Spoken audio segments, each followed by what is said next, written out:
Morning.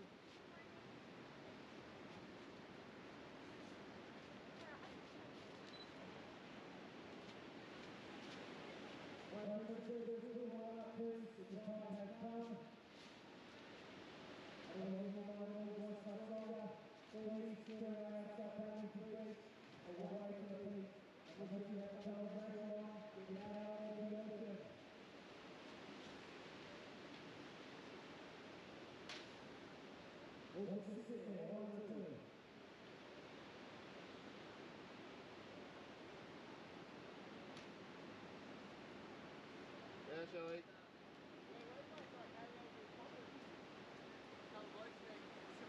I saw I went past and there was a heap of old moving on my arm out.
The home point has been updated.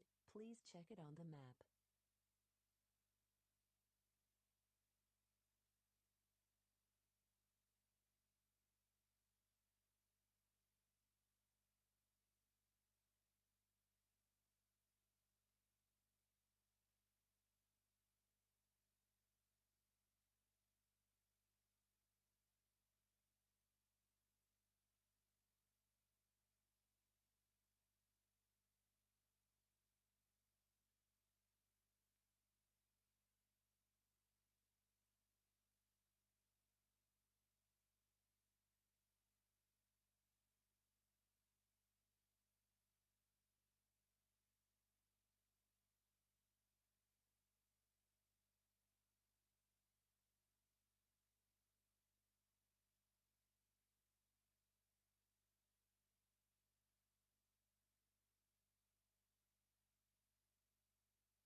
And good morning to everyone that's tuned in here.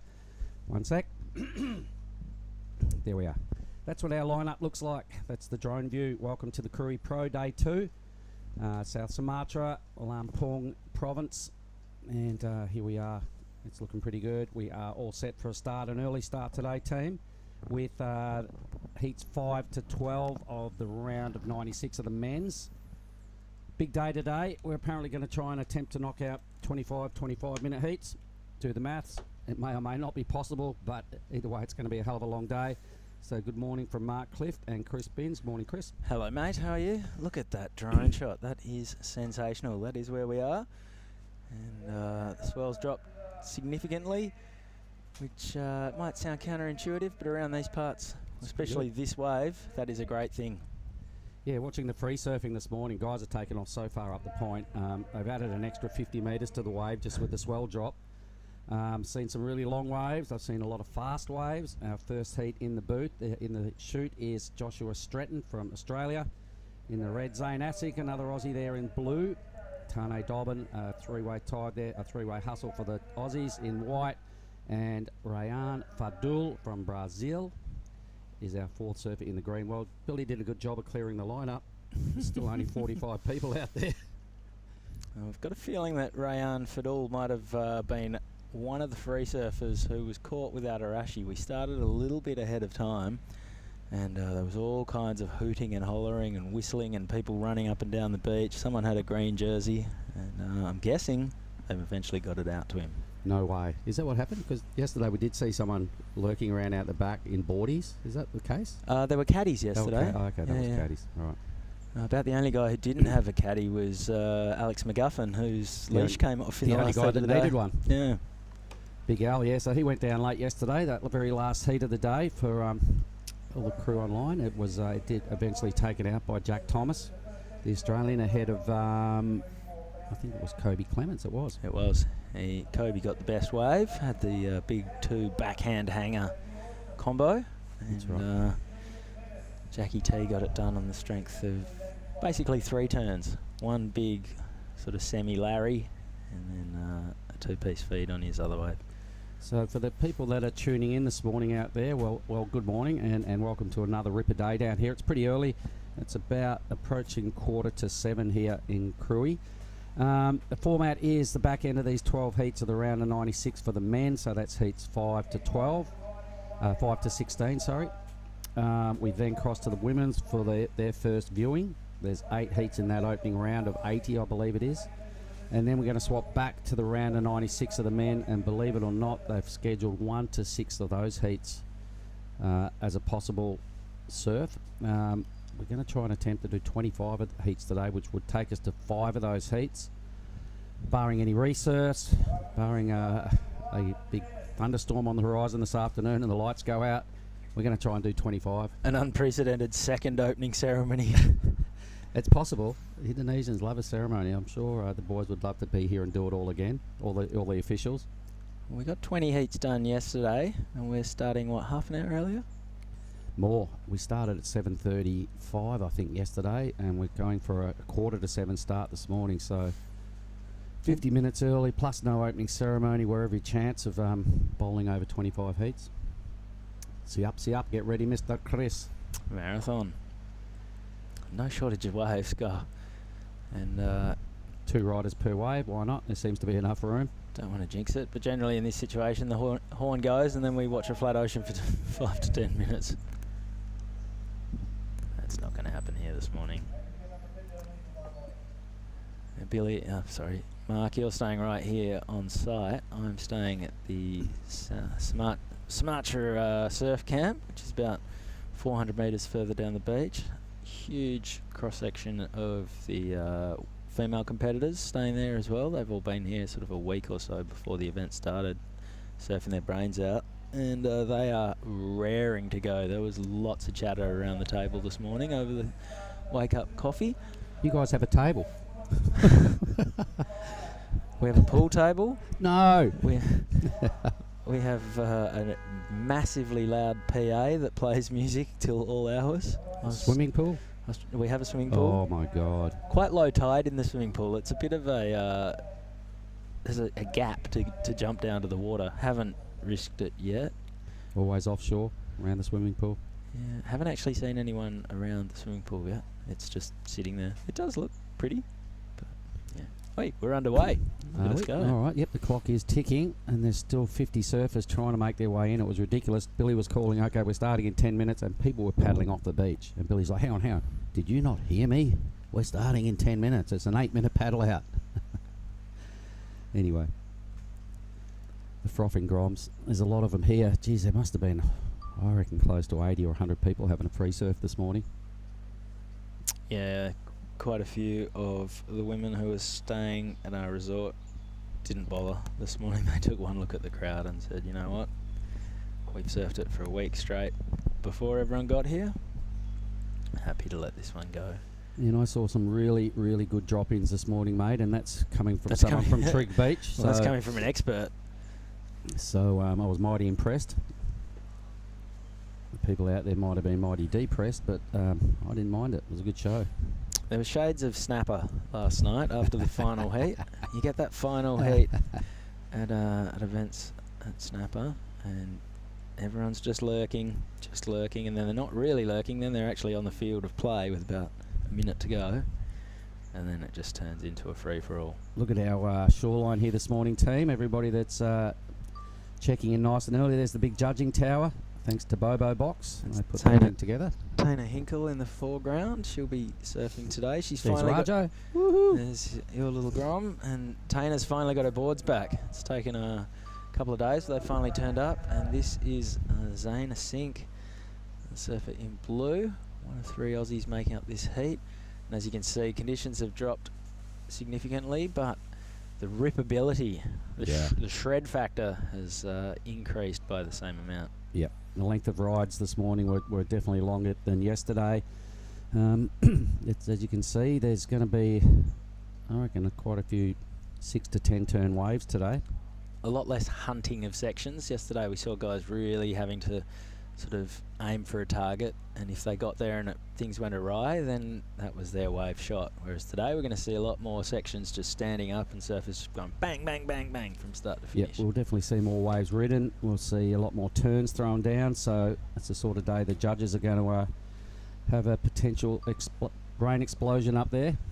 Speaking of brain explosion, We got a couch. we've got a couch getting delivered. How do we do this? Can we do it? I think so. We'll stand up and keep chatting. We might hear a little bit of shuffling around, and if you do, it's not our fault. We've got a couch coming in, and that's going to be pretty cool. Watch the camera.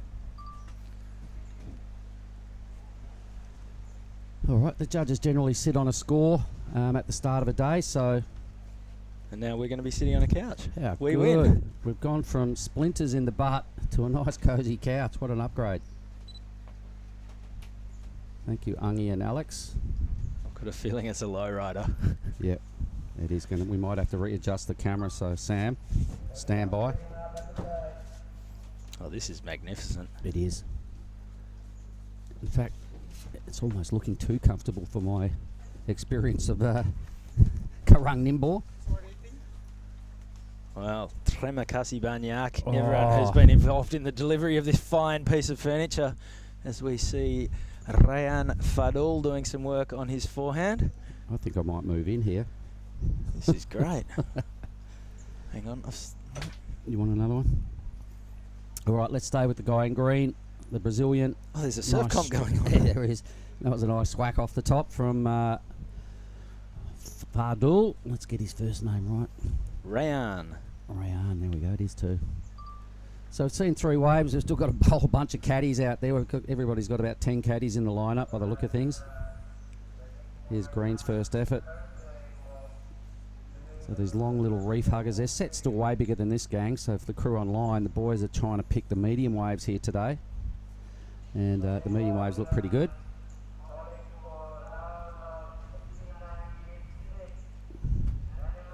So Rayan's picked a ripper all the way down the reef.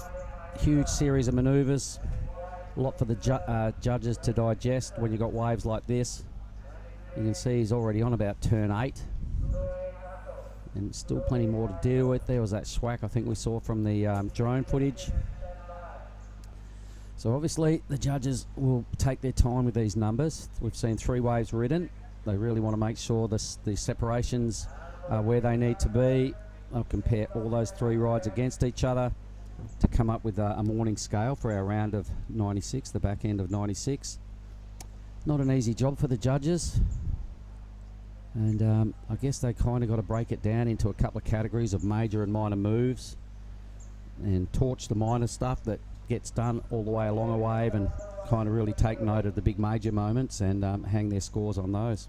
What do you think's going on with priority right now? Yeah. Zane's the only guy who's caught a wave. Rayan has caught a wave. He's not back yet. So Josh Stretton and Tane Dobbin should probably have a priority number somewhere, because Green will take 4th priority, so they're probably no. So I think we're okay. I think we've had 3 waves ridden though, haven't we? Anyway, maybe I'm seeing things. Yeah, I think Josh and Tane yet to open their accounts. Obviously they haven't caught a wave, or they would be on the priority rotation. 25-minute heats all day. I think we had a ski in the lineup yesterday. Bit of a water patrol act going on this year.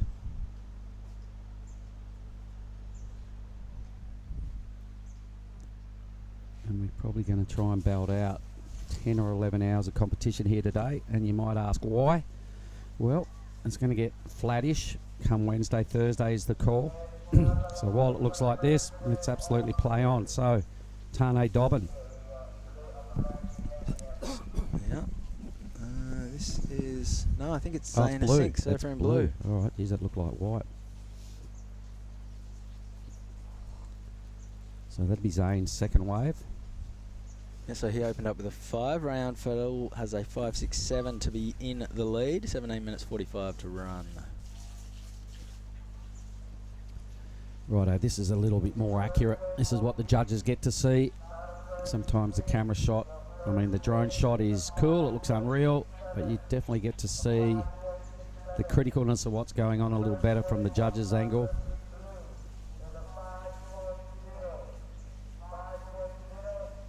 So Stratton's taking his sweet time out there. He'll have first priority, no doubt. Oh no, Dobbin still hasn't caught a wave either. Still no first or second priority. I'll have a little look further down the draw while we're waiting for that number to drop, just to let everyone in on who's coming up next. Saxon Reba, he did pretty well here last year. He's in the very next heat. Made Mahendra. Winter Vincent, big standout yesterday, everybody. He's in the very next heat. Second best wave of yesterday's outing. So Winter Vincent, young 18-year-old, take note.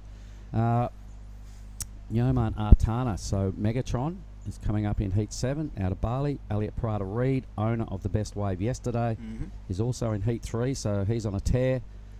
Misha Margerson, I can see in the fourth heat of the morning coming up. All these heats are pretty stacked.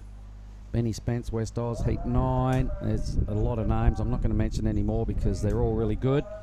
And we'll pay them the respect they deserve, and we'll see them surf a little bit later on.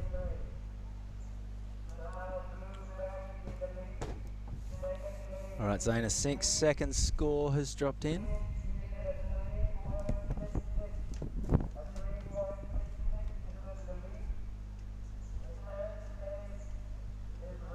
Here we go. Zane, second wave, 4.33.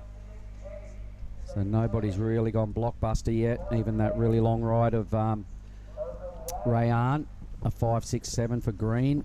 It featured about 8 or 9 manoeuvres. So once again, the judges are expecting and will reward the real heavy top to bottom hits, the full commitment, the high risk stuff. That wave of Rayan's was lots of good surfing. At this level, they call it average surfing. So his number dropping in at the 5.67. Best wave of the heat so far. It is, so he'll be happy with that number. Zayna Sink with a 5 and a 4.33. Josh Stratton, who I believe had a birthday yesterday, yet to open his account. Same as Tane Dobbin, who we saw in action in the round of 128. Well, there's one thing to be patient. There's another thing to put yourself under pressure. And it's a fair paddle out after waves. So I imagine Stratton and Dobbin will be pretty anxious to make the most of the next set.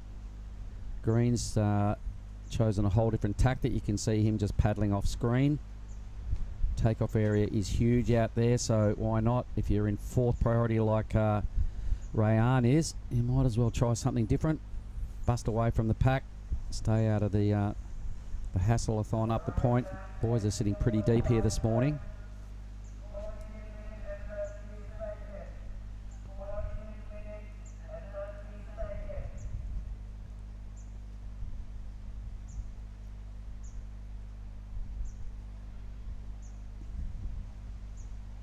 All right, so here we go. This is the tactic I was just talking about. So let's see if this factors in. There's a little tube. All right, it might have been brief, but it definitely looked like he was in the hole. We'll have another look from the camera, the judge's view in a moment, but a pretty decent ride on a long piece of reef.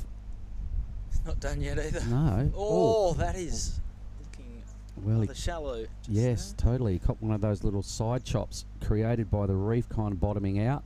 You can see him standing on the reef, so Rayan's milked that thing for all it's worth. So let's see how that little barrel, that little brief kind of tube looks from the judges. There it is. Ah, cute. Yeah, you walk around the event site, there is a lot of bandage work going on amongst the competitors. It's been a hard week of surfing over shallow reefs, up and down the coast either side of this wave. Wow. Oh. He might have donated a bit of skin himself. And Rayan just ran out of water. Basically. Alright, so that'll be a second number, so a decent lead will start to feature now for Asic and Fadul. But I think Stratton and Dobbin, half the heat has, pretty much ticked off the clock. I've got to be starting to feel a little anxious. Yeah, in a four-man heat, I'm not sure if dropping the anchor like this is necessarily the go-to. You get to this position as well where you're like, well, I've waited this long, I'm not going to go until it's a bomb. Yeah. And then you often see the wave that you pull the trigger on, it turns into a dud, and then you've just wasted that time. And then you see a set peel off. And you've lost priority. So kind of damned if you do, damned if you don't. So I'd be feeling a lot more safer if I had some runs on the boards right now. So Rayan, a 3.67 for that little tube. Enough for the lead by 0.01.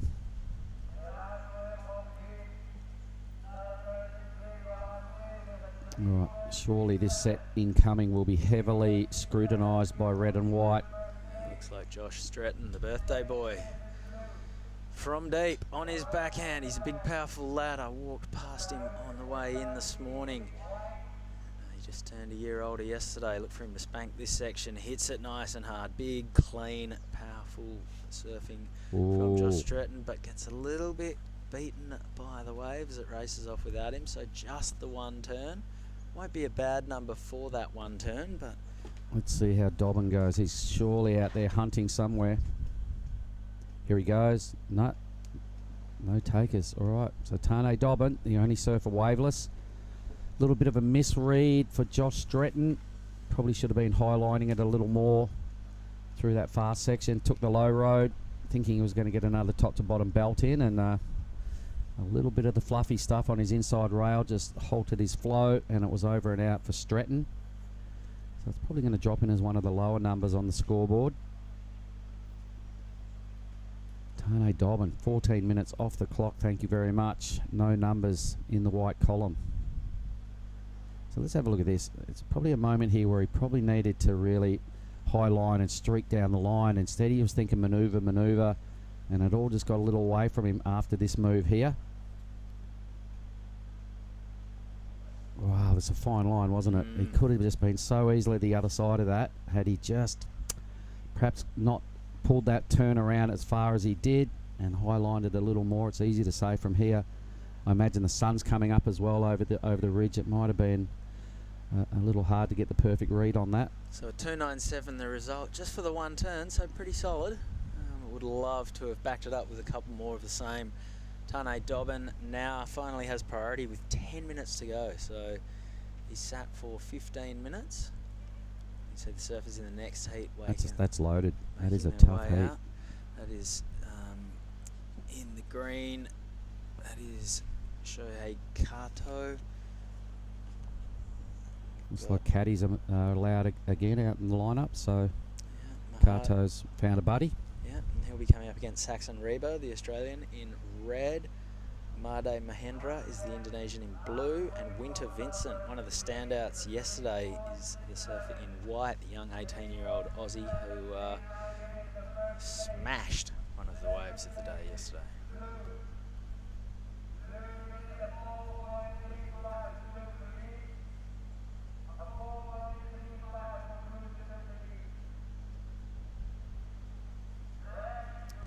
Saxon Reba, pretty sure he did really well here last year.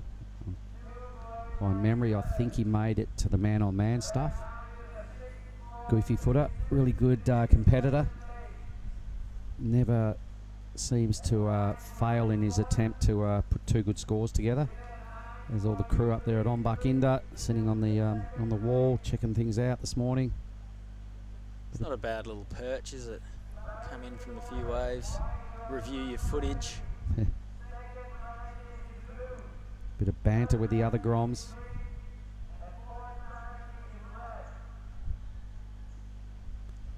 From what I'm seeing, Chris, for Pro Junior Division, there's a lot of 14 and 15-year-old Groms that have entered. Asian, Indonesian or Asian only, yeah, isn't it? well, it is on the men's side. Right. You know, Asink will be Tane Dobbin. Finally, had to do something, and he has. He needs to make this, and he didn't. So there you go. Was that worth waiting 17 minutes for? Yeah, you got to ask the question, but either way, just got out of sync early in the heat and struggling to find the rhythm with the ocean. Look at him, he's totally dry docked. Oh my goodness. And he's lost his board. And he's lost his board. Well, that no mates, no caddy. What happened there? Oh. Could anything else have gone more wrong for Tane Dobbin at the start of this heat? Anyway, this is a replay from Asink. Oh. That's sick. Yeah, a lot of commitment to that turn and held onto it, beautifully done. Oh, look at old mate. He's having an absolute shocker. So poor Tane Dobbin, he's swimming for the channel. I wonder, maybe he does have a caddy. Is he swimming over to a caddy? Yeah, it looks like it. So that's his board on the inside, jettisoned. And that's got to be his caddy, or there is a rule in the rule book that kind of tortures people for borrowing someone else's board. Is that really? Yeah, it happened the other day at Kuta Beach. I'll explain about that a bit later on. But this is Asink's ride. Oh, it's crisp surfing. And this is a runner, section after section. Yep. Asink just working his way through the full repertoire of turns. This is going to be a very strong number. Signs off wave in of the morning. style, and that's the best wave we've seen ridden so far gotta today. Got to be. So if you think the next best wave is the 567, that's got to be north of that. We'll leave the speculations alone for now. Let the judges put up a number, but Let's have a look I really at liked it. well, this is Tane Dobbin's replay. So this is the wave that he sat and waited for a very long time. And really, there wasn't a lot to it. It's going all right to this point. It's starting to run out of water. It's getting mighty shallow there and just vanishes down the trapdoor. And about there, the leg rope just goes ping. Now talk us through this one, Yeah, Mark. I really like it. Look at the smoothness of the surface. Nice strong wrap to kick things off. Another nice rail swack. There goes a lip, and he gets up and tags it and keeps his speed down the line, more importantly. And again, yep, so really putting some back foot into these moves now. He got his groove on, and he's starting to get more and more confident with these turns. Nice little Larry to kind of finish it off and add a little bit of variety. Yeah, so back to that rule, Chris. There is a rule, like you know, you're allowed to use your caddy and get over there and get your caddy's board, etc., and play on. And I noticed it the other day in the rule book when I was doing this judging course in Bali, and I thought, oh, that's unusual. I've never seen that. 2 days later, it happened in the longboard classic. A competitor was winning the heat fairly healthily, going really well. I think a leg rope came off on a longboard or lost a longboard. No, she swapped board. She paddled over because the girl in the next heat was sitting there, wanted to use her board. It's about a minute to go in the heat. Strong lead, paddles over, gives her board to the girl that wanted to use her board in the next heat, and they'd already pre-arranged that. 30 seconds to go, paddles back into the lineup, rode a wave, and got an interference. Oh, you're joking. You're not allowed to do it, and lost the heat. All right, it was like a quarterfinal. She was devoed, but that's the rule. And it took the boys, then they jumped on it and researched it and went, oh my God, that is. And the penalty got thrown down. So who knew the rule? Their judge. Okay, so I just read about it about 3 days earlier, and I went up to Todd Rosewell and said, did you guys see what happened? Todd's like, yeah. And I said, I think it's a rule. He goes, I think it is. The girl in the water that got won by default, she knew the rule anyway, because she'd been in ISA events and she'd seen it happen before. So she knew it, and she was sitting on the sidelines going, right, do we say something? But then the judges jumped on it, researched it, went, yes, it is. Bang, sorry, but we have to announce you did not win, and that's the way it went. So you can use your caddy, yes, but you can't grab another competitor's board and get back out there. And it's a kind of a bit of a sticky one, but it's in black and white. All right, last score in for Zayn Asink. 6-3. Best wave of the heat, a 6.3.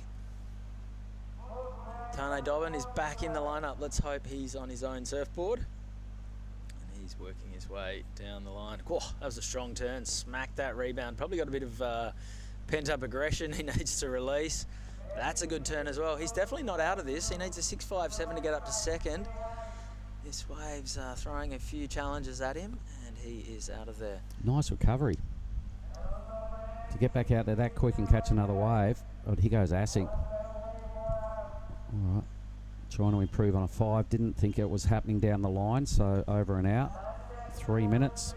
Not quite as high stakes as the longboarding at Kuta the other day, but when Sonny Garcia was going for his world title in 2000, he, I think, broke a leg rope or something, and he was in a heat with Oki, and Oki gave him his board.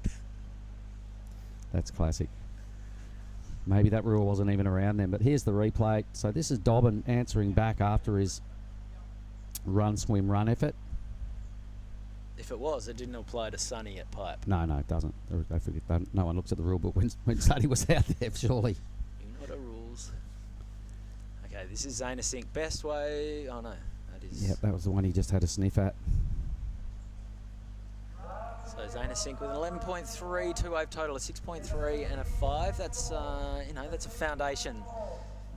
And just how important that wave of greens, that 8-turn wave of greens at the start of the heat turned out to be, while the other two sat there waiting and trying to be patient. It may still come together here. I mean, they both need substantial numbers for white and red. So Tane Dobbin at 2.77 puts him up to third. Josh Stretton, the birthday boy, needs a gift at this point. Minute 45 to go. Needs a 6.37 to get up to second. He's having a look at this one. Down the line, here goes our heat leader, Zaina Sink. He's got speed to burn. Beautiful, crisp surfing from the lanky Australian. Cracks it once again. And the wave races off without him at that point. Where's Josh Look at this Stretton? set to finish things off. Okay, we have it right up. This is looking like green. Let's get some visual on that surfer. There it is. It is green. So this is Rayan. Can be pretty easy to get stuck behind. He's done a really good job to wrestle the frothy stuff, get back onto the clean green face. This is definitely going to help his two-wave total here for Rayan. Some tidy drone work. A really good hit. Rides out of this. He seals it. Under a minute. But yeah, watching the free surfing this morning, Chris, you see some waves, you think, oh, this guy's on a bomb, and that sometimes it's racing off pretty fast. It can be super easy to get caught behind here. Okay, so this is Josh Stretton. He's chasing a 6.37. He's not there so far. And I don't think he's there at all. So that was his second wave. There's 30 seconds left to run in this heat, and this was Rayan Fadul's wave. Whoops. There he is. Yeah, so he's only trying to improve on a mid-3, I'm pretty sure. And his first turn looked really good. Either way, I think the clock's going to deny the other surfers an opportunity. Plenty of work done again from Rayan. It would have been handy to sign off with that manoeuvre, but I think in the big scheme of things, a pretty well-served heat. Blue and green for me, all the way. Yep, so this is Zaina Sink. This was the best wave of his heat. This will be the one that... Oh no, sorry, that was his last wave. That's not the 6.37, but at this stage, it's looking like Zaina Sink with a 6.3 and a 5.77 has taken the win. Rayan Fadul from Brazil will join him in progressing. Tane Dobbin, unfortunately, falling short, and the same for Josh Stretton. Alright, don't go anywhere. We're going to throw to a quick ad break, and I'm going to go down and have a chat with Zaina Sink. More action from the Krui Pro coming our way right after this quick break.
Alright, here we are. We are now looking at effectively heat 2 of the day, but it is heat 6 of this round of 96. It is Saxon Reba in the red, Made Mahendra in the blue, Winter Vincent in the white, and Shoshi Kato in the green. And I'd like to say welcome and good morning to Giada Legati. Good morning, and thank you for having me back. Just get that right there. There we go. How's your morning going so far? It's going great. I was just outside watching that last heat. The waves look amazing out there, and I can't wait to paddle out afterwards. I know, and the good news is you do get a go today. The bad news is you've got to wait about 5 or 6 hours to do that. I think there's like 6 or 7 hours left of heats, but you know, if it's anything like yesterday, the wind is definitely going to stay down. I did take a look at the forecast, so it's looking like it is going to stay pretty calm all day. The swell has dropped, and so has the period, but it's still pumping out there, and there's the occasional big set coming through. So yeah, it's going to be another great day of competition. Sure is. On a venue like this, a long piece of reef. You had an afternoon surf yesterday. How did that go? Looked like there was a lot of people with a similar idea. I thought I was going to get out there really early and you know, sneak a few in, since I haven't gotten in the water since my 40 plus hour trip. But it was so hard. I only managed to catch like 2 waves, and one of them was a wipeout. As we see Winter Vincent, a beautiful first turn to open up his heat, and straight into the second. We saw him destroy yesterday's heat, and he just has such a great style and flow. What do you think? Oh, look, I remembered his name after that performance yesterday. I went, if this guy can keep doing what he's doing, and he has, I said he could go a long way through the draw, because he's got the mindset and the moves that are super eye-catching the judges want to see. Let's have a look at Reba. So this is Saxon. I think they're both Manly boys. So a quick brief start there for Saxon. But yeah, back to Winter Vincent, 18 years old from Manly. His first QS. And this is his first QS? Yeah, because I remember we had the opening ceremony right after his heat, so I never got to do a beach interview with him. But I went up and asked him a bunch of questions anyway, just to find out a bit more about him. This is Mate. He is a Canggu local like me. I've seen him grow up, and I'm sure his dad is tuning in right now. Selamat pagi semua. And Madedera is one of the Canggu icons, I would say. You know, every time you come down to the beach, he's always smiling, always very polite. His family is very welcoming. Originally from Brawa, so he's moved a few hundred metres up the road. There he is. So let's have a look what happened for Mate. He's also doing the duties on the beach commentary, sharing those with Mate Joy. Yeah, both Maredera and Mare Joy are there. This is the first wave of Saxon. Yeah, turned into a short ride here. But last year, really a good outing here. I'm pretty sure he made it through to the man-on-man round last year. This is maybe a second wave for Blue, is it? It couldn't be. Maybe it is. Maybe this is right after his first effort. Maybe. Yep, okay, so a quick flurry of waves for him. This is the wave that is going to make all the difference. Take us through this. Yeah, a beautiful first turn to get around that section and straight into that second one. I love how he can take his board so vertical with so much ease. He wastes no time in between any of his turns. And there to keep it a little bit, you know, give that variety to the judges, a little bit more of an open carve, and finishes off this wave really nicely. Just a quick tap and pulls out. What a great way to start your heat, you know, multiple turns, really good read on that wave to keep his speed out of every sort of hit. You see a lot of guys just get stuck for a split second, and it's enough to cost them the wave. So the flow and the read and the manoeuvre selection there from Winter Vincent, once again right on point. So I'll be really keen to see and watch Winter throughout this draw and see exactly how far the Krui Pro he can go. Yeah, for sure that wave Winter caught is definitely the best wave of the heat for now. Totally. May even be the best one of the morning. Yeah, it's still early though, early days. Yeah, it is. We saw a 6-3 from Asink, I think it was, in that last heat. Yeah, Asink. Young boy from the sunny coast. Hopefully Robbie Sherwell out here tuning in. And Robbie may be watching. If you are, morning boys up there in Queensland. Okay, so let's have a look and a chat with Asink down there. Post-heat interview with Chris Binns. Go, boys.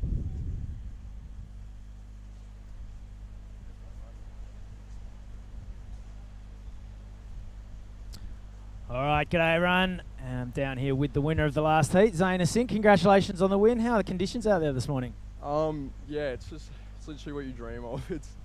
It's like fun wedges, offshore and hot water, so it's pretty good. You're from the Sunshine Coast. Must be nice to go left, especially in a contest. Yeah, I love going left because we got so many like right hand point breaks at home, and yeah, I do love surfing my backhand, but any opportunity as a goofy nose to go left is just perfect. Run us through the best wave of your heat, best wave of the morning so far. Just looked beautifully paced from start to finish. Yeah, I was just really trying to slow it down, and I got this new board. I surfed this Sharp Eye 77 yesterday for the first time. I knew it looked good, so I just gripped it up and surfed it, and I just took my time out there and was being patient and not rush, and it feels so much better to just cruise a bit more rather than trying to always be like so amped and stuff, and it's good to take your time sometimes. What's it like coming to an event like this, travelling with your mates, kind of outside the bubble of being in Australia, and you can just focus on your surfing? Yeah, it's a good vibe. We travel with a good crew. I had Tane in my heat, so yeah, it's tough to see him lose, but it's all part of the game. Yeah, you had Tane, your roommate. He snapped his leash and had to go for a swim. I think it was Josh Stretton's birthday as well yesterday, so you're breaking hearts everywhere. Yeah, nah, Josh ripped, so yeah, it's pretty hectic. And then the Brazilian they got through as well, he was surfing good. Yeah. What do you think about this area? There's waves everywhere. It's literally there's non-stop waves. Like you drive north or south, and you guarantee to get waves. So. Any shout-outs to anyone back home on the sunny coast? My family watching in Europe at the moment, and my sister at home, yeah, and just everyone who supports me. I appreciate it. Awesome. Well, you look really good. Congrats going deeper. Cheers. Thanks. Back up to you guys in the box. Yeah, it was a great interview with Zane. I like how coming from the rights all the way down here just to lefts. Yeah, so, when you speak to all the competitors, everyone's mighty impressed with what they're seeing, and they're glad they made the trek here, and it is a fair way, but when you park up and stick around in these neck of the woods, you're definitely going to score. So Zane nailed it. You drive north, you drive south, you're kind of going to find something you like. So bit of a mission to get here. We are in Tanjung, Setia, which is the village here. When you break that down into English, that means the loyal point. The wave itself is called Ujong Bocor, and that means the leaking edge. Believe it or not, that's what they call this wave. We're in the Pesisir Barat region. They are also the big sponsor of the event. They are the government of this local region. So they were all here yesterday, as you saw, Giada. And we're in the province of Lampung, South Sumatra, Indonesia. And I'm sure Winter Vincent is pretty glad he made his effort here. He's just put together a 6.67 Giada, which is the best score of the morning. Yeah, it was really well deserved. That wave, so much flow in between his turns. He really thought it all through, and you could really see he has a connection with this wave that I haven't seen with all the athletes just yet. I'm wondering if he's already spent quite a lot of time here or not. Well, I'm not sure. I mean, being only 18 years of age, pretty fresh on the scene. Let's just stay with Made right here. This is Madeira. I like how he's keeping busy. He's looking for that wave. Yep, sooner or later stuff's going to click for him. Yeah. He's only got a 3 and a 2 at this stage. Red is well positioned. Reba, but green had priority. Let him go. So let's just have a little look at this. He's got some frothy stuff to deal with, but generally a really good competitor is Saxon. So one thing I noted from last year is he does capitalise on opportunities, as he's doing right here. Yeah, this is it didn't look like a great wave from the beginning, which I'm sure is why green let him go. Oh, unfortunately just comes unstuck, but he actually ended up giving really great maneuvers out of what that wave could offer. Well, that'll be enough to put him in the lead. 5.17 for his first effort is kind of starting to appear as being a keeper in these conditions. Madeira, so this is his third wave. So the Grom is trying everything in the Grom handbook of staying busy and catching waves off the older boys. I'm sure he's well versed in that up there at Canggu. Yeah, you definitely always see Madeira on the inside, catching 1,000 waves. And here's a replay of the wave in red. You could really see that froth in the beginning, which tends to be really difficult to manage, but he does it really nicely. He keeps the board under control, and that's definitely going to be the money turn in this wave. A beautiful carving wrap for the second, and unfortunately comes unstuck here, which is surprising as the most difficult part was the beginning. Yeah, look, even though he fell on that wave, I think he did some pretty decent work out the back. So that number, you know, it's enough to go, you know, hold a lead. So it's not going to be a big number, but it will fall into that mid-range area, I'm thinking. Yeah. A couple of strong moves involved there for Saxon. Yeah, there were some critical sections out there. That was really great wave reading from Saxon Reaver. And, you know, I've seen in many contests that sometimes it's not so much the surfer that picks out the best wave. It's what they can manage to do even if the wave doesn't have much to offer. Yeah, because look, let's face it, everyone that's here is already a really good surfer. Yeah. When you look in the draw and the women's side of the draw as well that you're involved with, everybody rips. So it's a matter of, you know, putting your best act together. Once you pull the rashi on, it can be a tricky thing that a lot of people can't get their head around. But all those competitive beasts out there that love the rashi, you know, this kind of environment is made for those people. And yep, it's how you control your nerves and your decision making under pressure. So there we go. It is enough for Saxon Reba 483 to hold the lead. Winter Vincent still well positioned. That's him in the white with second priority. So that leads me to my question to you. Who are you surfing against next? Does it matter? Do you buy into any of that, or do you just doesn't matter? Doesn't matter. When you're out there, there's no friends. It's just colors. All right, well said. So we won't even bother with the list of who you're up against then. It's just 3 other girls. Yeah, just 3 girls. But here is the first wave of green. He finally goes on, you know, halfway into the heat. He picks his wave. There's a little bit of froth. It's a little bit of more of an insider. But he's managing to get a lot of turns in there. Shoshi Kato. Another Japanese surfer. Wow, there's a lot of them here, same as last year. They are heavily invested in this event. Now let's watch the man of the moment, Winter Vincent. 2 big hits. He's kind of going to get stuck here, and he does, but some quality big vertical hits, which is his go-to move. The wave raced off without him, but a couple of decent scores, a couple of decent hits will be a respectable backup number. Yeah, that was wasn't very a long ride, but those turns were right in the pocket, super vertical, and really smooth. I like one of the Japanese surfers yesterday. He transmits a lot of tranquility, even if he's in a heat. You know. I'd say in general a lot of the Japanese are like that. You see them and they're just these quiet achievers, you know, quiet humans on land, and you put them in the water, they'll always end up on your inside. Just as a set's coming, you're like, damn, how did that happen again? Yeah. Next set, damn, there you are, it's another one again. It's like, oh my God. So they are quite competitive, Yeah. but they are very, you know, unassuming on land. Yeah.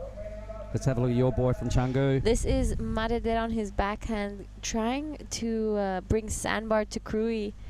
Beautiful second carve to get back to that power in the whitewash, and a nice third hit. You know, he's working down this wave really well. He managed to get one of those longer ones. That was a really nice turn from and finishing from Maredera. Yep, he's yet to really bother the scorers with a big number, so he's going to have to maybe reassess this frothing act and probably try and turn it into a better sort of wave. I mean, this wasn't bad. Let's have another look. Yeah, this is definitely the best wave he's managed to pick out until now. All the other ones seem to close out on him. Beautiful turn. That was a really nice turn from Maredera. He came out of it with so much speed. Yep. And that was a great finishing. All right, so that puts him back in the mix because it's right there with our leaders, kind of top waves. Shoshi, the replay. I think maybe a difference between Shoshi's wave and Maredera was maybe a little bit more size, and and Maredera's was a little bit cleaner as well. Yep, I'm glad you threw the cleaner thing in. It definitely was. Yeah. Shoshi had a little bit of reef ridge to deal with. quick in and out for a surfer in red.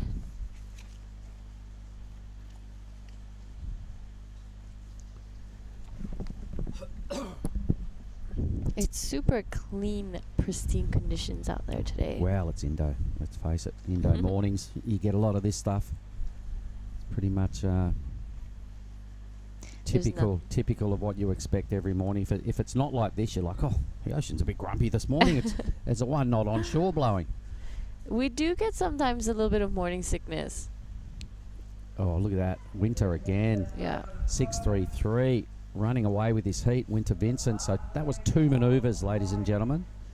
2 big top-to-bottom hits. Probably one of the shorter ways we've seen ridden this heat. The judges aren't counting manoeuvres.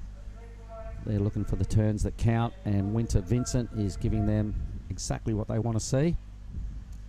So if you're Winter's coach, I spoke with him yesterday, he said it's Matt Cattle. Generally sits under the tutelage of Mick Kane in Manly, but if you're Matt Cattle right now, you'd go, you know what, Winter, keep doing what you're doing. Wow, this Matt Cattle guy is training a lot of kids. Matt Cattle is an underground legend from years ago.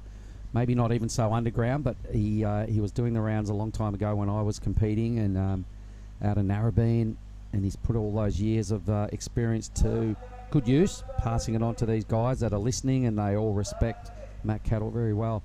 And Winter Vincent is heavily involved in that camp. Now let's watch Saxon Reber. This is Saxon Reber on his front hand. His first turn was great. A little bit of a check turn as he goes and tries to flare and you know, give a little bit of a fin blow, but unfortunately comes unstuck. Something I really like about Krui is that you can really tell a difference between the goofies and the regulars. You know, and you have to like compare, and that's the first turn. A little bit of a check turn to try and really get into it in this one. But yeah, that's where it went wrong. Yeah. He just kind of tried to put a bit too much into that move. Okay, so the goofies and the naturals, you're saying there's a fair, obvious visual difference. Who do you reckon it favours the most? You know, for some reason, I think the regulars. I think that it's much easier to like hit it into the pocket than it is on your forehand. Okay, so you're a goofy footer. What are you going to do? You're going to go out there and switch foot? I'll try. All right, there goes Kato looking for a bit of an update. Here goes Reber again, so he's picked up another wave. Must have been a wide one. So the heat's starting to take shape. You can see this is a pretty competitive effort. Everybody's starting to put together those mid-range numbers, and Winter is a clear leader, busting into the 6-point range a couple of times, but it's turning into a little bit of a battle for second with Made with his 5.43 for that good wave we just saw of a surfer in blue. Reber's just going about his business like he does, and nothing real blockbuster out of Saxon yet, but putting the runs on the board. Kato is the surfer that needs to catch up here. Yeah, Kato, you know, he took almost like 12 minutes to get his first score, and so he definitely took his time, and unfortunately didn't seem to, you know, work out just yet. Hopefully he can pull something out of the bag in the last 5 minutes. Winter Vincent, all right, I might get the interview I was denied yesterday because I'm up next for the post heat, and I didn't get to get his head on the camera yesterday due to this ceremony, the opening ceremony happening right at the end of his heat. He's stepped up, picked up exactly where he left off yesterday. Yeah, hopefully get to know him a little better. As Here I'm he goes. surprised this is his first. He's got the lead and he's got priority. How good. Yeah, he's chilling. Yep, Matt Cattle would be mighty chuffed with his young charger. He's got full control of the situation from start to finish. Exactly. When we look back at it, he rode the first wave of the heat, didn't he? Yeah. For his 6.33. No, it was his 6.67 straight off the bat. That's right. And that's how you like to start it. Oh my God! Morning. Perfect way to start a heavily, well surfed way. Here he is again, the man of the moment. So let me stay with Winter Vincent here. Wave number 3. He's just kind of pacing himself, seeing if it's worth staying with this one. Couple of hits now. doesn't really factor into his top 2. But you're cruising in the lead. Maybe he just had to take that off the boys because it looked maybe better than it turned out. So he went, all right, I got priority. These guys are trying to track me down. I might as well steal this off them. Here's the replay of Winter Vincent's last wave. This wave really standing up for him, but unfortunately closes. Did a good job to squeeze out that end move, so still has not put a foot wrong. Maybe that wave choice was a little out of whack, but manoeuvres, the surfing, it's all there. I'm looking forward to having a chat with that fella should he win this heat. I'm honestly really shocked that you told me that's his first QS. Yep. He has so much confidence. Well, he's only 18 as well, so yeah, he's probably just finished school and all those sort of things and gone, righto, this is my chance to see how I go at the next level, and so far so good. Yeah. For now, he's been giving out a great performance. We do still have a long way to go, but you can usually pick out who's really in tune the first rounds already. Yep, got my attention yesterday. He's definitely solidified his reputation from yesterday here this morning. He may have to surf again this afternoon as we boost into the round of 64 late in the day. Giada. They're going to try and do, I think, heats 1 to 6 of that round of 64 are on standby. So we might have to bust out the candles if heat 6 gets going because that's going to be pretty dark by that point. The sun would have well and truly set. Can we do 26, 25-minute heats in a day? Let's see. That's what that would be. Today's, we don't have any ceremonies, so it's just going to be one after the other. Not yet. Yeah, not yet. We're still in Indonesia. There's a lot of uniforms out there, and they love a ceremony, so something could get pulled on us. Yeah, there's never going to be an event here without any opening ceremony. It's a must. They might even just turn it into a lunchtime ceremony just for good measure. And here is Maledera looking for a 4.57. Unfortunately, I don't think. Desperation in that effort. He was totally desperate there, not paying dividends. That's what we're looking at here this morning, everybody. How cool is our setup here? Krui Town. This is Ujong Bachor. That is the reef we're looking at. The leaking edge is what that equates to in English. Ujong Bachor. Plenty of accommodation options on the hill, on the point here as well, and around the point. Here he goes again. Winter Vincent, the man of the heat. Is this guy just in perfect rhythm or what? Yeah, he rode the first wave of the heat, and it looks like he's going to ride the last. Beautiful style from Winter. So much tranquility. Everything is very precise and controlled. He doesn't do more than what he needs. He doesn't do less. He gives what the judges want and takes out the heat. Yeah, no, that's a good point you make, because he's definitely got more in the tank, and no doubt he's going to keep ramping it up throughout. So this is Saxon Reba trying to nail down and consolidate that all-important second position. So it might be the two Manly boys doing the 1-2. I can see a colour up out the back. This have to be Kato, surely. It is.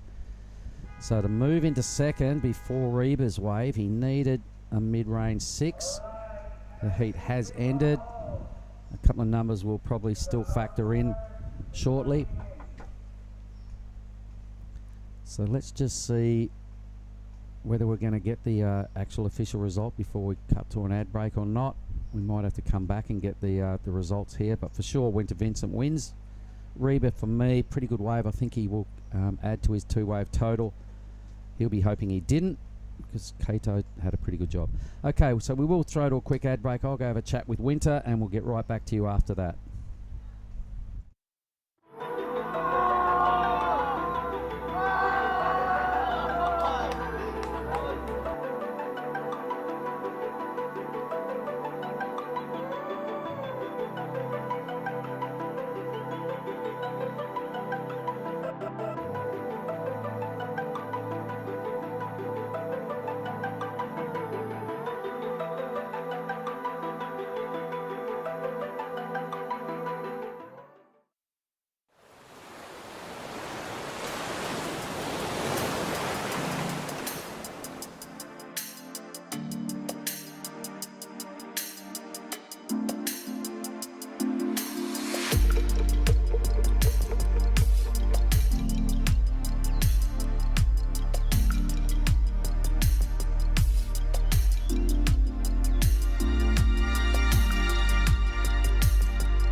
The booth with Billy.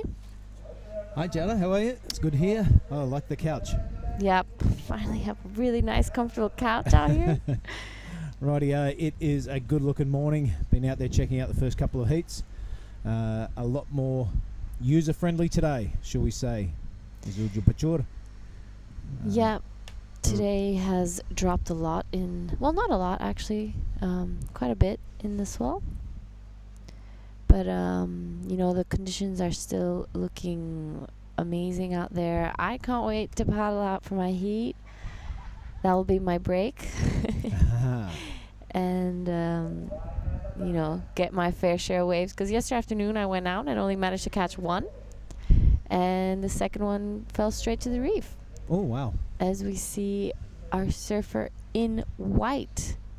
This is Elliot Parada Reed. Yeah, Elliot, the owner of a 833 yesterday, one of the two probably standout waves. Winter Vincent in the heat previous to this was also a standout surfer, and is Elliot Parada Reed getting to business again on day 2. Yeah, in this heat we have in the red, Nyoman Artana. In the blue we have Raiha Onu.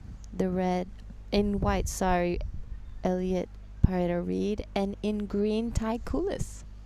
Ty Kulis, yes. Elliot Parada Reed really pushing hard for a sponsor from the Lawn in Bali. He mentioned him in his post-heat interview yesterday, and a little bit of correspondence with Ty Graham. He was pretty pumped on it. So there could be something in the pipeline. But let's have a look at Mega Ratana here. Renowned for his speed, the kid from halfway. Good looking style. His top turns are starting to match his aggressive down the line approach, and there are a couple of rippers right there. I love that spread fingers attack, beautiful arm placement. Mega Ratana really developing as a great competition surfer. Yeah, Mega, you're right. Known for his speed, his really low stance, his low center of gravity. It's really rare to see him fall like that. He tends to land almost everything he usually does. He's another one of our Bali local boys, always smiling, always happy. And it's great to see him out here in Krui. I haven't seen him much in the international scene, so it's great to see him finally breaking through. Well, he's been exposed a little bit. I picked him up as a little kid when we turned him for the Charles Small Fries. Drove him from Perth to Margaret River, and well, to Yellingup, in fact. I think it's the first time he's been in a car for more than 2 hours. And we're doing like 120 kilometres an hour. He'd fall asleep, wake up. Are we there yet? Are we there yet? So he has had some international experience. But you're right. It's difficult for Indonesian surfers to gain that international exposure and experience. So this co-sanctioned event where they come to Indonesia is priceless. Yeah, it's great. And here is a wave from green that I'm guessing we missed earlier. Oh, just comes unstuck. And a replay of Mega Artana's wave. Really takes the high line, a beautiful first opening turn. You can see a little bit of foam on the face, but he managed to get around it and straight into this one. Loses no time and gets into the third beautiful carving snap. You can see that really low center of gravity, even when he does those bottom turns, like really uses his stance to be able to get it right into the pocket. Yep, he's becoming a solid young man, so he's got a lot of power through those legs and that buttocks. So yeah, he gets fast. He's great. I like him. Mega actually, sometimes to avoid the Bali traffic, I see him come in his little fishing boat, parks it outside of Canggu. You see it parked out there. He comes in for a surf, surfs the right, and then goes out, goes fishing, and goes back home. Right, that's the life, isn't it? That's the life. I always wonder, I'm like, Mega, like, where did you just paddle from? He's like, oh, my boat's right there. Came out. Gonna go catch some fish later and then go home for lunch. No, classic. Let's surf it in blue now. This is Raiha Onu, one of our young Japanese surfers. A beautiful airdrop. Yeah, a bit of a crunching drop there off the lip there for sure. Impressive stuff. That wave not playing ball though, but on the end of the reef is EPR. Continuing on his winning ways from yesterday by the look of those two turns, and a beautifully crafted floater, really functional to get into this next section and get the double ender. You can tell by his body talk there, he was pretty happy with that wave. Bit of whistling and finger snapping going on in the channel there as well from his caddy. Looks like Jack Thomas. Yep, that's definitely Jack Thomas. I had a quick chat to Jack this morning, saying that after this event, looks like he's going to be sticking around Indo. And now we'll be going into our post-heat interview with the winner of our last heat. Down to you.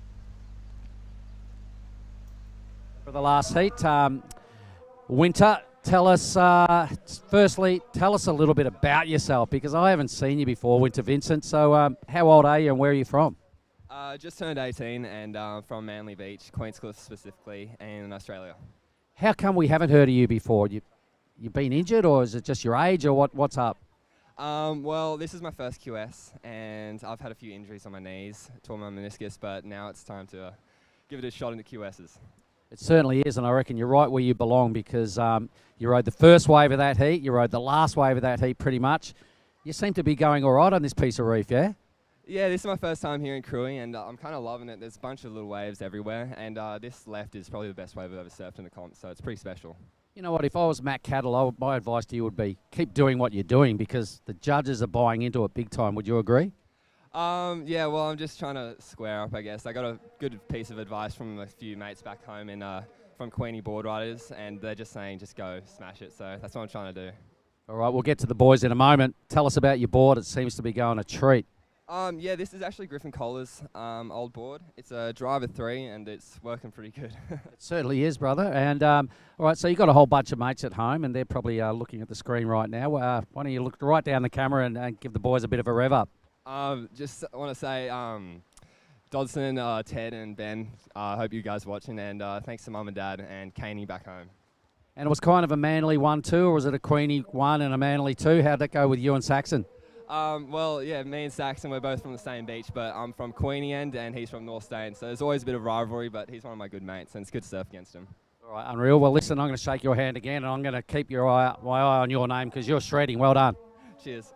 You. Yeah, it was some amazing surfing from Winter Vincent. He's really, for me, I think has been one of like the highlights for now.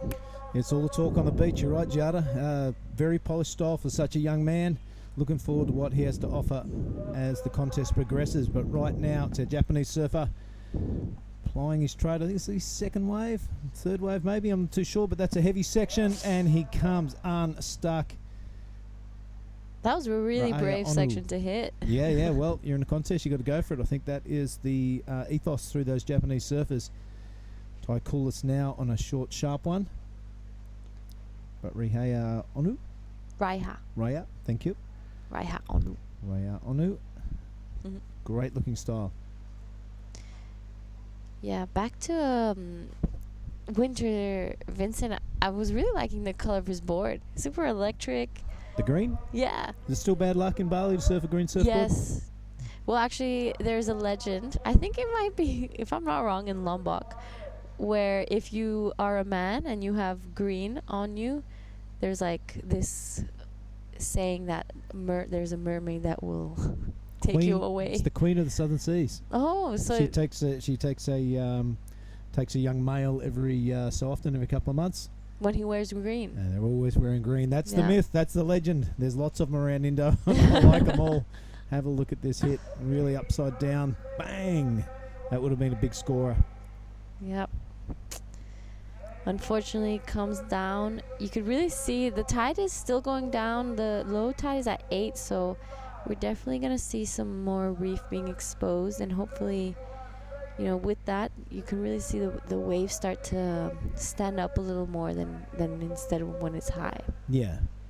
I think it's pretty approaching dead low. Yes. They're pretty much there, and so it's going to fill in during the day. The incoming tide seems to really like it. Yeah, we're definitely going to be seeing maybe not a pulse, but with that incoming tide, a bit more frequent waves coming through. So yeah, another beautiful day here in Krui, in Ujung Bocor. And this is Raiha Onu, wasting no time from one wave to the next. Oh, That was a beautiful turn. yeah, he nailed it that time. I thought he might have redirected a bit too much on that last attempt, but he's absolutely kicked it out of the soccer field on that one. Here is a replay. Yeah, I like that. Really tweaks the tail on the way down. He has a really low compressed style, and usually when surfers have that, it's really hard to see them fall or fail any maneuvers because they're so balanced and so, on top of it. All right, Mega Atana now. He is currently in 4th. He won't be happy with that. He only needs almost 2.5 points to progress, and he doesn't come out of that tube. That would have been some nice vision at this time of the morning. So let's have a look at this at 14 minutes. Giada, it's Elliot Pirata Reid out in the front with a 4.90 and a 4.50.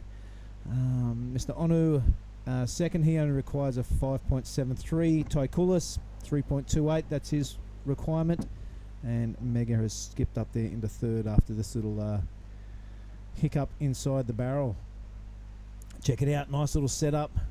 Backdoor action, but catching that rail. Looks like it ran off pretty fast anyhow. But if he made that, would have been a good score. Just that section kind of reminds me of a small day in Desert Point. Just that little section that he pulled into. Yes, the fabled Desert Point. Yeah, so Mega Atana just looking for a 2.58 now.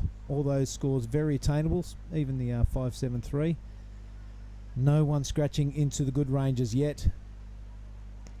Yeah, it's still anyone's heat at this point. There's not any significant score just made. So these sometimes are some of the most nerve-wracking heats because you're out there and anything can happen really until the last few seconds. Yeah, you can't seem to string together 2 turns, 3 turns. It's a good time to go back to your fundamentals. When's that happen? There's been no massive scores dropped. Yeah, we saw Winter first wave in the last heat already got a 6.67 straight into the 6.33. Nice. We were seeing some bigger scores, and now this one just goes a little bit more plateau. So I'm guessing everyone in this heat is still open game for everyone. Yeah. And Winter Vincent is part of the Surfing New South Wales Krui Development Camp. Exciting news, I've got Tom Dixon coming in, Heat 14. We're going to watch Dane Henry, and we're going to talk about this little camp that Surfing New South Wales has underway here at the Krui Pro. It's pretty interesting stuff. So, if you are from New South Wales, Tom Dixon will be dropping in Heat 14. 7 heats time. Are they joining the juniors as well? Is it all a junior camp, or is it just open? You'll find out. Well, Heat 14. Yeah, with the big bosses here. I actually don't know. But, it's good to see programs like that developing, and it's paying off. Geez, look at the surfers. Dane Henry, Winter Vincent. Yeah, it's great to see with this younger generation so many high-level camps coming up, and it creates a lot of opportunity for these younger generation surfers. All right, not much has changed on the leaderboard. It's still Elliot Pirata Reid out in the lead. He wouldn't be too comfortable with that 4.90 and that 4.5. He'll be wanting to put those in the trash can before the end of the heat. Yeah, we have our surfer in blue, Raiha. Manages to stick that landing and gets around the section. You see this wave gets a little wobbly and unfortunately just runs out on him, but that was some difficult sections to hit, and Ty Kulis just falls again. Yeah, I wonder if there was anything before that, but possibly. He was quite up above the line, so we see our surfers red and white sitting down there. So there was a possibility he did something earlier. As we wait for those scores, in the upcoming heat we have in Japan Kenta Ishikawa in red, in blue we have Micah Margeson, in white Byron Stapleton, and in green Sentaro Sakai. Right on. It's an Aussie versus Japan heat again. Ooh, interesting.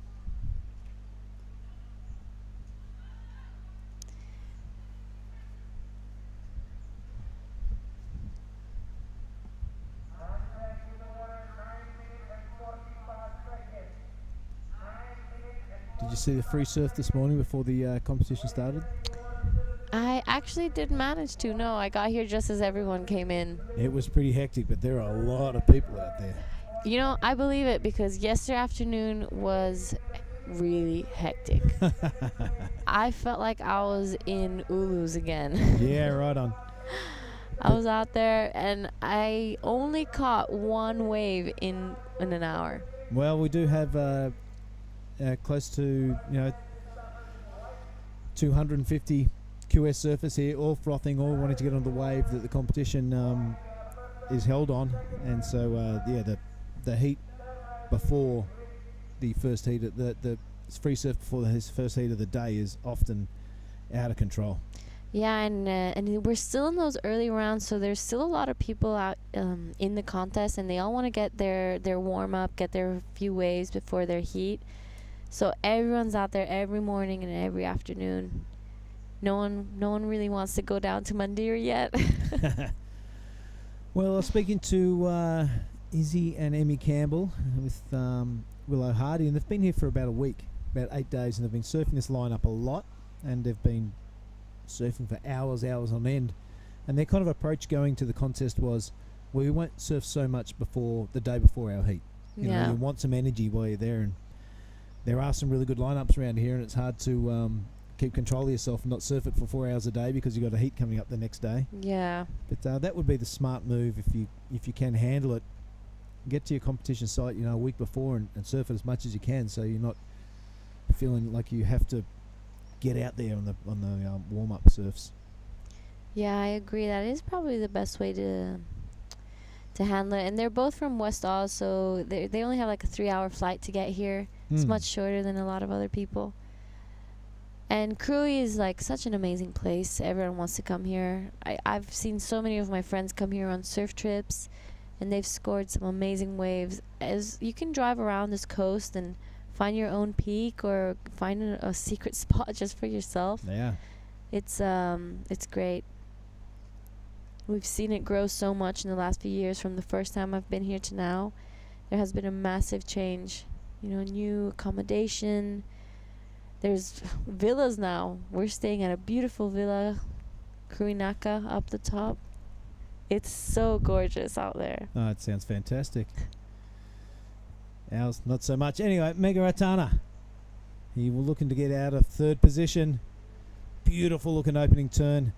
Surfboard going that 180 degrees around. Bit of a lip line attack on the second one, and the third one even more impressive. You're right, Jada. He's very hard to imagine falling off on those sort of waves. That was maybe the best wave in the heat for now. He might be going straight to first with that. And a beautiful turn from Ty Coolis. Unfortunately, doesn't get to put a second one in there, but it's going to be a pretty interesting exchange. Yeah, that was a great turn by Ty. That's see the frustration as that wave rattled off in front of him. But beautiful opening turn. Let's have a look at Mega here. Keeps that nice straight to the bottom actually to attack that lip. Does it really well, keeping the speed through the turns, which I like. Changes it up on the second and changes it up on the third. So the judges, I reckon, will kind of like that. But this first turn, from the first look at it, looks really impressive. A lot of speed. Sets it up. Yeah, beautiful style. That backhand really extended. But unfortunately, that wave, rattling off like we said. And no more scoring potential. Yeah, we're getting down to the last 5 minutes. I'm wondering what Elliot's feeling, after seeing those two waves come through from the back. All you can really see is fins and spray, so you never really know. Yeah, and that 5.50 just awarded to Mega. That's put the pressure on a little bit. You need a 3.90 now. 5 minutes and 20 seconds remaining. Yeah, we're definitely there. We see Elliot asking for a bit of a situation update, but the scores are small. Here's Raiha Onu catching one of an insider. Only one turn, almost gets unstuck, but manages to keep it together. All right, Ty Coolis now. He is looking to improve on that one impressive turn from the last exchange. There it is again, a nice aggressive style with a bit of flash involved. Managed to squeeze out a second one, a wrapping cutback, and this one kind of getting small on him and full of water. So the young Aussie will stick with it on the inside, hoping to get a little bonus. Not dying minutes of the heat, why not? He looks pretty happy with that. You know, actually, when he first paddled for that wave, I wasn't expecting much, but he managed to really squeeze the whole juice out of that lemon and got it all the way to the end. Yeah, well, that was, you know, sitting way down there in fourth priority, and why not take a little wave like that in the dying minutes of the heat? Yeah, he really saw the potential in that wave. Elliot took a look and, you know, pulled back, while Ty was like, yep, I've got nothing else to lose at this point. Talk us through it. He gets that high line and gets around this section, a beautiful first turn. That was, for me, the money turn, and just a tap with a little bit of a free fall to get around, and then just a few carves to get around this dead section. And as we see him kind of just pump his way through to get this finishing. Yeah, right on. That's a well put together wave. Yeah. See where that shakes up the leaderboard. Score yet to drop. It is Elliot Parada-Reid in the lead with priority. 3 minutes and 15 seconds remaining. He'll be looking to get rid of that 4.50 and get a bit of momentum going into the next round. But it's the dangerous Mega Atana on the inside. Really scratching hard to get into this medium-sized wave. Mid-face setup, Cuddy to start with. He's looking for the lip. Finds it, flares the tail a little bit, and this wave really standing up on the inside now, getting shallow, getting a little more critical, a couple of mediocre turns, but that end section dealt with very nicely. So Mega looking to ditch a 3.57, and he needs a 3.90 to go into the lead. So the pressure now building on the heat leader and the priority holder. Yeah, Ty Coulis' last wave came in at a 4.33. So he's going to be trying to scratch his way back out there and try to get that back up. Mega only looking for a 3.9 to take the lead. And by the looks of this wave, I think he's definitely got it. He got the variety. He's got that speed, that power. Here, and I think my favorite part was probably the finishing. This turn right here. Yeah, he's got a lot of energy in his surfing, doesn't he? Even those set-up mid-face cutties were looking interesting. I thought something was definitely in the mail. So Mega Atana putting his best foot forward. Yeah, Mega, very electric surfer, very lively. Never, you see his board never really stops moving when he's on the wave. So pressure's on. Ooh, there we go. It is a 4.17. Mega takes the lead off Elliot Parada-Reid. There's a minute 40 remaining. He does sit out there with priority, Elliot. You see him kind of prowling around a little bit. Maybe that rattled him. He'll be looking for any sort of wave now. He's sat out there for a good 5 to 6 minutes with priority. Honestly, I think at this point, Elliot's looking for Ty. I would be going to sit on him at this point with only a minute 20 left. They're all attainable scores. Yep. This is Raya. Unfortunately, Raya hasn't been able to catch a wave that really, links it all together. With a minute left.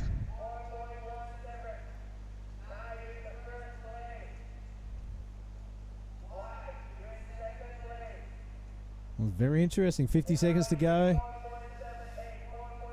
Here he comes. Here comes Ty Coulis now. And you're right, it is Elliot. It's not going to give him an inch. If there looks like any sort of wave coming through, he's going to be the priority holder. Absolutely taking advantage of that first priority. 30 seconds remaining. It doesn't look like there's much coming out in the lineup, so, Elliot keeping right on top of Ty Coulis, hoping and making sure that he doesn't catch anything that comes by. They were just in striking range. Look, he's given him a little bit of a spread. That's probably indicating that the ocean's gone a little bit flat. And it is the Indonesian and the New Zealander through at the end of this heat as we count it down. Well, interesting last 5 minutes, Giada. And wouldn't say he got out of jail, but it was a bit of a nail-biting finish for the Kiwi. Yep.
Going all right. That last heat was really good. Mega Otana getting over the top of Elliot Parada-Reid in second.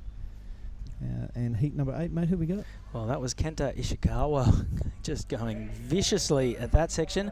Micah Margison is the surfer in blue, Byron Stapleton in white, and Sentaro Sake is the surfer in green. So 2 Aussies, 2 Japanese.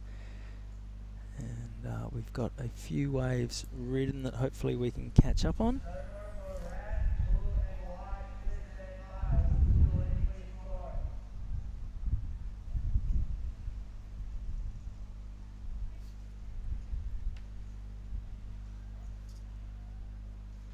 Yeah, Micah Margison, we saw him last year here through this run at Krui and Nias. Pretty impressive young surfer.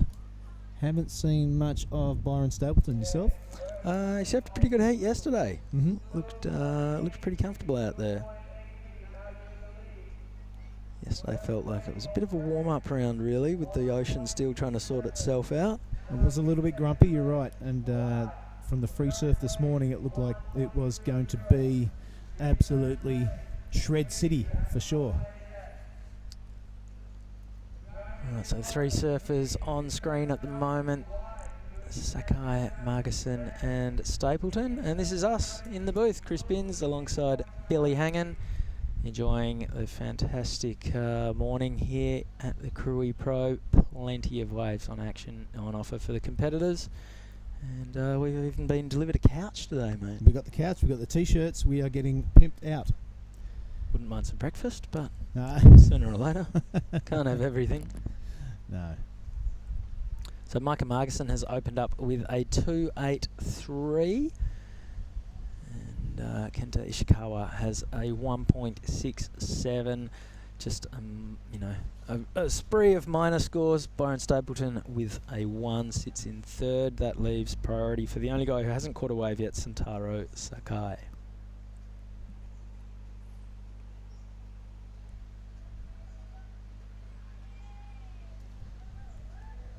They've just had a couple of heats off there, Chris. What's happening outside? Any froth happening? Any rumours? Any goss? I'd say there's, general levels of medium to mid-range froth. Rightio, yep. There's a lot of surfed out people already, which is not ideal when you're right. in the early days of a contest. There's a lot of bandages and betadine kicking around, which is generally, a sign that there's been plenty of waves over the previous week. Yeah, we were just talking about that strategic play coming into the first heat of the competition. You got to stop yourself from surfing the great waves around this place. All right, here goes Micah Margison, a famous name in surfing, and he's got that trademark Margo style. Couple of turns, he is out of there. And well, this is Sento Sakai, so he had priority. Let Micah go that wave in front, and doesn't really cash in. So Sentaro will go to the back of the line, and he'll add a minor score to his total. I saw Willow Hardy this morning. She was off hunting a bigger wave down the coast and was saying, I just want to take a board that I don't care if I snap. And I can attest to that as well. I've brought 4 boards with me, and 2 of them are already buckled. So. Well, that is the consequence of surfing great waves. But right now, Chris, let's cross down to the post-heat interview with Giada. So I'm here with Mega, the winner of our last heat.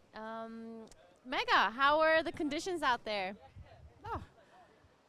On my heat's a bit pretty slow, but now it looks like there's a couple sets coming. So lucky, it was a pretty fun heat.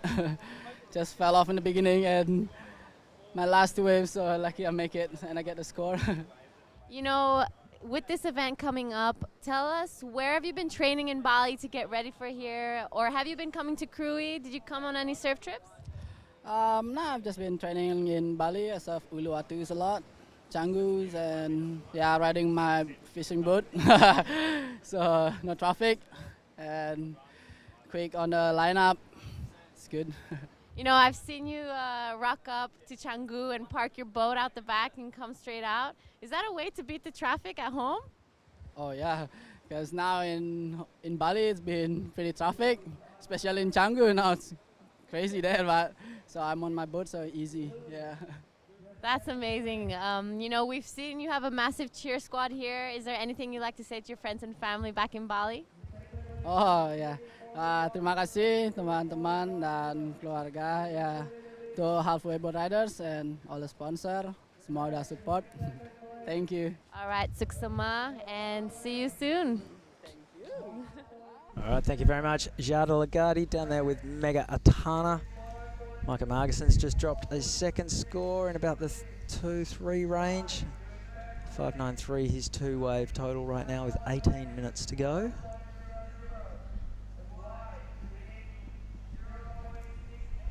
What did Mega do in that last heat to get the nod over Elliot Parada-Reid, one of the standouts yesterday? He snuck a couple under his priority. They look like smaller ones and just delivered. A lot of energy and a lot of speed in his surfing. There's Byron now.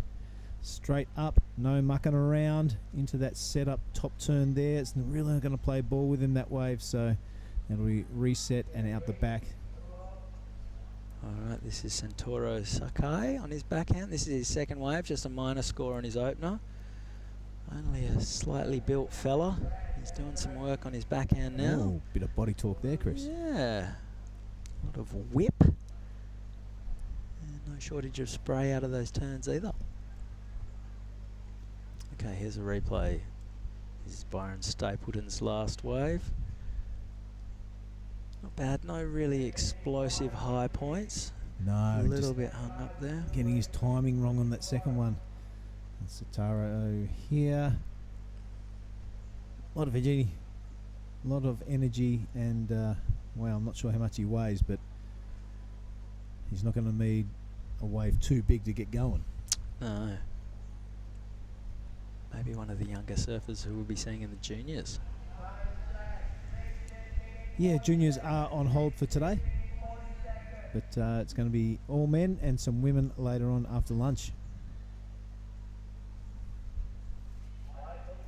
And this is Byron Stapleton again, so not wasting any time. Why not? Plenty of waves out there. We've seen lots of good surfers drop the anchor and not do themselves any favours, so why not stay busy? Byron Stapleton, this will be his best score, and stands up nice and tall out of a solid whip on the end section. There's some guys surfing your wave. Shh. Right there, not much urgency about that paddle out from Byron. Looks like a pretty cool customer. Remember seeing Gabriel Medina at Rottnest, and he forget who he had on ice, but he had him on ice and there was 1 minute to go. Gabriel had just caught a wave, turns around and sprints out to sit right next to his competitor, and by that time there was only like 20 seconds left. I really like that attitude, because next time you're up surfing against that guy, oh, here he comes again. Oh yeah, you know what I mean, you got to set it for the next day, and I really like that aggressive competitive nature. Gabriel is an incredible paddler. One of the probably little known facts about his surfing, because you don't get to see a lot of it on the screen. It's not exactly riveting content, but if you're in the lineup, the amount of ground that he covers to get waves is incredible. Did a lot of swimming growing up. Had an uncle who was a national record holder in Brazil at a few distances of freestyle, and Gabriel has his wingspan. If he was an NBA player, they'd talk about his wingspan, because his arms are so long in comparison to his already big, length and broad shoulders. That, yes, also suffering from a massive case of FOMO. If anyone else is riding a wave, he's not happy. Yeah, what I like about Gabriel though, he's still got that Grom froth. Margaret River event just gone. We had 4 days in the middle of the period that were rubbish. There were no waves anyway, and he was surfing Sewers, which is the local Gromit's little beachy, just mess of a wave. And Gabby was doing punts and finding tubes and really confusing the heck out of the local Gromit population, who weren't used to seeing their wave mistreated this way. Right, here's Micah having a look at that one, not letting it roll through. Looks like he's got a good handle on the lineup. It's good to pick the good ones that are going to hug the reef and give you scoring potential, and the ones that are going to run away into the channel, bend out to sea a little. But looks like not just having a look over the edge there, still maintaining that second priority. Of course, it is Santaro. All the way back there in third priority. Doesn't need much though. Actually, looking at all those scores over the scoreboard now, nobody needs much at all. Oh, everyone needs something. Yeah. You know, this one, Wow. yeah, just a bunch of Threes, fluff, really. Yeah. Yeah, not much happening.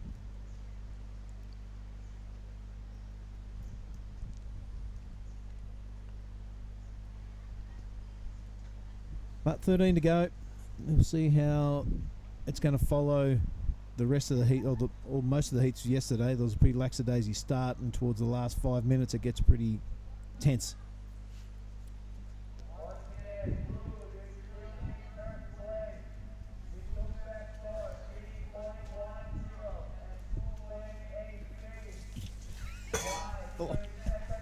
Oh dear, oh dear. Everything's going haywire in here. There's trouble in the booth.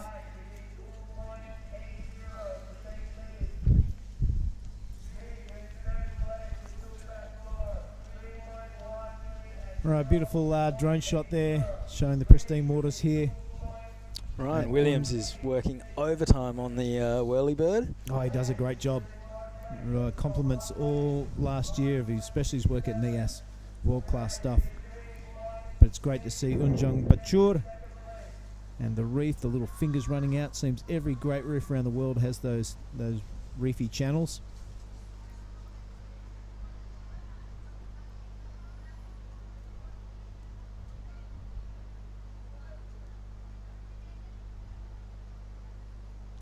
Alright, Micah Margison in the blue, second priority, having a look. And Kenta Ishikawa, as he has every right to do, saying, wait, I have priority, I'll go this one. And smacks it a couple of times. Oh, does that count? I don't think so. No, I don't think so. He did all the hard yards. Big committed end section turn. Looked like he'd put it down on the bolts, and then no good. Here goes Brendan Margison. Brendan, beg your pardon. Micah Margison. It had to happen. Sorry if Brendan is out there tuning in. G'day, mate. But that was Micah. That was a pretty sweet turn, but not going to add much to his score. 11 minutes remaining. Yeah, so no one really busting out of the gates yet, Chris. Yeah, a bunch of threes. And then a little score to drop for red, but that won't be much either. Just under 11 minutes remaining. Hopefully this action will pick up in the latter half of this heat.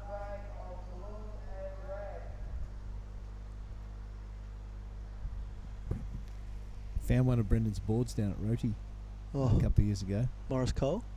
Morris Cole 7-2. Oh, tell me more. Glassed in fins? Glassed in fins. A friend of mine was an old guy coming out for a sizey day. So, I've got this old board. And he pulled it out. We're out on the boat on the way to the lineup. Like, give me a look at that thing. It's got Margot written on the bottom. No. Big brown Morris Cole set fins. I now have it. Teddy bear logo? Yes. Oh, stop it. A couple of surf tragics sitting here in the commentary booth. I've got a 6'8" teddy bear logo, glassed in fins. $150 on Facebook Marketplace. Oh, perfect. Took it out at Big Yelling Up. Goes great in a straight line.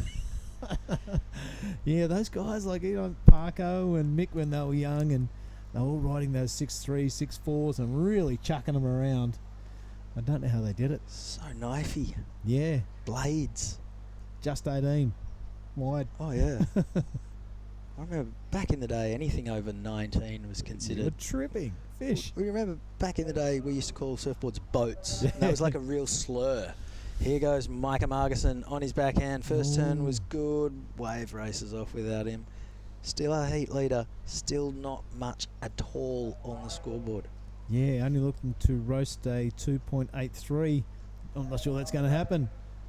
Okay, here goes Kenta Ishikawa. A little late to the party on his first turn. Second turn was crisp. Yeah. Up into the lip. That was nice. And Is this wave going to run off? Well, he could have maybe tried to stick with it, but maybe there wasn't much left to come. That's a hypothetical regardless. 8 minutes 50 to run. Come on, someone, just grab a set and tee off. Ishikawa there really, I think, could be the best wave of the heat. Stringing together a few turns. Here he goes here. This is Kenta. That first one, kind of under the lip. Almost got barreled on his turn. There's a snazzy looking second and the third. Yeah, I'm not sure. He may have got around that, but there's not long in the heat to go. So maybe he's thinking, I'm going to get out the back and get another crack at it. And this is Kenta. No, sorry, that's Sentaro Sakai. He hasn't really put together much so far. Kenta Ishikawa moves into the lead at 4.23 for his last wave. Little by little, we're building our totals. That's our first wave over a 3. So this heat is still ripe for the plucking. Someone just needs to find a wave they like the looks of and really open up the shoulders. Go for it. Yeah, look at that. Marginson, Stapleton and Sakai. The highest requirement is a 3.11. So it's not too much. Look at this, bit of sky action. Let's hope it doesn't... That might be Ryan Williams again. That's his backup gear. He's just shooting with the non-controlling hand. That doesn't look too safe going in there, Chris. The coconut trees are coming up pretty fast. Welcome to the jungle. That's the best seat in the house, isn't it? Oh, for sure. Those guys have always been fans of surfing. Boom. I think it was a Mike Tyson fight that one of those crashed into the boxing ring way back in the day. That's not the best place to crash one of those things into a world title boxing ring. Not ideal.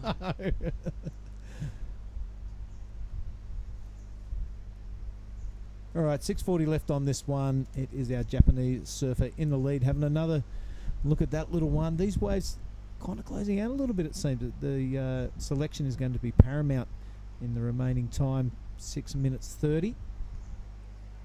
It's Marginson, Stapleton and Sakai with the work to do.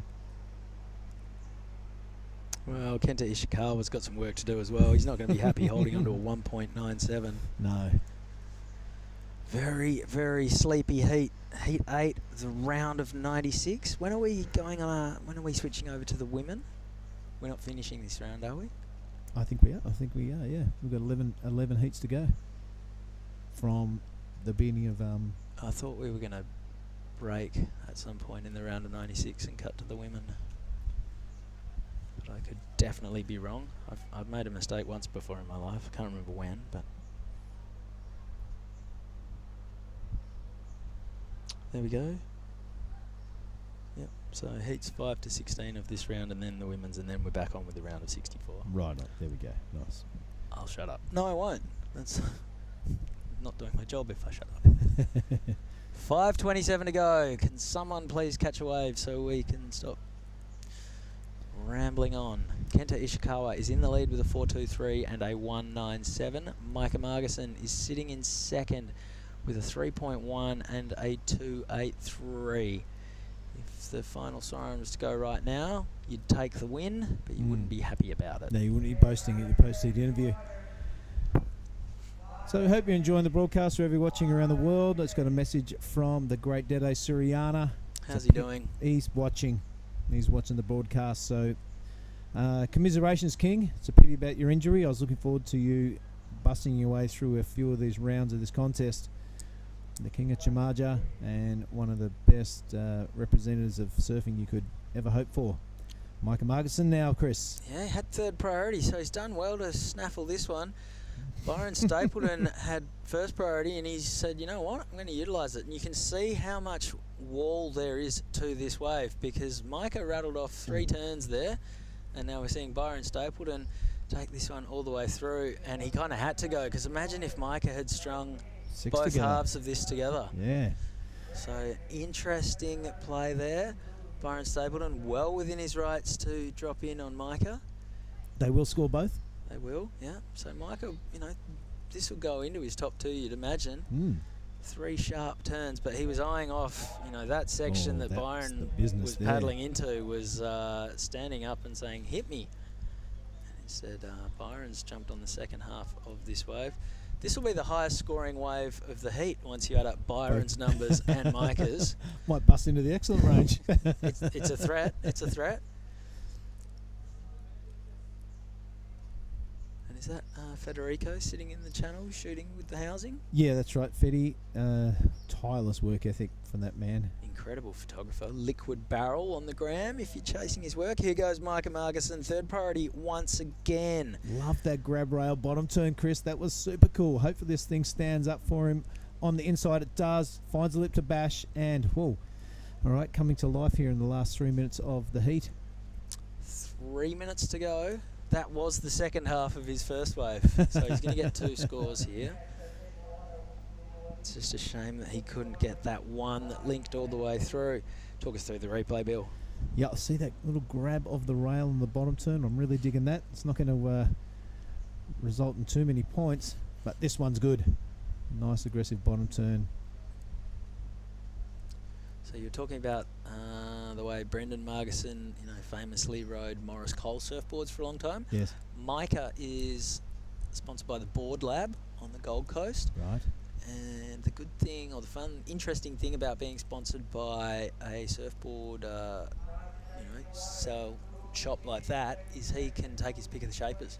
So wow. he can work with all of the shapers that they have in the store. He's on a sharp eye here. All right, this is, I think it's Kenta again, is it? Oh, no, sorry, it's Sentoro Sakai in the green jersey.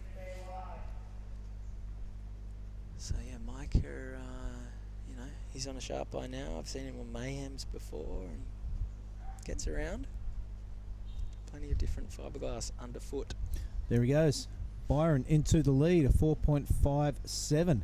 Micah Margison jumps up to join him in the progressing positions into second, a 3.67 for, well, I'm guessing that was his last wave, but he's got 2 scores to come. Not sure whether they're both in, if he'll get rid of the 3.1 as well. Don't think it would be the 4.04 to put him up into the lead. So 90 seconds to go, and Kenta Ishikawa has been sitting in the lead for the majority of this heat. He now finds himself in third. He's chasing a 2.54, so a minor score. But we haven't seen too many waves over that in this heat. He has priority. He's got a minute 10 to try and find a very, very gettable score. Yeah, look at that, 2.54, not much at all. Up next in Heat 9, Benny Spence, Danny Widianto Dia Izdiar, who got the win yesterday, the surfer from Arche, and Tenchi Ishii on screen right now. Byron Stapleton. Well, Micah Margison did drop another score. A 4.1 has put him into the lead. Wow, interesting. Attack of the Aussies in the last 2 minutes. Yeah, so Micah's gone from third to first. And Kenta Ishikawa has gone from first to third. 30 seconds remaining. Byron Stapleton, will he have threatened the 3.2 with his last wave?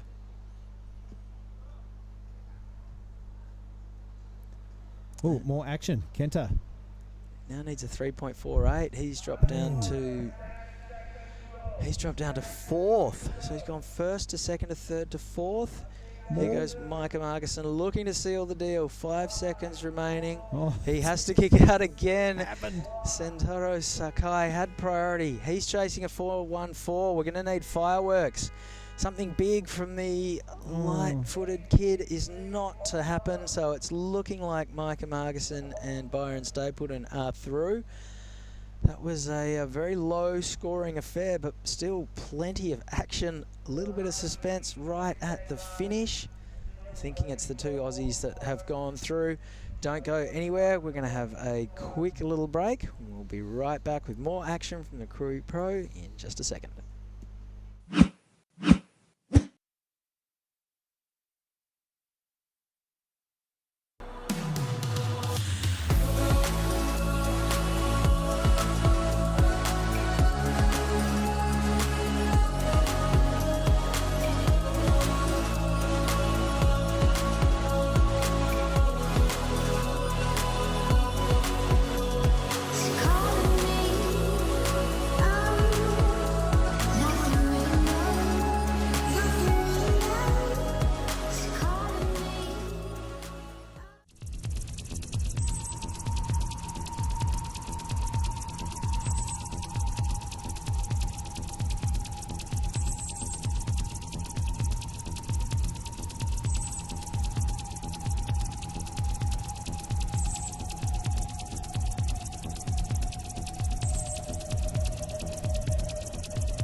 are back here live. Let me see, this would be heat number 5 of the morning. So effectively heat 9, the round of 96.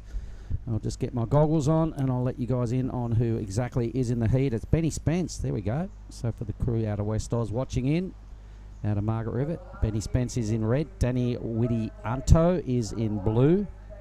Dia is Dihar. The Arche surfer that won his heat yesterday is in white, and Tenchi Nishi in green. Heat 9, everybody.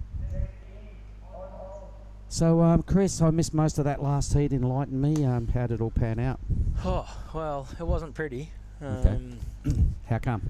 Not a lot of waves, or just hassling, or what happened? We didn't really get a wave above a 4 for Really? the whole heat. Yeah, Micah Margison got the win in the end.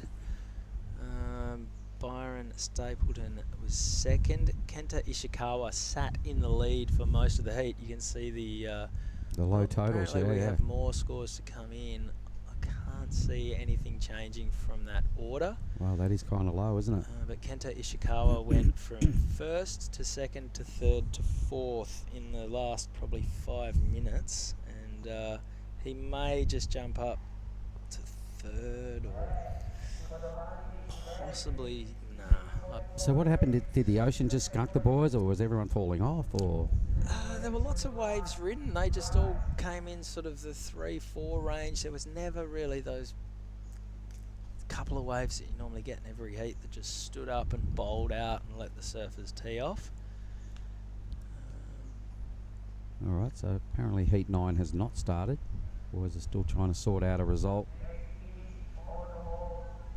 Yeah, we're still on standby. I can hear the beach announcer. Definitely looks like some swells moving through.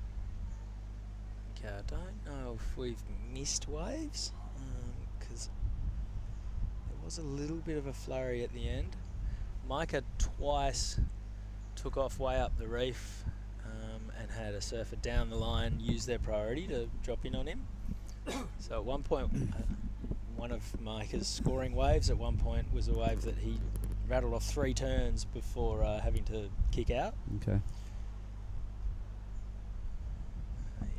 All right, so at this stage he's effectively about to win heat 8 should something drastic.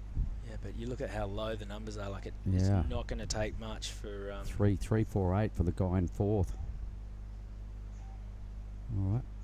So a bit of a crunch time, a bit of a nail biter for the judges. So a bit of a time where the judges really earn their keep. On a long point break like this, it's the hardest job on the point. Being up there in the judging tower, there's a lot to dissect. There's a lot to watch. So we're just still waiting on that one last score from Kenta Ishikawa, his last wave, surfer in red. It is a pretty vitally important score. I mean, a 4 would see him comfortably move into the lead. At a mid-3 for second, so I'm sure he's very nervous on the beach. I'm sure Stapleton's got some concerns as well. Yeah, Micah Margison will be feeling very relieved that he managed to jump up from second to first with his last wave, because that's bought him a little bit more breathing room. There's the athlete zone we can see on screen. Some fella promoting himself for his footy club. Where'd he go? Went to the lead. He did go to the lead, so a 4-2-3. Second best wave of the heat, and unfortunately for Byron Stapleton, who was leading with about a minute to go, he's ended up in 3rd. So Kenta Ishikawa, a 4-2-3 for his last wave, sees him take the win. So he went from 1st to 4th. Let's hope Billy interviews the right person. He walked out thinking biker all the way. Oh. Someone might need to let Billy know. All right, wouldn't that be funny? Hey, Micah, well done. You got second. Now we've started heat 9. Finally. So there's our lineup. I was going to say, let us never talk of that last heat again, but Billy's gone down to interview the winner. Maybe the winner. Okay, so here goes our fella out of Aceh, Banda Aceh, a very northern province in Indonesia. He's got a bit about him as well. He really does. He was a great interview yesterday after his heat win. So from Aceh all the way across the other end of the archipelago. Dia Izdihar, and yeah, fleet-footed natural footer. I like the way that he goes about it. Yeah, definitely. So red now, Benny Spence. We both know a bit about Ben. We've followed his career from when he was a pup out of Margaret River. He's a big-time, local of the board riders down there. Everybody loves Ben because he's a really cool guy, and he does some insane surfing. He's, originally I used to call him the Lord Mayor of Gas Bay, but he's taken his act to a whole lot of different breaks these days. Yep, there's a lot to like about what he does. Part-time actor, full-time surfer. It's one of the best turns we've seen this morning. All right. He had the wind up. He had plenty of time to run up at it, and he didn't hold back and crunched it. All right, here's Dia Izdahar's last wave.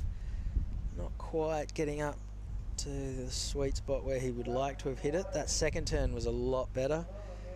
Came fluently out of it with speed to burn, a little bit late to the party on that one. It goes down, and then here is the replay of Benny Spence's wave. Good looking wall as he paddled into it, just kind of biding his time. This is a bit of a setup carve because he knew there was more to come down the line. He's still hoping that it stands up. Now he's got some speed, puts on the afterburners, sees his target, knows he's only got one section to hit, and crunched it. Plenty of downtime on that wave, but 4.67. big high note to finish on. Yeah, 4.67, not bad. Yep, probably 3.5 of those points for the end move. He goes blue now, winding up. Looks like one of the Japanese surfers, is it? No, this is Daddy Widianto. Oh, okay. One of the Indonesian surfers. Yep, 2 Indonesian surfers, an Australian, and Tenchi Ishii is also, well... Tenchi's got priority. That's him in the green. Okay, we're going to throw down to Billy and see if he got the right person for the interview. Over to you, Billy. All right, I am here with Micah Markinson, winner of the last heat. Really tricky one out there. Scores weren't that high. Seemed hard to find a section to hit. Yeah, it was definitely pretty slow out there, but yeah, stoked to scrape through that one. Got the job done, so yeah.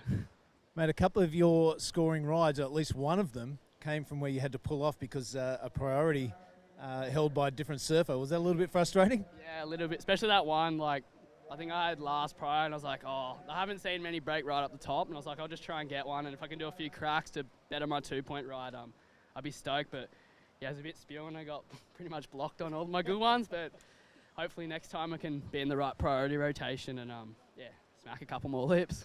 Now, you've been here for a little while. What do you make of conditions today? They're kind of in between tides and a little bit hard to pick those runners. Yeah, it's definitely. I've been here for like 2 weeks now, and I'm like loving it. So good. So I've been surfing out here a bit, but today's like you said, in between tides, and it's kind of off the end section, but I don't know. It's still better than half the waves on the QS, so can't complain really. You've hit the nail right on the head, mate. First win of many, hopefully, for this contest. Anyone you want to say hello to back home? Just shout out to Mum and Dad, probably watching. Hey guys, how you going? And then, stoked. If everyone's watching, yeah, cheers. Boom, boom. Best of luck for best of the draw. Well done. Back to you guys in the booth. You beauty, Billy Hanger, and thank you very much. Having a chat, not quite with the winner. That was Micah Markinson, who was winning when the hooter went. And dropped down to second. It took quite a while for that result to get announced as well, so I guess that pre-record of the interview there caught the boys a little bit out, but that could be the best second place interview ever. Fantastic. Good on you guys anyway. I'm sure everyone at home had a bit of a giggle about that. I'm sure those two will as well once they realise what happened. Meanwhile, the 7, Danny Widianto. This is it. Solid first crack. Good looking wave. 3-turner. Oh, that second move was to die for. Third move was just so good. Yeah, it was upside all in the finish, down. wasn't it? Oh, upside down commitment. A lot to like right there. Benny Spence using his second priority here. So let's just have a little look at what Benny can put together this time. He opened with a 4.67. He's got 2 turns in. He's going to have to settle for that. Okay, either way, that's probably going to be enough. That will be enough for the lead. He was chasing just a low 2. And this heat has already far and away eclipsed the last heat. Danny Widianto would have just about won it with his opening wave. And Benny Spence, that'll be a second number. That will put him into the lead. Here goes our heat leader in the blue jersey, Danny Widianto. Strong first turn, timed that one beautifully. And 2 turns and he is out. That's going to be a decent number. So Benny Spence, he might get the 2-3-4 he needs to advance, but that is going to be further extended when Danny Widianto's number drops. So those two guys already separating themselves from Dia Izdaha and Tenchi Ishii. Geez, he's got a good technique. That top turn spike through the lip is just textbook stuff. And let's watch the seaweed fly out of this top turn. Woof. There we go. All right. So that's those 2 turns compared to Danny's 2 turns. Danny for sure will get a better number here. For me, he's got a little touch of the Rio Widers about what he does. So just have another little look at this, guys. He's got a very similar little pump. That there, you could have said that's Rio Wider. You got, oh, Rio's surfing pretty good. Yeah. Good 2-turn combo. I reckon a better wave right there than Benny Spence. I like the inside hand on the bottom turn, just touching the water. That's cool. Well, for sure, a lot of grommets out of Indonesia will be heavily influenced by the Rio Wider campaign. 367 for Benny. I'm sure Danny's will be a smidge better than that. But yeah, I reckon Danny's really taken a leaf out of Rio's act, and it's looking like there's shades of that style involved in the Blue Rash Fest. Why not? That's not such a bad thing. There it is, a 4-6, so about a point better. And back into first place for Blue. The other two now languishing a little, the surfer from Aceh and the surfer from Japan.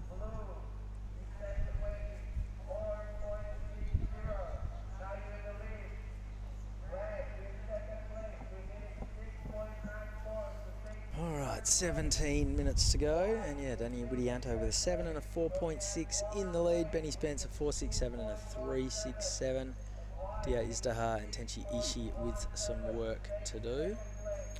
Just looking ahead at the next heat, Chris, Lennox Smith, Nathan Cook, Jack Reagan, all from Australia, up against the Japanese Ryuichi Inouye. So a bunch of heavy hitters right in that heat there. So that's coming up very shortly in about half a heat's time. We've still got a fair bit of business to get through in this one, but off to an early lead is the Indonesian. That's him in the blue rashi, sitting up next to Benny Spence from Margaret River.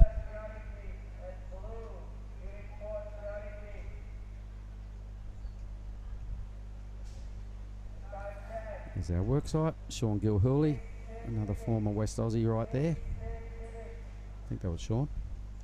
He's down there anyway, our prime head cameraman. Been doing the rounds, working with the ISC for a long, long time. Sean Gilhooly, formerly Black Market Productions, I think, when he was living in WA. Moved to Bali, made the Shades of Bali movie that did the rounds for years. He's very handy with the camera, that man. I'm sure a lot of West Aussies that might be listening will remember that name. Worked with a lot of good people over the years.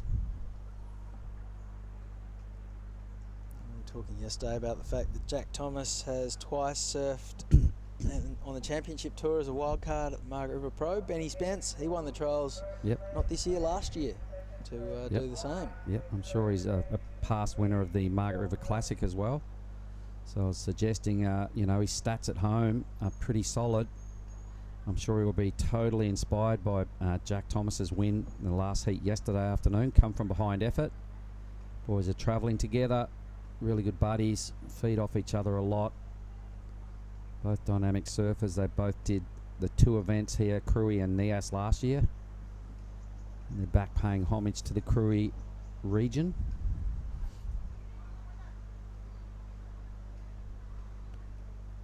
Just quickly for the people online that would like to know a bit more about Krui and perhaps coming here for a holiday. Well, we are in the province of Lampung, South Sumatra, Indonesia. You've got to get your act to the Lampung airport somehow, whether it's via, Singapore, Medan, or KL or whatever, or Bali, Jakarta, Lampung, or just straight into Jakarta and up to Lampung. You then got to get in a car and come over a huge ridge. It takes about 6 hours by mobile to get to this point. Once you're here, you might as well stay for a while because there's a fair bit of exploring to be done and quite a few good options. And you've got to love Indonesia. It's cheap, the water's warm. The locals down here are really friendly. It's a touch of old school. Chris, who have we got? This is Tenchi Ishii on his forehand, opening the shoulders, carving away at that first turn. Beautifully timed second section there, and he's not done yet. That was smart surfing from Tenchi. He could have gone the one big turn. Instead, he cut it a little bit short so that he get the big finish, and that's going to be his best wave. Here goes Dia Izdihar from Aceh on his backhand. We saw him get the heat win yesterday. Can he keep his momentum rolling in the round of 96? Well done, Strong turn, and out the back is that Danny Widianto quickly in and out. So sure a little bit to unpack at the end of that set. Pretty sure that was the blue rashi, a quick up and down. Benny Spencer's having a look at the next wave, but we'll have a look at these replays. This was a really solid effort from the young fella. You'd have to be Aceh's leading surfer, which is why they've sent him here, and you can see why this end move was quality no matter who you see string it together. It was up through the lip, boom, crunch, and just handled the drop. No worries, no fuss at all. Business as usual. This was the quick up and down for blue. And I think Benny Spence was paddling onto a wave behind that, so maybe we can catch up. Maybe he didn't go, he's still out the back. Yeah, still got priority, so maybe had a look and pulled the handbrake, decided against it. 12.5 minutes to go, so exactly halfway through this heat. Danny Bianto with a 7 and a 4.6 is in the lead. Benny Spence has priority. He'd love to get rid of that 3.67. He'd love to drop a 7 or an 8 and really escalate the scoring situation in this heat. Dia Izdihar, he's still got a number to come. I think it's going to be his best wave. And Tenchi Ishii is definitely going to drop in his best wave. When his number filters in, we can see the green jersey on the bottom. It is quite a long point, so there's a lot of work to get back to the takeoff area and grab a priority. Tenchi just biding his time a bit wider, the boys. I reckon he's doing this on purpose, this slow paddle out, just to hang off the two fellas with priority and just see if there's something better down the line. Blue likes what he sees, so let's have a look at Widianto, our heat leader, via the drone cam. Whoops, going sideways there. Another throwaway score for Danny. Benny Spence now. Benny Spence having a look at the wave behind.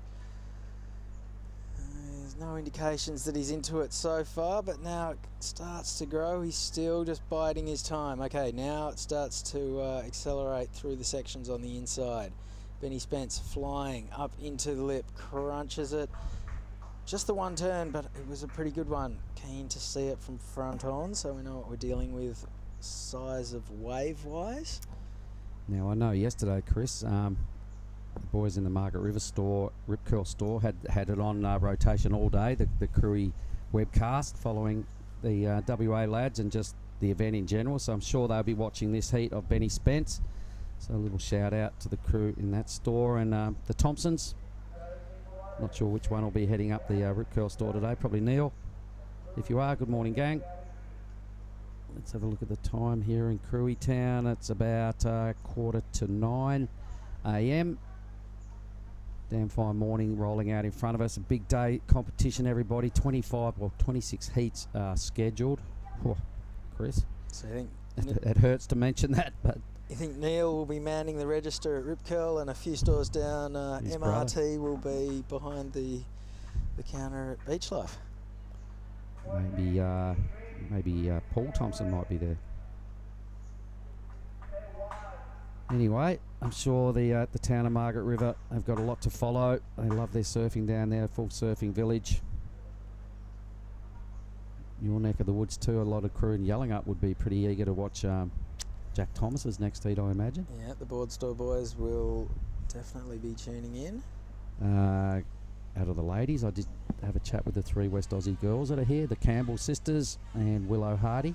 They all get I think Emmy gets a go today in that first round of 80.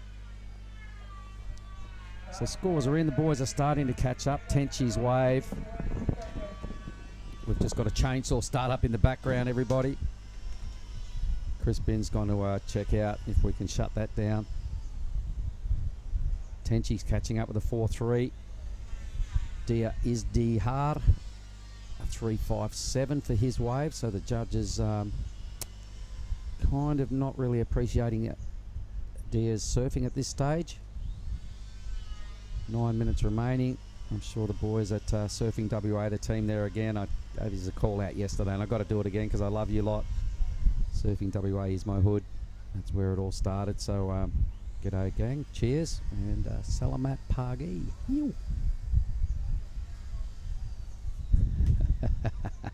Some renovations going on out the back. Chris Bin's walking in, looking a little grumpy with what's going on. Chris, what is it? Oh, just some old mate next door decided it'd be a good time to start sanding his banisters. Of course. If it's not the Mr. Whippy ice cream van, it's the chainsaw. Mate, take the day off. Watch the surfing. It's the biggest event of the year. He's gone, what surfing? What are you guys doing here? Yep, surfing contest. Krui. So a little lackadaisy for the last few minutes. 8 minutes to go. Priority sits with Tenchi. He needs only a low 5. He's looking like he's most capable. He's got a pretty cruisy style. There's a lot of Japanese surfers here in the draw, as last year. I reckon 40% of the draw last year was full of Japanese male and female surfers. Here goes our Arche surfer. His last number, he's going to have to dig a little deeper, push a little harder on his moves. 3.57, his best score. Either way, he's having a good day out, and he's definitely got, I think that might have been the replay. Either that, or he's just repeated his last wave. That looked identical. He has got something to like about what he does. He does not fail. He's putting together some pretty good surfing. I'm sure all his mates up there in Arche are watching, and if you are, there's your boy. Yeah, they definitely are. He gave him a big shout out after his heat yesterday. This is a second wave, so it's almost a facsimile of his high-scoring 3.67. This is the front-on angle, which is a better reflection of the size. That was a great turn, and he got the big finish as well. I reckon this is better. Yeah, I think so too. Yeah, let's see if we get an upgrade there. I'm sure he's got to go into the 4-point range this time, surely. So he needs a 6 for second. I don't think it's going to go quite that high, but it's probably going to bring his requirement down. I'm sure it goes better than the 3.5. So the 6 will disappear, and a 5 something will probably drop in as the fresh requirement. Benny Spence won't be thrilled at this point. He's got a pair of 4s to his name. Yep, we know he's better than that. He's got a long roping Indonesian point break in front of him. He'll be looking to dig a bit deeper and string together a series of big hits for sure. That'd be on his immediate frame of thinking. Unfortunately, he does have third priority. Is that Green sitting right up the point? Is that Tenchi right up there with top priority? He's making his priority count. I mean, that basically says that Danny Widianto and Benny Spence... That must be someone in the next heat. Okay. There he is. There's Tenchi right next to the boys in blue and red. Mind you, when it does really do its stuff and the direction's perfect, you can sit deeper than the fella in the background there. Hopefully we're going to see that at some point. For the crew online listening in, yep, the swell is on a slow decrease. I think it bottoms out about Thursday-ish. Starts to show signs again on Friday, and everybody's calling Saturday and Sunday to be back with a really nice direction swell in the mid-range size, which is kind of perfect for this reef. So Ty Sarati and Todd Rosewell, the head judge and the contest director, will be kind of really crunching the numbers, getting a few big days done early, hedging their bets on a really strong finish through Saturday, Sunday. And by all indications, I think that's exactly what they're going to get. Where'd he go? A 4.47. There we go. So it was into the 4s for the young fella. 5.1 is what he needs now, Chris. Yeah, definitely brought the requirement down with 4.5 minutes to go. So Benny Spence will not be sitting comfortably at the moment. He needs a 6.71 for the lead. So Danny Widianto, that's 7. That's one of the highest scoring waves we've seen in the last few heats. Tenchi Ishii is moving down the reef. And here goes Dia Izdihar on his backhand. Oof. Flying into that section and not getting any luck 4 minutes remaining. Ben Spence has third priority. He has the inside. And, well, he's working his way through. There's no one who can drop in on him at this point, so it's time to go to work. Releases the tail. That was beautifully done. Gets out on the face with a bit of a carve. Now he's got the foot down. Hits another crunched section right there. And another big belt. So he's going up towards the best scoring wave of the heat so far. He's definitely, this will be his best score. A string of turns. He's not done yet either. Does the wave give him anything? No. So let's have a look at the replay from front on where we can get a better indication of just the scale of things. Yep, that's where, as we were confirming earlier, we know he had better in him than those fours, and he finally got a bit of a canvas that he could string together a bunch of hits. So here is the front on view. Look how small this wave starts off. Yeah, it actually worked in his favour because he had third priority, yet he was able to skate past the guys with the higher priority. That was huge. Real nice fin release to kick things off, mate, and catch our attention. The wave grows in size now, and look how clean it is. He's picked a screamer for sure. Benny Spence, well done, mate. Wave choice, tick, tick. Manoeuvre selection was right there. For sure, his best wave. For sure, probably going to rival that big number of Danny's. Probably goes to the lead. The only thing that maybe holds it back, it wasn't the biggest wave.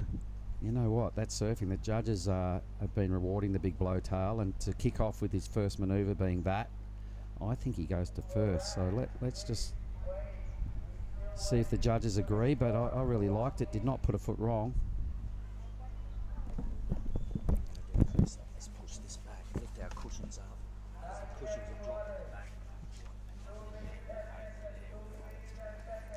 2 minutes remaining. Still waiting on that score to come in for Benny Spence.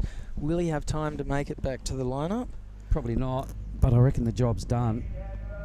I reckon he'll either go to first or put a heavy exclamation mark on second. I still think he probably goes to first. Here's Danny Widianto. Second priority in the lead. Tenchi Ishii has priority. He needs a 5.27 to get up to second. That's probably going to change when this next score from Benny Spence drops in. Here goes Tenchi Ishii. He's going to build on his total because he's only getting rid of a 0.93. But that's not going to be much of a significant wave with 90 seconds to go. Danny Widianto still in the lead and has priority. He'd be feeling pretty comfortable, but Benny Spence, the lead is under threat. Here he goes. This is a good opportunity for... Oh, hang on, that was a bit of a weird takeoff. I don't think he realised that. All right, so in question is this first placing, really. 6-7-1, the judges are definitely taking their time. They do have the opportunity to have replays up there, so I'm sure they're having a good second look at that. I think I just saw a number drop, but I just didn't see where it went. Anyway, Tenchi's playing catch up here. He needs a big number. That's not it. Let's get back to the leaderboard. Let's have another look at this. Benny Spence in the first, a 7.83. There you go. Judges have been rewarding that blow tail, mate. If we think back a couple of heats ago or yesterday, Kobe Clements, remember that wave he pulled a big blow tail, and we thought, oh, it might be a 5-ish. And it was a 1.5 better than the best number. Remember that? So I think the judges still sticking to that theory, and Benny Spence caught their eye early. The 7.83. Thank you very much. It's better than what I was expecting or hoping for, but we'll take it. So 10 seconds remaining. You're going to be having a chat with Benny Spence. How good. Hopefully we don't have a repeat of Billy interviewing second place. No, definitely let's interview first place, Chris. Thank you very much. All right, so with that, I think we'll be throwing to a break pretty quickly. I think I'm going to pencil Benny's win in. There we go. We will throw to our ad break. Go and have fun with the Benny Spence interview, and we'll be back shortly, everybody, so don't go anywhere.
Tanjung Bocor. This is a WQS 5000. We are watching Heat 10, the round of 96 for the men. Giada Lagardi joins me back in the booth. How'd your break go? It was really good. Got to make the most of them, don't you? Because we got a long day. Yeah, I got one of my friends gave me a coffee delivery from Leafy's out the back. Right. A good cappuccino oat milk to power me through the day. But I ended up watching some heats, and now I'm back in here. Cool. Psyching up for your heat. I guess we're starting to get within the 4-hour realm of your heats about now, Giada. All shortboard stuff today. Have you had chats with any of the other girls, read tactics or anything, or you? What do you do? Actually, I was looking for some of the girls out the front, but since I think there's still so many rounds of men yet, none of them have really showed up. I did see some of the girls after the free surf this morning. I saw Liliana Bowery and Dos Santos, but everyone quickly went back to their place. I think everyone's resting up. You know, it's really hot out here, and you need to have that rest, stay hydrated. Otherwise, it's easy to get tired. Now, you surfed here in the event last year, competed. Enlighten me again. How did that go for you? Unfortunately, last year, not so well, actually. Not well at all. You went way better at NIAS, I remember. You did. NIAS, I got quarters. Well done, you. Thank you. All right. Yeah, that was such an amazing event. NIAS, we had it was cooking. It was great to surf a heat with just one other person out. You know, it's not every day you get that. No, indeed not. It is a busy scene up there at NIAS. I believe it's potentially on the radar for maybe later on this year. Let's just watch Blue, though. We'll get back to that NIAS chat shortly, but this is Nathan Cook. So the big, strong, goofy footer, 3 Australians in this heat, and Inouye in the green. So some pretty tidy moves to kick things off. It had a couple of minutes chip off the clock, so well done there to Nathan. Yeah, we've seen with the lower tide, it has slowed down a little bit, and we've seen a bit of a drop in the swell compared to this morning when there was just a bit more water on the reef. But it's still really good out there. Now, as you were saying about NIAS and surfing it by yourself and one other person in the lineup, man, I was lucky enough to have most of COVID in Indo. I got to NIAS. We had a few days where I was surfing by myself, like seriously. So I don't want to gloat too much to everyone online, but it was a pinch me moment. I had to stop one day when I was about to paddle out. It's 4 to 5 foot. There's no one out there. There's no one on the beach moving at all. I felt like the only human in the world. And I had to stop and just soak it in because I went, this will never happen again. And it hasn't. But it was one of those times I went, I will never forget this. Yeah, COVID was an amazing year for me as well. I got to surf Ooze, being in Desert Point by myself. What? I did go to Lake Keys once as well. And Desert Point by yourself, that must have been one of those moments you go, what the hell's going on here? Yeah, I got definitely the best waves of my life that year. I remember even one morning it was just me and my friend out there, and the other guys didn't want to paddle out because there was a little bit of morning sickness, and I looked at him and I was like, wow, this is pretty one of a kind moment. Yep, you may have to remember that for the rest of your life, because I doubt whether that'll ever happen again, Giada. Never. It's never going to happen again. All right, so it was unfortunate the way that went for the world, but there were some upsides, I guess, throughout many countries, and it's a bit of a trade-off for all the years we've been coming here and exploring and trying to deal with crowds and moving around, and it was expensive to move around, and you had to kind of bide your time with the whole PCR testing side of life and waiting, 24 hours to get your results, and then they're only valid for 48 hours, so you had to be on the move pretty quick, smart. There's to a get lot where of calculating every time you wanted to travel. It was, but it was well worth doing, and that was definitely the highlight of one of the big highlights of my 30-odd years of Indo time. Anyway, this heat, Nathan Cook, the 4.33, not huge, but a pretty decent number for those tidy swacks on his first move, his first wave. You can see Inouye in the green, And we have Lennox Smith and Jack Reagan, red and white, yet to bother the scorers. There they are. So they've got to duke it out for the next wave, and then we'll have a priority situation. I reckon that's just about to happen. Down the line goes green. So I'll stay with Inouye here. Ryuichi Inouye, he's up and down. Somebody's surely on this next wave. Giada, see up. Let's have a look. Yeah. Hang on. Oh, surely this is one of the bigger waves for a while. Check this thing. This is definitely one of the biggest sets we've had come through in a long time, actually. Too big. Maybe it's the switch of the tide. But whoops. Oh, and our surfer in green on the inside, that was a beautiful turn. He follows this one all the way through, tries to get around the section and just closes it off. A little bit of a nice airdrop finish. And out the back, white. Unfortunately, just gets unstuck. It'd be nice to see if he got anything done out the back. All right, so at this stage, you've got to be thinking low-scoring heat. Probably the 4.33 still standing as the best number. There we go. Let's see what happens here for Jack. One big hit. Oh, okay, so that was it, over and out. So no manoeuvre wave for Jack, a throwaway score. Lennox Smith, now waveless, will benefit from all that and pick up top priority. Yeah, he'll be waiting for one of those medium ones to come through. Those big ones sometimes just, tend to close out or a little bit like an outside corner.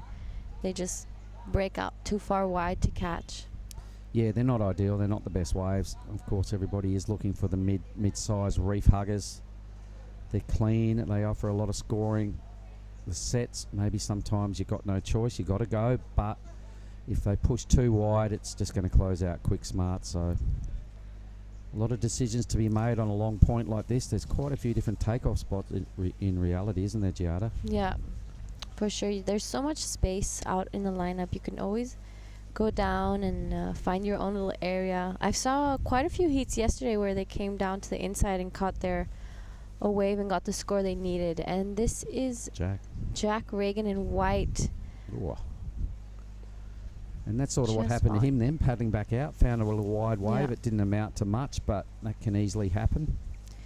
Yeah, so it's common to see in these types of lineups a lot of situation changes. Even if they're paddling back out, maybe a little runner that just hugs the reef really nicely and has that wall. Might not be as big, but has a really good shape, and people are able to make some really big scores. Yeah, so Inouye moves into the lead. Ryuichi via his 2 scores, no doubt. I imagine one of them's probably pretty decent. So shortly we'll probably get a look at the individual numbers, but there it is, a 5. So the wave of the heat for Ryuichi. Backed it up. His backup number is very low. So sitting on top of the leaderboard right now, the Japanese surfer. He's got the 3 Aussies bearing down on him. Nathan Cook is most well positioned with that 4.33 and nothing. So would only need a 2.67. 2.68 will put him in the lead. Yeah, it's been a little bit of a slower heat. This one we were just about to hit halfway and not that many waves ridden. Lennox Smith hasn't even really stood up yet.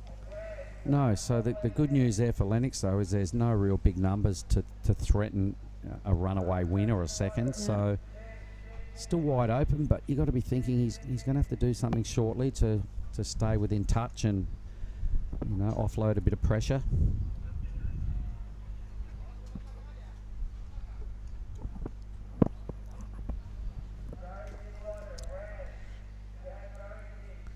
Okay, I think we're going to throw down to Chris Benz, who's going to have a chat with Benny Spence. So over to you, Chris. Oh, we're on. Hello, everyone. Down here with Benny Spence. Congratulations on the heat win. Thanks, mate. Run us through your heat just then. The heat in front of yours was a bit of a dud, lots of 3s and 4s, but you guys found some good waves. Yeah, well, I saw the heat before and it was just all breaking real close to the reef, no sets. But luckily in our heat, it kind of pulsed again. It tends to happen here, but yeah, found a good inside one at the end, but picking duds at the start, but just got to be patient for that little inside runner. Where have you been surfing in the lead up to the event? I surfed just all over the place. There's so many options here. Plenty of time at the comp bank though? Plenty of time at the comp bank. Not as much as you probably should because all the waves around here are so cooking. But yeah, just Mandiri. You can go south, north. Doesn't matter. They're all up there. So in a heat, do you know specifically the waves that you're looking for? Or are you just paddling out, going, well, I'm going to take off on whatever comes to me that looks good?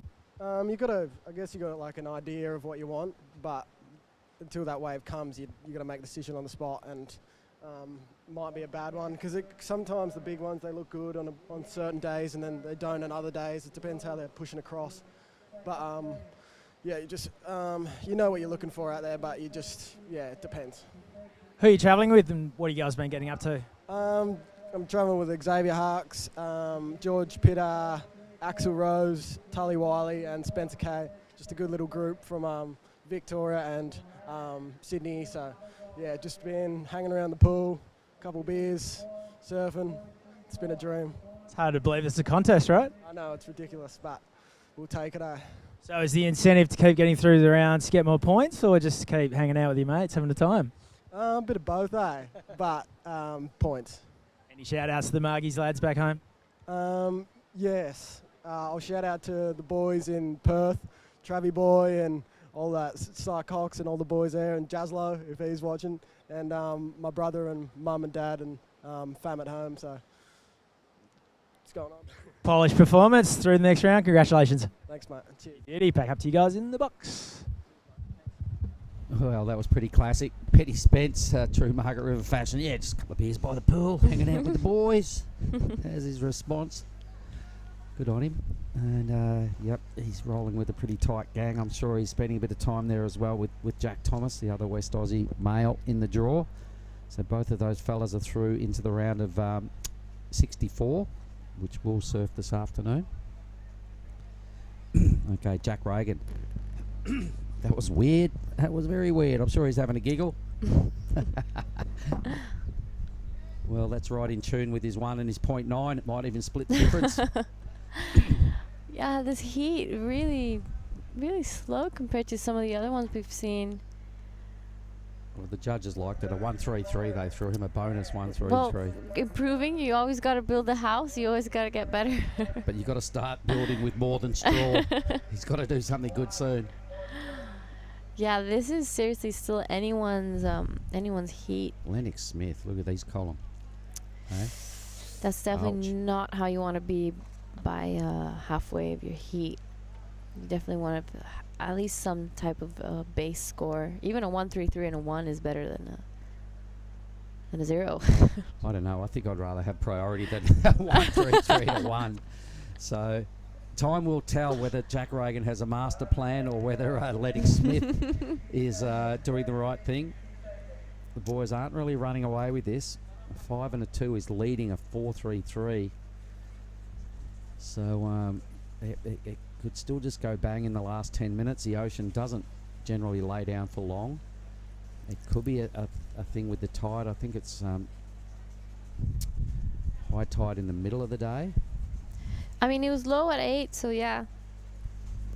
It might be just like that switch of the tide. There's always a little bit of a lull, especially when it's the dead low switching to the high. And then as soon as that starts pushing in a little bit more water, we're going to start seeing more of a pulse, hopefully. Yep, so it's only 9 o'clock here. So probably an hour after low. So maybe we're yet to see a real push. And Lennox Smith probably hoping that push comes in the next 10 minutes.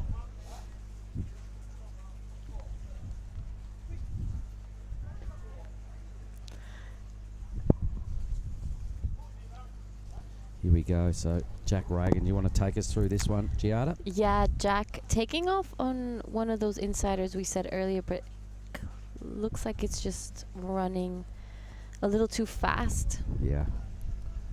He does have a 4th priority, so nothing really to lose. It's great to be a little bit more on the inside of the other guys and maybe see if there's one of those inside runners like Ben said. And actually, like, we've seen this wave many times look small on the takeoff and actually grow as it goes down the line. There's our judging tower, folks. There's the priority rotation right there. Red, blue, green, white. few of the work crew down there just on a smoko break, which seems to happen quite often. Heads out. There's the gangway leading down to the beach, so a lot of the general public are parked up right next door to us. There's the little grom there, wondering what this big mosquito is looking at him. His sister's going, "Mum, come here. Look, hang on, I'll go catch it." Little fella's baffled. Look at him. He can't believe it. No, he's like, that is the weirdest thing I've ever seen. His mum's having a giggle in the background. Old mate's got his jiggle on now. Dropped his car key, his motorbike key.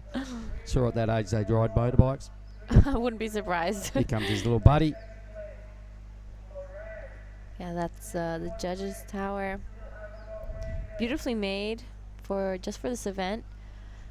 Even our commentating booth, all of bamboo and with a beautiful design as well. Yeah, they're keeping everything pretty eco, aren't they? Like the Bobo box judging tower, they had that in mind. They built it out of all just sort of local wood that they can pull down at the end of it. Same with the athlete area. A little hut here, it's pretty cute. Something I love about indoor, like even just outside, there are a few ladies giving out rice cakes and a lot of local Indonesian treats, and everything's wrapped in banana leaves. Banana leaf, yeah, exactly. You know, they're trying to keep this contest as no plastic as possible. So everything you see is either paper or cardboard wrapped in banana leaves, and I think it's a great way to show the local community as well that everyone's trying to put their foot in. Got to start somewhere, right? Yeah. Here we go. So speaking of starting, this is Jack Reagan screaming down the line. He may get this taken off him. He will. So Lennox Smith, here we go. The first time we've seen the natural footer now. First hit looked pretty good. He'll be really anxious to make this one count. He's waited 18 odd minutes for this wave. He's really stringing together a series of strong moves. That'll put him right into the conversation for qualification now, given the fact that the best score is only a 5. He's back in the mix. Yeah, that was definitely the wave he was looking for. It would be nice to see the angle from the beach. This is Jack Reagan. Whoops. Just getting his rail box. That's 5 waves for Jack for a heat high of 133. So Jack is having a bit of a shocker. Yeah. Here it is again. Does he really want to see it a second time? Another up and down. Oh, this is the wave that Red gets. Yeah. This is Lennox's first. Oh, that was temporarily. This is live action, I think, from Nathan Cook. Yeah. A beautiful wave. This is only his second one. He has a 4-3-3. He's in second. Looking to back it up.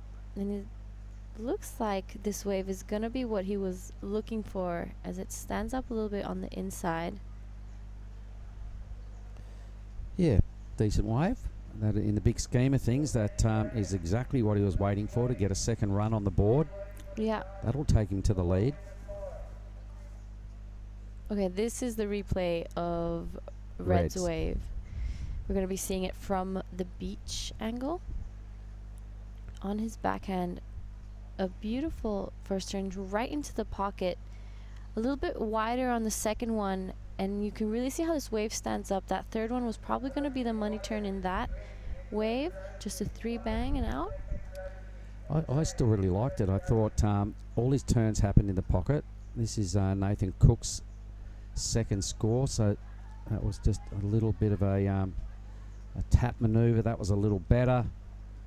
All right, so you could see he just wants to keep this wave, bank it, lock it in. Only his second ride, he's sort of surfing it that way, as opposed to Red, who kind of teed off a little more. Job well done for Nathan Cook, though, but I reckon Red will still probably maybe have the best score of the heat. Yeah, that wave. It is a 6-5, so Lennox, the judges appreciating his commitment to the pocket, starting with that first turn. Yeah. 4 decent hits for Lennox Smith, 6-5. Yeah, that pushed him straight into second. We're still waiting for the last of blue, though, and this is green, our Japanese surfer. A beautiful looking wave. We'll see if he manages to get this last turn, and I've noticed the judges really putting the points in if you can finish off those waves. Well, he did. And that's looking like another really great score.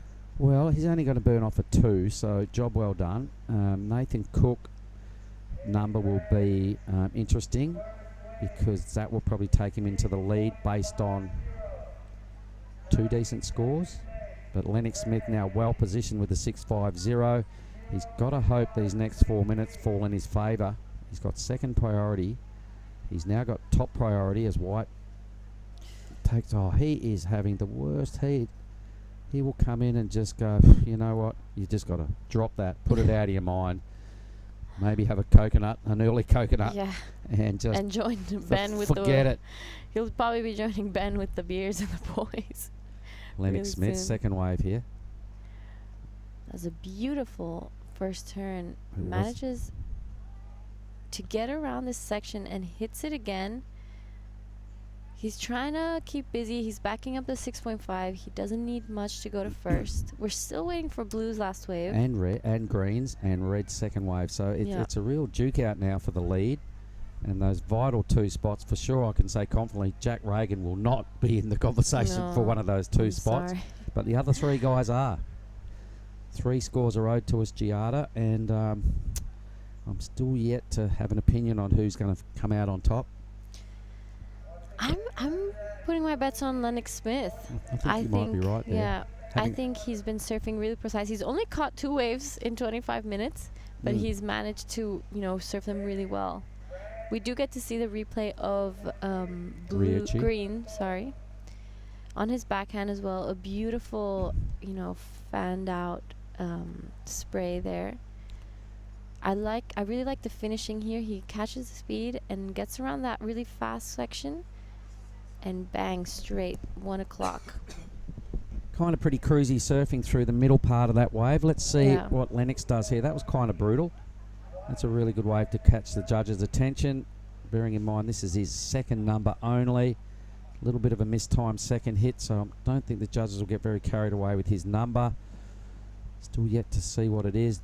Cookies earned himself a 5. Surfer in blue. Oops, a tube.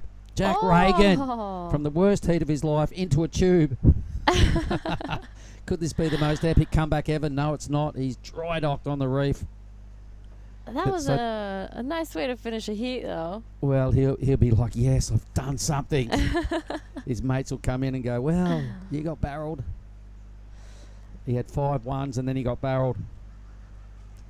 Yeah, Nathan's last wave of 4.33, but I think it was a 5 actually. There it is. There's the tube, and he disappeared. So Jack Reagan will at long last go, there is a God. Something decent happened. May have lost some skin on the jump off. It was pretty shallow right there, but I'm kind of feeling better for Jack Reagan now. I mean, he's the only one who really got barreled in this. Lennox Smith 4.13 for that. Basically 1.5 hits. First hit was good, and back. Second hit was okay, but a little fumbly, but takes him to the lead. Inoi's still got a score to come, the surfer in green. Yeah, looking for a 4.33. It's not a big score, and if they gave Lennox a 4.13 just for that 1.5 turn, I'm feeling pretty good for our surfer in green. Inoi. So that's the question. Does the Japanese qualify here?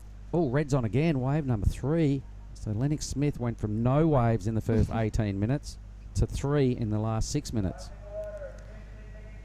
Yeah, he's definitely starting to keep busy. That was a beautiful way to finish that wave. He goes Inoi as well. So still not convinced on who wins this heat or who gets second. I'm pretty sure Lennox. I'm putting my hand in the fire for Lennox Smith.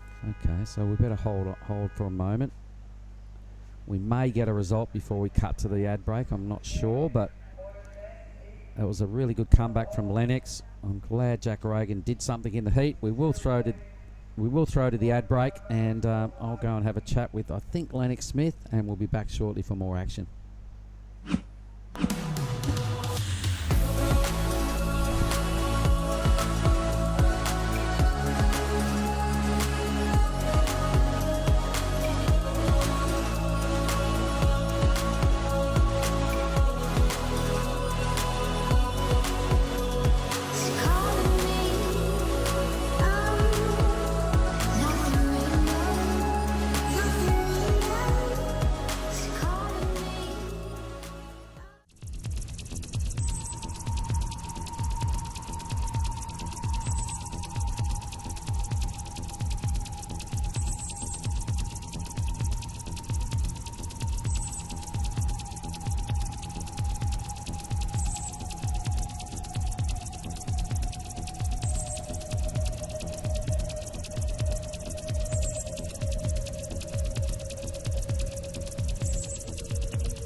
Welcome back to the Krui Pro. I'm in the booth with Billy.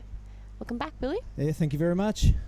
That seemed like a pretty entertaining last heat. Yeah, it was. I guess you got to see a little bit of it. Tell us what was going on outside. No, I actually wasn't. I was taking care of some admin. Oh. Talking to the judging tower and clearing up my mix-up when I interviewed the wrong person. Oh. So that was fantastic. Lack of communication. But no, I missed it. But it sounded like Lennox Smith was doing well. Oh, yeah. Lennox didn't catch a wave until the last 10 minutes of the heat and then managed to take it out.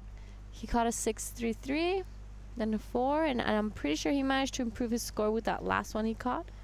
So it was actually a pretty interesting heat. There we go, a 6.50 for Lennox Smith on that high-scoring wave, and a 4.13. So kept his cool. Yeah. Yep, didn't panic, and came along with the win over Nathan Cook. Yeah, Lennox showing some really mature, competitive mindset, being able to keep his cool and not, make sure the nerves didn't get to him. He waited with priority for pretty much 3/4 of that heat. In in this heat, we have in red Tully Wiley, in blue Tim Bain, white Takumi Yasui, and in green Luke Brumby. Right on. That looks like 3 Australians taking on a Japanese. Love the international flavour here. Waves continue to deliver. A little bit slow in some heats, but just got to be a bit more competitively savvy, and you'll find the scorers, of course. Benny Spence coming away with a 7, I think. Let me have a look at that on my little computes. Yeah, 7.83. Imagine that's a high score of the day. So the waves are still out there, the scoring potential on offer. Let's see what these lads come up with. Yeah, we've seen a little bit of the waves have slowed down quite a bit with that dead low tide. But as I was telling Mark, I'm hoping that there will be a little bit of a push in the swell with the incoming tide. We've seen a massive drop in the swell from yesterday. We are not seeing those big sweeping sets. Yeah, there's no risk of duck diving 20 times paddling out the back today, so it's full attack mode, no defensive play. Yeah, so the Heat 11 has officially started. There we go, the results of the last heat. As you've mentioned before, Giada, Yep. Smith coming away with the win. Nathan Cook in second, and unfortunately our Japanese surfer and our surfer in white didn't make it through. He did have a little bit of a shocker, our surfer in white. He fell on almost every wave. Oh no. Yeah, but then, for a happy ending, he got a barrel. Well, that is one way to get one. Yeah. And yeah, well, at least he can walk away with a smile on his face from getting tubed out here. Yeah. With only 3 other dudes. Yeah, for sure. Here we have Heat 11. Another beautiful day in Ujung Bocur.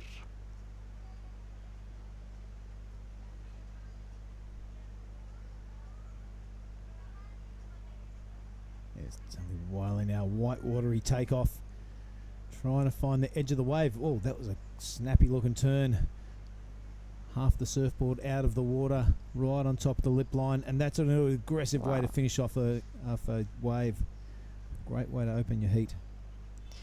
Yeah, this right behind my surfer in white. This is Takumi Yasui. Beautiful backhand carves, really smooth style. Oh yeah, fins out on that one. Showing our surfer in red, I'm in here too. Take that right in your face. Tully Wiley, I was impressed with that drone angle, but it does make every wave look epic, the drone. Yeah. So I can't wait for that front-on angle, and we'll see how critical he did get. Here it is now.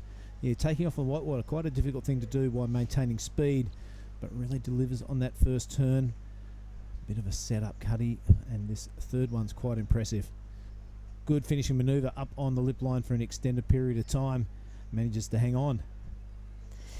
Yeah, this is our Japanese surfer on his backhand. A little bit of a setup carve. Straight into the pocket on this one. Very calm, cool, collected style. Yeah, indicative of the Japanese surfers. Takumi really going upside down on that last one. So this is going to be a really handy wave I'm backing. Yeah, and it's a great way to start. Quite opposite of our last heat where it was a very slow start and an active end. Here we're having a very action-packed beginning, and hopefully stays out like that through the heat. Luke Brumby now, backhand high line, looking for somewhere to bash. He finds it and really does it well. Only one hit, but a decent one. Yeah, I would be pretty stoked on a turn like that. All right, most surfers with a wave under their belt. And we're going to be going to a post-heat interview with the winner of our last heat. Take it away, Mark. Okay, team, here I am down in the athlete area with winner of the last heat, Lennox Smith. Lennox, 18 minutes without a wave. Was that part of the plan, or did it all just go a little wrong there? Yeah, I don't really know what I was doing. Yeah, it's pretty heavy. It was pretty heavy. Nice recovery, though. We're having a chat as the winner, so it turned around pretty quick, smart. But what do you do when you haven't had a wave for 18 minutes? What were you saying to yourself? I don't really know. I was kind of just thinking, surely a wave's going to come. And it did, and it turned into a 6.50. So that got you well back into the game. You must have been feeling a whole lot better right then.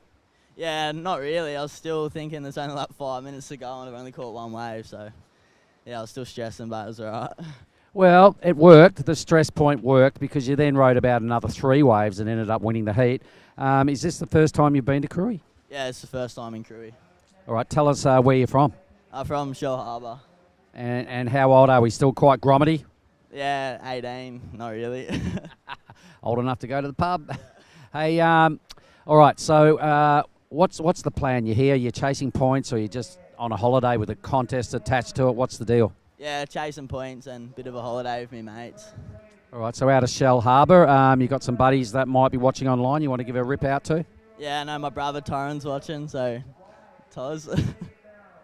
Anyone else? Sponsors? Yeah, it's all the sponsors. Shout out to Huey Vaughan for, just being there for me and everything that he's done for me, coaching me and everything, and Jarvis as well. We're staying with him and he's been big support, so yeah, shout out to the lads. I reckon, how about next heat? Let's surf a whole 25-minute heat. What do you reckon? Yeah, that'd be a lot better. It would be a lot better. Anyway, Lennox, winner of the heat, mate. Well done. And back up to the booth. Cheers, guys. Right on. Thanks very much, Mark. Very entertaining interview and a very happy Lennox Smith. He's kind of dodged a bullet there. Yeah, that was... he managed to keep his cool. It was a very impressive situation for Lennox Smith. Great little interview. First time in Krui.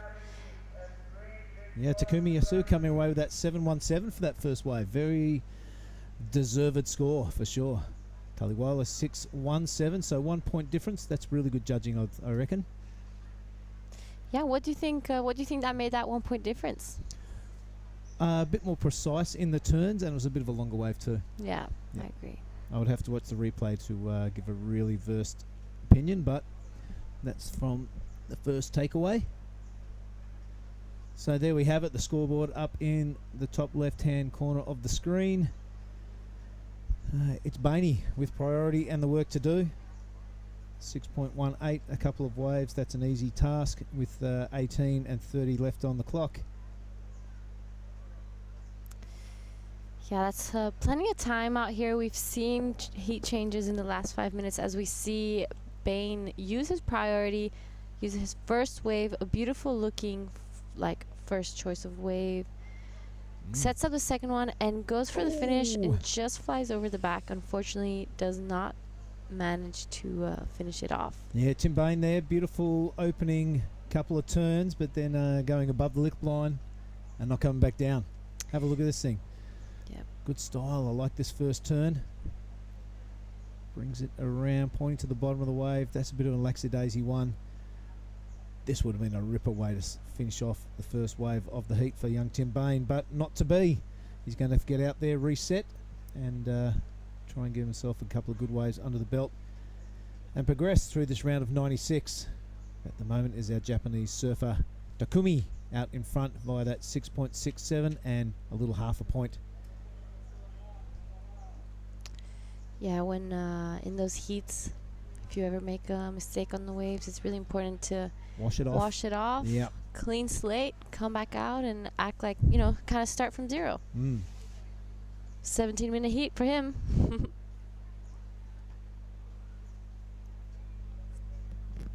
I wonder if there's ever any conversation between the guys out there. Oh, that was a sick one. Or if everyone's just like on their own game, chasing points. Some people like to chat. Some people like to just not say anything at all. Bit of mind games. Oh, it just depends where your head is at. Sometimes you're in a chatty mood. Sometimes you just want to be left alone. If you have a game plan you really got to stick to, you don't want to be talking about football or something with one of your competitors and go, actually, what was I supposed to be thinking? It's a good game plan if you want to distract your opponents. That's right. Yep. A little bit of chat out there. I remember when Fanning won bells, he was surfing against Slater. Slater started chatting to him. He turns and goes, "I'm not talking to you, mate. For 30 minutes, I'm not talking to you." And then he won. King of mind games, Kelly Slater. He would have been down on himself about that. Here goes Timmy Bain again. Second wave. This is better from the young man. A couple of snazzy looking turns. Inside section. Can he deal with it this time? He can, and trying to get around, but it's running off down the reef. That's a better wave from our surfer in blue. There we have the caddies out the back. Yep, caddy shack. Yep, check them out. All four. One caddy more down the line. They would be talking non-stop. Yeah, for sure. I wonder if there's a contest between the caddies as well. Who's going to pass, who's not. A little bit of betting. Oh, yeah.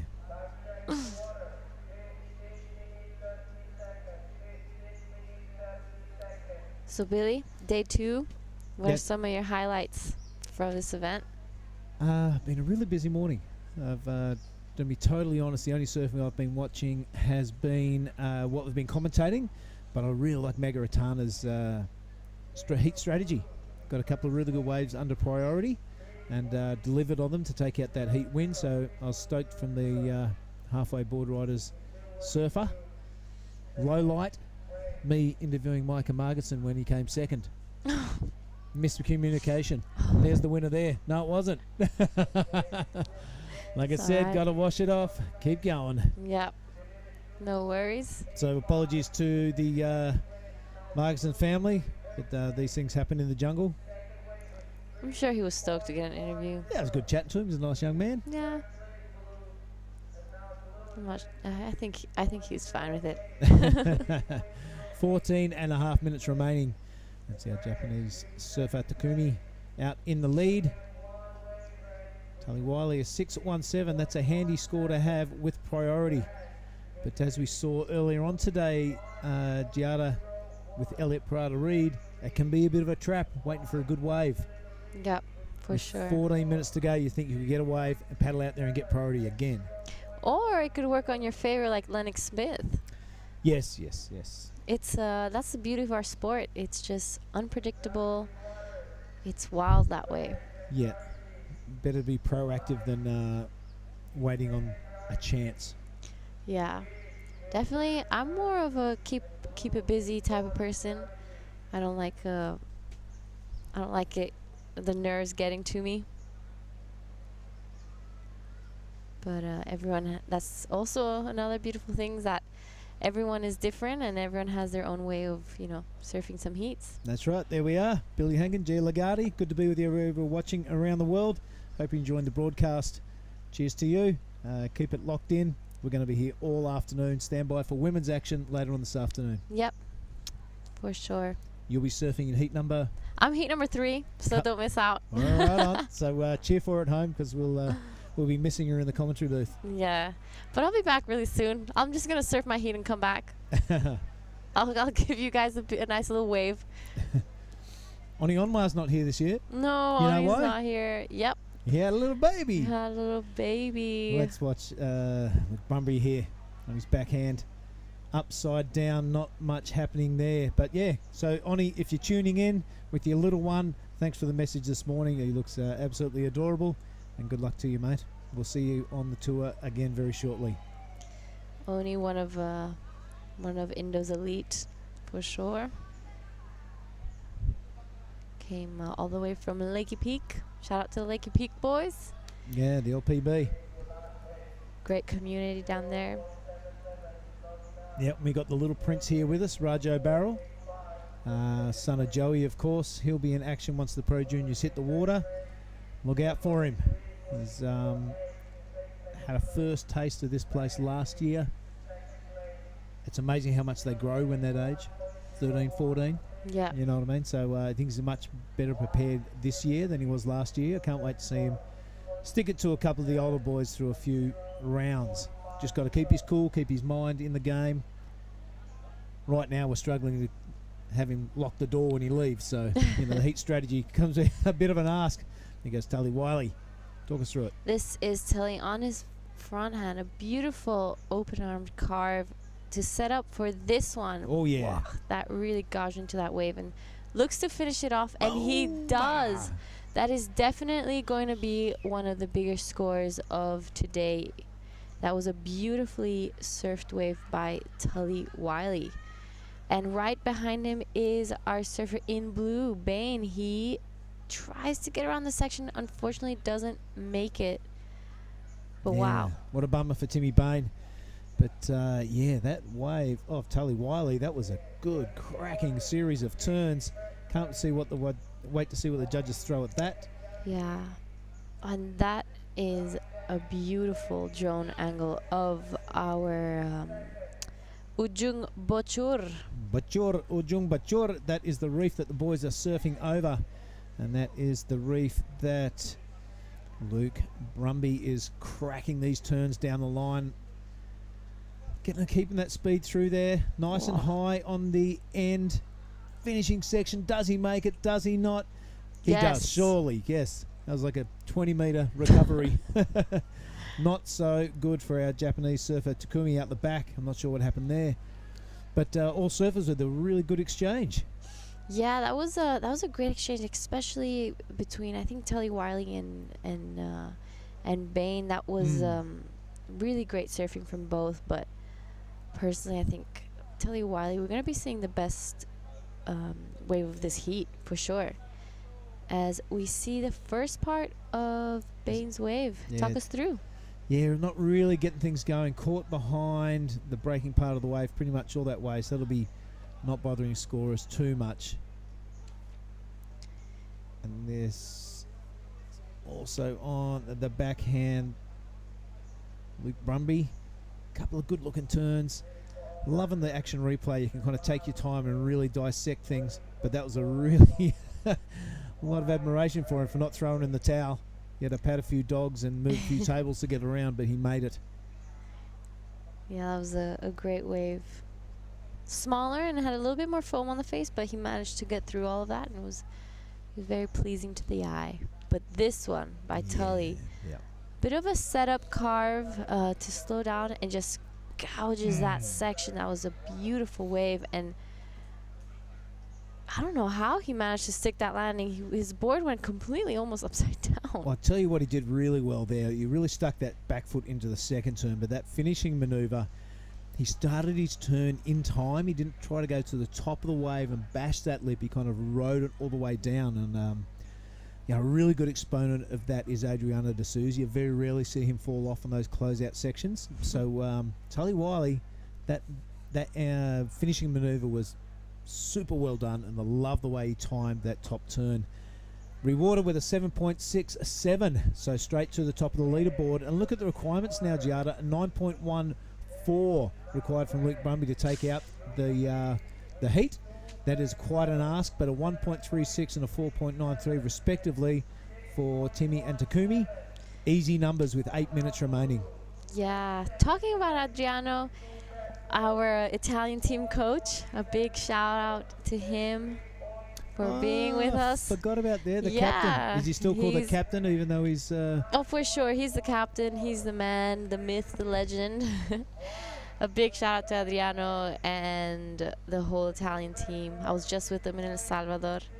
Leo doing great at the Setia event there.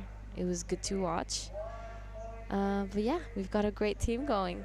Yep. I know Cleve Bevilacqua would have been watching. For sure. He's a big fan of yourself and the Italian team.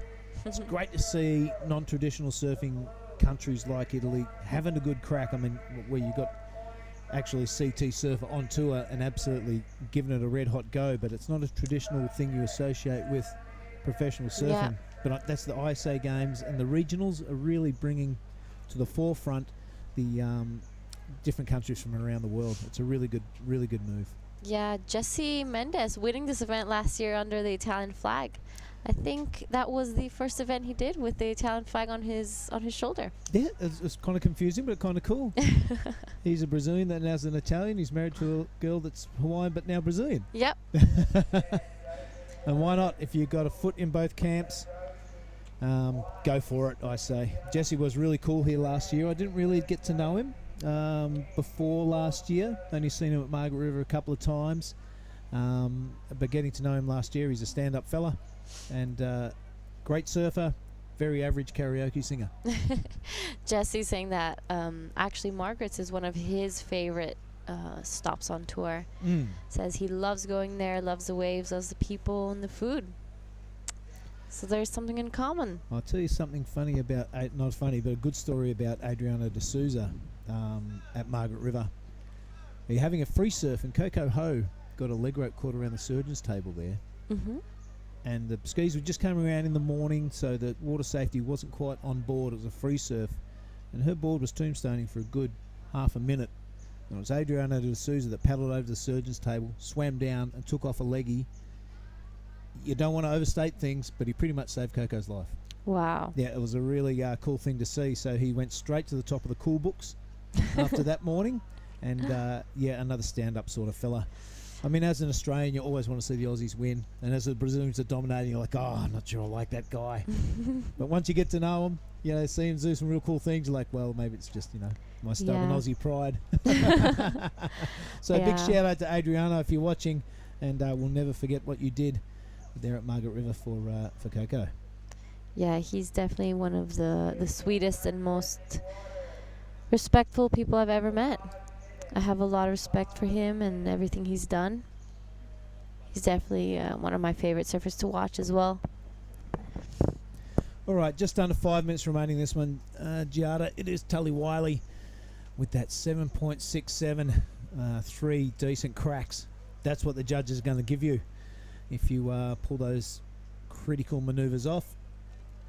Over Luke Brumby and Takumi coming in third with second priority, and it's Timmy Bain with the work to do. I want to say with the work to do, it's a 4.93 to progress, and same with Takumi, a 1.36. Luke Brumby looking to get rid of that 333.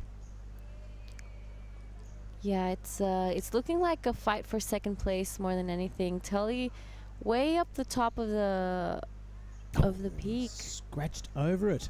So this is Timmy Bain, first priority holder. He had to pull the trigger. There's only 4 minutes remaining. That is his first turn. Getting his groove on now. This thing, yes, shouldering out, so it is going to run down the reef, but he just overcooks that bottom turn. A bit late on the top turn return, so wow, Timmy Bain be ruining that opportunity missed. Look at him. His body language is full of disappointment. Yeah, he still has time, so don't give up, Timmy. Yep. Pop back out, wash it off. I'm with you on that one. Look, he just scratches over the edge here. Had to work his way around the whitewater. The rest of the field were frothing on this wave, so it was a really good move to take it. A couple of really good turns. It was just a everyday maneuver here. Hits a bit of a soap on the dance floor, and off he goes. Yeah, by looking at that replay, kind of looks like he thought that section had a little bit more oomph. Yeah, more oomph. That's exactly the word, but I think he hit it a little too early, and he should have just waited for that ending section. Yeah, well, you get in that rhythm and that groove, and you want to be really aggressive, and sometimes it works, and sometimes you come up short. Yeah. But come on, Timmy, get back out there. Try and sneak a wave under priority from those three other guys. You've got just under 3 minutes remaining. Yeah, with that drone footage, you could see Tully really up the point compared to the other 3 competitors. He's looking for different. There we go. You can see Tully all the way up the top. The other 3 guys aren't more down. Bain is probably, if I'm not wrong, going to stay below and try see if he can sneak one under everyone else. That's the best way to do it, I'd say. Yep. He's 2.5 minutes. Looking for a 4.27, so that's not a big requirement. Yeah, we saw Jack Thomas do it late yesterday afternoon. He went from 4th to 1st with exactly the same situation. He was 4th priority, paddled inside all the guys, and came out with the win. So definitely a great example, never to throw in the towel and keep scratching and biting until you feel that final siren. Yeah. Well, actually, Tim did improve his score, though. He got a 3.77. That did lower his requirement a little bit. Still 2 minutes left. There's, anything can really happen, but it does not look like there's much swell or lines in the distance.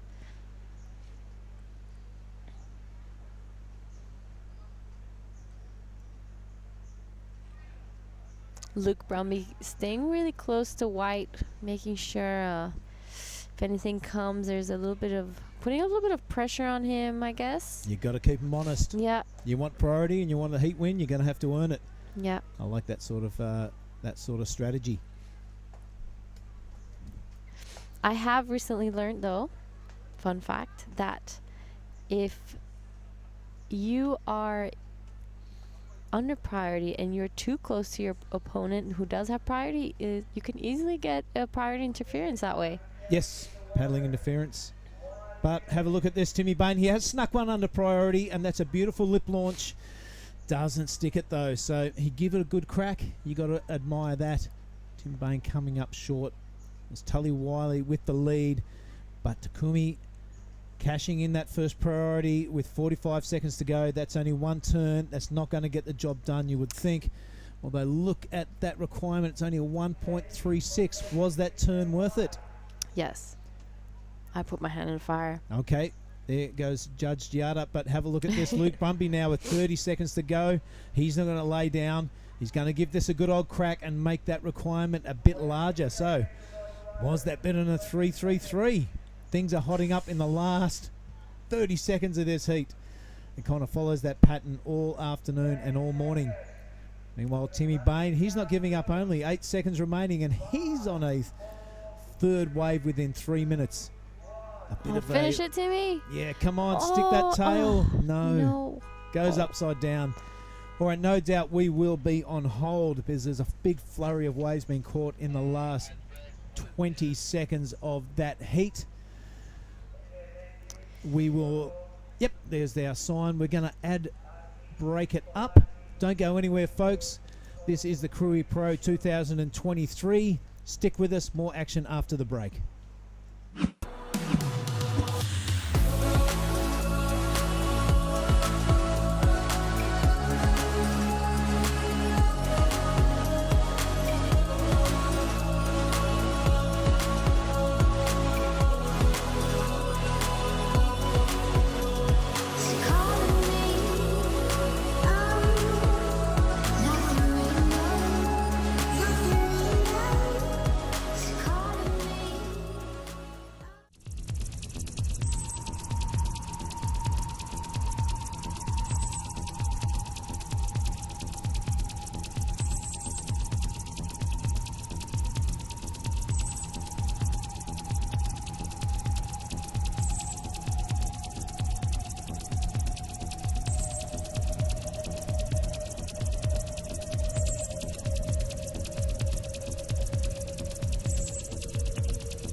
All right, welcome back to the Krui Pro. That is the playing field in front of us. Beautiful drone shot from Ryan Williams. Bird up there in the sky. Competitors in the foreground. And who do we have in white right now teeing off, Billy?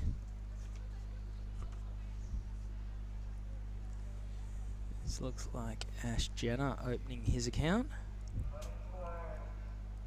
Sorry, Shitoro Wake. So we've got 2 Japanese and 2 Australians in this heat. Jin Suzuki is in red, Bodie Williams is in blue, Shitoro Wake is in white, and Kota Kilorn The green with the pink hair. Yes, I'm liking that punk rock style. Welcome back to the booth, Chris Benz.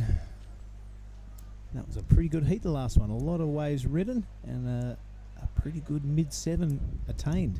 Oh, that's a solid first turn to kick off the campaign. Looks like the tide's just sort of settling into a nice position right now. And the waves are just reeling down the point. Got to say, outside Billy, it is starting to steam. Yeah, it's starting to steam in here too. Okay, that was our surfer in white, Shotaro. How do you pronounce that last name? Wake? Wake. Wake. I say that with so much confidence I don't have a clue. It is for the next 25 minutes. Shotaro Wake in white opens up with a 4.17. Don't mind doing that in the first minute of the heat.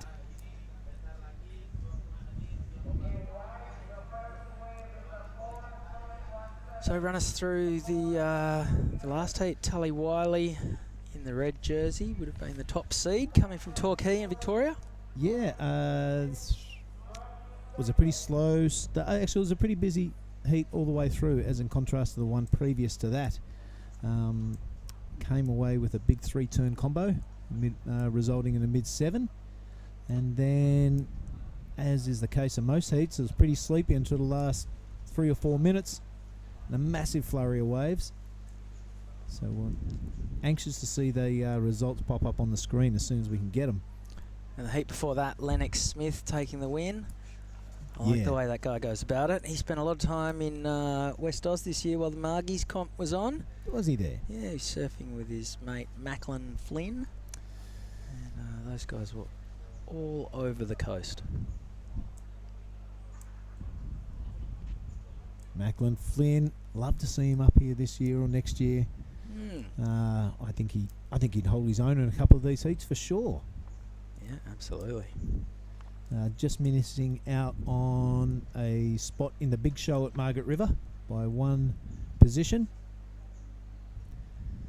But yeah, I'm sure there's a bevy of surfers around Australia in that similar position, just scratching to get on the QS 5000s and then try and claw their way onto the Challenger Series. There we are. Billy Hagan, Chris Benz, great to be with you. South Sumatra, that's where we're at. Krui Town. This is our new couch. This is our new couch. What do you think? That's delightful, isn't it? Great to be with you, and wherever you're watching around the world, stick with us. There's going to be action all day. We're going to end up these 16 or so heats of the men's, swap over to the women's after lunch, and then a bit more men action in the afternoon maybe. Yeah, the ladies have been chomping at the bit to get out there. Almost a day and a half of competition down already. So there is the opening score for Shotaro Wake, and it's a 4.17.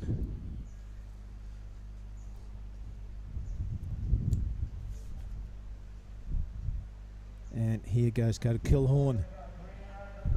Big tall guy, pink hair, great style, loving his attack, really finds the pocket but can't swing that blade around. So Kilhorn will be out the back. Again, looking to reset and reload. Williams now getting caught behind the curl. That's such a frustrating thing to happen, Chris. Sure is. It's happening a lot.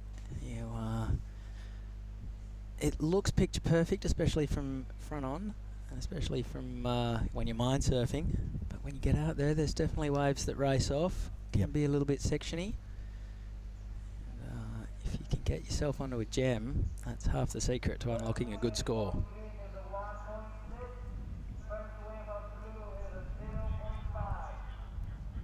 Check out this mate's go Kilhorn. Opening wave. This was a good section, just gets hung up there on top of the coping. Won't be happy with that at 1.60. Definitely hoping to kick that thing to the curb by the end of the heat. 19 minutes remaining, plenty of time to do it. Go to Kilhorn. He's travelling this week with Matty Cattle, coaching him. One of the greats. And speaking of that, Chris, I'm having one of the Surfing New South Wales guys in on Heat 14. We're going to talk about their little program they got going. Stick around for that one. Who have you got coming in? Tom Dixon. Tom Dixon, that's right. Oh, that's a big, deep attacking bottom turn from our surfer in white in Sakaro Wake. And finishes off beautifully. Nice elevator drop into the flats. He'll be pretty happy with that. Meanwhile, Kota is not staying still either. A nice wrapping turn on a medium to small looking wave. These things hugging the reef a little bit better than the sets, you would think. He's already rattled off 3 turns. Oh, straight in Satoru's face. There's going to be a bit of a paddle battle on here. Maybe a few words exchanged. Laughter on the athlete's deck. Have a look at him. Tell you what, when you're surfing a point break that's a couple of 100 metres long and you're right down the bottom, that's pretty aggressive to kick out just to get the inside track. You know you're setting yourself up for a long, long paddle battle if that's what you're thinking. Yep, it's bordering on a little bit arrogant, and I love that. You want some? Catch me, and then you can have priority. Have a look at the long levers on Killhorn, will you? Looks like a swimmer. I think Sakaro has kind of thrown in the towel there, raised up the white flag. But there's a decent score about to drop for our surfer in white, a second one.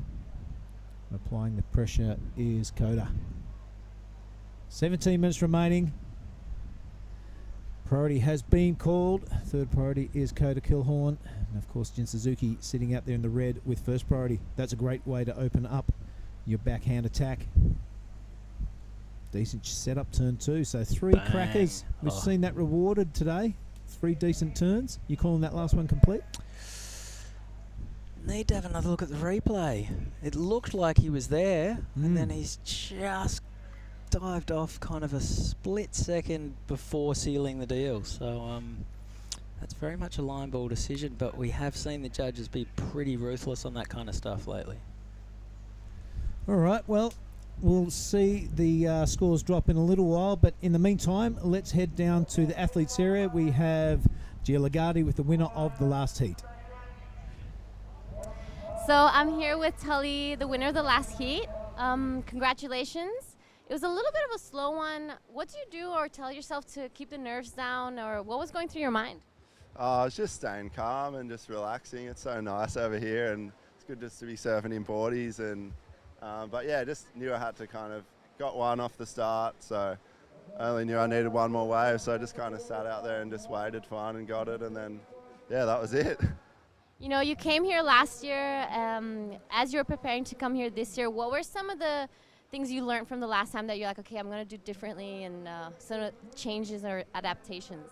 It's probably just more strategically in my heat surfing, really, just to try to get a good start and just back myself in to wait and put together another good score. So, like, yeah, just strategic stuff I've just been trying to work out, and it's starting to show a little bit, which is good. So, yeah. How do you handle the heat? How do you, keep cool here compared to back at home? Just drink heaps of Cokes and stay hydrated on water. A couple of cold showers here and there. All right. Well, Tully, is there anything you'd like to say to anyone back at home? Yeah, just hi to all my family, mum, dad, brothers, sisters, cousins, everyone. Hi to Remy and her family as well. And yeah, see you guys soon. All right. Thank you and congratulations. Giada, nice interview. While we're watching that, it has been Kota and Shitaro keeping busy, both with a wave under the belt during that post-heat interview, and that's Jin Suzuki also cashing in the first priority. So a heap of scores to drop, Chris. This heat taking shape with 14 and 30 remaining. Yeah, well, Jin Suzuki waited over 10 minutes to get his first wave. Not a bad one, though. Here's Kota Killhorn's last wave, kid from Maroubra, making plenty of noise as he streaks down the line. He would love to have ridden out of that one. And then this is Suzuki on a wave behind. He's busy. Had some work to do. Really had to engage the pistons to get pumping down to get himself down the line. Big first turn. How's the wingspan? Just opens up the arms to throw himself into the top turn. And then this is Shitaro Wake on his backhand. Great style. He does. Can't quite get on top of that final turn, and he goes down. And then this is Bodie Williams, surfer in blue. Great little dude, Bodie Williams. Got to know him last year, staying down there at Lavina. Looks like he had to give way to the first priority holder there. Any old how, so he may have sold him that wave, I reckon. Well, he started that far inside him that I reckon he was just surfing it, and then Jin said, Jin probably went more to stop Bodie from cashing in a bigger score for going the full length. Well, here he goes now, mate. He's onto a wave all his own. He has first priority, can do what he wants. Opens up with a bit of a high jam. A second one, not too bad, but that wave running away, and 2 will have to be all he can deliver. But he's not that far down the reef. Bodie can quickly get on his bike and get out there and get a high priority. Dakota Kilhorn now sitting out the back with priority. And he has taken the lead. So I'll have to see those scores when the gate opens up on the scoring tablet. There it is there, 6.33 to Koa Kilhorn. Best wave of the heat by quite a margin, just getting into that good range on the scoring card. Taro 4.17, but that 4.57 not a massive requirement, so Kota will be looking to ditch that 2.40. Jin Suzuki with a score to drop, and it's Bodie Williams a 7.34, a bit of an ask. So 12 minutes to go. We are just over the halfway mark. It's Kota Kilhorn, the 6.33. Significant number at this stage. That's a keeper. And some work to do. We're still waiting on a couple of numbers to come in for Jin Suzuki. Okay, Shotaro, there we go. A 4.17 and a 3.67 boots him up into second place. A 4.73 for Jin Suzuki. One solitary wave, so that's put him in a pretty strong position, Chris. He just needs another decent wave, and he's going to be in the mix for that first position. Yep, second best wave of the heat so far. It's funny, I had my chat with Zane Asink after he won a heat, it would have been 3 heats ago. And the heat in front of his was the one with Micah Margison and Kenta Ishikawa. Super slow. It was a whole bunch of 3s and 4s, and it was really hard for those guys to break the deadlock. And then Zane came out in the heat behind and was able just to put the foot down and drop a bunch of scores, which worked out pretty well for him.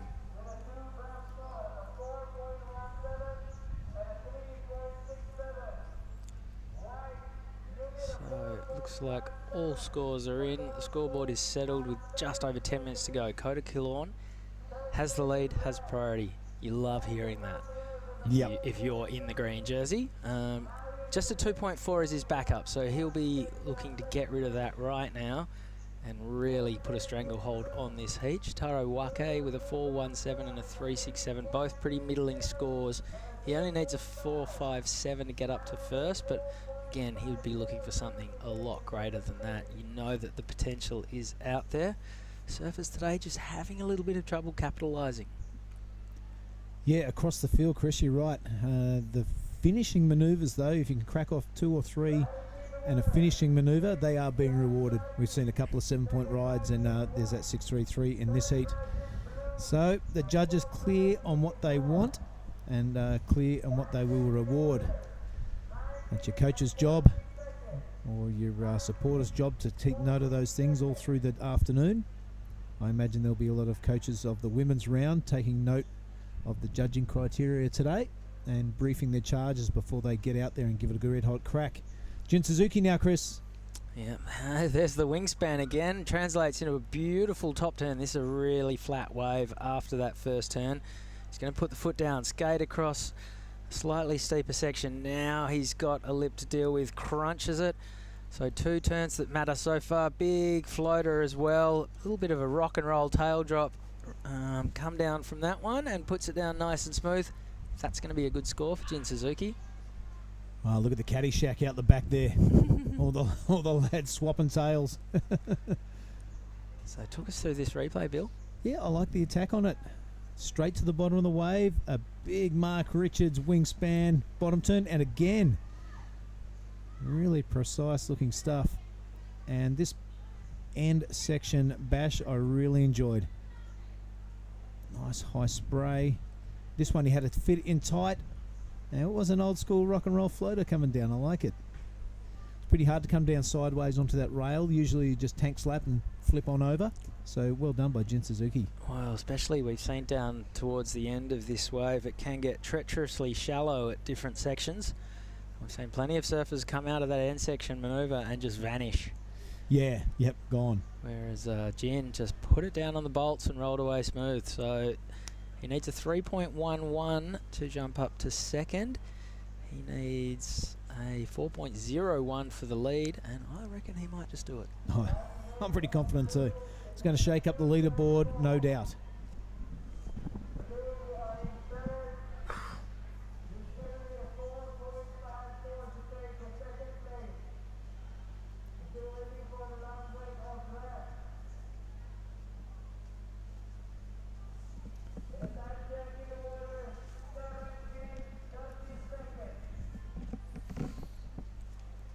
Okay, so we're still waiting for that last score of Jin Suzuki's to come in. Currently priority matches the leaderboard. Kota Kilorn sitting in first on both fronts. Shitaro Wake second. Bodie Williams third. Expect Jin Suzuki to completely mess that up once his number drops in. Now look at that drone footage, mate. It is great to be here. We're in the province of Lampung. That's the airport that you fly into if you want to come to check out some Krui action. The Regency of Pesisir, Barat, and that reef you're kind of looking at to the right of screen is Ujung Bacur. The leaking edge. The leaking edge. Maybe there's some fresh water coming from the land into the ocean. That's quite prevalent all through the Indonesian archipelago. Non-stop in Lembongan. It's generally how reef passes operate around the world. Creating all kinds of waves. All right, there is the last wave for Jin Suzuki. A 5.6 takes him from fourth to first. And that is the second highest scoring wave of this heat. He also has the third highest scoring wave, which all adds up to the best total, which is why he's in the lead. A 10.33 two-wave combination for Jin Suzuki. Kota Kilorn now chasing a 4. Very gettable given he's already holding a 6.33. That's for the lead. Shitaro Wake needs a 4.57 for second, and Bodie Williams needs a 5.44 for second. Just under 6 minutes to run. Gonna be a beauty.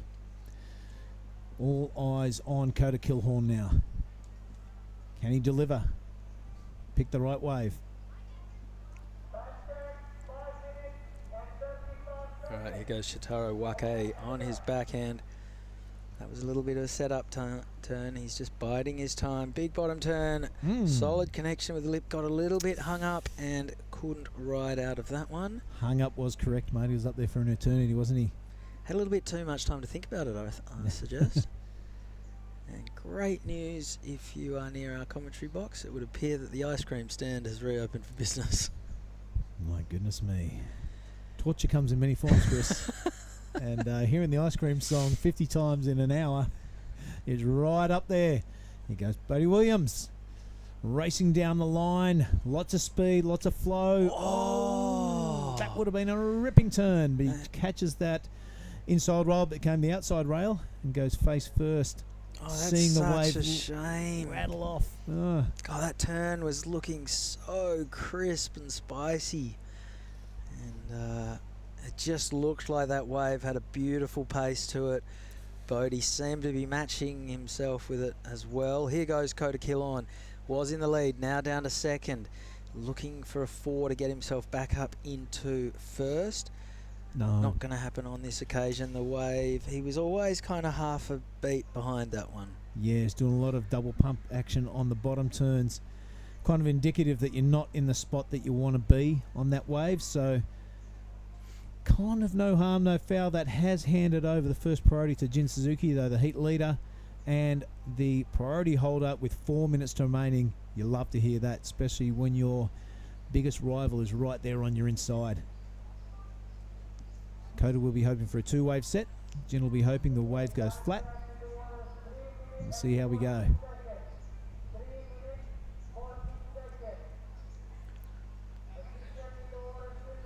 when you think of Indonesia, you think of scenes like this, don't you? You do. Just a cobalt Indian Ocean, reef. Here we go. Palm trees. Action. Blue skies. People hassling on your inside. Definitely Indonesian. So this is Koda. He's going to try and sell this wave to Jen. Jen, having none of it. No. Why If would you're ya? not going, I'm not going. The cat and mouse game continues onto the inside. Koda trying to lead Jen on a merry dance. Meanwhile, down that line, Bodie Williams, Chris, has racked one off already. This could pay off big time for him. A couple of really good cracks. That's what we know we're capable of. Great surfing there. Bodie Williams, our surfer in blue. Meanwhile, Koda Kilon playing a little bit of defence. He's sitting in second. He wants to extend the gap between him and third and fourth. Bodie Williams has probably got a decent number coming in, so Koda can't afford to hold back. Gets some drift out of the tail. Stands nice and tall as he rides out of that one. 2.5 minutes to go. So, Bodie Williams, 2 turns, pretty crisply put together, pretty fluent. Maybe would have liked a little bit more length of ride to try and get a little bit more work done. And then Koda Kilon was a bit of a slow start, had some sections to deal with. Nothing really of any significance to this point. Now the wave starts to stand up and Koda opens the shoulders. That turn was all right. There was nothing on that turn. And then it's the big finish. He had to ride out of this one, and he did it very nicely. So a little touch of drama at the end of the ride might just bring the score up. This is what Bodie Williams did on the previous wave. 2 turns, both pretty fluent. Wow, a big sheet of spray going skyward. And again on the second turn. So 2 big turns. Personally, I think that was better than Koda's wave. yeah, I'll go on that, Camp. I really love the way he flared out the tail on that first turn. He was finished with his arc and just gave a little bit of unce on the end. And impressive stuff by Bodie Williams. Koda Kilhorn, he's trying to get rid of a 2.40. He'll definitely do that, but will he amass a 4 to go into first place? That is on the line. We'll see what the judges say. Yeah, it's going to be really tight, I think, between all 3 surfers. You look at... There you go, mate. 5.67 back into the lead. Okay. Kate Kilhorn. Let's wait for Bodie Williams' score. Yeah, it's now Bodie Williams chasing a 7.03, which would be pretty significantly the best wave of the heat. Not quite sure it's there, but we both thought that Bodie's wave was better than Koda's, so... Yeah. We're going to look cool, or we're going to look like absolute idiots? Dunces. Yeah, Koda, length of ride, plenty of turns. Don't think it had quite the same high notes as Bodie's. Bodie's was just crisp. 2 quick punches, but it was quite the combo. Just bang, bang. So much spray on both turns. Big vertical sheets gone skyward, and... the judges are taking their time, Chris. That's always a sign that could be a decent number dripping through. You know, I've got the next heat interview, and I'm definitely going to check the check the judges' sheets again. Mate, here we go. I loved your interview with Micah. I thought it was one of the best interviews of the day. Definitely the best interview with someone who came second in their heat. Oh, chucks Koda it airwards. Air reverse, really flat. Not much amplitude to it, but variety. We haven't seen that so far today. Time is up, so all eyes on that last wave from Bodie Williams. Koda Kilon is in the lead, so there's only 1 score to come. He can't drop below second, so he is safe. Bodie Williams' score still to come. We're going to have a quick break, and we'll come back with the next heat, and also we'll be bringing you the result from this one. Don't go anywhere. More action from the Krui Pro very shortly.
is the beautiful Tanjung Bokor. We are into heat 13 of men's round of 96 action. We're still waiting on some scores from the last heat. No, I heard the hooter go, so this is definitely heat 13 underway. Oh. This is Rauru Ito. Still waiting on a result to come through for the last heat. Bodie Williams was chasing a score. I've got a feeling he may have just fallen short. All right, either way, Chris, this heat 13, 3 Japanese surfers. Taichi Hagita is in the red. Ryaru Ito is in the blue. Ash Jenner, the lone Aussie, out there in the white. And Ippo Suzuki is in the green. So in the last heat, Bodie Williams needed a 7. Kota Killorn was in the lead with the best score of the heat so far, a 6.33. Jin Suzuki was sitting second. Bodie's last wave was the best wave of the heat. It was a 6.47, not the 7 he needed to get up to second. So unfortunately for Bodie Williams, falling just short by about half a point, despite having the best wave of the heat. So Kota? So the winner of that heat, yep, Kota Killorn from Maroubra, and second Jin Suzuki, who came out of the gates very strong and sort of hovered in the top 2 for the remainder of that bout.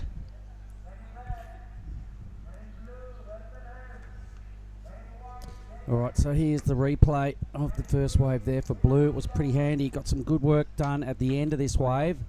That was a real tidy hit. Had he made this, I could have seen a big score coming, but a little touch of the fumbles there early in the piece for Ito. A 4.33, there it is.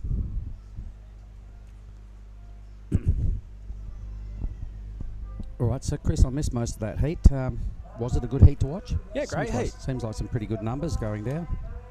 Yeah, it's funny. There's definitely waves here. Talking to a lot of the competitors, they've spent so long over the past weeks surfing this wave and so much time watching their mates' heats or just sitting, at all of the beachfront resorts watching the surf, that you just see waves the whole time. And then when you paddle out and there's only a couple of other guys in the water, it's quite hard to sort of readjust and find the good ones. And, because when you're surfing with the crowd, you kind of catch whatever comes your way. And it really is a case of making sure you're on those waves that run with good shape and allow you to open your shoulders and string together some good turns. Bodie Williams did that right at the end of that last heat. It was only 2 turns, but they were really crisp, as we see Taichi Hagita on his backhand swinging into action. All right, so a nice first manoeuvre to kick things off. That was quite a bowly section. He just had to go around. 3rd turn, really strong. 4th turn, likewise. A nice little bit of fin action out the back. So really stringing it together here, Hagita. Somebody out the back is going nuts as well, just off screen, but we'll get to that in a moment. Hagita, a really useful wave, Chris. He's tagged this wave non-stop. That will be a decent number, a really strong score I'm tipping for Hagita. He scorpioned on the kick out as well. Behind him, that was Ash Jenner, and we saw a perfect example of how different some of the waves can be. Hagita's wave just ran and ran and ran, whereas Ash Jenner only had the couple of sections before it closed down.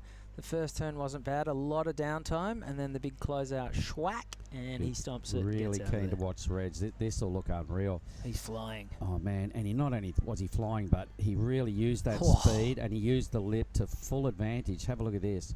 Crunch right there, then things really start to spice up. That was insane. Big up through the lip again. So those last 2 turns had money all over them. A little wobble there at the end. It doesn't matter. A lot of good work done early in the piece. Watch for the scorpion on the kick out as well. Still another turn. This one just biting the reef and running and running. It's pretty shallow through there, and boof. Okay. Just about kicked himself in the back of the head. All right. Well, I'm predicting a big number for Hagita. That was a really strong ride. He'd be happy with that.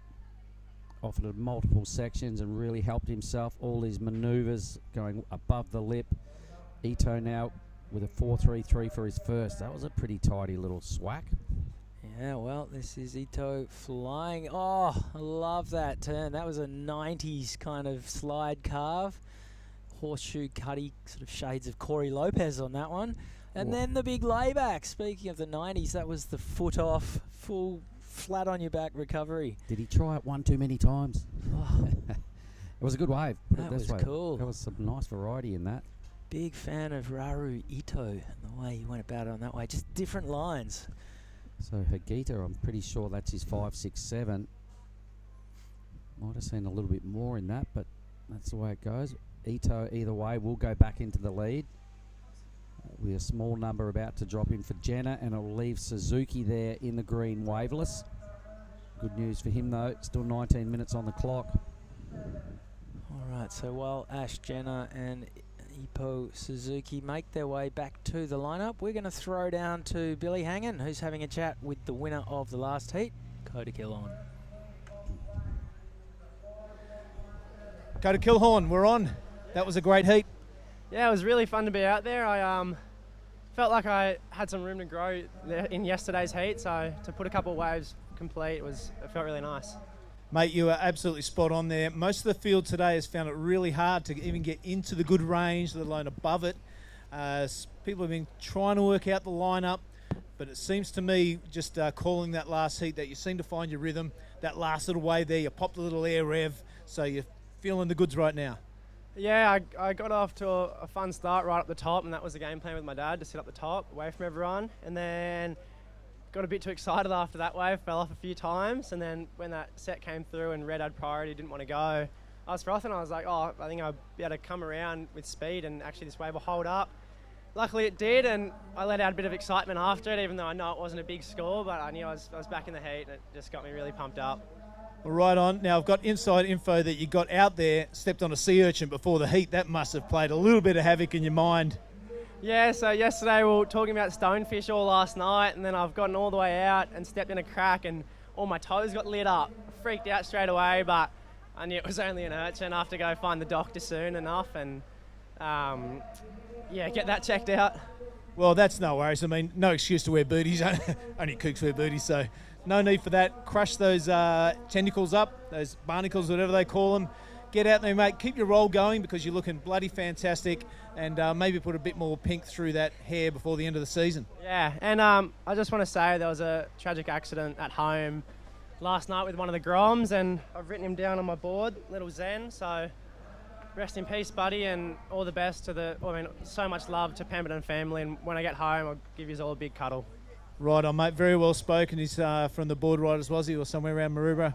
Yeah, from Maroubra. I know my mum and brother are watching Costa Rica as well, so I think they're sleeping right now, but when you wake up, you can watch this. So. Well, very well spoken. A ripping surfer and a great young man. Coda Killhorn, folks. Back to you in the booth. Righto, well, not great news coming out of a Coda's mouth there about a tragedy at home. It's never good to hear, but anyway, we'll move on and we'll see him in the next round, possibly this evening. Meanwhile, the surfer in blue has streaked off to a massive lead. Hagita only has one wave, same with Jenna, I think. We've just seen Suzuki ride a wave. So it's all going on in heat 13 here, but in heat 14, I think we're going to get Tommy Dixon's going to come in and have a chat with Billy Hangen regarding the New South Wales high performance act they've got going on down there. It's going to feature heat 14 is a ripper as well. It's got Takiu Butler, who's New Zealand's shining light right there with Billy Stairman.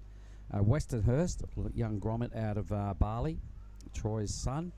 Dane Henry is the reason Tom Dixon's going to come in and have a chat. And then Dylan Wilcoxon, the flavour of Kandui Resort, is another grom in that heat. So it's full action pack. 4 really ripping surfers. That's going to feature in heat 14. And I'm pretty sure if Tom Dixon fronts up, that Billy Hangen will enjoy that conversation. All right, 15 minutes remaining. And it'd be good to see the breakdown of all the surfers' 2-wave totals at this point. It would be. I think the 5, 6, 7 is still the best. There it is. The 5, 5 is a mighty good answer back from our surfer in blue, Ito. Pretty close there. Not much separating the 2 Japanese in the lead. The Australian now needs to answer back with about a 5. Would do it for second. Suzuki, no scores on the scoreboard as yet. somehow has second priority, so he must have fumbled around with his top priority and missed a wave, or we're owed a score from green. Yeah, we did. I think I saw green stand up. Yeah, we've still got a score to There come it is. for Ipo. There it is, a 4.03. So everyone is still in this.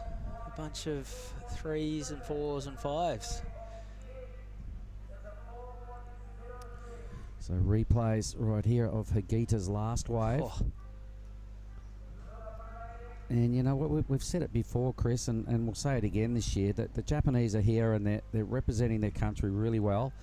The weighted numbers and the quality of what I'm seeing out of the Japanese, it's a matter of time before one of them really busts it big and gets right up there on the CT. Yeah, and the strength of the Japanese women's surfing as Yeah, well. I reckon is that's where it's going to come incredible. from first, you know, no disrespect to the men, but I think... Well, we talk about, you know, the Brazilian Storm running a rampant through the men's field over the past decade.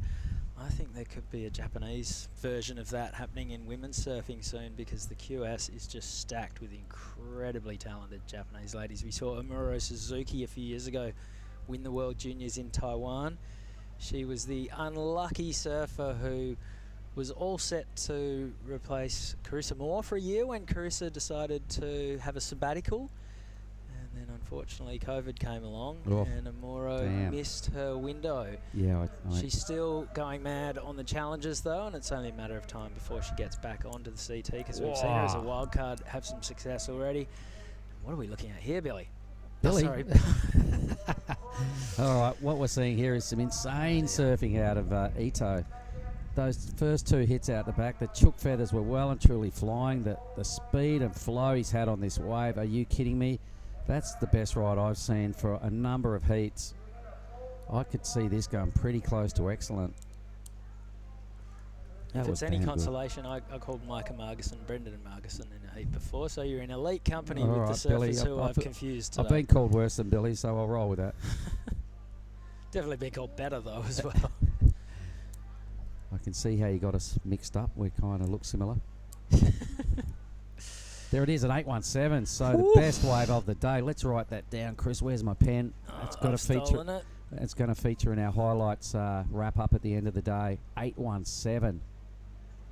Those first two turns really got my attention. He did not put a foot wrong further down the line. His countryman now stands up. Yeah. Ito. He needs only a 5. That's not it. But geez, that was insane. The 817 just had spice and ripping turns all over it. The speed and the flow, undeniable. So to Ito, more of that, please. And here's Ash Jenner, woof, straight in Ippo Suzuki's face on the shoulder. And will this one stand up? Looks like it's got potential to run. Ash Jenner, he's going to have to take the high line to try and get around this. He's got speed to burn. Great section, releases the tail. That was nice. He's not done yet either.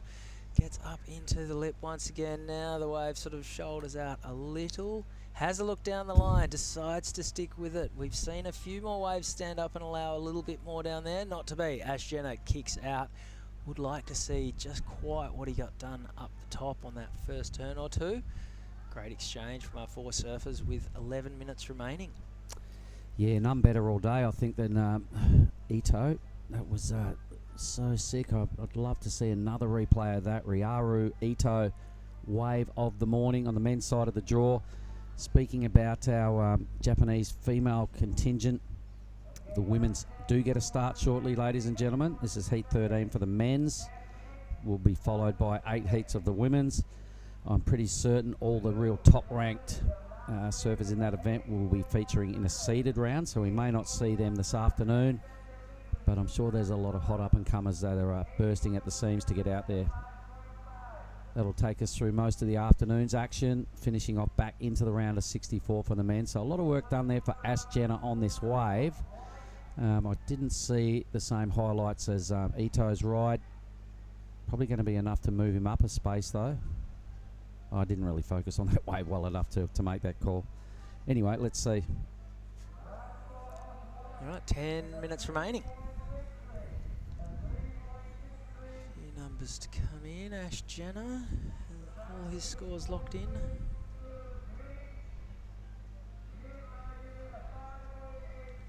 So great heat unfolding here. you know, the highlight obviously that the wave of blues, the last wave, but everybody else has a score they can be happy to hold on to and add some more numbers to that total with 9 and a bit minutes to go. So I think we've got a really well-balanced heat going on for the race for second. I think Ito brimming with confidence will get back out there, and I can see him burning off his 5.5 and adding to his total. Yeah, well, he's only just behind Tully Wiley for the highest heat score of the day so far. What did Tully do? Tully had a... Let's make note of that. Where is he? A 7.67 and a 6.17, so a 13.84 two-wave total to comfortably storm into the next round.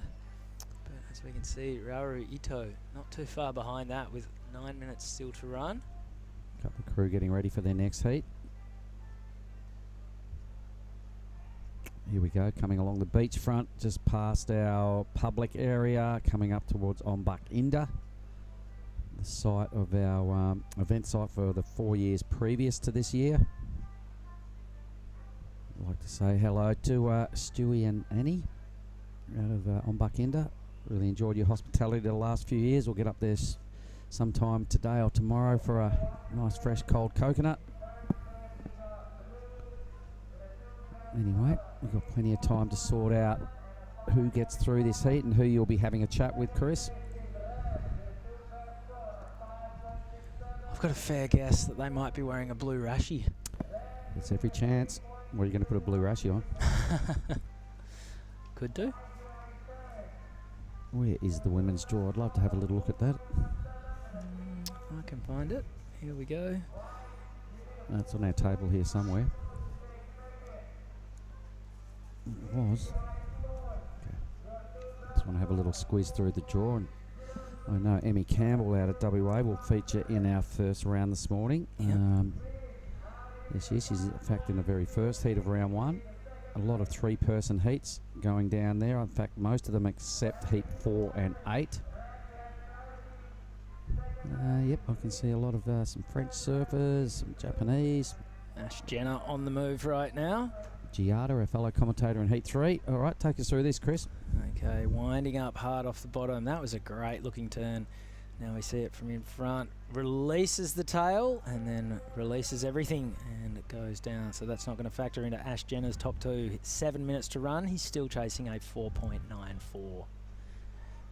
Plenty of lines still pouring down the point here at Tanjung Bokor. The leaking edge. That's it. Okay, I can see a Japanese name here coming up in heat 7, which I'm pretty keen to see. Miyasaka Maiko. She puts up a lot of stuff on the socials, and it's generally pretty ripping surfing. So I reckon watch that space there. Red Rash Fest heat 7 for the women's. Well, there's two Americans in heat 3 and heat 4 who I'm pretty excited to see. Malia Ward, son of the one and only Chris Ward, is in heat 3, and then son, that'd be daughter. Bloody hell, daughter. And then Kira Pinkerton is in heat 4. She's an incredible surfer. You know, surfed on the World Juniors, is making her way up the ranks. You know, having a crack at the Challenger Series, and last year in the Mentawais made a bit of a name for herself with a couple of huge tubes that went kind of viral. So clearly a big fan of Indonesia, and let's see how that translates into surfing results here at Krui. And as we were suggesting earlier, big deal these 5,000s, Chris. It's one way you perform well in a couple of these and can potentially earn your spot on the Challenger Series, which is the second tier on the whole WSL agenda. And once you're on the Challenger Series, that is your direct path, should you go really well there, into the World Championship Tour, which I imagine all these surfers here have eyes on that prize. So thanks to the Pesisir Barat, the government of the Lampung region, to put the money at this event. It got bigger every year. It did start back in 2017 as a 1,000 rated event. That was taken out by Kijiro Nishi that year. They then went on to ramp it up to a 1,500 on the second year, being 2018. It was won by Oni Anwar. And the men's side of the draw, Elise Cooper took out the ladies. Year 3, they ramped it up to a 3,000, and Lucas Silvera was pretty much unbeatable on his backhand. Leilani Monagle took out the women's side of the draw. Had a couple of years off, and then we got back at 2022 last year. Jesse Mendez, outstanding surfing on his forehand, won just about every heat he went in to take down Billy Stearman. Sophie McCulloch did a really good job to defeat Ellen McCaffrey last year, and a women's 5,000, men's 5,000. Pro juniors, Jamie Thomas did the deed right there, and Simon Niwa took out the ladies. So this is our 5th time running here at Ujong Bachor, and we'd like to thank the government there, Pesisir, Barat. We'll give you another rev up, guys. We love it. Bringing the act down here to Tanjung Setia, a local village, Ujong Bachor, and in the province of Lampung, South Sumatra. I can see Tommy Dixon getting ready for a chat with Billy Hanger next up. Haven't seen Tom for a while, so thumbs up, Tommy. How good. And Mark, give us some of your all-time favourites from here at the Krui Pro. Oh my God, one that sticks out in my brain. This is a ripper. Gabrielle Medina came here this year, a couple of years ago. Last year, surfed in the event due to the footage that was getting out, and he was in Bali. So he rocks up to the event. And his very first heat, he was up against Jack Robinson and Gonzalez, Jonathan Gonzalez. Tough heat. Gonzalez opened with a 9.5 for this amazing tube and this amazing wave. We're just watching Red go through the motions here. Back to that story. Opened with a 9.5. From then on, you're like, whoa, that's going to be first. So out of Medina and Jack Robinson, there's one spot left. Medina got it. Jack was straight out. It was his first surf in round 3 as a seated surfer, but as soon as Gonzalez got that wave, it was cat amongst the pigeon stuff in the competitors area. It was, for me, that was a big moment. I can't forget that. Incredible. And what was the surf like that year? Was that the best you've seen? I think it was. I remember one morning, I'm pretty sure it was Adrian Toyon in a warm-up surf, got 4 barrels on one wave. I saw 3 of them and came up and said, "Who was that dude that got those 3 barrels?" I said, "No, you missed the one around the corner. He got 4." So it was dead set firing. That's what got Medina here. The surf was so firing, and he's in Bali. He said, "How can I get into that event?" They rung Will. I think Will Hayden was here at the time, and he's gone, "Yep, we can do that." Dropped off the highest Indos that was still in the event. Gave him one of his surfboards. He was stoked as. Yeah, handed his spot over to Medina, and went on to feature, I think, about the quarters or something. Colborne accounted for him. Semi-finals. I think that might have been Mitch Colborne's final, unfortunately, because I know the Aussies were mad about Colborne getting the W in the semis, and I think Mitch was on his honeymoon anyway, so it was all just this. Everything was a bonus from there on. And then it was Lucas Silvera who got the lollies in the final. 90 seconds to go, so the last wave for Taichi Hagita. He needs an 8.01 for the lead. That's not going to be the case. So it's looking like I might be off to have a chat with Raru Ito, who's got an 8.17, best wave of the day so far. That just lined up perfectly from start to finish. Wasn't the biggest wave we've seen today, but definitely one with the best shape, and just gave him section after section to throw all kinds of spice into the mix, and that excellent score, the result. Yep, the speed and flow out of Ito there, that was undeniable, and can hold his head really high. Should he continue in that sort of form, the judges are going to keep throwing big numbers, because that was just, he ticked pretty much every box of the judging criteria there, particularly with those first 2 moves. We'll definitely be seeing that on the highlights reel again. And if the boys are listening, it'd be nice to have another look at it.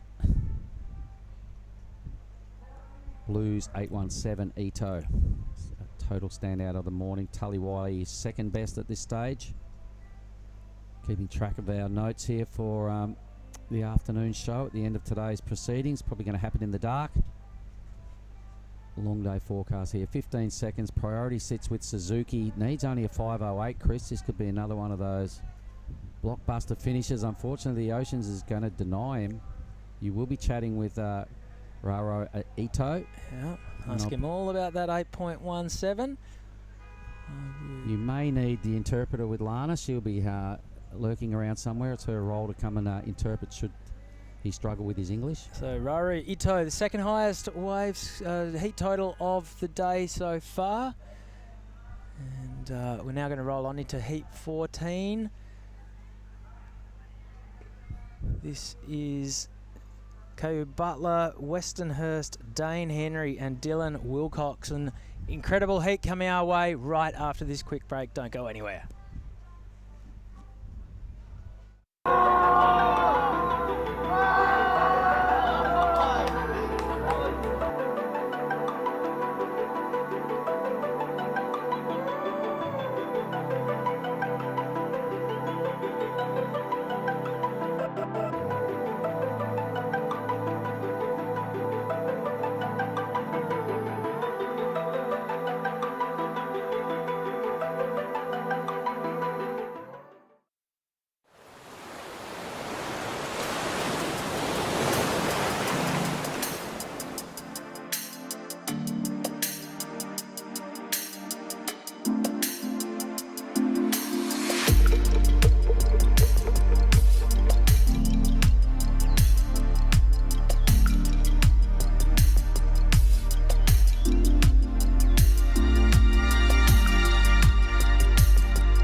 This is the Krui Pro 2023.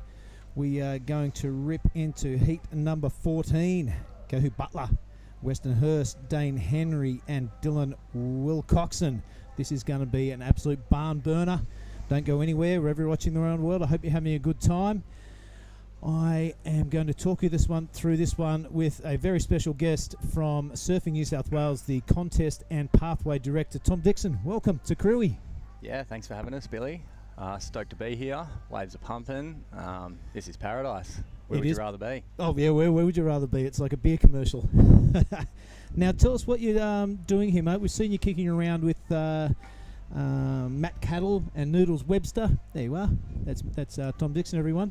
And a whole bunch of New South Wales surfers. What are you doing here? Yeah, so we just wanted to provide an opportunity for some of New South Wales' most talented young surfers that are either at that first look into sort of the QS series or maybe looking at it in the next year or so, to get some experience at an international event and everything that comes with it. So the travel, the negotiating a new culture, the exploring new waves, getting a little bit outside your comfort zone, while still trying to keep your head in the mix of an event, which they're all obviously doing every sort of weekend back in New South Wales, but getting that early exposure to surfing more globally. Yeah. And what better place to do it than in Indonesia and at an event like this? Yeah, well, it's not too far for an Australian surfer to travel, even from the east coast of Australia. It's probably looking at 8 hours on a plane to Jakarta and then down through Lampung and that magnificent 6-hour drive here.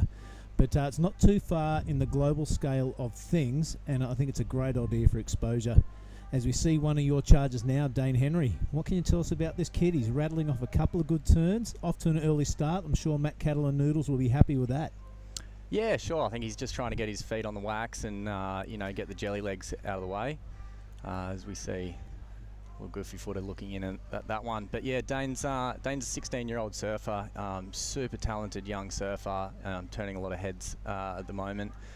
He's from the Fingal region, so northern New South Wales. Mm-hmm. But Dane's probably one who's started to have a little bit more exposure to traveling internationally and getting out there and surfing new waves and stuff, but still really wanted to start to dip his toe into the QS series and make his way on that pathway, and was keen to jump in on this trip with us at Surfing New South Wales and Noodles and Matty Cattle. I mean, what better heads have you got to take you through a heat than those two guys? And Dane's just been absolutely frothing. He's been just itching to get out there every heat. Him and Winter Vincent, who was on earlier and had a really good heat, they've been sort of caddying for each other, helping each other out, sort of talking through lineups and stuff. So they're really able to bounce off each other as well as the coaches, and sort of that's what we're really looking to promote here with our little crew. And nice obviously one. Anyone else from sort of New South Wales that's kicking about, we like to band together, and Australia as well. So,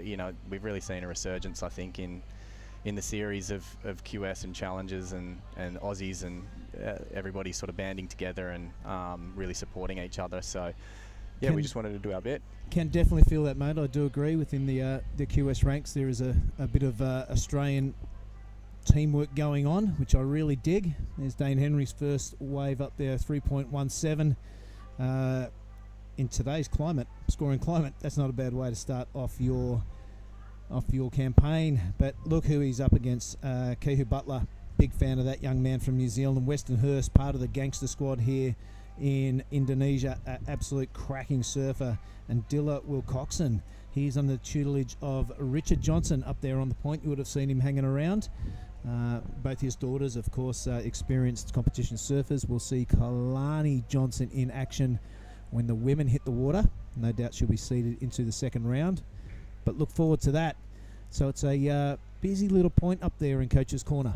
Yeah, absolutely. Yeah, everybody's kicking around and talking lineups, talking wave selection, all the bits and pieces. But you don't have to stretch too far to get some good wisdom. Everyone's really happy to help out and chip in for each other. And the whole caddy system here as well is really getting people banded together as well, which is really cool. Nice one. Now, you don't have to be a competing surfer to come away on this what do you call it, development camp?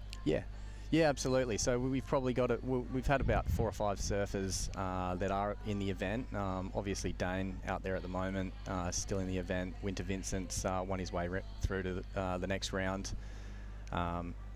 So he's so we've got a couple in the event, but definitely a few that are just here to get around the experience, see themselves around the QS and get some good surfing. Yeah, right on. Well, look forward to hearing much more about this for the rest of the heat. But right now we're going to cross down to the post-heat interview area with the winner of the last heat. Thank you very much, team. I am down here with the winner of the last heat and the guy who now owns the highest heat single wave score for the day, Rauru Itu. Congratulations, and maybe just run us through that wave. Best wave of the day. Best wave だったけどどうでしたか? Yeah, so today is so very fun waves and so exciting heat. Yeah. Okay, in Japanese to Lana. なんてハイスコアの波どうでしたか? 今回初めてのクルイで結構いい波、自分のホームポイントに似てるから楽しかったです。He said it was really fun because it's his first time here, but the waves are a bit similar to his home break, so he was comfortable with his wave too. I love it. All right, and the best wave of the day was yours in that heat. Tell us everything about that wave.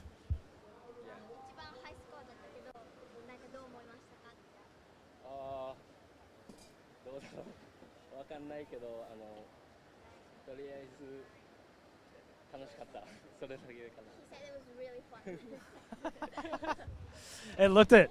Mate, you're ripping out there. Lots of Japanese surfers in the draw. What's it like coming here with all of your friends?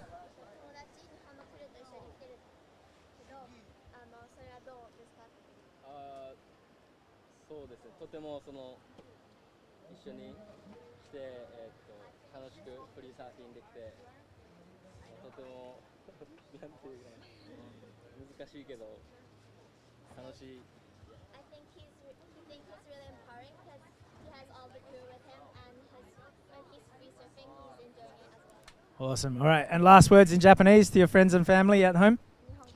また次も勝ちます。頑張ります。Thank you so much. テレマカシ。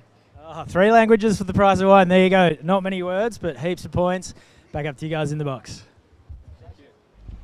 Yes, nice one, Benzie. Love those interviews. They always bring a big smile to the guys in the commentary booth. Look at this. Weston Hurst really wraps that one around with a lot of aggression and a lot of intent. I love the way this guy goes about his heats. He's either going to get a 2 or an 8. There's nothing in between. But while we were at that post-heat interview, Dane Henry seemed to have got another wave. We'll wait for that score to drop.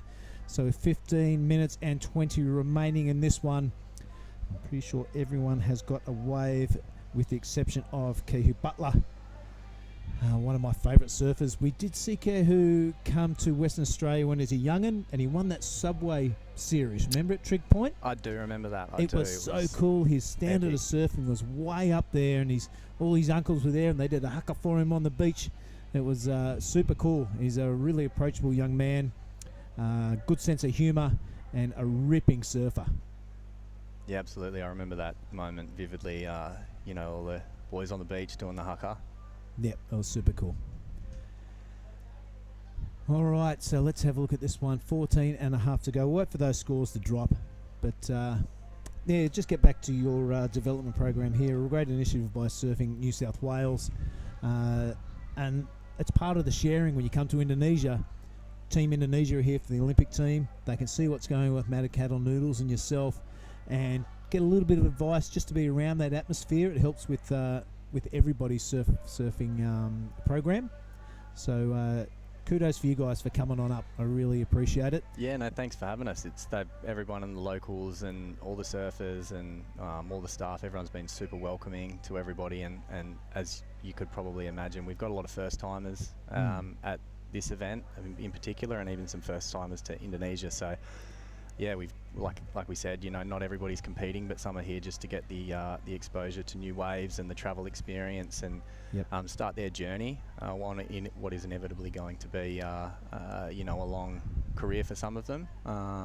And we've got Dane competing now, and a whole crew getting around him, and some surfing down the beach, and no doubt getting barreled and away from mum and dad, having a great time, and away surfing. From the comfortable things. Exactly. I remember the great AFL coach Kevin Sheedy. He was one of the first to go to Northern Territory and get a lot of the Indigenous players down to Melbourne.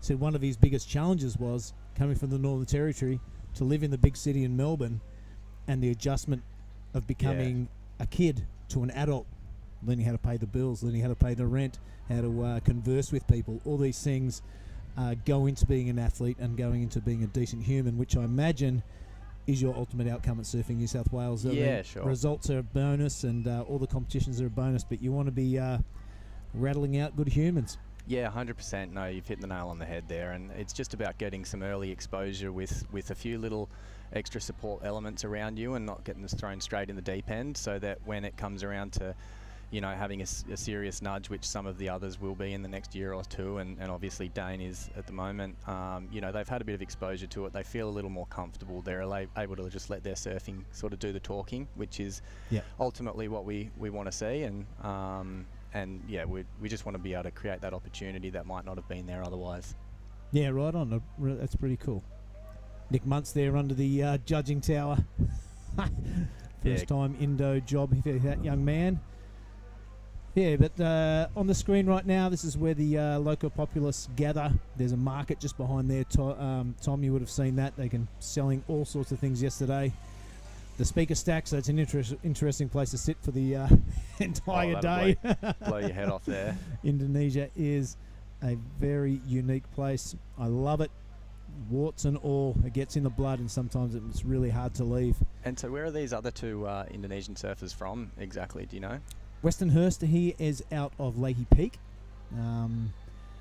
Been living in Bali for a long time. A really solid performer. Still a young man, but ever since he was a little kid, really cracking on. I don't know too much about Dylan Wilcoxon, apart from what I was talking with Richard Johnson the other day. He's super impressed by him, so I'm looking forward to seeing what he has on offer. But of course, Kehu Butler, we're all aware of him, and Dane Henry. His name has come over to the west from New South Wales. There's big raps on this kid. So on paper, this heat is a cracker. But let's have a look at it now. Dane opening up with that 317, a 250 back up. Weston Hurst, 293 and a 2. And Dylan with a very minor score. And Kehu really yet to get going. Yeah, I'm wondering if Kehu's even out there. He hasn't seen factored the into the priority order just yet, even though the others have all got a wave. But he certainly is an exciting surfer. Hoping these guys get a little more opportunity soon, as we know they can all open up. Yeah, that first priority does sit with Dylan. You could be onto something there, mate. We haven't seen a red the whole heat. As a karaoke, he really cranks up out the back. that where you head on your heats off, Billy? Yeah, off to a bit of karaoke, and I just love listening to that ice cream song really up close. It's it gets me through the day. Oh my God. All right, 10 minutes remaining in this one, and it is Dane Henry out to a quick but slender lead. He'll be looking to ditch that 2.50. He'll also be looking to ditch the 3.17. But in the slow heats, it's good to get something on the board. Do you like that attacking turn from Western Hurst that you saw first up? Absolutely. I can see what you're saying, where he's sort of go big or go home. Yep. Sees a section and throws everything at it, and that's a really exciting surfer to watch. That's the cool thing about surfing and competitions, is everybody's got a little bit of a different approach. Yep. And sometimes it works, sometimes it doesn't, but it's really exciting to see what plays out in a heat and whose approach ends up on top at the end of 25 minutes here. That's our game. That's pretty good. They've all got a lot of talent. It's such an exciting competition, and even in the round of 128, those heats were so stacked. Yeah, yep. Now, mate, we are talking about the world of surfing, and what is your story? We saw you walking off the street at Surfing WA, hanging out to be a coach, and now you've gone through the ranks and you're over in New South Wales, and you're the program and competition director or manager, whatever you call it. So it's for everyone, isn't it? Yeah, absolutely. Tell us about yourself. Tell us about your pathway through to where you are now. Yeah, so obviously was a frothing grommet. Actually, was coached by the one Mark Clift, who's everyone will be have seen him in the heat before us back in the day over there in Western Australia, and I've always loved my surfing. Been a surfer since day dot really. And there, came into surfing WA sort of in my adult life, and got a start there under some really amazing experience with a lot of the crew down there, and with Laney and Justin and that, working some events and coaching and judging, and obviously I just loved it and wanted to make the most of it as we see Green taking off here. Yeah, Dylan Wilcoxon, a bit of a set-up turn. He's a young guy, you can see that. But you can see that mature surfing shining already. Bit of a bunny hop on the way through, as these young fellas seem to do all the time. But the young fellas don't seem to do turns like that all the time. That was super impressive. Finds another pocket and whacks it up high. This is a great wave for young Dylan. Continuing to run off through to the channel. Messes up the ending, but hey, I think the damage was done out the back. Yeah, picked a little grower there as Dane Henry now goes off. Walk us through it, mate. Well, a little quick in and out. Didn't see much down the line there for Dane. So don't know if we missed something at the start, whether he builds on that 2.5 or not. But certainly he's going to want to probably ditch both of those scores come the end of the heat. Yeah, and Western Hurst now on a small frothy one. Used to that. Got really famous at Desert Point when he was really young. But it's not just big tubes, it's turns like that. And almost the full falcon into the face. Still going for it. You hope called he's it, Billy. okay. Yep. Yeah, well, that's good, mate. So you came in a bit of tutelage under Justin Magic and Mark Lane, and you found your way onto Surfing New South Wales. You enjoying yourself over there? Oh, yeah, 100%. Yeah, they're an awesome crew at Surfing New South Wales, and obviously it's still Oz, but it's a bit of a different playing field in terms of the coastline and, the numbers and that kind of thing as well. So, I'm still learning, ever learning, I think, in this game, which is really cool. And, there's some awesome people at Surfing New South Wales and doing some really cool things. So we did see Dane get a turn before, actually a couple of turns before, so this might not be a bad little wave. Yeah, this is the thing we missed on the replay. We kind of joined him right there, didn't we? With a bit of a lazy cutback and a pull out. We thought it was one turn only, but a couple of cracking turns before. So a really good exchange between Dylan Wilcoxon and Dane Henry.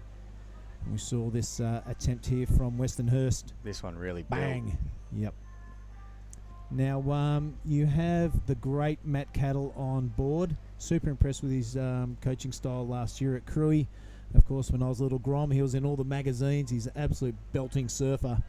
And Noodles Webster.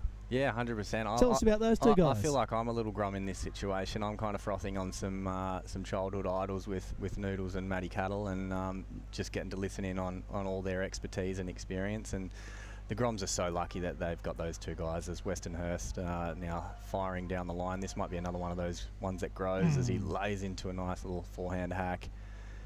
And again, as he just gets around that section on the shallower part of the reef, he'll be looking for a big finish here. Bango.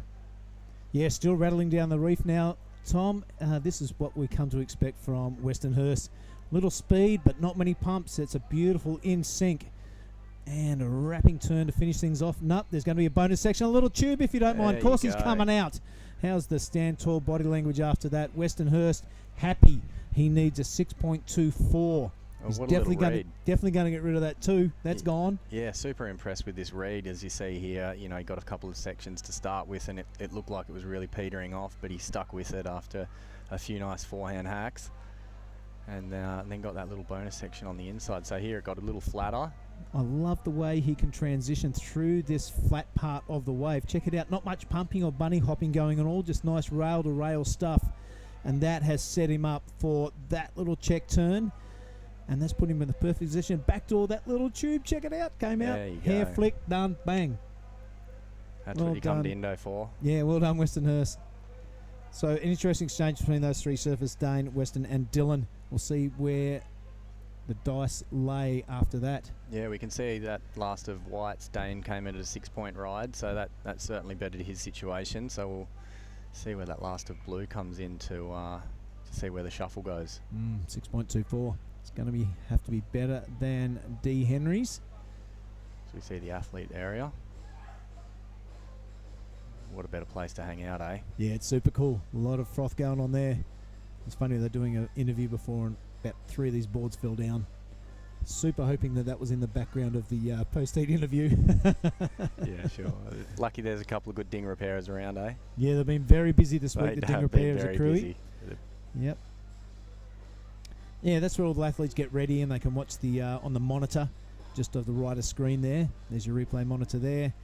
Of course, the women in the water a bit later on today in a couple of heats' time, so that'll be something to look forward to. But right now it is Dane Henry on his backhand. That's a good section to hit, and he does it really well. Yeah, clocks it around at 6 o'clock.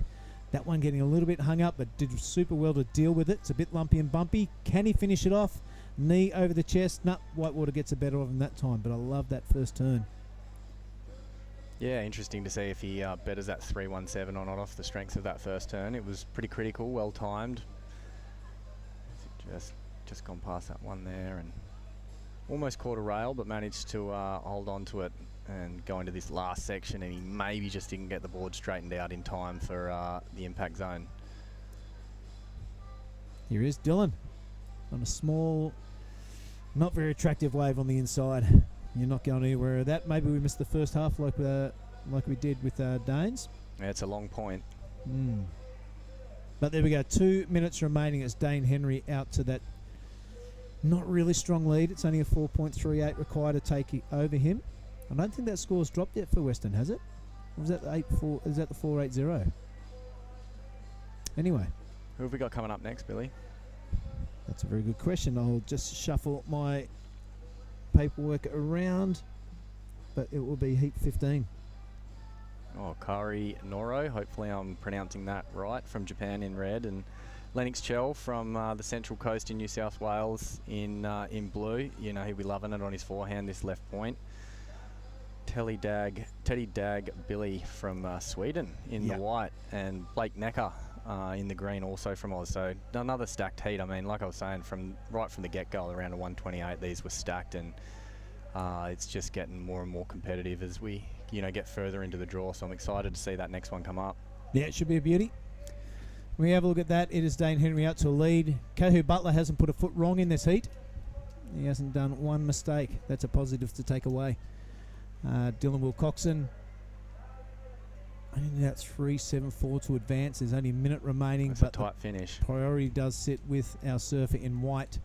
They'll be making Matt Cattle and Noodles Webster very happy. There's a big grin on Tom Dixon's face next to me. One of their head chargers doing super well. Winter Vincent. There's a couple of surfers every event that grab your attention. Last year it was Jarvis Earl. This year for me so far it's Winter Vincent. He's really on point with his form. And his first QS. So first QS, that's amazing. You know, he's really taken to it. As that was a huge turn from Dylan Wilcoxon. Yeah, loving it. 19 seconds remaining. There is going to be a flurry of scores to drop.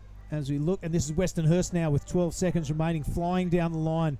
A big functional lip line there and a nice hack to follow it up with. Will this thing grow, or will it just peter out into the full section of the reef? Bunny hopping his way to something, but nothing.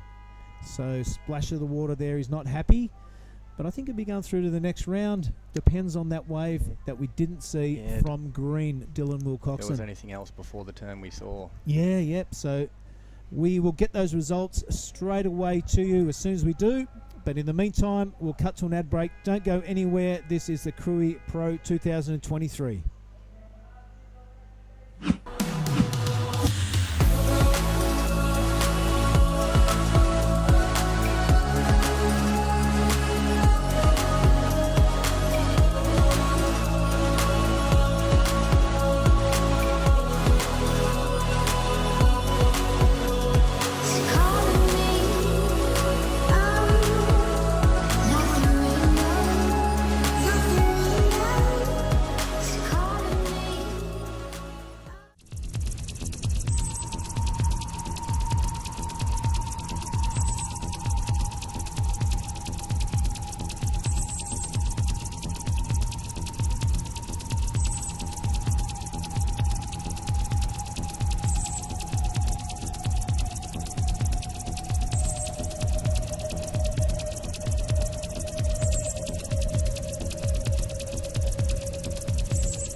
All right, welcome back to the Krui Pro.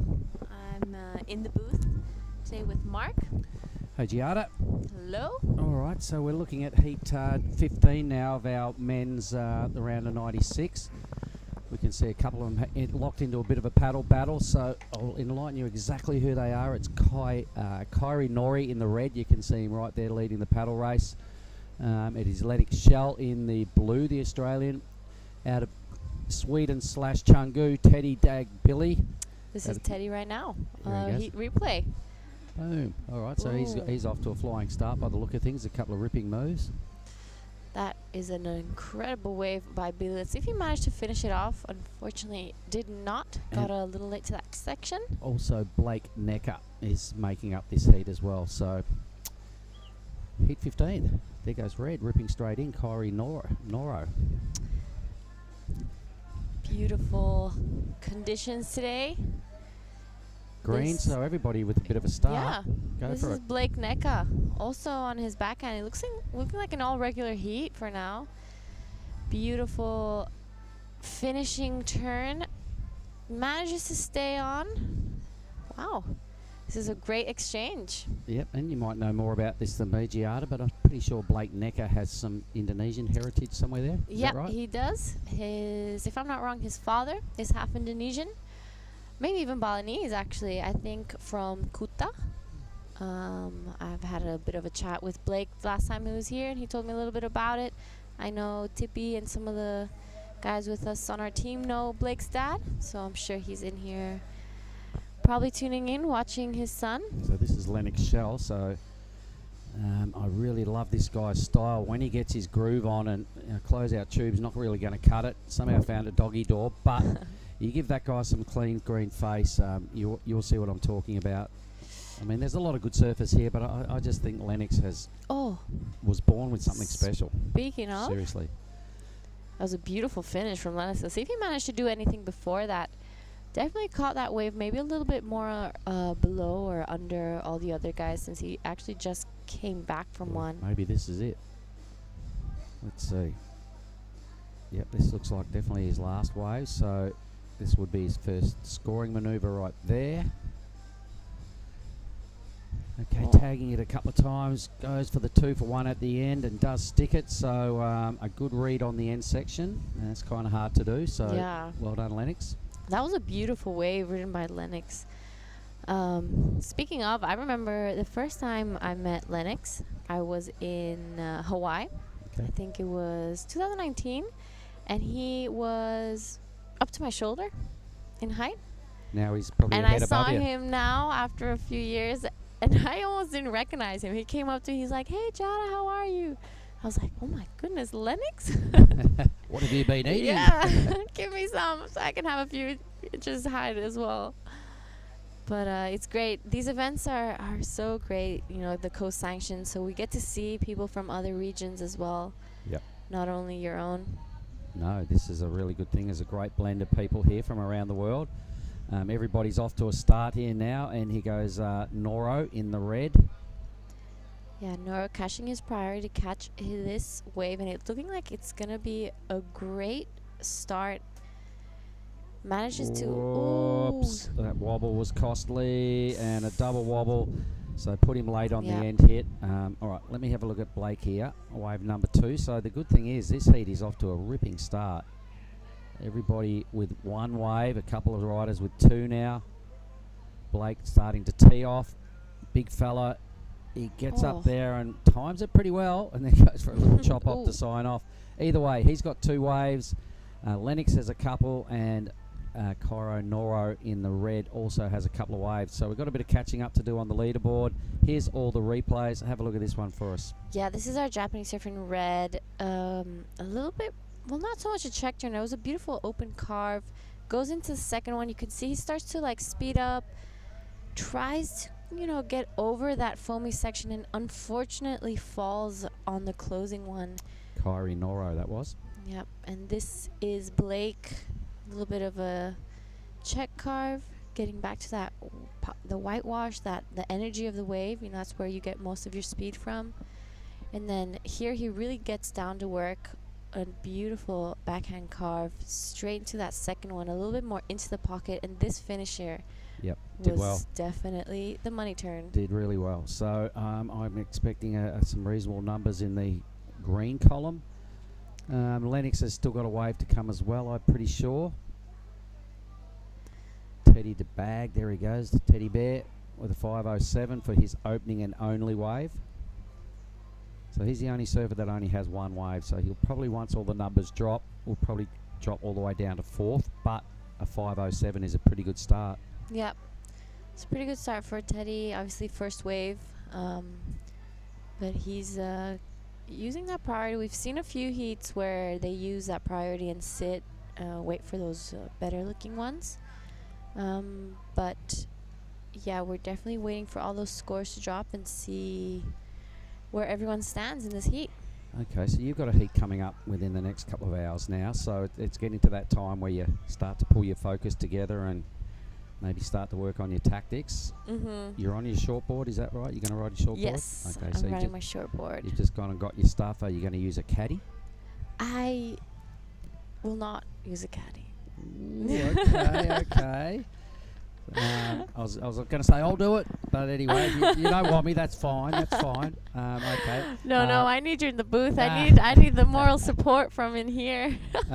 What are your sort of tactics for the first half of your heat? Honestly, I think it's just to get out there and get a few waves. And usually from the first 10 minutes, you can kind of tell what's going on and how your body's feeling and how you're connecting to the waves. And then from there, I'll see. All right. So you didn't have a free surf this morning? I did not, no. Have you had a stretch? You're going to do that just in the heat I'll do previous? a quick warm-up before my heat. Nice. Yeah, like a quick warm-up, get myself all psyched up, listen to maybe my favorite song, and then head out. All right. Well, I wish you the best of luck, because I probably won't see you until I'll get out after this heat, and you're in heat 3 of the women, so I won't see you till the end of that. So I'll say right now, good luck. Thank you. Lennox Shell with the 877 2-wave combo, so his last wave must have been about a 5. Blake Necker, I think he's still owed 1 more number. Same with Kyrie Noro. So Teddy to bag. We'll keep dropping down the leaderboard once those numbers drop. There he goes. He's dropped 1 more space. He'll drop another space once Necker gets his 2nd digit. Be good to see their two-wave scores in a moment as well, so we can see who's kind of got the best wave. But Teddy with the 507, I think he's probably one of them. Lennox has probably got a 5 something. There's Lennox's 5.5. Teddy's 507 as the 2nd best. Thanks for doing that, boys. The production team pulling it together, giving us what we need on cue. Thank you. We appreciate that. Makes our life much easier. Good production is an absolute must, and we've got some rippers here. Yeah. Thanks, guys. We're waiting for the last wave of Blake, and it comes in at a 5.03. Blake into the lead. Yeah, pushes him straight to first. Honestly, that finishing was very impressive. It was. So that'd be his 5.03. So everybody is well positioned because they're all off to a good start, and they still have 10 minutes to work on their two-wave totals. Most of them are dropping a pretty low second score, so stuff can happen pretty quick smart now in heat number 15. Yeah. And there's we had a big pulse for this first half of the heat, and it looks like there's some sets coming through, so we're definitely going to see a bit more of a change again. You know what? It always looks like there's sets coming through when you watch the TV camera, because they're looking out sort of wide into the ocean, and there's always lumps out there going down into the bay. They've got to hit up top of the point where the boys are sitting to make any sense of these swells. Yeah. So let's see if this pays off for the lads now, particularly the teddy bear, Teddy the bag in the white. We are going to, well, there's a set coming, but we are going to throw down to the post-heat interview there with, I believe, Billy. So go for it, Bill. All right, I have eventually tracked down a very happy Dane Henry. Mate, happy to get through a heat? Yeah, it's good. Always good to get through a heat, especially with a 6 under my belt. It was a bit slow, but got the job done in the end. You certainly did. You had a Westernhurst hot on your tracks. A guy like him is never going to give up. Does that play into your psyche, or you just stick to the game plan? Oh, you know, I don't really... I saw his name in it before, and I also saw Kehu Butler's name in it, and I was like, well, this is going to be a sick heat. But, yeah, you know, you just got to... I kind of just like to stay in my own head and surf against myself, not the competitors. But, yeah, if it comes down to it, I'm not afraid to sell a few. Well, that's the way. Mate, we've heard your name get bounded around. It's the first time I've seen you surfing. Very impressive stuff. Now, I know that you're here with Matt Cattle and Noodles Webster in that little development camp. How's that all going? And do you think it's a good idea? Oh, it's going great. You know, we've got like just coming here with the crew. It's my first time here. Gives you a bit of an idea of the lineup. Matty Cattle's obviously been here before. He won with Jamie Thompson last year, and you know, just the insight that he has on this place is next to none. So yeah, it's awesome to come and get some insight on all the waves around here. Right on. You enjoying your time in Krui in Indonesia? Oh, it's awesome. Love the warm water, and yeah, keep it going. Right on. Well done, mate. Put her there. Good luck for the rest of the draw. And you want to say to anyone at home? Thanks to everyone that's helped me get over here. Sharp Eye for my boards, Rip Curl. Thanks everyone for the support. Mum and Dad that are watching at home. Love you guys. And my Nan and Pop that are somewhere in Europe. Love you guys too. All right. Well done. Back to you guys in the booth. Dan Henry. Giving some props out to his team at home that are watching. So a mighty fine effort. That was a pretty tough heat on paper. All right, meanwhile, this one's really taking shape. Everybody's locked in there too now. Teddy fell on his last wave, the surfer in white, so he's going to have to remain in fourth. Maybe we'll find out what everybody is chasing if we can just bring up their two wavers. Here we go. Thanks, boys. Right on cue again. 4:01. Not much of an ask for Teddy to get out of trouble. Yeah, unfortunately, he did take off on one that didn't really give him what he was looking for, but he's gotten the 5, so we know he can do the 4, especially... This is a left. His home break is binging. Okay. He knows what he's doing on his backhand. And so he'll be... There's still plenty of time. We're halfway. There's plenty of time for him to catch what he needs, but there's also... That also means there's time for all the other guys. So it's still anyone's heat. There's no real significant score that, you know, really sets anyone ahead compared to all the others. So coming from Bingen could either be a downfall or a blessing in disguise, because Bingen is... short, sharp, barreling wave. This is the longest left ever. And not too many barrels. So he might be a little bit stuck in voodoo land there. Not really sure what to make of this wave, but we know he's a good surfer. Yeah, definitely. You can really see that he's comfortable when the wave gets really steep, because his home break is such a hollow wave. It's hard to do those proper turns out in Bingen. As we see a replay of our surfer in red opens it up really nicely and sets it up for this second one in the pocket, throws the water out. Oh, this is a replay of one of his other waves. Yeah. They might that was his wobbly start. Yeah, comparing maybe.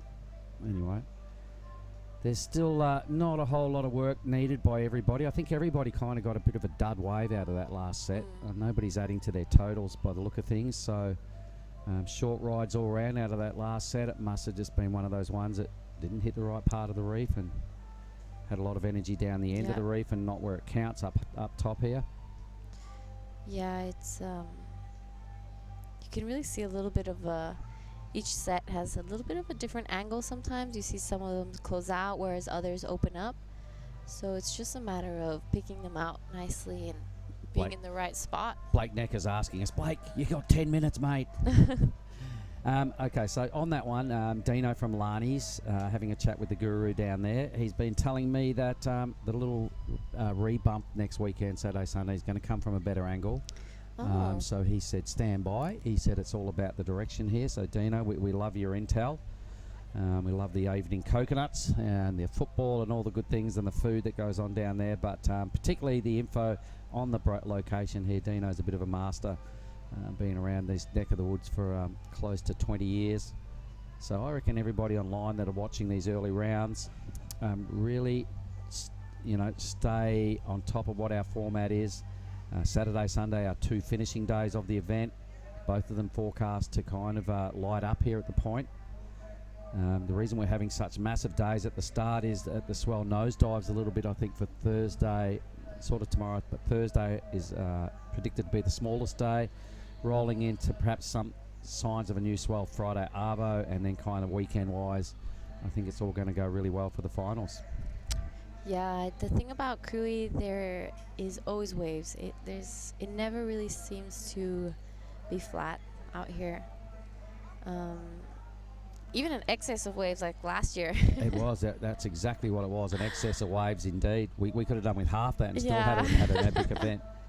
We had to call it off a few days because it was just too big and too gnarly out there. So It was a bit dangerous. Hence the jet skis this year, Giada, because I think everybody realised that, hey, if something went wrong, we're a long way from the action. We're all on the beach here, and last year it could have, so we had to stop a couple of times due to that fact. Yeah.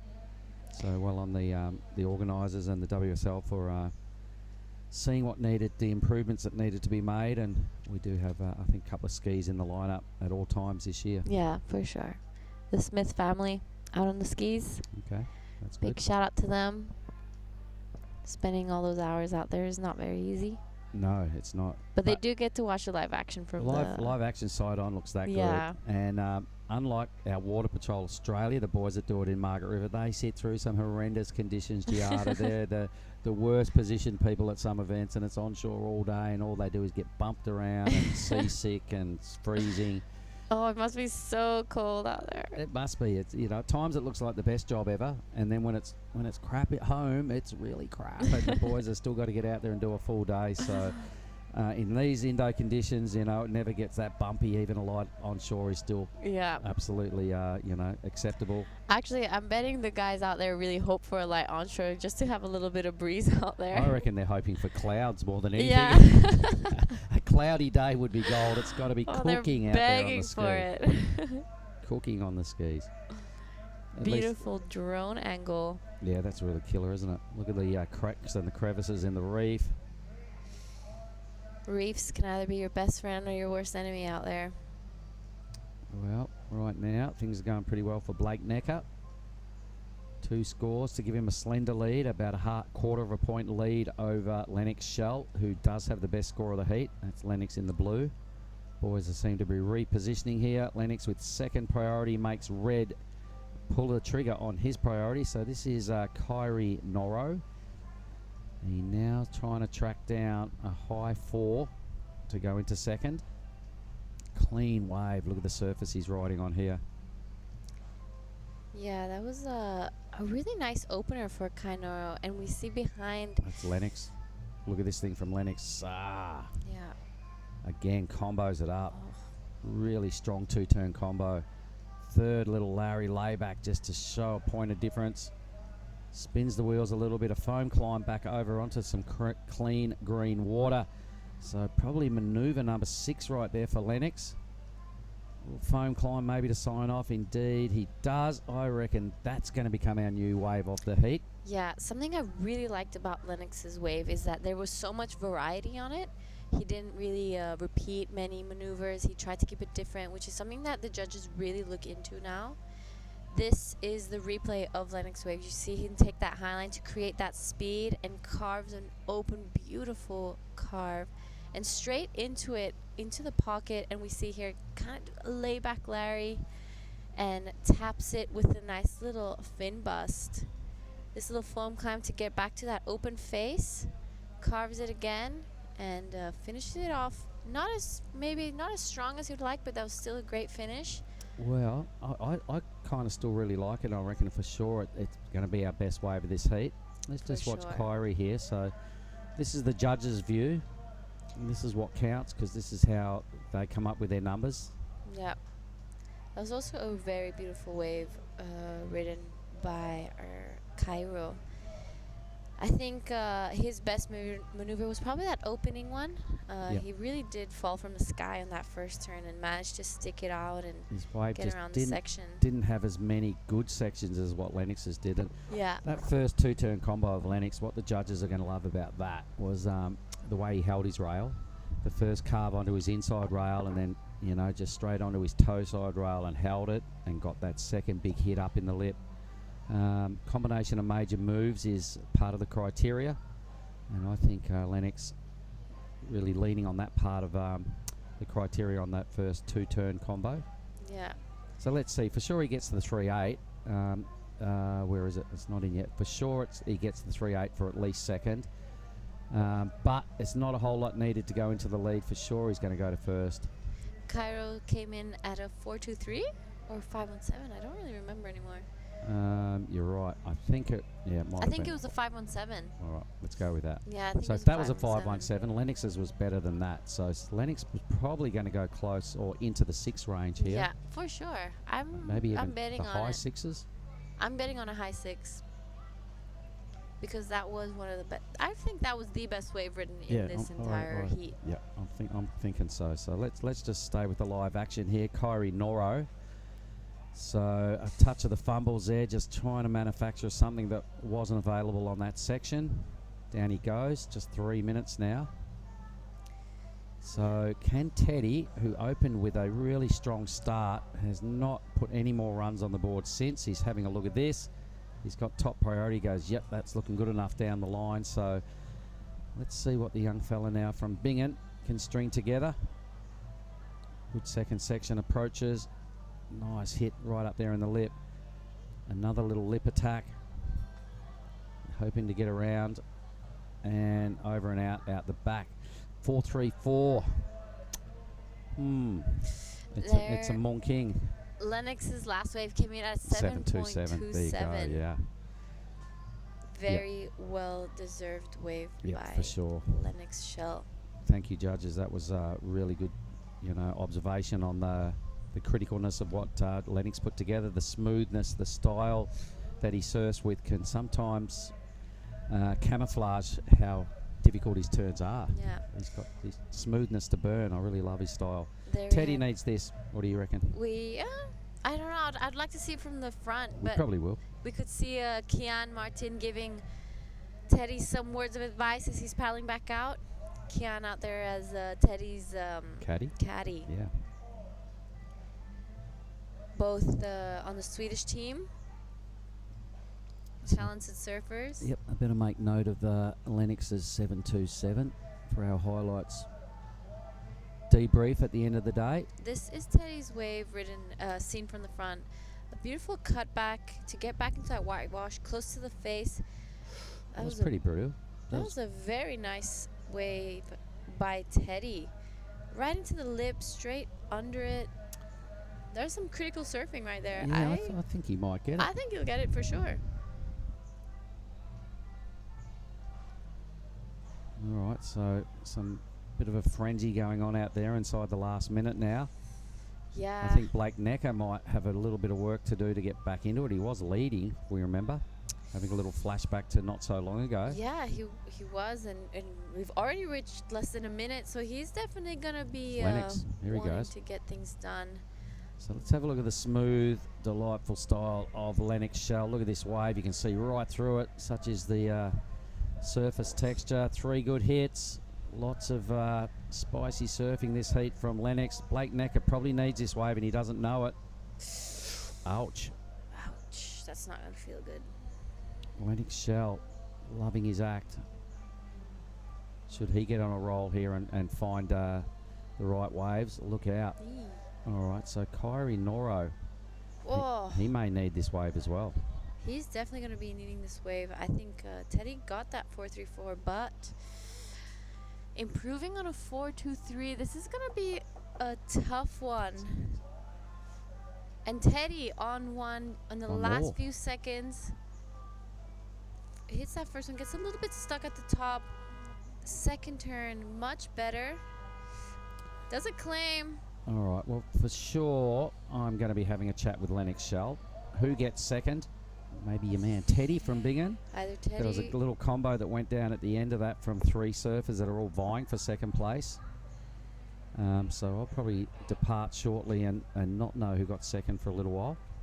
And we are going to throw to an ad break. I'll go and have a chat with Lennox and Billy coming into the booth shortly. Yeah.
Welcome back to the Krui Pro.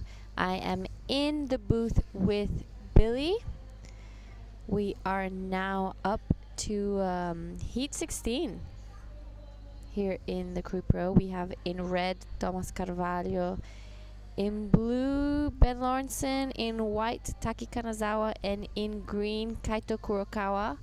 But at the end of that last heat, there was a massive exchange, so we're still waiting for the scores.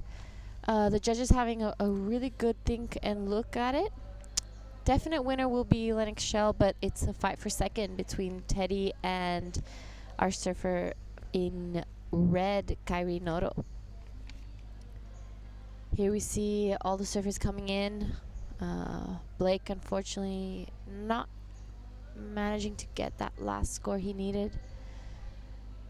But now it's between white and red.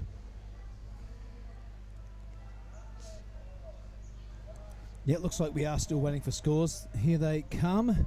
4.93 for Teddy Billy. Wasn't sure of the requirement. I think it comes up short. Let's click on the details and have a look. It is Teddy Billy in third place. Lennox Chill first and Nairi Noro. Looks like he's coming at second. Yep. Unfortunately, Teddy not making it. Congratulations to Lennox Shell and... No, there we go. Let's revisit that. This is this heat here. Yes. My apologies. So as we said, Thomas Carvalho in red. Surfer from Australia. In blue, Ben Lawrenson. In white, Taiki Kanazawa. And in green, Kaito Kurokawa.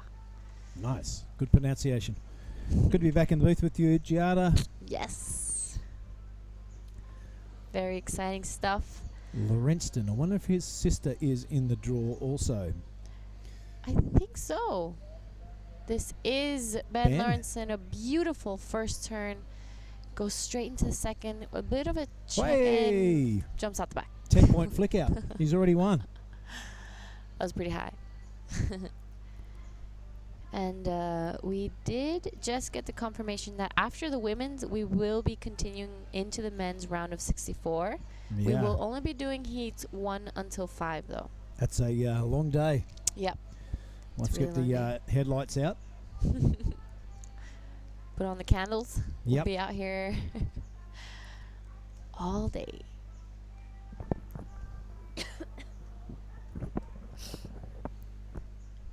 But with these amazing conditions, I think we're doing the best, as there might be a drop in the swell in the next few days. So it's good to punch out all these first few rounds and then keep the best conditions for Saturday, Sunday. There's a little bit of a kick in the swell. Apparently, direction might be better. So we'll be seeing some great heats coming up.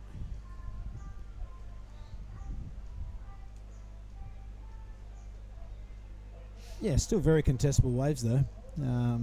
Some bigger scores being dropped. Look forward to all the action coming up in heat number 16. But right now, let's cross down to the post-heat interview area with Mark Clift. Righto, here with the winner of the last heat. His name is Lennox Shell, everybody. Lennox, I'm going to shake your hand first of all. Say well done. Last time I saw you, you were winning an event in Western Australia.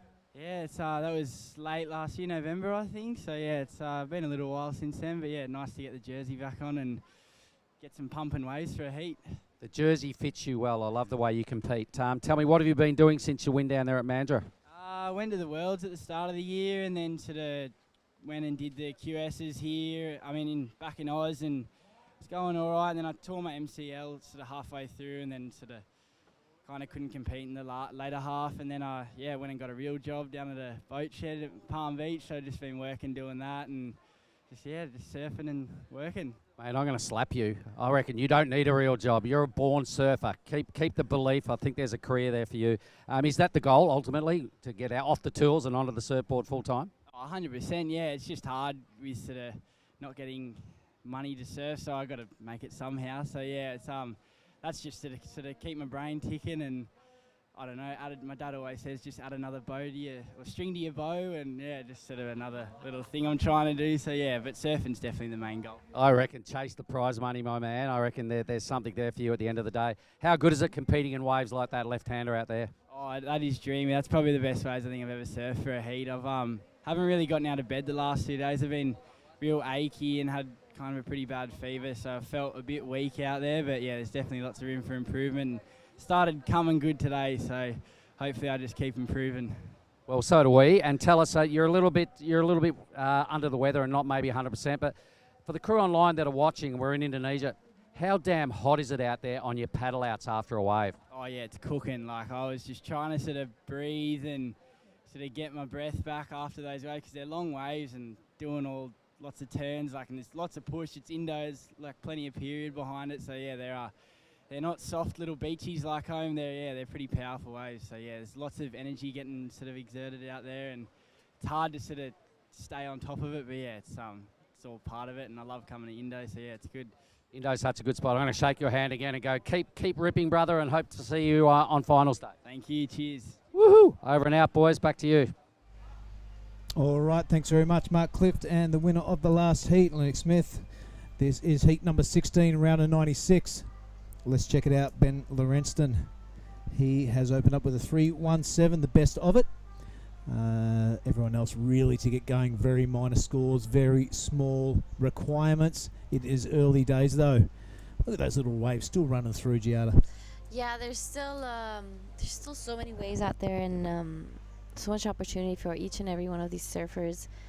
It's pumping. The waves have dropped off a little bit, but I think it actually is a little bit better because we don't have those massive sets just washing everyone away. That's kind of entertaining, especially if you know the person. Yeah, that's true. All right, Kato now. Yeah, Kato pulling the trigger on his first wave of the heat. A beautiful first turn. This wave tapers off a little bit, so he, keeps busy opening those carves. It's a long day. Yeah, that was a beautiful wave. I do think he'll be looking for something else. And we see Ben Lawrenson out the back straight away, destroying this wave. A beautiful, beautiful start. Yeah, that's Benny all the way from Australia. Good-looking turns that we saw. I think there may have been a couple before that. Not sure we saw him paddle onto the wave. We'll check it out in the replays, but off to a busy start, that's for sure. 18 minutes and a handful of change remaining. That is his second wave, so he keeps that up. He's going to have a handful of scorers. Here we go, paddles into this one. Ben straight up into attack mode. That's a lovely wrap, a whole fan of spray. Follows it up there with an attack on the lip. Here's where we joined him, a bit of a check turn, and this is going to be a very decent score with turns like that, really hammering into the fourth one. A little bit of a hiccup towards the end, but I think the damage has been done on the outside. You can forget about bunny hopping into that inside section because all those big turns were out the back. Now this is your boy, Thomas. Thomas Carvalho just falling off. Hopefully he did something out the back to at least have a little bit of score. I don't think so, as it already came in at a 0.4. But I am very impressed with Ben Lawrenson's surfing.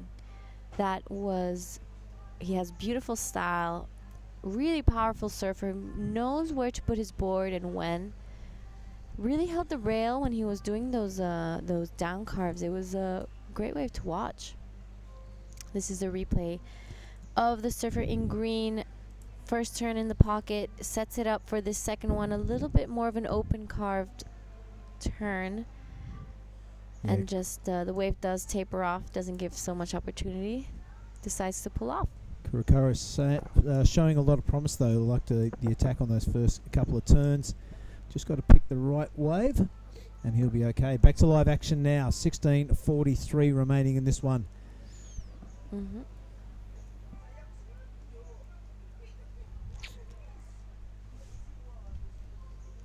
So Kato's wave has dropped in. He's gone to the top of the leaderboard. This is the replay of Thomas Carvalho's wave. He actually did manage to get some really nice turns out the back. My apologies. That was a really great wave by Thomas Carvalho. And, wow. That was definitely the money turn. So much water out the back. Unfortunately, falls off, and I've seen time and time again judges really dropping those scores if you can't manage to finish those waves. But that's looking like a really nice score for Thomas Carvalho. Hopefully we'll see those scores come soon. And a wave by White that we probably maybe missed earlier. Yeah, a lot of body talk in that turn. I like it.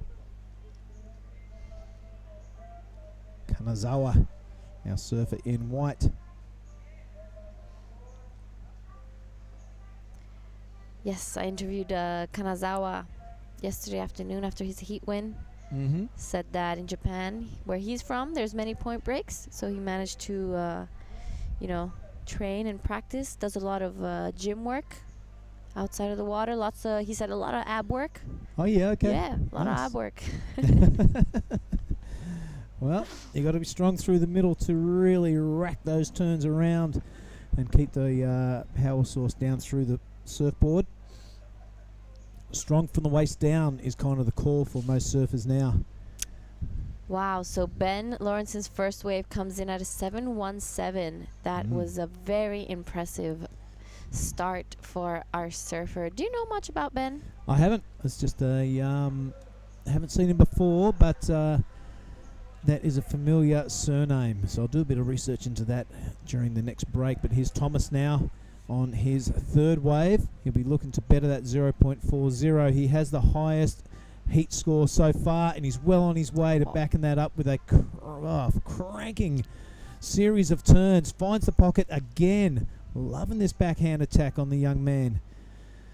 Not finished as yet. He finds a bonus inside section and really flares it up through the lip. Oh wow, so that is a strong backup score for our surfer in red. Wow, Thomas's last wave came in at a 7.87. Yeah, that's right. You're going to pair that last wave with that, and it's a strong position to be in. What can you tell us about Thomas? So Thomas, for I know he lives on the Gold Coast. He's a Brazilian background, but represents Australia. I'm not sure if he's half Brazilian or full Brazilian, or maybe half Australian, half Brazilian. I'll have to ask him later. Well, looking at the flag now, he's definitely Australian. Australia, mate. We're grabbing him. We are taking him. With surfing like that, he's on the team. I saw him drinking a beer and eating a meat pie just the other day. So welcome to the team, Thomas. Bang. Take that. This is Kaito. This is Kaito Kurakawa on his backhand on a beautiful wave. This one is one of those waves we've mentioned earlier that tends to grow as it comes down. Wow, look at that. There's some beautiful surfing from Kaito Kurakawa. Really low center of gravity. Manages to take it all the way to the inside, and that's going to be a really long paddle back out. Yeah, it really is. Wow, I can't wait to see the second score for Thomas. I would love to see the replay. I was writing something on my notes, unfortunately, and I missed it. And this is the replay of our surfer in green. A really nice first turn. Manages to get it in the pocket. Throws a lot of water. A little bit of a carve. A little bit lateral so far, I'd say, Giada. Yeah. Nothing really cranking around at 6 o'clock. That one was a little bit better, but on the replay, that's his first decent one, I would speculate. Kind of taps the lips there as the wave runs out of oomph, and out he goes. Still waiting for the replay of red. I missed it, guys. I want to see. But I'm sure there's some really big scores coming. Ben Lawrenson with priority, looking to get rid of a 317. I'm sure with the surfing that he has, he's definitely going to be achieving some of that. Yeah, 717 is a strong position to be in. Oh, there we go. There's Thomas. A 787 is now paired with a 677. So that has upped the requirement for Ben Lawrenson. He's going to get rid of that 317, and he needs at least a 7.49 to take that first position back. So two Japanese surfers below that. Kaito now sits in third position, needing a 5.95, and it is Takei in fourth, 6.18. Both very achievable scores. There's 11 minutes remaining in this one. First priority sits with Blue. He's got a little bit of work to do. This should be a great second half to the heat. Giada. Yes, I'm excited to see what Blue does now. Hearing that last score from Red, he's definitely going to want to one-up him. 7.48, a big score, but definitely manageable. Both the Japanese surfers not looking for massive scores. With the waves like today, they can definitely do it. So it'll be interesting how the second half of this heat goes. Now what heat are you on? I'm heat 3. Heat 3 of the women, so in 3 heats time after this. Yes. You're on. I need time to wax my board. Yep. Put my favorite tune on. Well, I'm banking System of a Down or something like that. Pantera, something heavy and throttling. No. Well, you got it wrong. Put on some I love Bad Bunny. No idea what you're talking about. All right, let's look at Taco now. Backhand, that's a good looking bash, but overcooks it and nose picks it on the way down. Yeah, well, often it's a signal. You put on your headphones, it's like, don't talk to me. I'm in preheat mode. Look at this. Ben Lawrenson now. Beautiful wrap. Loving the style on this kid. Can't wait for the post-heat interview. Whoa. That's another good tail wrap there. Finding the pocket and taking advantage of this great looking wave. Another deep, searing bottom turn. Love the little shazzle he puts on the end of that. Not sure if shazzle is a word, but he's just done it and finishes it off beautifully. Oh, that was an amazing wave. That looked really good. You know, actually, I have met Ben Lawrenson. Oh, yep. Yes. Xavier McCutcheon. Oh, he's happy. Look at yeah, that. He liked that. Love the body language. Good on you, son. He's my Shaper's son's one best friend. So Xavier, I know you're watching, and Ben is killing it.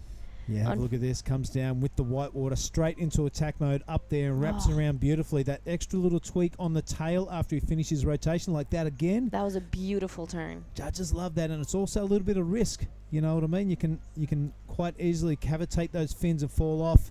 He does it again there. And, wow, on replay it looks even more impressive. Beautiful finish. Very well done. Yeah, that is some amazing surfing going down. This heat is action-packed. Yeah, it's on. Look at this, here Thomas. goes Thomas. On his backhand, a nice little fin bust out there. Not as big of a wave. Unfortunately, doesn't manage to finish it. But a very nice heat. And we're seeing a pulse in the swell as there's non-stop waves. Kaito man, on his backhand. Let's see if he finishes this one. And he unfortunately... Kurokawa goes down. Look at Take now. Going upside down on the wave of his own. And nose picking as well. What is going out there with our Japanese brothers? Come on. We want to see that precise surfing. We want to see you rack up some big scores. Look at Ben Lorenzen. He's got his tail in the air. Getting out there. He wants first priority. He wants another crack at Thomas Carvalho. How do I pronounce that? Carvalho. Close enough. That's not TC. Here's a replay of our surfer in red, Thomas Carvalho. He goes down the line. It's what he did before. Beautiful little top turn to set up for this one.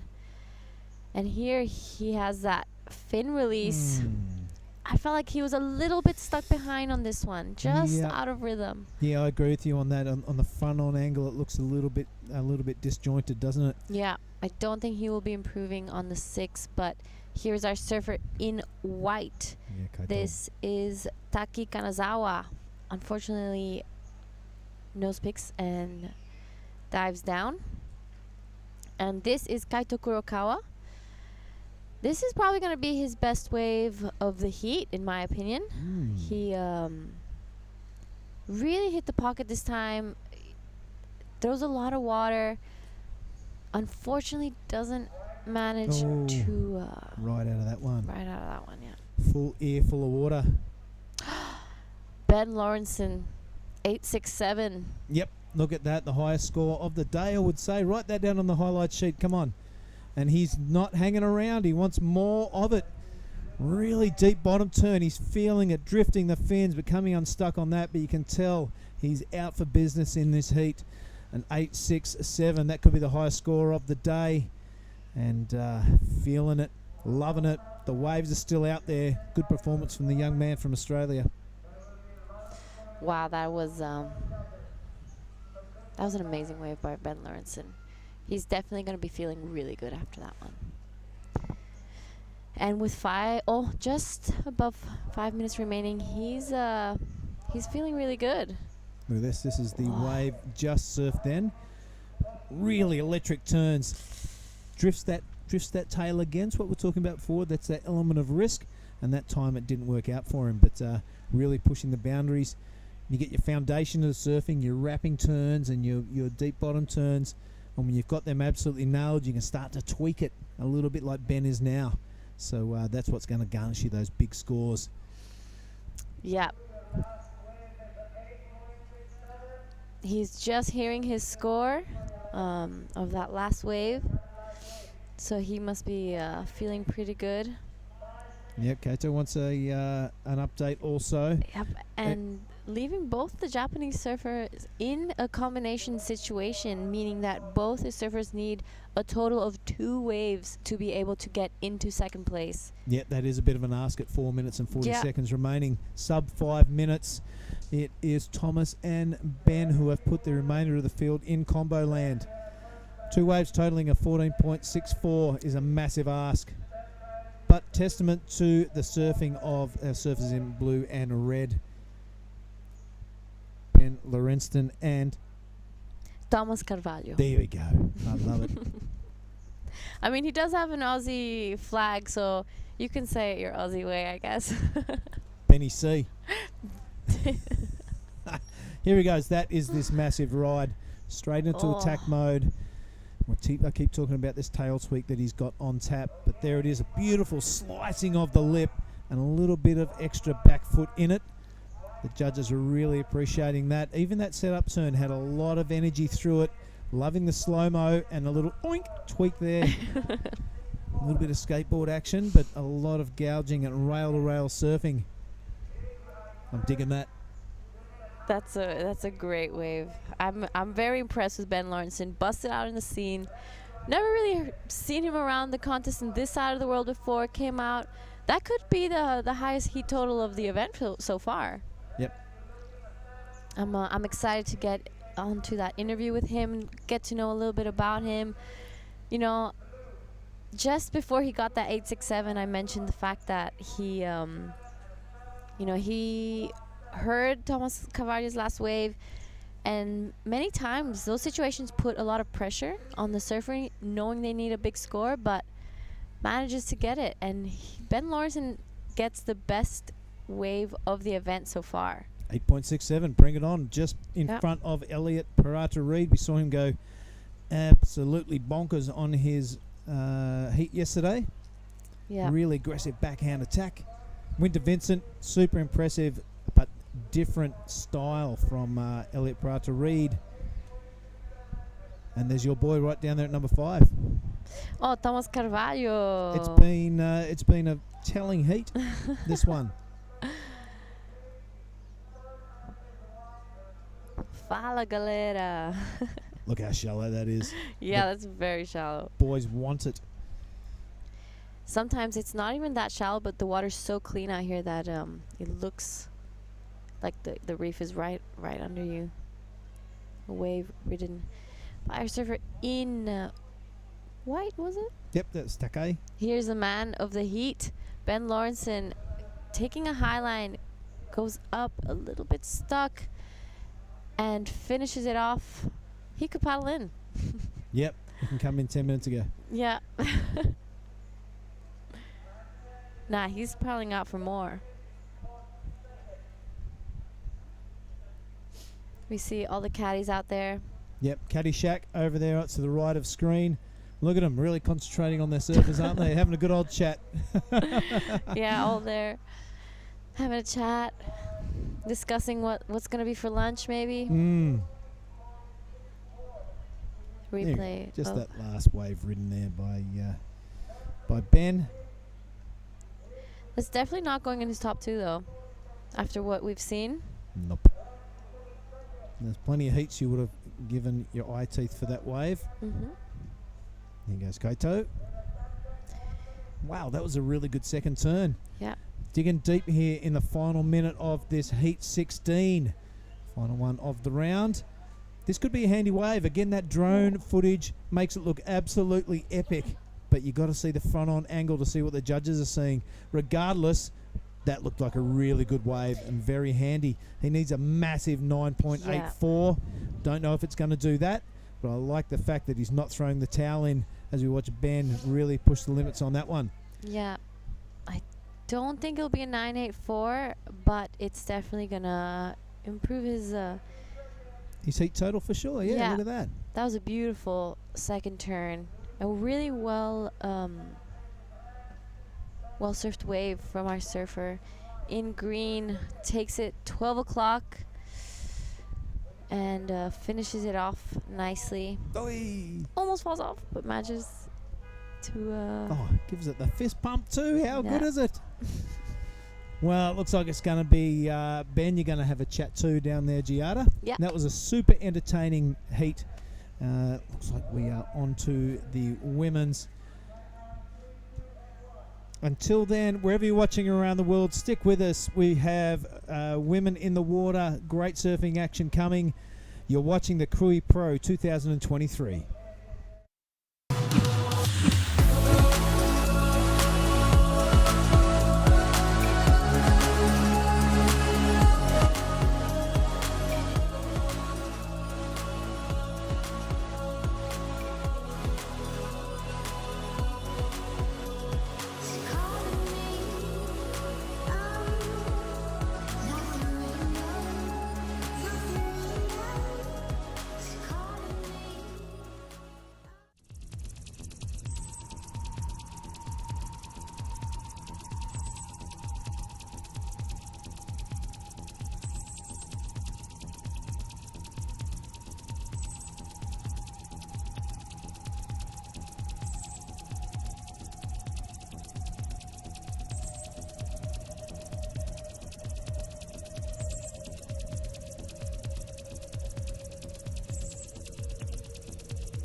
we are straight into the round of 80 women's surfers. Really looking forward to this one. I'd like to welcome back into the booth my good friend Chris Binns.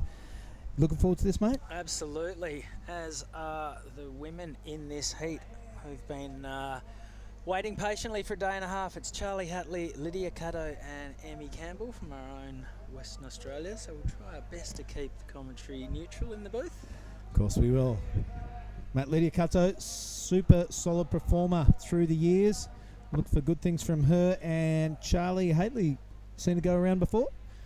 Yeah, I'm trying to remember where. I think maybe in the Philippines, Taiwan last year. Yeah. Might have been both events. Can't remember. Very similar crews turning up at both events. Yeah, well, the Asian region is really producing...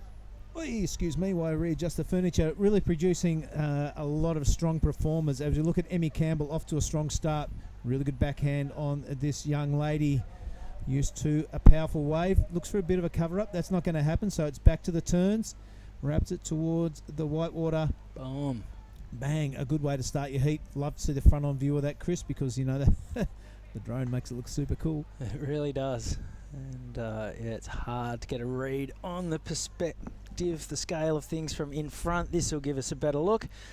All right, this is Emmy on her backhand. First turn was strong, displacing plenty of water.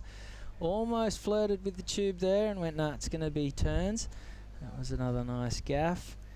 And a third before she signs out. So that's going to be a scale setter for the judges. They'll take an eternity to drop in this score. That will give Emmy Campbell the lead. Charlie Hatley and Lydia Caddo yet to open their accounts.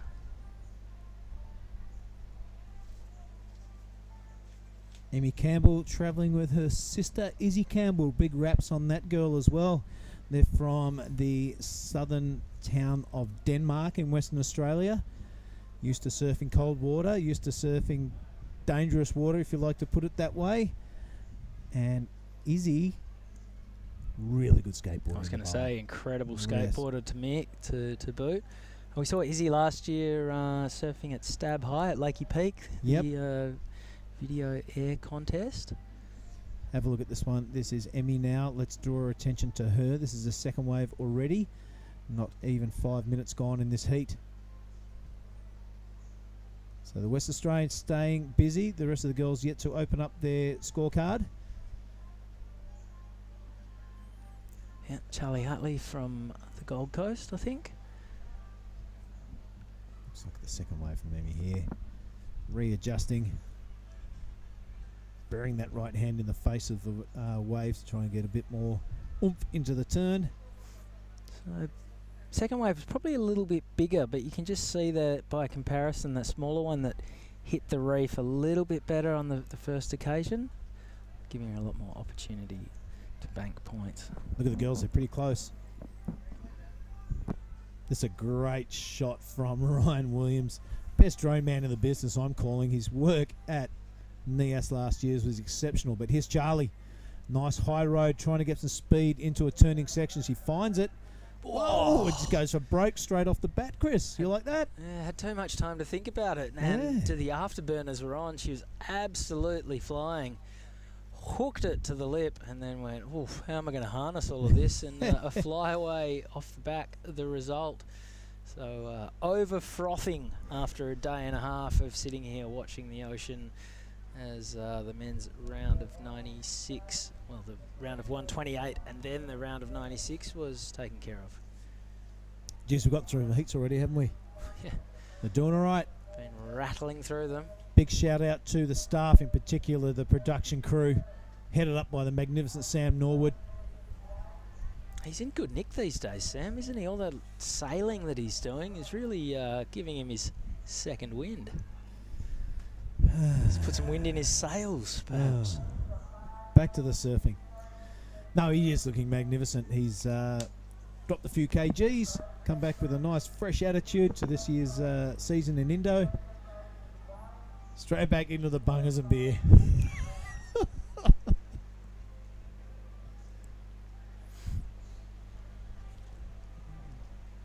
All as the ice cream song continues in the background. We are 18 minutes and 35 minutes remaining in this one.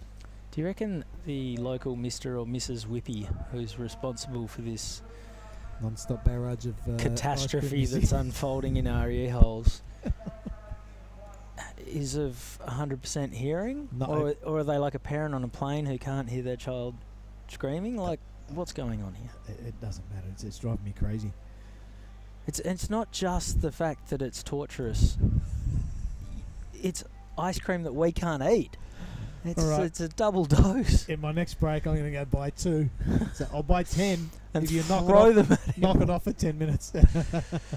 Anyway, we digress. What are we? Just under 18, and we're going to have a Lydia Cato here. Her first wave. That's the way to harness your power and your speed. Well done, young lady. A couple of turns now, and the fast section. Can she get around it? She does. Takes that high line, but that's a risk of falling off. She does really well. Bang. Rattles off the third turn. She's going to be super happy with this Lydia from Indonesia. This wave just keeps on running. Still going. So she has found an absolute banger. Oh, could have gone after the end section. We just saw Charlie Haitley kicking out as well. Tell you what, if you've ridden a wave 300 metres and there's an end section, I don't reckon you pull out to save yourself another 40 metres of paddling. You got to go after it at this level. Here's what Charlie Haitley did on the wave behind. Yep, looking good so far. Buries that left hand for a good looking bottom turn. Nice wrapping situation to start off with. She doubles it up now that wave starts to stand up, and a bit more of a gouge in that third one. So good surfing from all surfers. And here goes Emmy Campbell on her backhand. It's a big wall. Couple of turns. She needs to get a little bit more vertical. That was quite lateral as well. Just some mid-face work so far. Now let's get vertical. Hooks that one under the lip. Throwing plenty of spray. Is this one going to keep running like we just saw from Lydia Cato's wave before? Standing up through the inside. Big bucket of spray on that one as well. And she is out of there. Wow, beautiful looking wave. We'll continue to cover this heat as it unfolds, but right now let's head down to Gia Lagarde in the athletes area with the winner of the last heat. So I'm here with the winner of the last heat, Ben. Congratulations. You had, wow, an outstanding performance out there. We don't know much about you. Tell us a little about yourself, where you're from, your background. I'm 18 from Noosa. And don't get many lefts at home, so grew up on a right point break. But surf the beaches every now and again, so it's good to get some lefts out here. Love going left. So before you got your 8, you heard that Thomas Carvalho had a 7 and a 6. What was going through your mind, and what made you get that 8? I knew I had to step it up in that heat. The guys in my heat all ripped, so just picked the right wave and did some nice surfing and got the job done. Tell us a little bit about your equipment. It really seemed like you were trusting it out there and you weren't afraid to let it go. So what are you riding, and who's your support team? Yeah, shout out to the boys at the Board Lab making me the best equipment. I'm riding a HT2 and a round tail, and it goes awesome. Feels really nice off the bottom, off the top. I saw you training in Bali a few months back. Did you have this contest in mind when you were out there, or was that just a trip with the boys? Yeah, bit of training. No, it was a good trip with the boys, but bit of surfing in between. Haven't really thought about this comp too much. I've sort of just been doing my own thing and just working hard at home and putting the hours in. So yeah. Well, you did get the highest score of the event so far. What are you feeling about that? Ready to step it up for the next heat. Hopefully smash the next round, and yeah, just taking it heat by heat, and hopefully the waves are still cooking if I'm on the Savo or tomorrow, but yeah, looking forward to it. All right, Ben, is there anything you'd like to say to your friends and family back at home? Shout out to my mum and dad, all the boys watching. Miss ya, love you lots, thanks. All right, thank you so much, and congratulations. Right on, Ben Lorenzen off a absolute belting heat. Highest score of the event so far. As we turn our attention now to heat number 1, a round of 80 of the women's. Oh. Look at this one from Lydia Cato. That's a good looking, almost double overhead for this young lady. Wave handles that first section with a plum, and the second one was looking like a great turn, but coming unstuck on the recovery. What a bummer. That looked like such a good wave. Didn't it?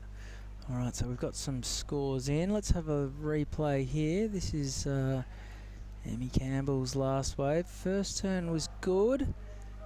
She could have pushed things a little bit harder after that first turn. What are your thoughts, Bill? Yeah, it looks a bit out of rhythm, and it's hard to get back into rhythm and stick yourself right under the hood. Yeah. I'm not sure about the length of that board, to be honest. Well, what do I know? I'm just a commentator. But we have seen Emmy go absolutely bananas in many a surf contest in the past. And Lydia Cato paddling into this one. It looked like an absolute screamer. She did well to handle that section, and this next one was going to be an absolute cranker, but gets knocked off by the whitewater on the recovering turn. Discombobulated at the base of the wave, and this is Charlie Hatley. I was talking to Zayna Sink before. He's from the Sunshine Coast, and I'm sure Charlie Hatley's the same. When you're a goofy footer from the Gold Coast, you lick your lips when you get to come to a competition at a left point. Let's have a look at that. An 8-0-0 from Charlie. Pair that with a 5. That is a big, strong lead. The requirement now for Emmy Campbell is a 9-0-0. Lydia Cato only needs a very minor score to jump up into second place. But how's that? An 8-0-0 straight off the bat. Yeah, so I think Lydia Cato will be waiting on a score as well. All right, let's have a look at this replay. This the 8? It might be, yeah. We haven't seen it yet. That's a strong start. Things will have to stand up and get going here. That's a cracking turn, that one. So that three turns. That was the first wave she caught. So that might be the 5. It was a pretty good 5. Yeah. Very fluent. Yep. Wasn't the biggest wave, but didn't really put a foot wrong. So let's see if we can figure out where the 8 was, because anxious to see it. Yeah. 11 minutes 20 to go. This heat's flown by. We're deep into the second half.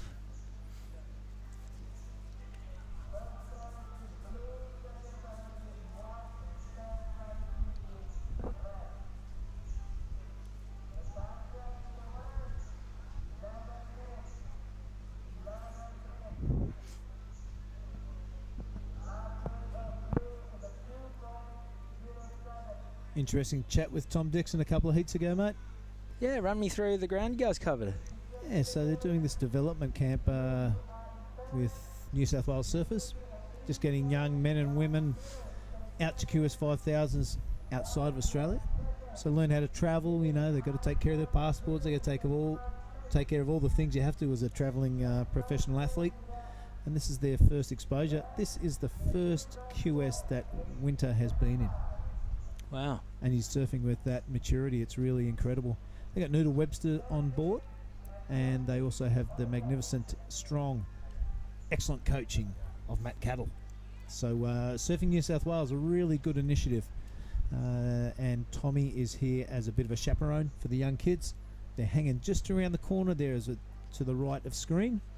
They've got a big camp up there, video cameras, feedback, all that sort of stuff going, and loving their time here in Krui. Nathan Webster, of course, on the championship tour for a long, long time. Man of many hats and always on point. When it was shaggy hair and trucker hats, that was him. Yep. That god-awful fedora era, I'm sure he was in the thick of it, maybe paired with a scarf. These days, it's a coach's hat. Yes. And why not? That's the sort of veteran presence that can have nothing but a great impact on the youth. Telling me that he is the liaison between Surfing New South Wales and all the stable of coaches around the place, because you can't afford to employ 200 coaches around New South Wales, but he is the liaison between Surfing New South Wales and the stable of coaches they have. That's an excellent idea. I love it. Bit of street cred, bit of, hey, listen, I've been on the CT, this is what happens. Yeah, there's a few things that's going on with the Australian government organisations around surfing that I think's great. Owen Milne is a young filmer from the Central Coast, New South Wales. He's up here for Surfing Australia, just filming all of the Aussies who are in the comp when they're free surfing. Ripping. So that they can review their footage as a bit of a coaching tool, but also then they can use it in their own edits and that kind of thing. So that's a wicked initiative from the Aussies as well. That really is. And, you know, people are scratching their head about the co-sanctioning of this event. It's not only the results and the heats that people get to surf against each other. It's the Indonesians and the Filipinos and the Indians if they make it down, but the whole Asian region, they are privy to the exposure of those sort of initiatives and those sort of programs, and they can take note and add it to their own surfing programs. So I really am digging this co-sanctioned event up here in Indonesia. As we saw Lydia Cato there taking a paddle and a miss, she will forego that first priority now, back down to number 3. Hands first priority to our surfer in white, Emmy Campbell. So here goes Lydia now, getting a bit of a rhythm on after she lost that priority. A smaller wave. A decent drop. Yep. Late into it, and now she's got to put the foot down. Hasn't really had much success finding a section. Sticking with this one. Here's the drone that makes everything look good. Ooh, and she's gone down the mine shaft. Straight down the plug hole. Yeah, see you later, Lydia. All right, let's hope Lydia can get out there and show us what she's made of. Love watching her surf over the last couple of years. Here goes Chuckles. Check this out. Nice aggressive bottom turn. That turn, you can take that to a CT if you don't mind, ladies and gentlemen. That was an absolute beauty. Charlie Haley's showing what she's made of. 2 different turns. Super impressive stuff, Chris. Yeah, that was great. I think that 5 might be in a little bit of strife right now. Yeah. So that first turn was so good, so strong, crisp, really precise in the exact right sweet spot of the wave through a bucket of spray. And let's have a look at it. So she didn't really waste any time. First section, boom, just drawing a perfect arc. That was sensational. I like that she came down with the white water there too, Chris. Sets herself, and bang goes again. Second big turn, she's out of there. So just the 2 turns. Well, she has an 8. I think she's playing that game where, you know, I've got rid of that 5. Maybe if she was in desperate need of a big score, she might have stuck with that wave and had a massive paddle out. Only 6.5 minutes remaining, so I like her strategy too.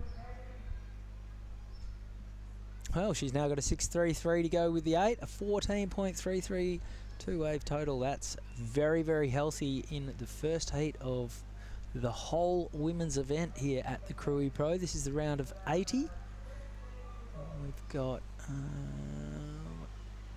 many heats do we have in this round? So we've got 8 heats, and then we go straight back to the men. It's going to be a full day. 25 heats the aim. Yep, 2 days in a row. Let's bring it on. Let's get it done. So if you're sitting at home watching all around the world, it could be early in the morning, late in the afternoon. If you can't sleep, it could be 2 in the morning somewhere. Stick with us. We've got a whole week of this action ahead. And as the week progresses, we're expecting another swell at the tail end of the competition. And expect the performances and the surfing to go through the roof as the hot's up for finals time. Looking at Emmy Campbell there, our surfer in white. That drone's going to be pretty close, doesn't it? You familiar with the Japanese drone pilot in Bali? I think his name's Bali Satoshi. Flies so low, tracks with the surfers, gets so close that occasionally someone does a big turn and they wet the drone with their spray. Yeah, well, that's no good. They can go down. They get a bit of spray into them, and the look on a drone pilot's face once it goes into the ocean is, let's face it, it's hilarious because they get a bit too close to the wave. Hilarious for everyone bar the pilot. Bar the pilot and the cost of a new drone. I love the drone footage and the photos. They're fantastic, but along with that ice cream truck out the back, it's got to be the most annoying sound in the world. Massive mosquito. I remember we were filming at home a couple of years ago with a local surfer in WA at Left-Handers, and there was a drone shooting it, not me, but shooting for us. And one of the old boys out the back, after about 10 minutes, just turned around and he said, "This is like when your other half starts doing the vacuuming while you're trying to watch the footy. It is perfect. That's a perfect way to describe it. Many of the other halves would be saying, well, if you did the vacuuming, well, I wouldn't be doing one of the footies on. But yes, that's a perfect way to describe it. Right, 3:40 left in this one. It's Charlie Haitley out to a fantastic heat total of 14.33. Of course, featuring that 8. That's probably going to stand up all the way through this women's draw. Emmy Campbell, a 4 and a 3.87. She's in combo land. And so it's Lydia Cato requiring that 3.10. She does sit there with third priority. Hopefully another set rolls through and she gets a chance to show us what she's made of.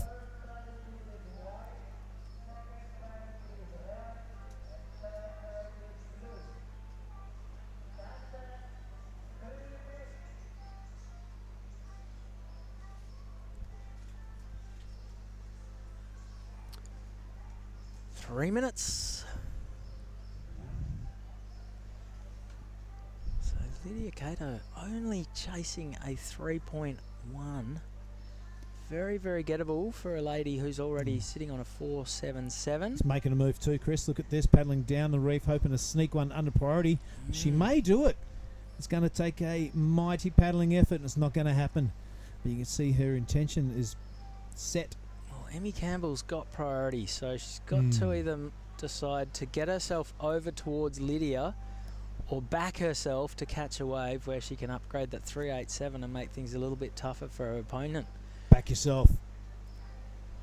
Maybe a foot in each camp. Chris, get a little bit closer to her. I think she needs to get a little bit closer to her. A 3.1's not a huge score. You can definitely get that halfway down the reef. If I was Lydia, I'd keep doing what I'm doing right now. One of these girls is going to get this wave. And it's going to be Lydia Cato in blue. She's making a move. Got to deliver on this wave. Chasing a 3.10. That's a good way to start. It's not a good way to finish, though, going face first into it. So Emmy Campbell may be dodging a bullet there with 1 minute and 40 remaining. Look at the disappointment on her face. But you know what? Lydia's still in a spot where she can get a 3.1 right there. You know, this is a really, really long reef. And it only takes, you know, a couple of smart turns to get yourself a 3.1. Lydia Cato doesn't really have a need or an urgency to get back to the takeoff zone. You'd be happy cruising where you are right there. Emmy Campbell needs to get eyes on her. Yeah, it's not time to do your hair. It's time to eye your opposition. 1 minute remaining. There we go. She's sizing up where the third place holder is right now. Lots of interesting strategy going on in this heat. 50 seconds to go. You got to go, don't you? Oh, you have to go even just to keep Lydia off a wave further down the line. 40 seconds remaining. Okay, here goes Emmy Campbell. No, she's missed it. Could have put in a bit more, I think. Lost priority too. Well, yeah, she has. There goes Lydia Cato. So she needs a 3.1. She is going to have to surf this wave well because it is a smaller wave, but it's growing down the line for her. That was a strong turn. 20 seconds to go, and she is on her way to getting the score. This wave continues to reel down the line. It's got a beautiful shape on it. And Lydia Cato is chasing a 3.1, and she surfed this one pretty nicely as far as I can see.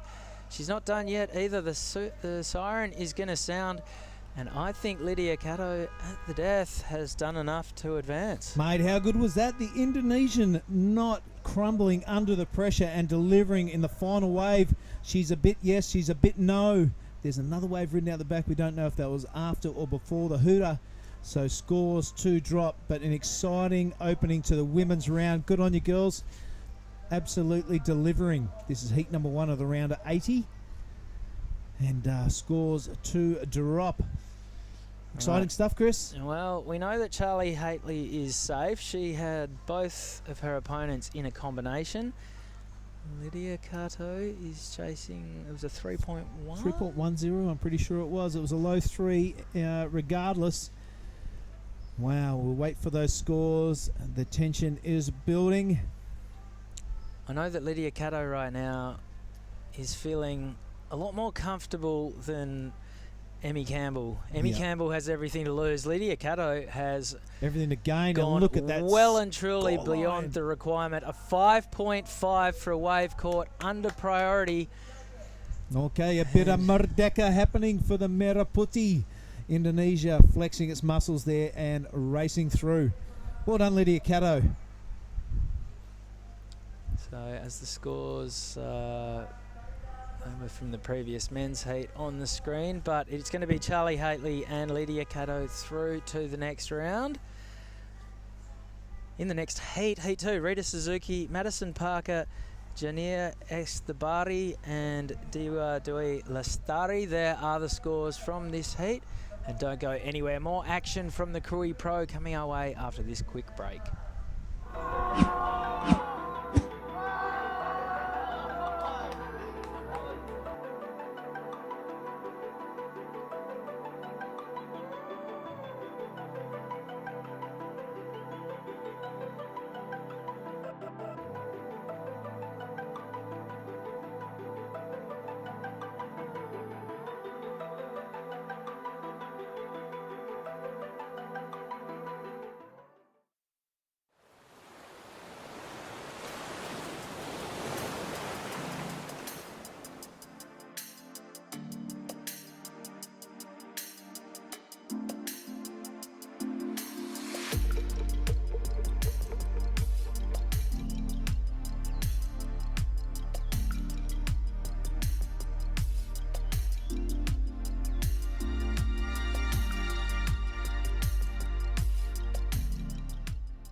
Pro, it's the WSL QS 5000 event. Second heat of the women's round of 80 is in the water right now, and Charlie Haitley has well and truly kicked off the first heat of the round in style, dropping an 8, and I think she had a high 6. Surely, let's mark that down then as some highlights for our debrief a little later on. Heat 2, the round of 80 for the women's, is Rita Suzuki from Japan right there in the red. Madison Parker, blue. Australia, oh geez, that's a tough name. We're all Janira out of the UK in white.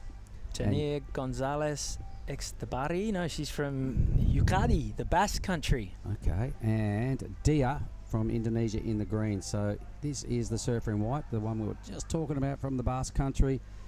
Got herself a ripping wave. I was just out there having a look at the live conditions, and the offshore has puffed right up. Look at the work this young lady is doing, my goodness.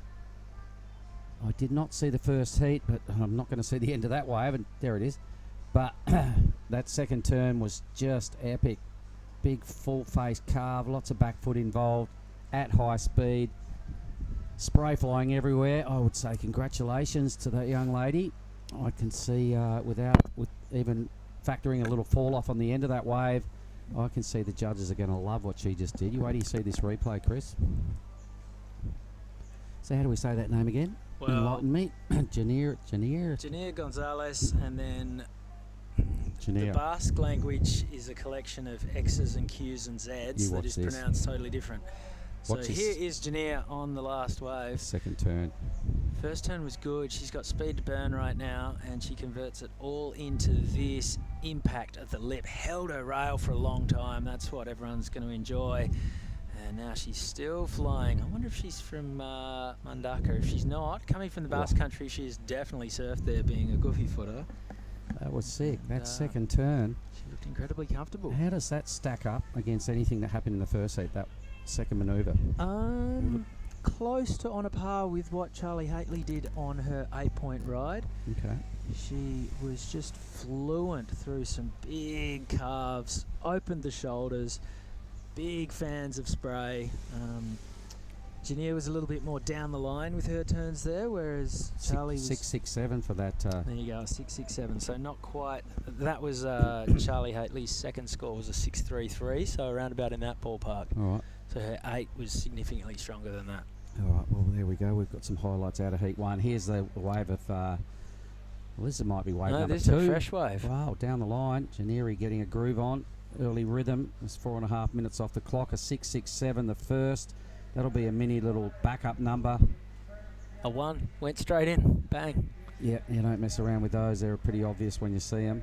The other 3 waiting patiently up the point. The priority proceedings have been recorded. There they are. It's all over to blue now.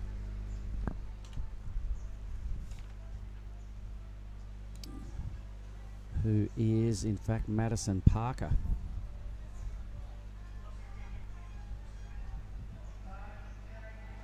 We have our fellow, well, let's have a look at green here, sticking with it. Dia, an Indonesian surfer. So on the scoreboard, that's a good thing. I don't think it'll factor too highly for Dia, but, you know, she's obviously a youngster here, mixing it up. May even be one of the local contingent, I'm not sure. But yeah, Gia Lagarde in the next heat will be leading that mob out. That's a 4-person heat. She'll be leading that out in red. Plenty of time until we get there, but you would have heard a lot of Giada in the comment booth over the yesterday and today. We're going to see how she surfs in the next heat. All right, well, the absolute highlight of this heat so far, that first wave of whites, Jania. Couple little mini numbers dropping in for red and green. So let's just have a little look at this for the crew online that are tuning in. Now, women's side of the draw was won in its inauguration year by Lucy Callister out of Australia. That was back in 2017. Maybe a little set coming through. We'll have a look at the women's winner in 2018 was Elise Cooper out of Australia. The women's winner, Leilani McGonigal, did it in 2019, and last year was Sophie McCulloch in some epic waves. They've been our female winners in our other 4 outings here at Krui Point. We've got a few days, probably come Sunday, before we'll know who stands there holding the big trophy. Sunday probably being finals day. The swell is forecast to ramp up a little bit again, everybody online. So it might nosedive a smidge tomorrow, potentially Thursday on record as our smaller day. I think Friday it's showing signs of life again in the afternoon, and they're all saying Saturday, Sunday, it's absolutely on. Here goes Suzuki. Yeah, Rita Suzuki with second priority, and they've stripped it from her. Yep, not anymore. All right, so while we've got a little break in play, we're going to cross down to Billy Hangen, who is with the winner of the last heat. She was ripping. Take it away, Billy and Charlie Haley. Winner of heat number 1, Charlie Haley. I want you to look at this. Look at, that's your name, and that's an 8 right next to it. That must feel pretty good. I wasn't expecting it. I don't know, I've never been here before, so it's my first time, and I'm loving going left because I'm goofy, so yeah, I'm stoked. Well, you're in the very cool Goofy Club. I like that. Now, first time I've seen you surf. Who the heck are you, and where do you come from? I'm anxious to find out, because you've won yourself 1 fan for sure today. I'm from the Gold Coast. Yeah, I just love surfing. I've been surfing there for like the last 5 years. I moved from New Zealand when I was about 8 years ago. So yeah, I'm just really enjoying surfing and traveling and everything.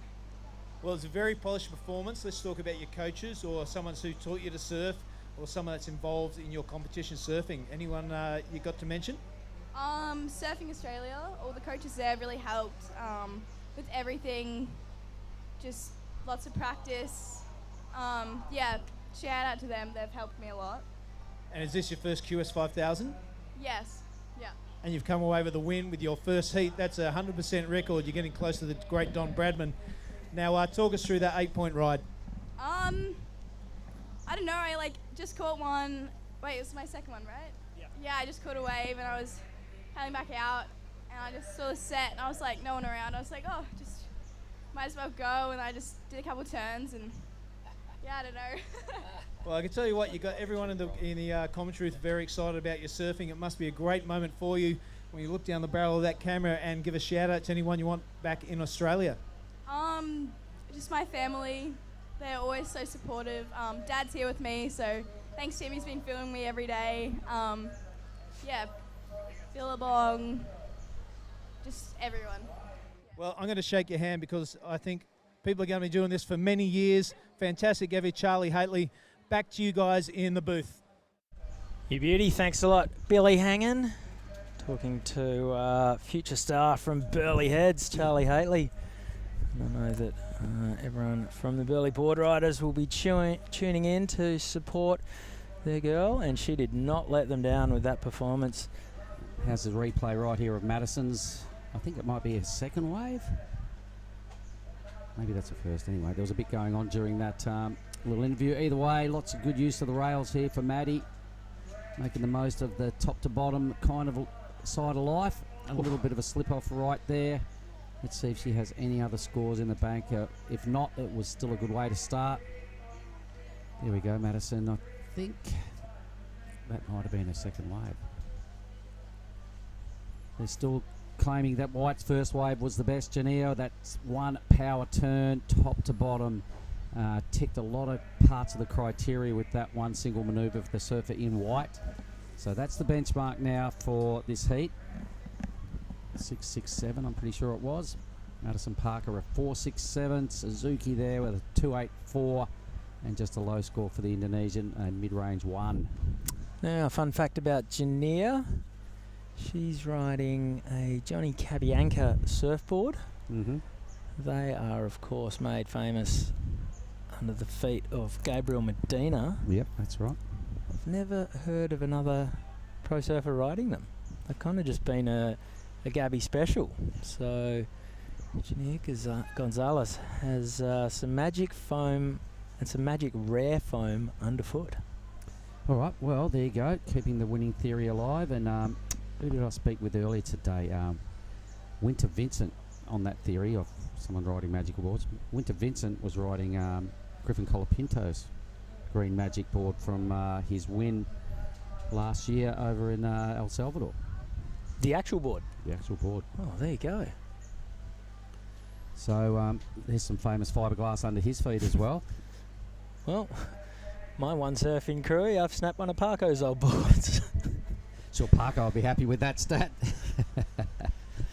And the dig repairman's pretty happy with that result as well, I imagine. It's sitting about 50 metres away from us right now, getting patched up. The guy said, I can do it cheap and fast. And I was like, I don't want either of those. This is going to cost you a lot. I want good. I said, take as much time as you want. Madison replay there. I think that might be another wave from her. So we probably owed a number here from Maddie. If we are, she'll probably go into the lead. Is it cheap, fast, or good? You can only ever get 2. That's the tag from her rule down there at Joey Barrel's board repair in Lakey. You get 2. Good and fast won't be cheap. Cheap and good won't be fast. And the other one. So halfway, 12 and a half minutes run, 12 and a half to come, and it's still Jania Gonzalez with a 6.67 and a 1 in the lead. Madison Parker a 4.67. And they're kind of the only 2 waves of any real significance at this stage. Rita Suzuki and Dia Dualestari yet to really get going.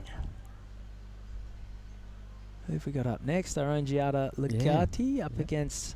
Oh, we've got another international heat. The colours of Benetton out in full force. Giada Legati from Italy. Ari Matsuno from Japan. Malia Ward from San Clemente, California. And... from Indonesia, Atiela Tuta Praja Wasita. Live action. All 2 surfers missed this wave, and look at the quality of it. Blue says, I'm going to have an investigation as well. So handling a pretty nice drop. Tagging the whitewash as a first manoeuvre. Staying close to the foam now, Madison. Just keeping the rails engaged here, just looking for another big section. Here it comes. Boom. It's the end section. It's a huge manoeuvre. Please ride out of this thing. She does Sure indeed. did. Wow. That was so sick. Oh, and Rita Suzuki flying on the wave behind, but couldn't quite harness all of that speed and went flying over her leading rail. And, well, let's have a look at that last wave. Hang on, let's watch red. Okay, so she's got a ton of speed. First turn was strong. Right about now, she's hooking down the line. Just a little half turn. It's almost like she had too much speed. She sort of didn't know how to keep it all in under rain. This is the wave that's going to count. This is a really, there was just some average work up into the big dynamite finish here. Just cruising along, just chipping away at some points. Some little mini moves, looking for the big section, as we were saying. And she punched the board well above the lip line. Did a really solid effort. It's a hard section to hit, Chris. A lot of people have come unstuck there. So Madison Parker, congratulations on the completion right there. For sure, she's about to go into the lead. There's our judging tower. There's Giada getting some words of advice in the next heat. Wonder who that is she's chatting with. Anyway, that's Giada. Woohoo! Hello, G. She's up against Matsuno in the blue. I think Malia Ward, Chris Ward's daughter, and Prajawisita in the green.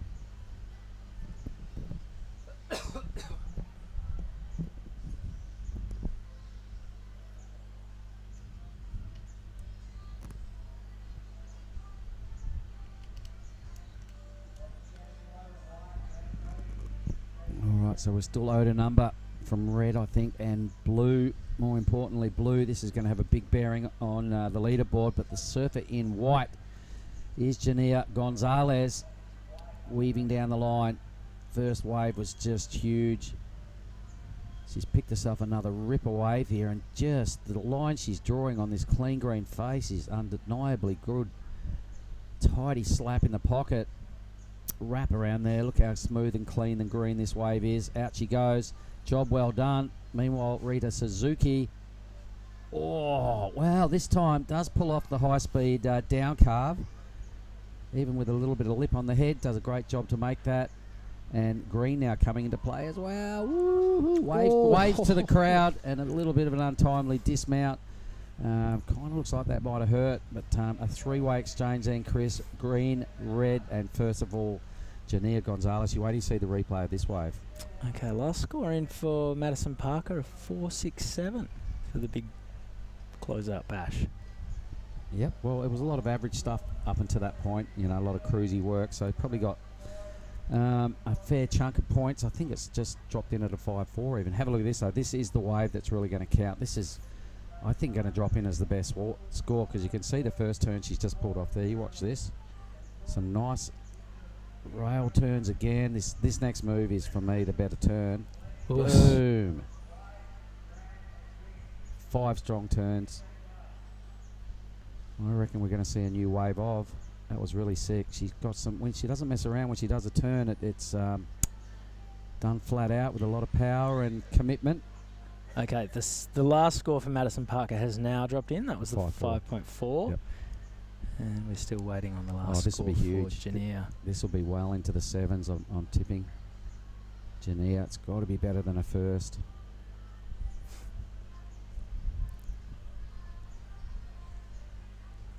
Anyway, she's going to have a huge lead. The judges are probably debating it. It's that good. They're probably having a second and third look at it themselves.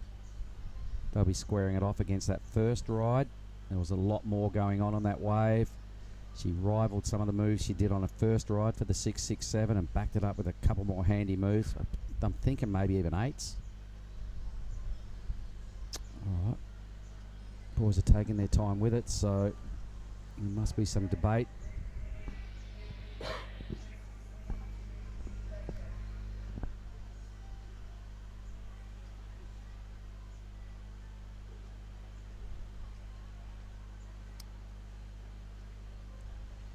Six and a half minutes to go. It's about to become a bit of a 2-horse race. Yeah, for sure.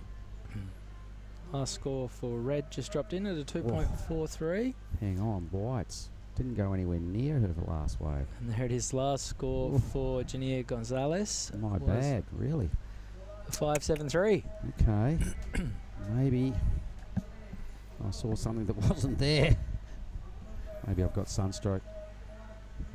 Anyway, that's kind of a bit baffling for me. I thought she killed it. So the judges are still hanging all her points really on that second turn of the first wave. Wow, I'm well off the mark there. Apologies. Either way, she does have a strong lead. 7 is a big number for Madison to track down to overhaul her. And more importantly, the other girls probably just about need to double their their totals to get anywhere near Gonzalez for the win or Parker. Yeah, so this is where, occasionally at all levels of surfing, you see a discrepancy between what the commentators think and what the score ends up being. The judges are always sitting in prime position right in front of the wave.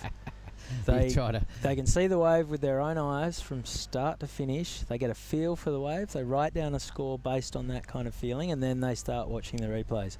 Once you start watching replays, you can sort of convince yourself of a lot of stuff. Yeah, we get to see it once pretty much. And occasionally for us, it means we might throw the judges under the bus. Well, I still really liked it. I'm still going to go with, I still thought it was the best wave, even though it didn't factor out that way. There was a lot to like. So, Jania, either way, I think you're going to be having a chat with her at the end of this heat. Ask her which wave she thought was the best wave. We probably can't do that, but anyway. She's dead set shredder, and if she continues on this form, I think we're going to be, we better get the pronunciation of her name correct as well, because I think we're going to be saying it a few more times. Yep, Jania Gonzalez, that much I've got. And then Extabari Basque is an incredibly complex language that doesn't relate how it is written versus how it's pronounced is two different languages. And yeah, I mean, I will follow up with Jania. She probably speaks Spanish, French, and English. She probably speaks all three better than I do, as well as Basque. So here's the youngster in the green. From Jania. Here goes DR.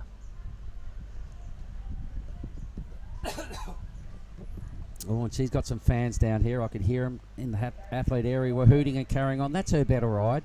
You can see a little bit of inexperience there in the green rash vest, but hell, it's a learning curve, and one way to get better is to be here and mix it up and be involved and win, lose or draw. It's a learning curve. So good on you, youngster, for having a go.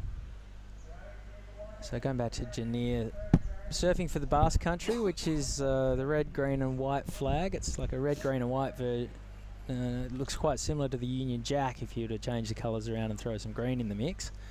And the same way that we see surfers surfing for Hawaii, we do the same with the Basque Country, even though Jania would probably be Spanish. The Basque Country does extend into France a little bit, but generally, if you surf under the Basque flag, say Aritz Aramburu was the first Basque surfer to qualify for the World Tour, and Quicksilver gave him his own pair of Basque flag board shorts that looked so cool for his first few years on tour. But you would imagine that Jania would be trying to qualify for the Olympics to surf for Spain, the same way that, say, John Florence surfs on the WSL for Hawaii, but then at the Olympics will surf for the USA. Well, a long but accurate explanation of all that. So either way, I think we're going to be definitely hearing Jania's name mentioned a few more times throughout the women's round. Dynamic performance. 2 best scores of the heat. Really caught my attention with her technique and the use of the rails. Very little downtime between moves. Really opened up with a big statement with that second move of wave 1. How's the drone footage? Look at the reef. It's looking like, and that's with a bit of tide on it as well. It always looks treacherous from above, doesn't it? Looks Sure treacherous from up close as well. Sure, there's some fins in there somewhere, and a lot of donated skin. I'll tell you something funny about a fin. What's his name? Lacey in that heat earlier, the men's round, that had a bit of a shocker and then got a barrel at the end. And let me have a little look. I'll find his name here. It was pretty funny. Jack Reagan. Jack had a shocker, right? He had 7 waves that were no higher than a 133 and then got a little barrel. And I said, oh, Jack, at least you got the barrel at the end when I saw him in the athletes area. He said, dude, check my board. I knocked the fin out and didn't even know. He said, no wonder why I was doing some bizarre stuff. He was doing these crazy Larry laybacks and nothing was working for him. And then a little bit of a twin fin barrel was the highlight of his heat, but he did lose a fin. Here goes Rita Suzuki. She needs a 6.2, so she can't afford to hold back. 1 minute remaining. Oh, that was a good turn. Madison Parker would be watching this one from behind, seeing sheets of spray going skyward with every hit at the lip. Another strong turn. This wave continues to run. It's got great pace. Rita Suzuki a little bit held up She wants to just keep going at it. She needs to milk every last fraction of a point. She's chasing a 6-2, which would be the second best wave of the heat so far. Not sure it had the size that would really help bring that score up. Definitely had plenty of turns. Looked pretty fluent, looked pretty stylish, had the flow.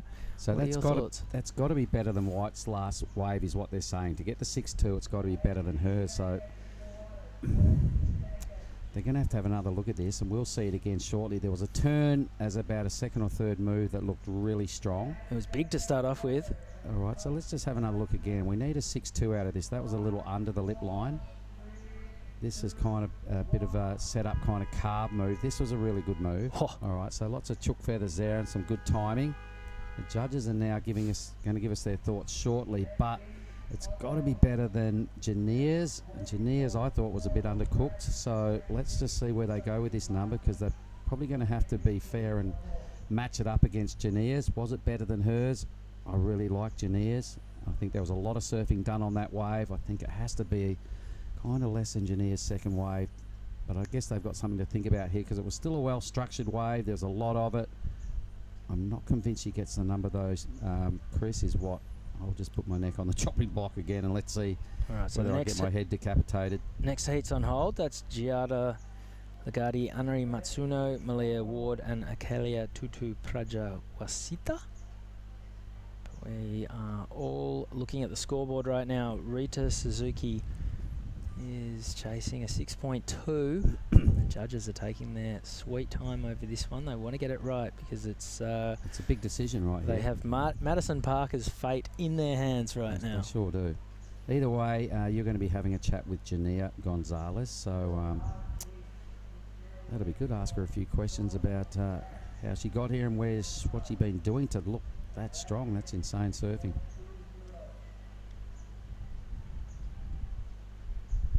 All right, the waiting game continues. They're still having probably a second and third look at this wave. They might even be bringing up White's wave to go. It needs to be better than White's second wave to get the 6-2. I imagine there's some fairly robust discussions regarding this ride. Rita did a lot of surfing on the wave.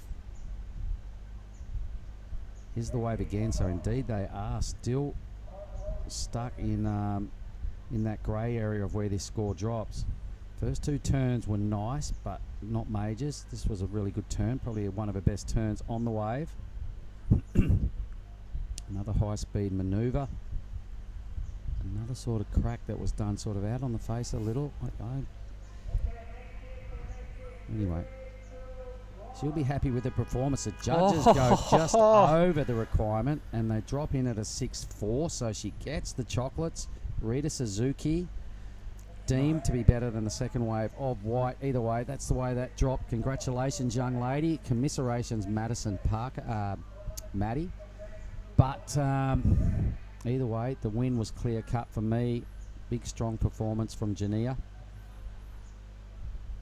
Yep, so Madison Parker, she was leading when the horn, or coming in second and progressing when the horn went, but unfortunately a few minutes later, that's not to be. We're going to roll on into Heat 3 now. Giada Lagati, Anri Matsuno, Malia Ward, and Arkalia Tutu Prajawasita. We might just be throwing to a quick little ad break first. All right, we are going to an ad break. Don't go anywhere. More action from the crew.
results from the last heat.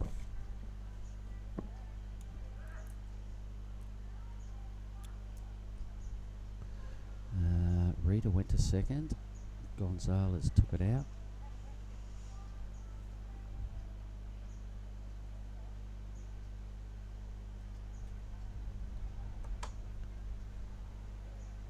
Well, the heat is on. The heat has started. I think we're live. I think we are live. Not yet.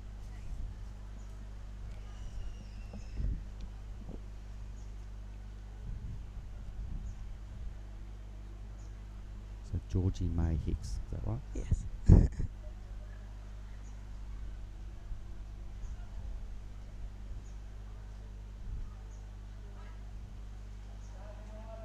All right, we are in fact live. So that took a little while to work that one out. 3 minutes in. We are watching Heat 3, the round of 80, the women's side of the draw. You can see Giada Lagarde is leading the charge in the red rashi. Unri Matsuno from Japan is in blue. Malia Ward is the surfer in white. And, oh, wow, we've got a real tongue twister there. So, give me a hand with this, Georgie. What do we make of that? Oh, this is Archella. Yeah, she's from Bali. Okay, all right. So I'm going to welcome in Georgie May Hicks to talk us through a couple of heats. Georgie, welcome to the booth. Yeah, thank you very much for having me. Yeah, that's cool. Excited to be here and to be doing a bit more commentary in Krui. Amazing venue. So, yeah. Here we are. I'm Mark Cliff. This is Georgie. Don't get us wrong. Hey, listen, give us your thoughts so far on your campaign here at Krui. Yeah, I mean, what an amazing event. We have pumping waves, especially for the women's draw today, which is unreal, and it's such a beautiful place. I'm on tomorrow in round 2, and I'm also in the Pro Junior 2, so yeah, just a really great opportunity in such a great location. So I'm so excited to see some of the waves being ridden and some of the crazy scores. It's been a good day so far of competition, and this next heat, there's some names in it, so I'm excited. Well, there is. It's another pretty strong 4-person matchup. I'm going to ask you a few more questions about yourself in a moment. Let's just see whether Giada or Malia. What do you know about Malia? Tell us about this young lady. I think I've met Malia a few times at the opening ceremony yesterday. She's got a nice, stylish backside to her, just grooving it down this wave. Oh, thought about it. Yeah, thought about it. You're right. Keep going. We'll stay with this heat, with this wave as well, because this is live action. This is Giada, so our fellow commentator. So Giada facing the wave, screaming down the line. She's picked a ripper, and here's a big opportunity to score it. Oh my goodness! Giada just leaned into that turn and threw a whole lot of spray and rail, and this is going to be a big number. Still going down the line, and as you were saying, that the waves for the women's round have just really lit up. That offshore's groomed it to perfection. And how was that thing Giada caught? Giada is a close friend of mine. We share the same coach, Ivan, Elite Surf Coaching. And she is a powerhouse. She is such a great surfer, such a great competitor, and a good friend too. But that wave was... That was sick. It's going to be a huge score. We will throw down to Chris Binns with the winner of the last heat and then get back to those numbers. Over to you, Chris. All right, thank you very much, team. Having a chat with the winner of the last heat, Janire Gonzalez. And congratulations on the win. Waves are kind of firing right now. Oh, thank you. Yeah, waves are pumping. It's so fun, and almost all the waves are perfect, so it's so fun to compete like this. Tell us a little bit about yourself. You're Spanish from the Basque Country? Yeah, I'm from the Basque Country. I came here with my sister to enjoy and to surf these perfect waves, because right now at home it's flat, so yeah, to train. And the Basque Country, famously home to one of the best lefts in the world at Mundaka, but you were saying you don't surf there too much, even as a goofy footer. I know I should surf it, but it's so crowded and you kind of stay 3 hours in the water and don't take any waves. So those days I prefer to surf other spots and just train and have more waves and more fun. Still pretty chilly at home in Europe at the moment. What's it like to come over here and lose your wetsuit and surf left-handed point break with no one else around? I think it's that the reason. Well, right now at home it's warm, but here it's warmer.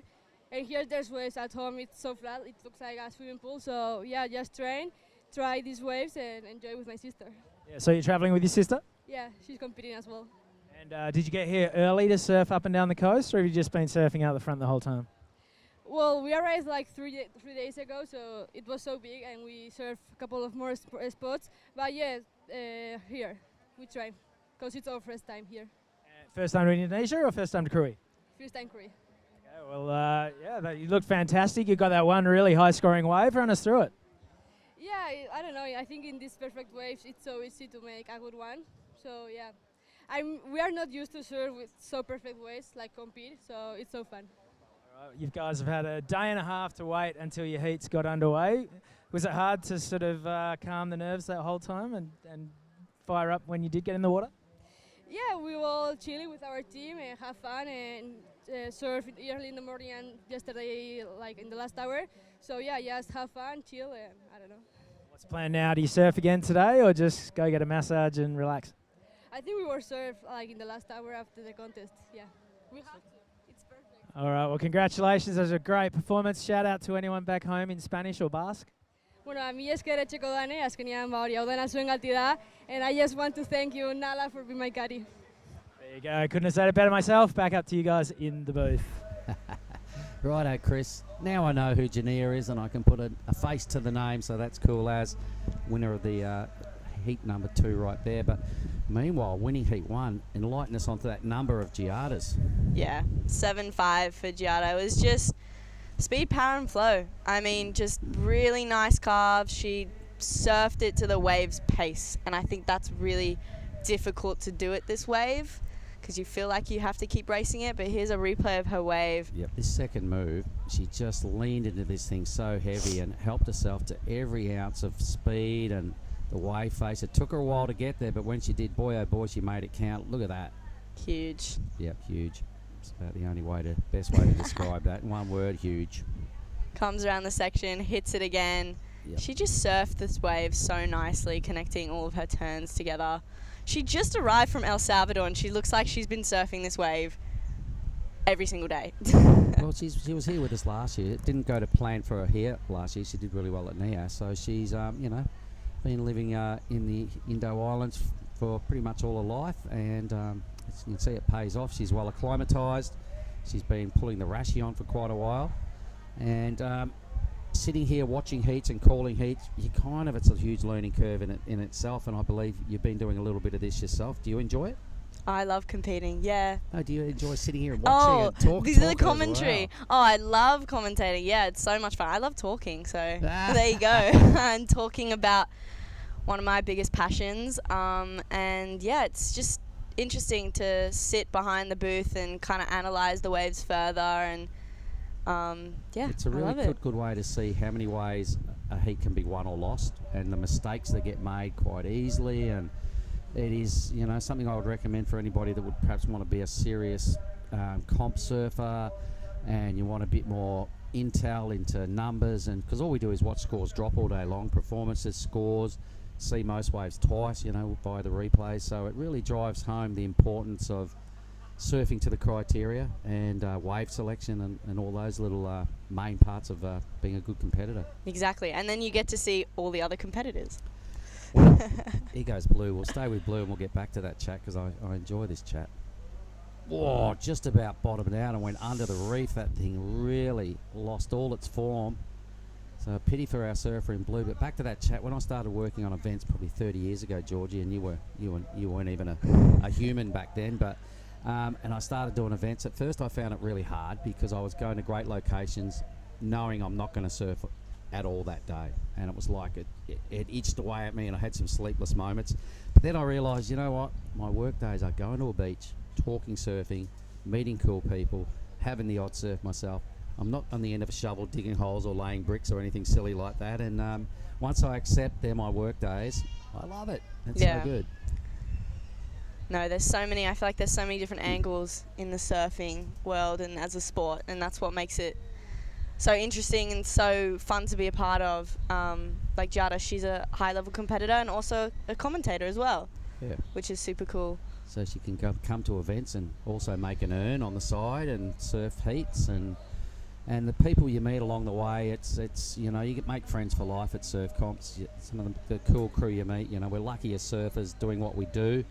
and then everyone's kind of on the same mindset, and we meet people that are like us but from other countries and have the passion and similar, the most similar interest.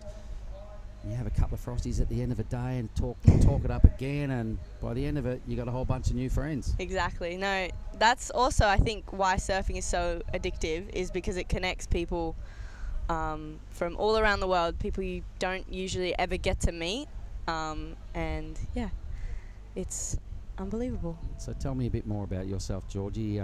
You live in Bali, yeah? How long have you done that? I've lived in Bali for 10 years now. I grew up in Sydney, but I represent England. That's a full Nazi channel. That's a bit of everything. It is, yeah. Both my parents are English, and yeah, represent England, living in Bali. So, Wow. yeah, living the dream. Yeah, good on you.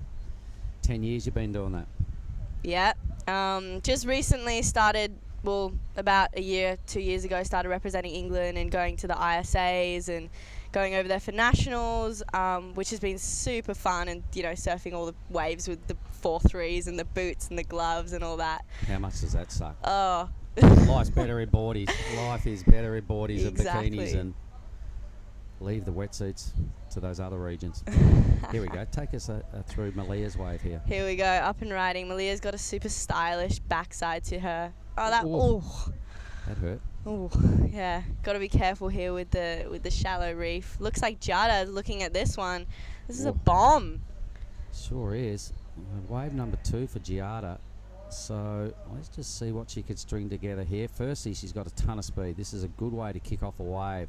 Does need to get to some clean green area to score. Here comes a first opportunity.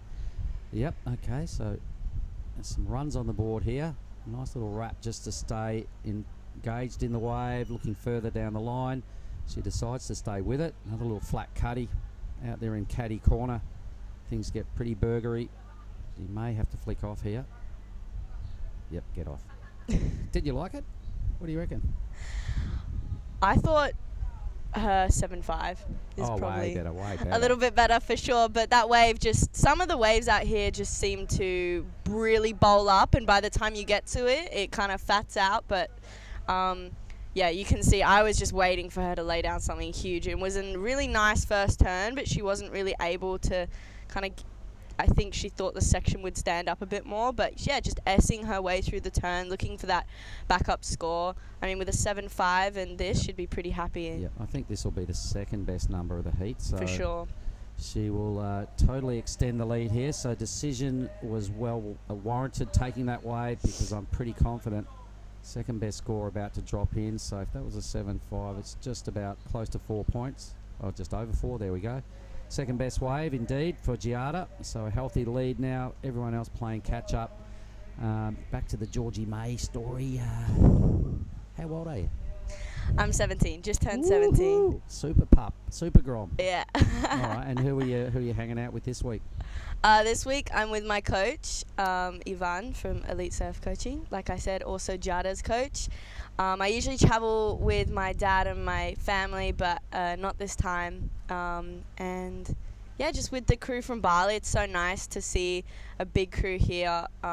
This is a big event for us all living in Bali, so we were just so stoked to come over and surf. And I haven't been here before, and I've loved it. So fun. Not travelling with mumsy or dadsy, do you find that frees you up a little bit and just clear mind space instead, without having the pressure perhaps of mum and dad being at an event? Or do you prefer travelling just with Giada and Ivan, or don't mind either or either? I don't mind. My dad is like the best non-surfer coach. You're winning some big points here. Yeah, no. So yeah, I don't mind. It's been so much fun just hanging with everyone, whether it's with my parents or not. And yeah, you just make so many new friends that become family, and you see each other at new events and all of that. So I've been doing the QS for about just a year, 2 years now, and I've loved it so far, and getting to travel the world and new experiences and new waves and new people. And I mean, there's been places I thought never had waves, and there was a contest on, and it was so sick. So yeah, I've loved it so far. All right. And so Dad doesn't surf. How did you get into it? To be honest with you, I moved to Bali and, There's waves everywhere. everywhere. It's a no-brainer, And alright. my friends were surfing. I was a big skateboarder. I loved alright. playing all the sports, huge tomboy, and kind of just got into it. And I've always been very competitive. So I was like, okay, this is for me. And I also love being in the ocean too. So. Yep. And when did you get here? I got here about 4 days ago, I would say, from Bali. All right, so you've had our first couple of swells for the season of sort of, this is the back end of the second bump of the season. Did you make the most of that first little hit? Yeah, I tried to. I mean, it's pretty tough with every single competitor out there trying to get a wave, but I wasn't here last year because I was in El Salvador for the ISAs, but I heard last year was maxing out. It was, last year, that's right. Last year was too much swell. The year before was just, as good as I've seen this wave. Really? Out of the four goes at it. It was just prime size. It was reeling from up the back. I've seen a guy get 4 tubes on a wave out here one morning. 4? 4, yeah. Before the event started one morning during a free surf. And, this place, when the angle in the direction gets it exactly spot on and just a nice small to medium swell rolls through, or even a medium push, it is, a super long A-grade Indo left-hand point. It's just about that direction. You don't need a big swell. You just need the degrees to be right, and it just goes nuts. Oh, yeah. I think we're going to see some, we've seen some insane waves since we've been here already. They're tipping the weekend, though, with this another little push coming in the direction. I think there's a lot to look forward to for the finals end of this campaign. I reckon stand by for the weekend, everybody. Yeah, it's gonna be good. We have some of the world's best surfers from Australia and all over Asia too. So now, Japanese surfers. We've had this chat this morning with, I think, Chris or one of the other announcers. A lot of good Japanese surfers attending the QS events. This is part of the Asian region, so a lot of the Japanese are contesting here, and last year as well really made me stand up and take notice of the level and quality of the female Japanese surfers. Matter of time, won't be long before we see one of them on the CT. Would you agree? Oh, one of them, all of them. They are surfing so well, and they're such nice girls too. They all kind of travel together, and they're all friends, and I see them all at all the different stops, and they absolutely rip. And they're super progressive as well. I mean, I had a heat with one of them in the Philippines, and she was throwing air revs in the heat, and I was like, oh my God, yeah, they are unreal. And that's the next realm of women's surfing, surely. I mean, there's a lot of youngsters coming through that are boosting airs, and it won't be long before that act translates right into the Rash Fest kind of side of life, into the CT side of life, and it won't be long before that has to be part of your act, or forget being a pro surfer. It's creeping in big time in the women's surfing. Oh, definitely. I think that gap between men's and the women's is just getting smaller and smaller, and yeah, you gotta barrels, turns, airs, complete surfing. Here we go, white up and riding, just few calves there in the pocket. Sometimes some of these smaller ones actually just stand up and jack up on the inside, but I don't think this one is. She's just milking it, trying to make the most out of it, sitting in second. Only got to burn off at 2.4, so I think that's probably happened. Got a pretty cruisy, relaxed style, this one. Yeah. Award. Okay, what about you? It's been a skater chick, and you're on a surfboard. Do you throw down airs? Obviously, hey? Well, I mean, not that good at skating, but no, I'm not really doing airs at the moment. I would love to in the future, definitely. Yeah. That's my answer there. All right, stand by. Stand by. Watch this space, the space above the lip. Here we go. Oh, Giada. Oh. Okay, well, a bit of a face plant, but a great heat for Giada. This will have her coming back in full of confidence. She was a little nervous watching for so many days and calling so many heats and not being able to touch it with the Rashi on. So she's definitely made her first opportunity count right from wave one, out of the com box into a dynamic 7.5, highlight of the heat. Take us through this wave of blue. Here we go. Ooh. Oh, blue up and riding. She just looks like she's just on good waves, but catching rail, slipping off. Yeah, you can see she's a bit frustrated there, but it's all right. get back out there. 3 minutes to go. There's so many waves coming through. Is she a little injured? No, just dented. Sometimes the nerves in competition can make your man. eggs like spaghetti. So You know what it's like. You pull the rashi on. Everyone is nervous. As you get older, it's easier to control the nerves or perhaps not feel them. As juniors, every junior gets that nervous before the start of a heat. I'm sure you do too. definitely. It's just it comes with time and practice and learning how to control those nerves and use them in a good way. But until you get that first wave and finish that first wave, the butterflies are doing laps around the stomach. It's pretty intense feeling. For sure, and I think that's why it's such an addictive feeling, because you get that over and over and over and over. I mean, I hear Stephanie Gilmore still saying, I still get nervous, and that's why she's still doing it. Okay, let's have a look at green now. So our Indonesian surfer out of where? Which part of Indonesia? Ooh. Bali, I think me and Archer are in the same board riders club, Legian Board Riders, back home in Bali. So I think this is her first QS, so props to her. Pretty cool first QS in Krui, I must say. So you're part of the Padma tribe? Yes. Yes? Yes, I am. It's strange the way they had to change that name to Legian Board Riders, but... Oh yeah, I think they've just taken over more of all the stretch of beach. I think it's more political correctness coming in. Once our Liga started up, all that, people had to, stick with a region name, not so much a street name. Yeah. Anyway. It's all pretty cool. You've been a lot of fun. I've enjoyed meeting you, Georgie. What round and what heat do you come up in this side of the draw? I'm pretty sure I'm round 2, first heat tomorrow, and I'm also in the juniors too, which has been on standby for a few days, but I have a feeling it'll be on suit. So you're up against Nanaho and Freya once the Open Women's kick off, if that should be first or second heat or whatever tomorrow, but I see your name there. All right, who do you reckon is the biggest threat in the women's draw? There's a lot of good names there. Ooh. Give me one. There's a lot of names. Did I see Sierra Kerr here? Oh, yes, Sierra's here. She's going to be, I think, just the juniors. I mean, they are Sierra Kerr, Willow Hardy. Willow, good one. Thank you for that. I'm Yeah, a West Aussie. WA. I noted that. No, Willow's great. We're good friends.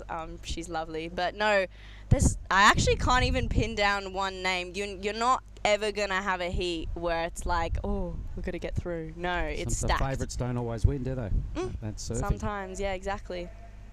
All right, well, there is a lot to look forward to in the women's side of the draw. We've only seen 3 heats out of 8 that are going to run here today. We're calling this the round of 80, everybody. Giada Lagarde has blown the door apart and really stamped her authority on this first placing with the 7.50 straight off the bat. I'm going to go down and have an interview with her shortly. I'm going to shake your hand, Georgie. Thanks for meeting and spending some time in here with us. I can see a seat coming up for you and some more heats if you don't mind as we go through our week. I would love that. It gives us a nice break, and it's always good to meet some new crew. We are going to throw down to an ad break, and we'll come back shortly with Billy in here with you. Woohoo!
Okay, welcome back everyone. We are live and we are into heat number 4 of the women's round of 80. My name's Billy. I am joined here by Georgia May. How's it going? I'm good, thank you. How are you? Good. You enjoying your time? Oh, loving it. Always love my time in the commentary booth. All right, well, why don't you tell the viewers at home who's in this heat? Okay, so it looks like we have Madison. Oh, I'm going to butcher some names. Madison Poole? Poole, yep. Hinako Kurokawa, Perfect. Jade Majin, and Kira Pinkerton from the USA. Beautiful, I love it. I missed that last heat as we watched. This is Kira going down the line. Whack. Yeah, a couple of handy hits there. She makes that almost. Wow, coming out. A bit of action early in the heat. And this is your girl, Madison Poole. Here we go, Madison up and riding. Just trying to, some of these waves are so hard when it's really chattery and white on the face, but she did well. And Kira, I think she got a nice first wave to begin with. A quick start in these 25-minute heats.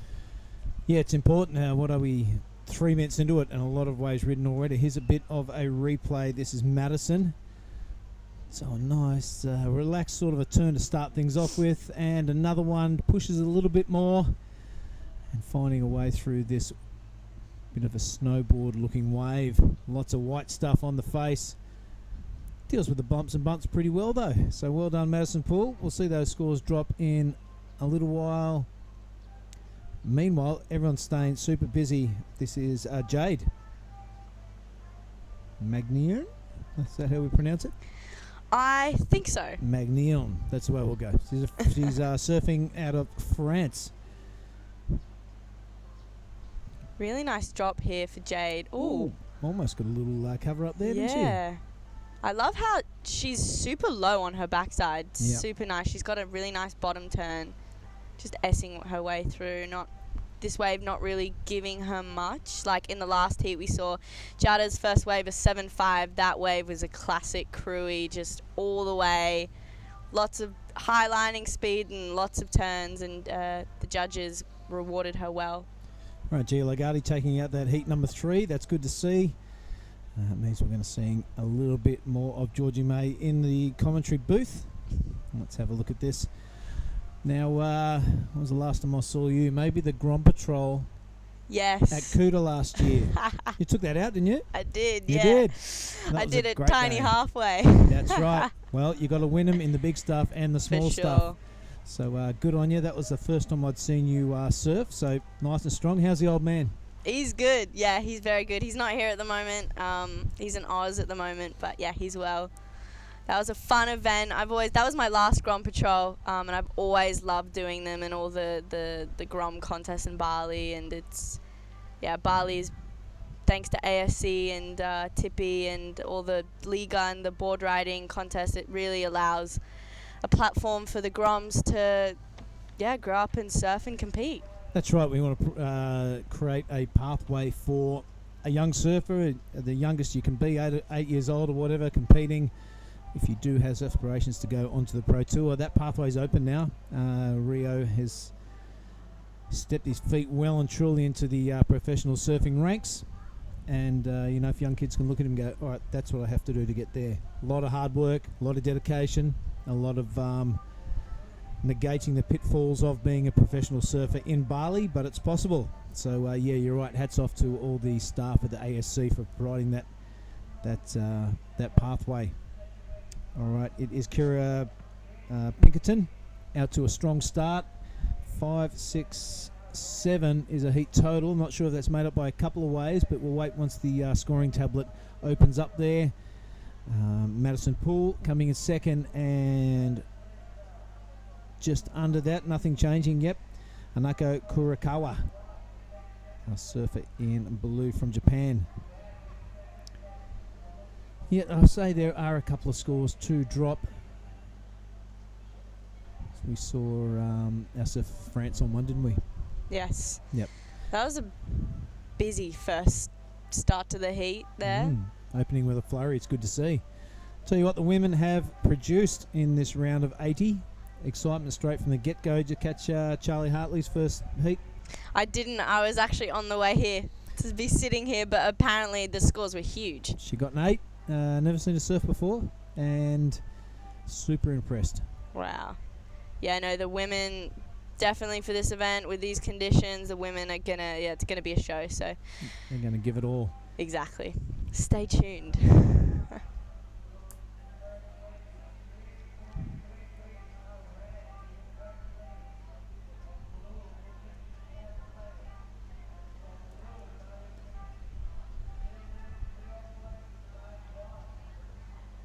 How many times to Krui now for you? This is my first time. First time ever? Okay. First time ever, and I've absolutely loved it. It's a bit of a ride, isn't it? It's so much fun. There's so many waves, and the people are lovely. The food's great, and this is an amazing spot, especially for a QS, which is unreal. Yeah, it's a bit of a hike from Bali, but most of the good places are a bit of a hike. It's worth going that extra 3 or 4 hours, 5 hours a day to get to good places around Indo. The dream is still alive out there, folks. If you don't mind sleeping in a tent, not having cold beer, and sleeping under mosquito net, no aircon, it's still out there. Well, we'll continue with the updates from heat number 4 of the round of 80. But right now we're going to cross down to Mark Cliff for the post-heat interview. Righto, here we are, team, down in the athlete area with winner of the last heat. So from one commentator to another, Giada Lagarde. That was a pretty well-served heat. How are you feeling? Thank you. I'm feeling super good. The waves are insane out there. I just didn't want the heat to end. I wanted one more good one. Let's talk about the good one you got. That was a ripper wave leaning into that second turn. That must have felt so good. It looked unreal on the monitor.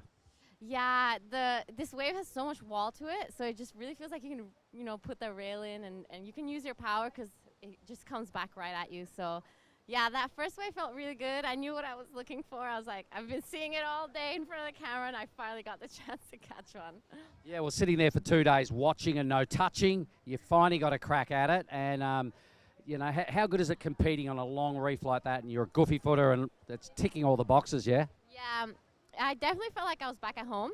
It felt like COVID times out at Ulus at racetracks.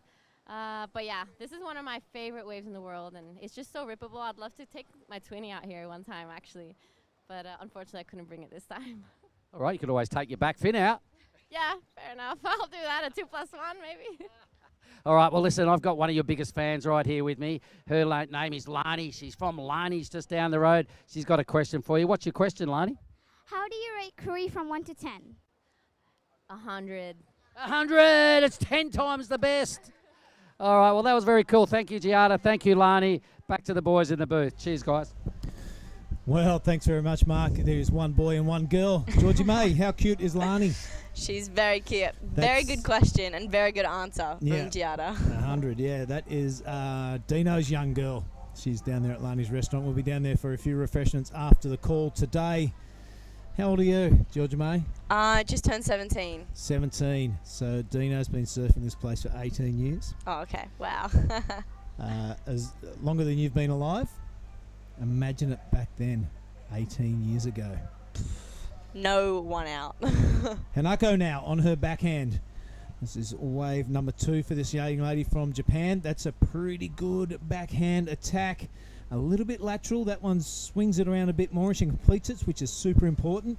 But our surfer in blue, her second wave, she's opening with a 3.10.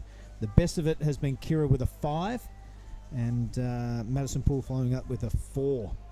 So wait till that score tablet expands a little bit and we'll have a look at the state of play for this heat number 4. Yeah, I liked this wave. I liked that from each maneuver there was no pumping in between. It was one to the next. I think she was looking to open up a bit more, but yeah, just nice wave there for blue. Madison Poole now having a look at this one. She does have priority. Ooh. She's got to go on this one. She's shown intent. She drops over the edge, straight over to the shoulder, and a bit of a wrapping cut back to the power source. That one's had a bit more back foot in it, and that's enough for her. She 2, and I'm done. That wave must have been filling up full of water. So Madison Poole, that is her second wave. We'll see what the judges make of all that. 13 and 45 to go. I was, let's just have a look at Little Red's replay here. Drops down with the white water. Handled it really well. Maybe could have got a bit tighter on that first turn. I like this turn. The second one was a good one. And then just the flick out after that. Speaking to a couple of old blokes at Lani's yesterday, Dino. The first reported surfer here was around the Jim Banks era, 1982. I think the first boat sailed around here and started exploring the waves. So You know, there was definitely no aircon then. There was no cold beer. There was no nothing. But definitely the exploration gets rewarded around this part of the world. So if you're feeling adventurous, pack up your motorbike, pack up your kajang, and go on the search. Now, who's this gentleman that's just walked in the commentary booth? This is my coach, Ivan, from Elite Surf Coaching. Yes. And he's actually Jada's coach as well. So I train a lot with Jada, and yeah, I'm traveling with him too. So it's been so much fun so far. Nice one. He's been checking out the conditions today and the high scoring waves. No doubt you'll have a debrief this afternoon. Is that usually what happens? For sure. And I had a bit of a surf today, so video analysis, all that stuff. Nice one. Nice one. Good to see the coaches around Bali, some expats giving back, which is good, and helping out with that pre-mentioned pathway. Now, what about you? We've got 12 minutes left in this one. Let's have a look at Hanako. She is currently in the lead with that 4.60 and a 3.1. Not much of a requirement from Madison, a 3.71. And Kira down there, 2.17 to advance. And not much more to get into the lead. And Jade down the bottom there, just that one solitary wave, a 3.33. Very attainable scores here. Now it's around the 11.5 minute mark. Look at the pods of dolphins out the back. It's pretty sick. Wow. Beautiful, pristine conditions here. Now, wow. What That's amazing. Yeah, it is. Yep, that's super cool. What do you do now if you're, say, in Kira's position? Do you start to panic a little bit? Do you stick to the game plan? What would your Avan say to you now? Well, Kira is in first priority. She has a 5, which is the highest scoring wave of the heat, and Kira is a really good surfer. So I think right now she'll be sitting with priority and waiting for a good wave with, there's still time to go. But yeah, obviously there's a little bit of nerves when you're in first priority. You feel like, I've got to pick the right one. I mean, she only needs a 2.17, which is definitely very attainable for Kira. Yeah, you just got to stand up, do a bit of a wiggle, make it down, maybe another wiggle. There's your 2.17. Yeah, so you just believe in yourself and stick to the game plan. I agree with that. Yeah, we went for a little surf down at a wave down here the other day. And as we're walking back on the beach, there was a bunch of local fishermen with a big basket of fish, a couple of massive mahi-mahis. So the wildlife around here, very healthy. This is our surfer in red, Madison Pool. Doesn't that look like a wall at Ulu's? It does. Yeah, right? Yep. At racetracks. Yeah, only affording that one turn for Madison, but she'll get out the back. Plenty of time to reset. Just under 10 minutes remaining in heat number 4.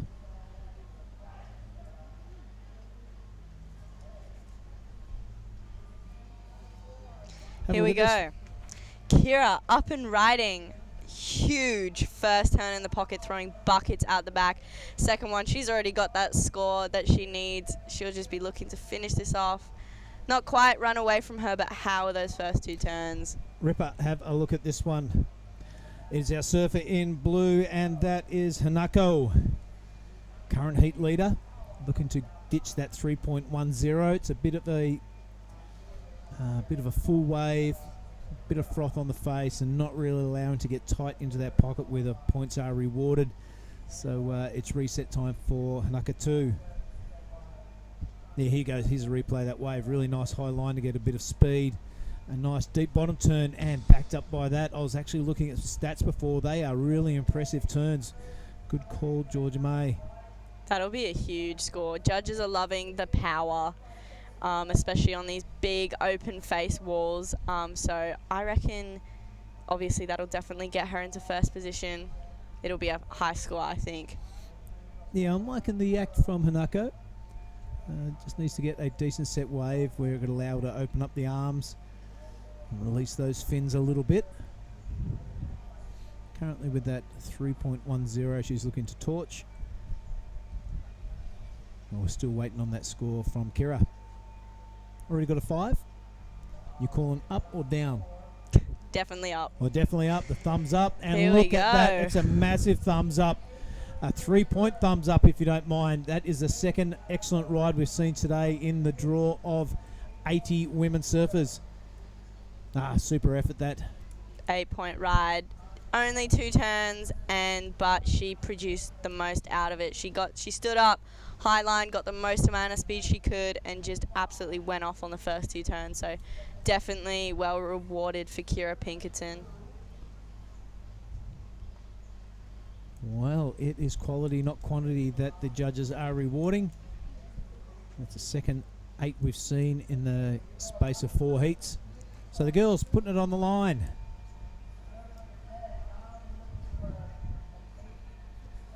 Those requirements have really jacked up now.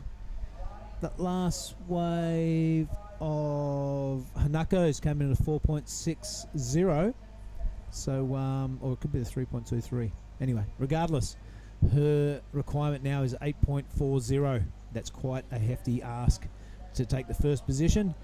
Her concentration now will turn to Madison and Jade. They'll be snapping out of heels. 3.84 and a 4.51 are not massive requirements to take that second position and move into the next round. So all eyes on Kira, but the interest has shifted down to the battle for second. 6 minutes 40 remaining.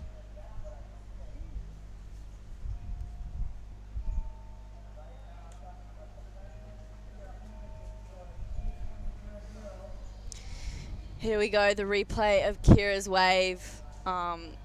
This first turn just through buckets. Love this slow-mo. It's good, eh? There's a little airdrop there that we missed in full speed. And the second one to back it up too. She was obviously looking to go a lot more further down the line, but she didn't really need to. That was the first 2 turns were. Well, it's just scraped into the excellent zone. You know, we've got a lot to work on there. That could have been through the roof. And this is Jade. Not liking the look of that. Only a second wave. And that would, one would imagine it would be in the 1 zone. Right, Madison now. Here we go, Madison up and riding. She's just racing to get past this section. No Looks good. like she was on her knees there and just kind of fell off. But yeah, definitely the first section here, you got to really pump to get past it. Kira, liking the look of this one. Yeah, on a roll. She has priority and she has a bag full of confidence right now. Does the pinny straight under the wave. Not liking the look of that. 5:20 to go. It is a bit early to start playing defensive. I agree with that move from Kira. But it has handed over the priority to Hanako Kurokawa.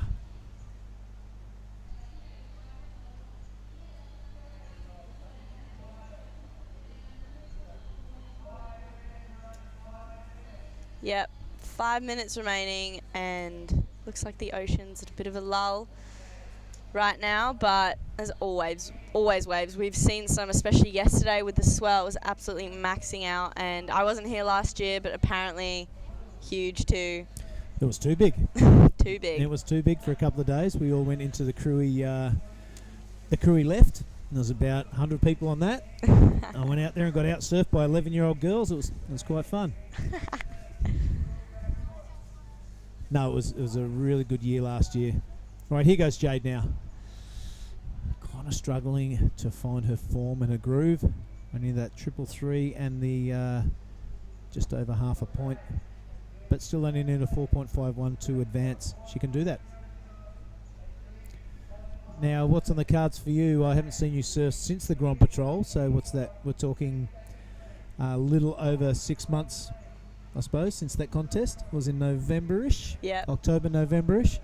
So one good thing about being away from Indonesia for 6 months and being away from Australia for 6 months, you get to see the improvement in a surfer, not every day, but every half a year. So do you reckon you've improved much in 6 months?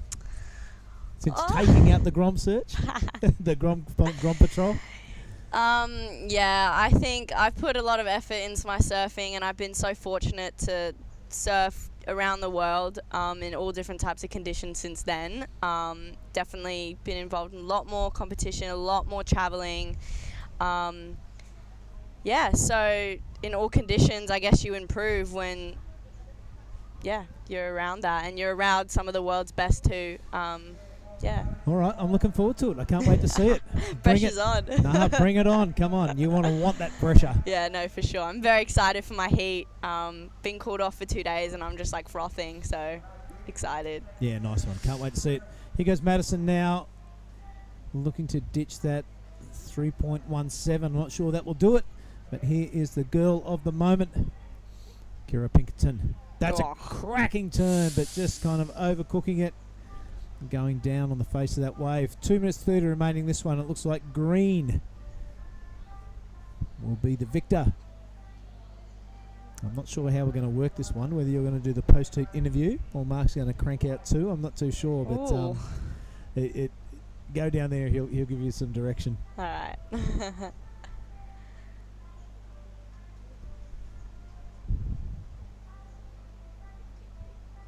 Here we go, the replay of Kira's wave. Love this just float to get speed. This the second turn, sorry, was sick. And just losing a bit of balance there. Replay from red to trying to find some groove along this wave. I like this turn, very calm and well-paced. Just looking for a wall and, something to open up on. And with 1 minute and 45 seconds remaining, Kira Pinkerton in first position. Looking pretty strong. With an 8 and a 5.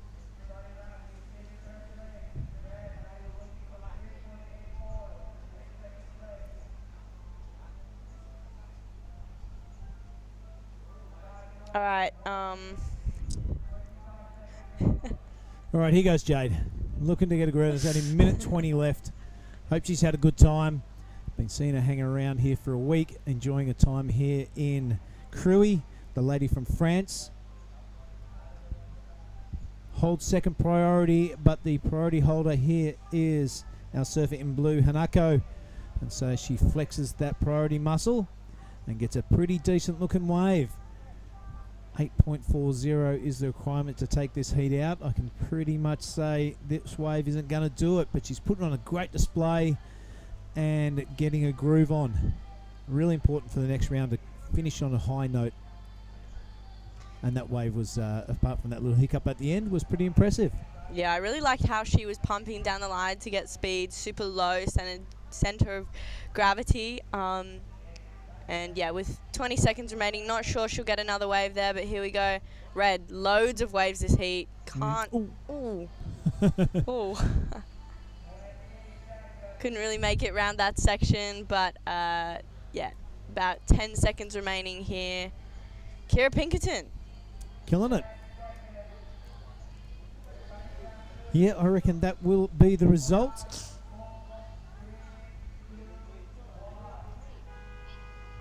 Nice one. That is heat 4 done and dusted.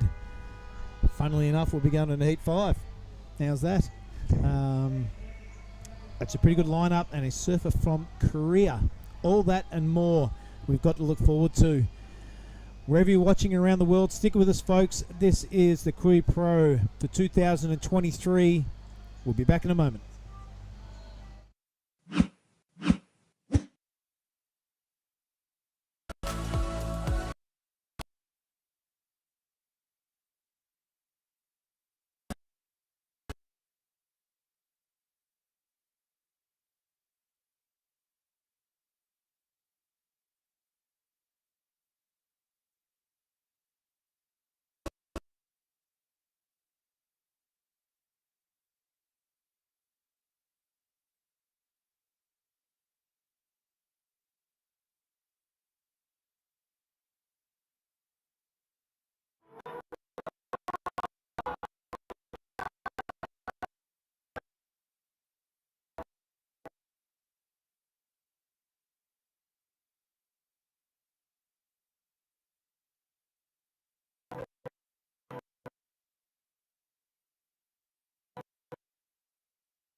heat to end.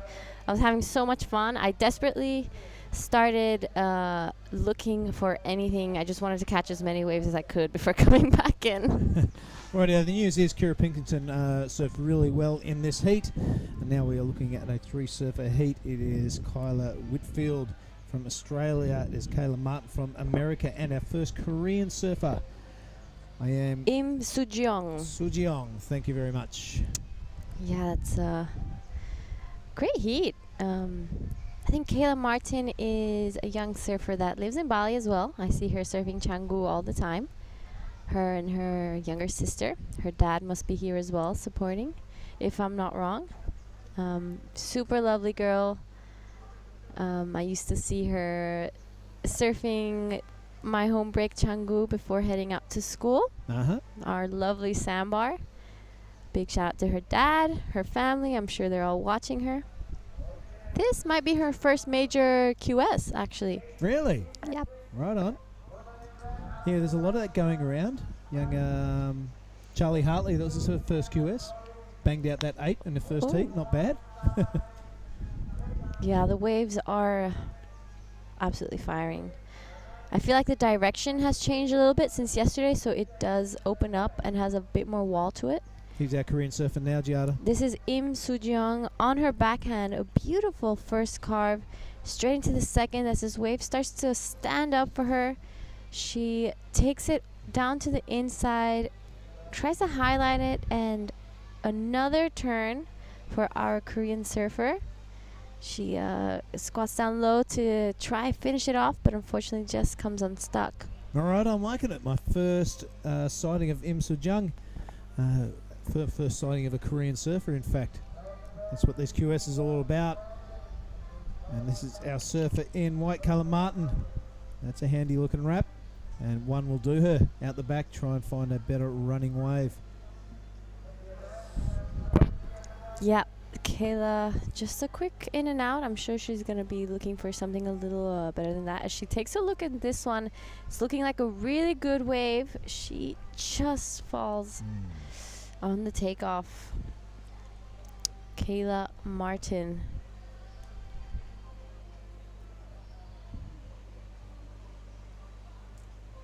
Right, looking at the next heat, looks like a couple of Australians taking on a French woman, and I think that's Basque Country. Basque Country, rightio. Look at this, it's Kayla Whitfield now. Her turn to shine. One will do her. They're kind of not playing much ball that wave there. Yeah, Annette is Janire's younger sister. Both came all the way from Basque Country. Some of the best European surfers at the moment. They came for this contest? Yep. Awesome. Came all the way just for this contest. And I'm sure the conditions are very different to anything they've ever competed in. Yeah, right on. I can say so because I've been to Europe and I've competed in Europe. No wetsuits, that's the best. No wetsuits, good waves. It's a different ball game.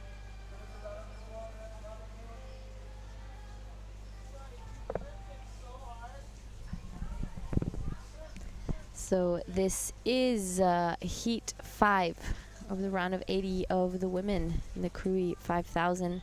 And our beautiful wave, Ujung Bochur. We're still waiting for the first scores to come through for all our surfers. Everyone has had a turn out there, so we're just waiting for some scores to come through before we can give you the situation. First wave was ridden by our Korean surfer, and here we have Kayla Martin on her backhand. A first nice top turn, and here she goes again for her second one. Keeping it, keeping a steady flow down the line, throwing some of that spray, and wants to finish this one off. She does. Righto, pretty happy with it too. Little fist pump, little right on. That's what I'm here to do. Yep, she must be feeling pretty good about that one. There in the screen we have Kayla Whitfield. Yeah, got the Australian flag next to her name. That's what I love about these QS 5000s. You see people you've never seen before, and as in the first heat, that Carly, Chuckles Haitley, which I'm going to call her, Charlie Haitley. She really impressed, and I've never heard of her before. I guarantee you're going to hear of her again, that's for sure. For sure. There's a lot of new names in this contest, a lot of young and upcoming surfers. It is a 5,000, so we do see those top seeds still, but a few have gone to get ready for South Africa, the next Challenger Series. Balito? Yep. Balito. But we do still have some of the top seeds here as well.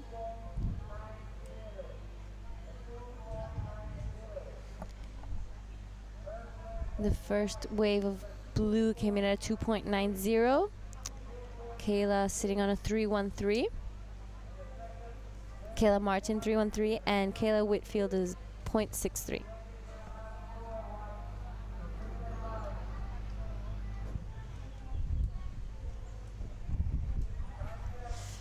Yeah, the waves are absolutely firing right now.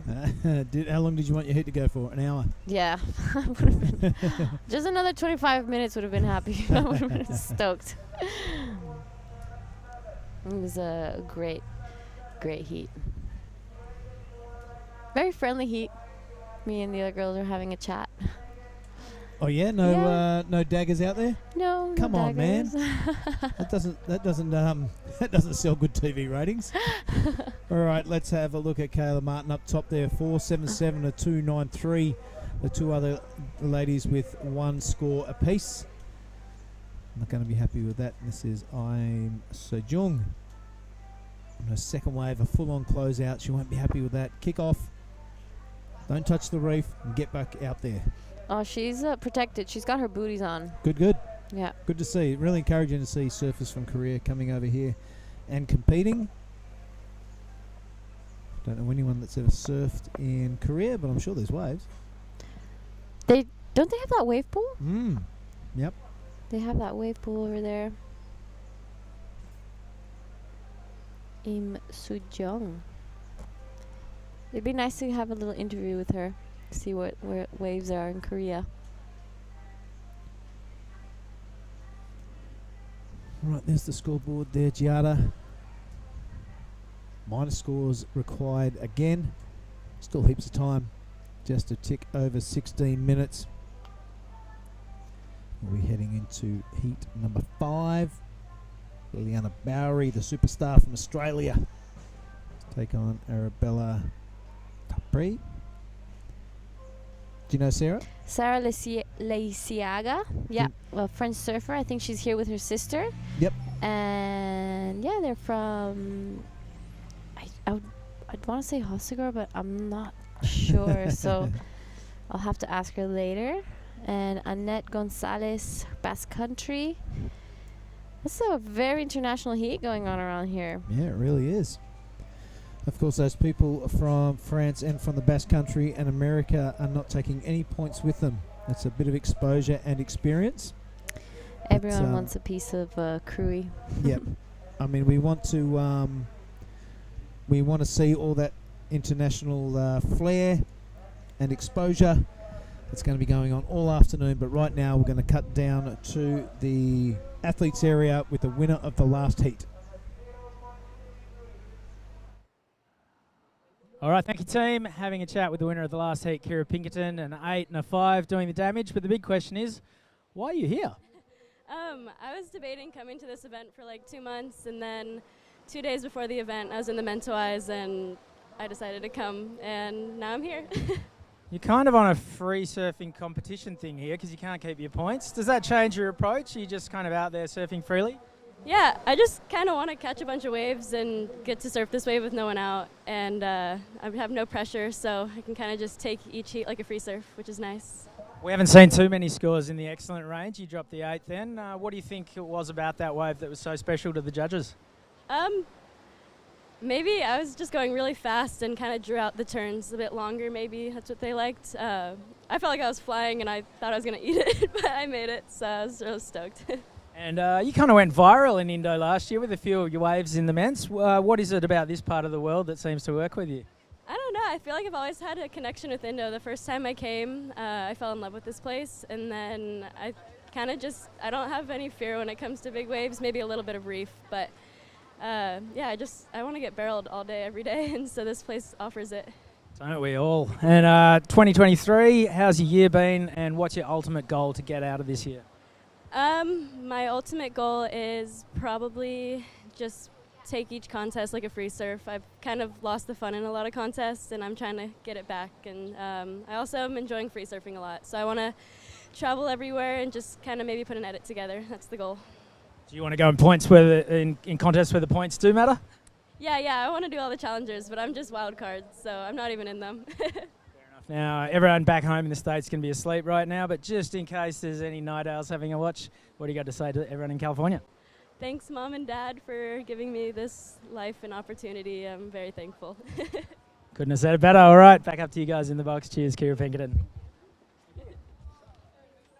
Kira, as we look at Kayla now, Kayla Whitfield banging away on this wave. She's definitely got a whole bunch of turns there. I was concentrating on the interview, so I didn't quite see the start of that wave, but it looked pretty handy.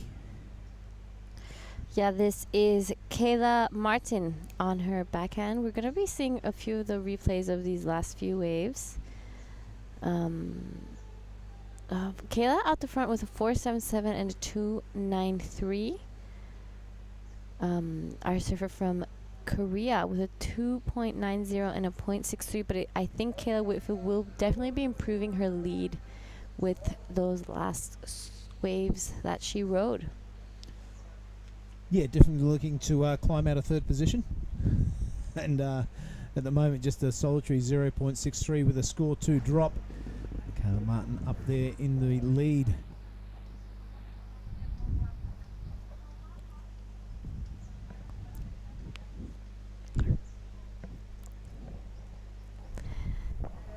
And here comes another beautiful line out here at Krui Ujung Bochur. Looks like our Korean surfer is going to take a look. Yeah, why not? Come on. Go. Stick the afterburners on. Yes. This is our surfer from Korea.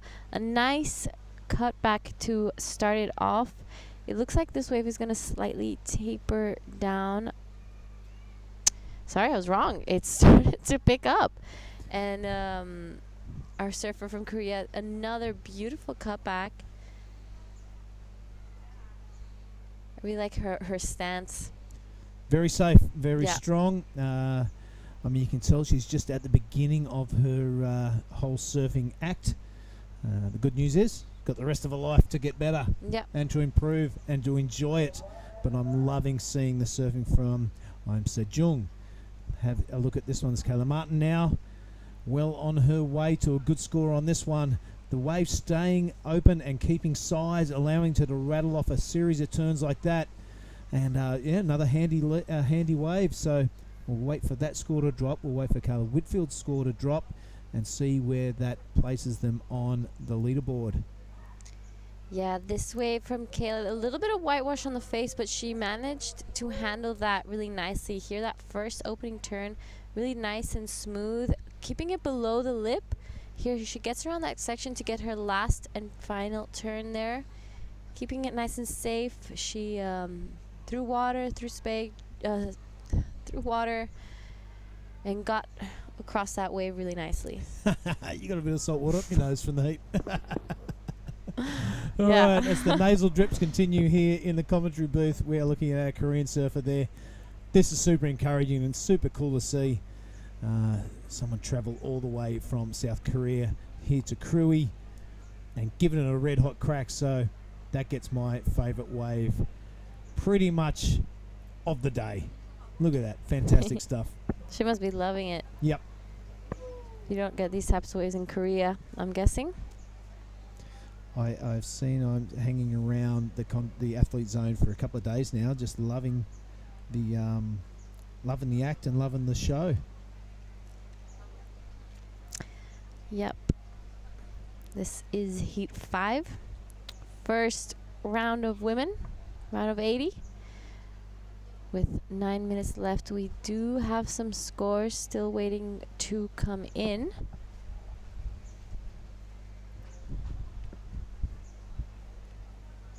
Right, there we go. A 5-1-0 from Kayla Whitfield, that good-looking left-hander.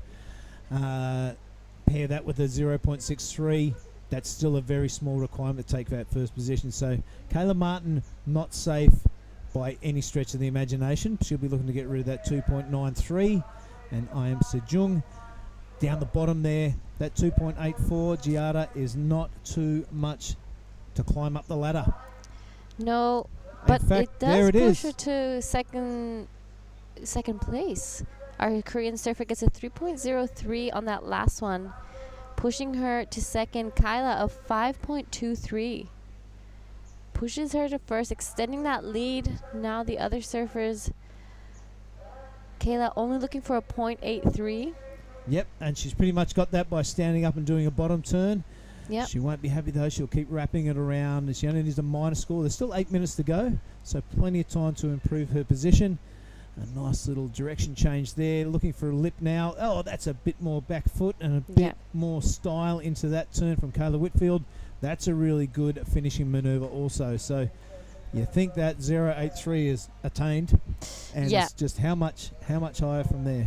I think that will definitely be the best wave of the heat at this moment in time. All right, here she goes. Here she goes, a beautiful bottom turn, wraps it around to get back to that whitewash, back to that energy source of the wave, to gain speed and wrap it around again. This is for sure the money turn of this wave right here. Through so much water spray, she kicked that back foot to make sure a little bit of critical surfing and wrapped it around really nicely to finish it off.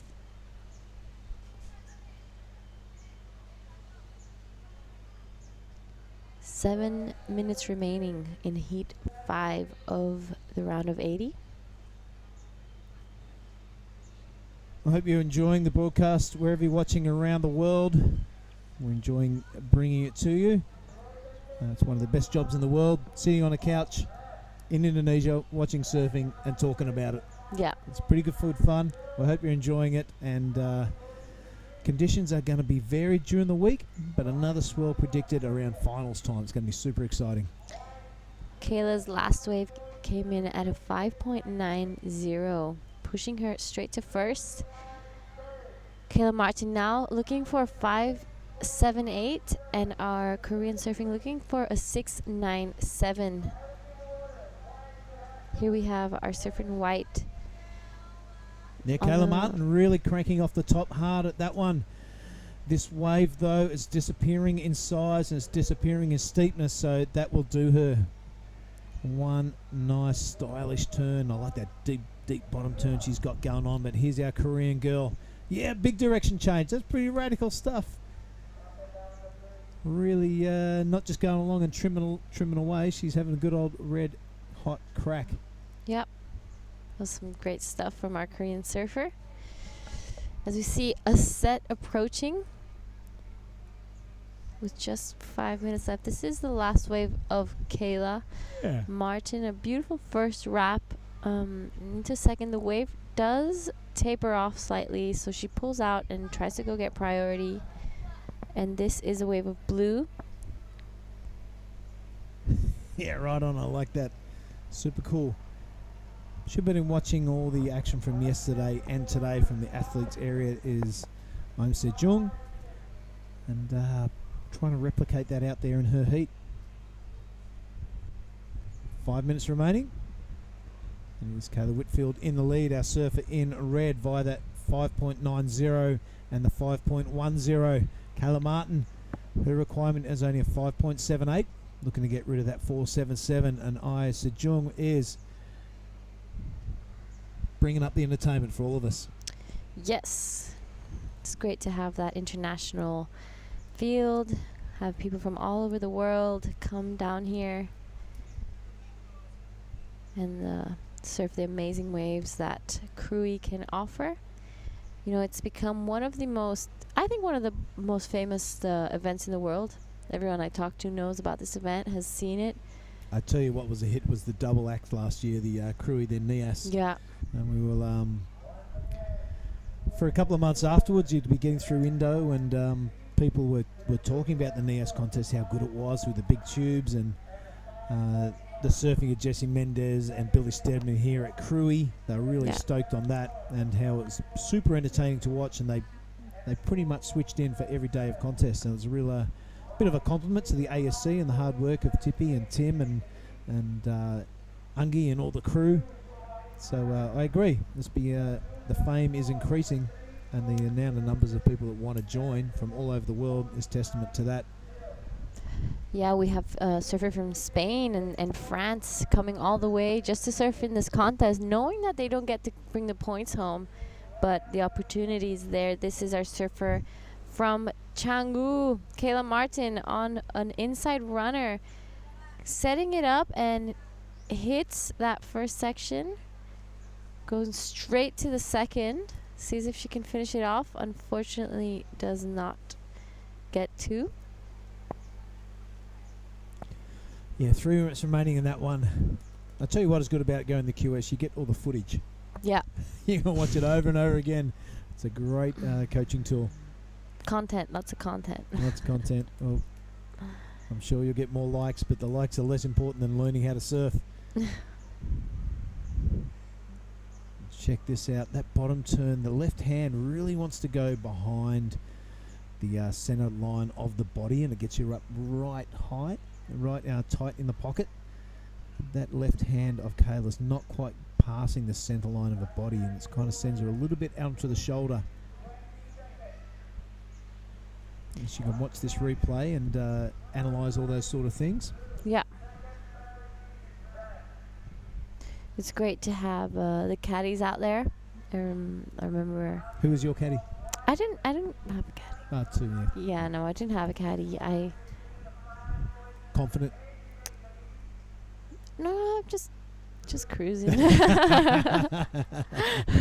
Wow, everyone else has got caddies, and old Gia Lagarde goes, I don't need one of them. We're going to go out and absolutely dominate you two, and don't even need anyone to paddle out with me. Yeah. That's our girl. We're proud of her. The commentator crew. Yeah, 1 minute and 40 remaining. Kayla Whitfield getting the job done. The Australian over the American and the Korean at the moment. 5.78 is not a massive requirement from Kayla Martin. I am Sejong. Talk us through this. I think she's going to scratch into it, isn't she? No. No, just loses. I want to see one more. Yeah, she has 1 minute 15 to. All right, Kayla Whitfield looking pretty comfortable there. There's a little bit set out the back. Do you take it? I think you have to, because down the line there's some scoring potential, isn't it? Yeah, for sure. And take it also because it's such a great wave. Here she goes. She's going again. Has a really strong paddle, and unfortunately doesn't get onto it.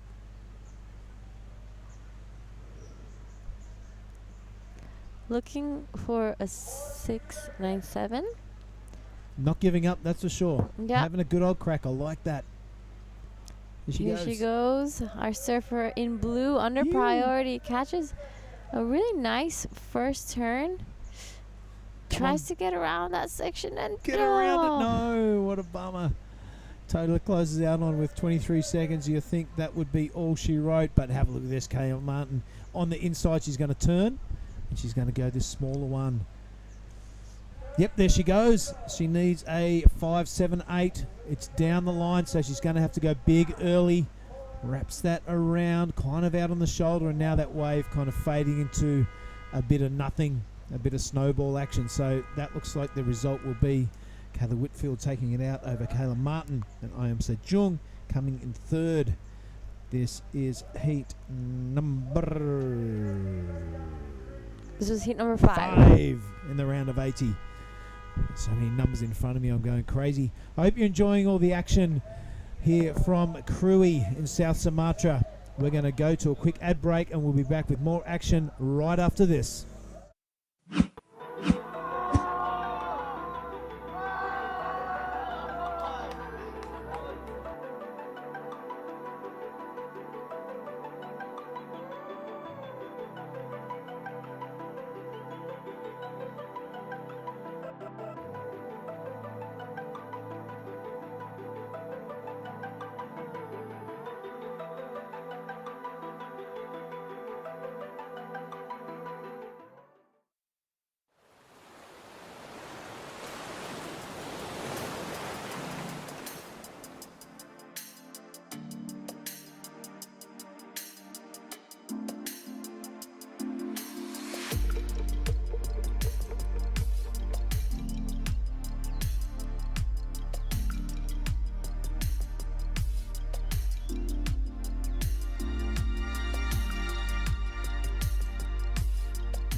All right, welcome back to the Krui Pro. We are on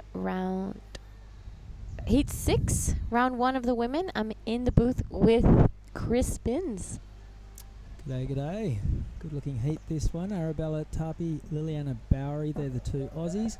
Sarah Lesaga is from France. And Annette Gonzalez Estabari is from the Basque Country.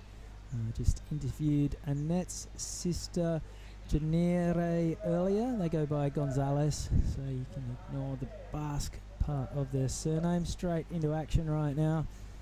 And this is the Basque surfer in question, Annette Gonzalez. Yep. So she's a natural footer. Her sister's a goofy. They're from Barat, which is not too far from Mundaka. Not too far from San Sebastian, just over the border from France. Yeah, we have also Sarah Lesiaga, our surfer from France. I'm sure these two surfers have had heats before in the past in the European region.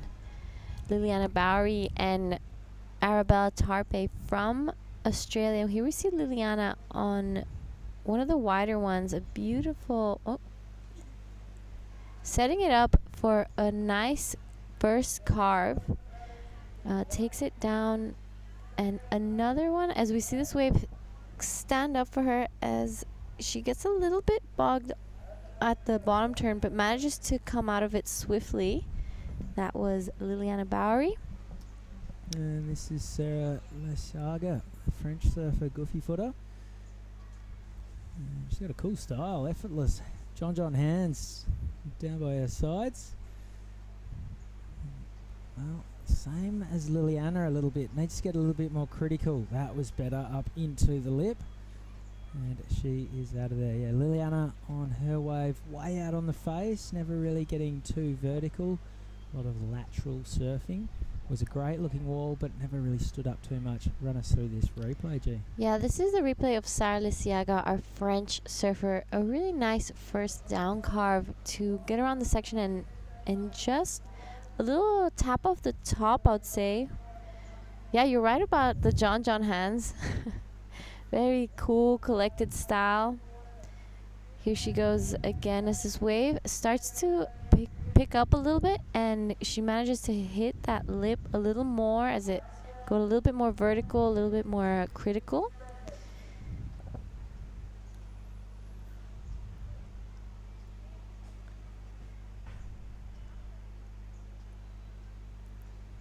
Yeah, so the waves are absolutely firing today. Wind hasn't picked up. It's looking really, really good, and hopefully it'll remain like this for the rest of the week. Alright, so Sarah, a 617. I think that's just for the one score. Sees her in the lead. This is a replay of Liliana Bowery's first wave. A little bit of a check turn to get back closer to that whitewash. A little more critical on that one. We see her set this one up. Wave doesn't really offer what she was probably looking for. A 350 for Annette's first wave.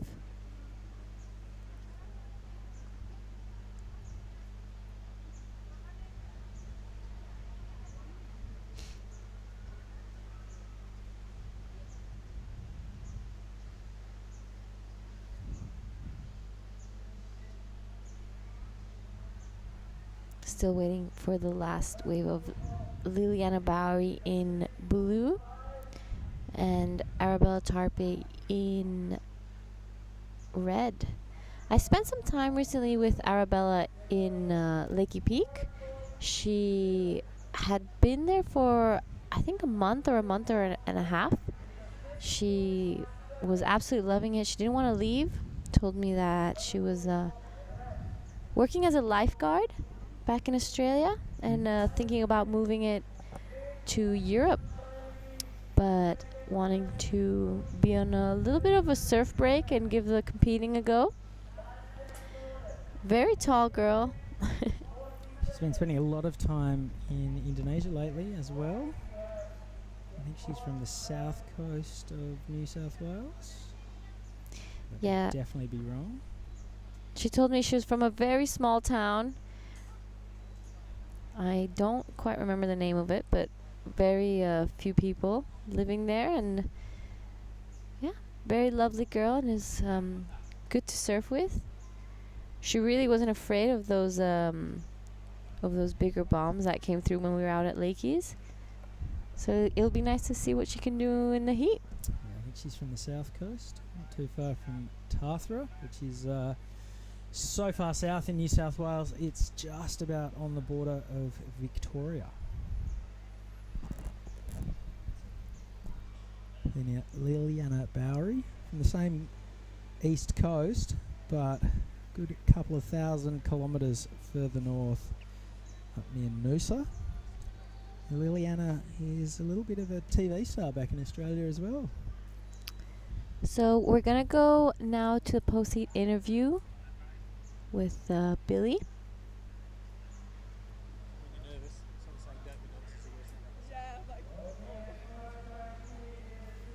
All right, we are down here in the athlete area, and welcome to the winner's circle, Kayla Whitfield. Thank you so much. Now, tell us a bit about yourself, what Border Riders club you're from in Australia, and how many QSs you've been in, and how many wins you've had. Well, I'm from North Narrabeen, part of obviously the board riders there, and I'm sure they're all watching at home, so hi. But yeah, that was actually my first ever QS heat win, so I'm so happy, and this is only like my third year doing it full time, so it felt good to just get the ball rolling. Yeah. Well, you're super impressive in that heat. How many times have you been in Indo, and is this your first time to Krui, in fact? I came last year, and it was actually my first time to Indo. It's a bit of a culture shock, but I love it over here. Can't complain. Those big long left-handers seem to suit your surfing. Are you liking this size as opposed to the last couple of days when it was a bit raucous and a bit out of control? I don't know. I kind of like the bigger stuff, to be honest. It breaks a lot like Narrabeen, so it's good. It feels familiar in a way. So yeah, I don't know. Either size is good because it's just such a beautiful wave. I can't complain. Yeah, right on. Well, it is home to Jamie Tomo, who did really well here last year, won the Pro Junior, sung a great rendition of Country Road. So we're going to keep that tradition going. If you end up winning the women's division, you're going to have to bang out a version of Country Road. So get to know that song, because the way you're surfing, you could go all the way to the finals. Now, I want you to look down that camera and say hello to anyone you wanted to say hello to with your first win in a QS. God, no pressure. I just want to say thank you to all my sponsors, my mum and dad for their support, and my whole family, and also to all my mates at home who have just been the best support system I could ask for. So, yeah, thank you. All right, another great surfer out of North Narrabeen, Kayla Whitfield. Back to you guys in the booth. All right, a lovely interview with the winner of our last heat. We've had a few waves ridden now. Sara Lisiaga with a total of 11.50. Annette Gonzalez into second, as we see Arabella Tarpe sharply cuts it back, but doesn't manage to go out of it. A little bit of a slower heat. We still do have around just under 15 minutes left. We're starting to see a little bit of a dark cloud or what looks like a storm maybe coming around. Yeah, that was Kyla Whitfield in down in the competitors area, having a talk to Billy Hangen, winning her first ever heat on the QS, so she'd be chuffed. Coming from North Narrabeen, hotbed of competitive surfing talent on the northern beaches of Australia. By the looks of things, Kyla is a bit of an artist as well, so a bit of a free spirit, and she's clearly loving it over here at Krui. On screen right now, this is Annette Gonzalez from the Basque Country doing all kinds of cartwheels at the bottom of that wave. That was looking like it was going to be a really great score. And right behind her, we have the French surfer in white. A nice first card. Oh. And gets unstuck as well. Might need to, if that was a basketball game, the kids with the towels would run out and wipe down the floor, because there's clearly a bit of a slippery spot right there. Two surfers in a row going down exactly the same spot for no reason whatsoever. Stop laughing, I'm deadly serious. Wow, the waves are pumping out there. Are you going to go out for an afternoon surf, Chris? Unlikely. Unlikely. Yeah, I've been on a huge surfing bender in the week leading up to getting here, well, to the event starting in Krui. I've buckled half my quiver and I've got some life admin to catch up with and thought of paddling out with 150 of my best QS mates for an hour before dark with them in full froth competitor mode is not that appealing. I see where you're coming from. I understand where you're coming from. I definitely struggled yesterday afternoon to catch a wave in the crowd. It was my first surf out. Thought I'd paddle out early after the last heat, and I caught one wave. Yeah, and you smile at people and you're friendly and they don't mind giving you waves, whereas I paddle out and I'm invisible and people just paddle around me. I turn into a priority boy. All right, this is Annette Gonzalez from the Basque Country on her backhand, and that was where she came undone. And then we're about to see Sarah Lesiaga from France do exactly the same in exactly the same position. Oof. Just about lands on her mate from just over the border. Yeah, it was looking like that wave from Annette Gonzalez. If she managed to get a few more turns, that was going to be a really high score. Sara Lesiaga with a 6.17 and a 5.33 out in the lead. We have Annette Gonzalez in second with a 3.50 and a 0.57. Liliana Barry with just a 4. Looking for a 0.07, just pretty much just needs to stand up. And the last of Annette came in at a 4.10. Yeah, if she managed to get a few more turns into that, I was sure she would have gonna get into those 6s and 7s for sure. That was a beautiful turn, executed in a really critical point. Shoulda, woulda, coulda. Oh, we're on screen. Better sit up. Look like we're important. This is us, Chris Binns, Giada Legati. She just won her heat before. That's pretty cool. Yeah. Good to have you back in the booth. Yeah, I'm stoked to be here. Fun to be on the other side of the equation in a post-heat interview. Yeah, it's fun.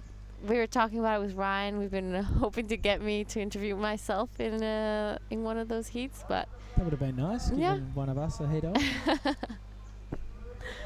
But yeah, it's great to double dip, have a little bit of both. We will be continuing into the round of 64 for the men. After this round of women. So it's going to be an action-packed afternoon. Lots of surfing still to be done.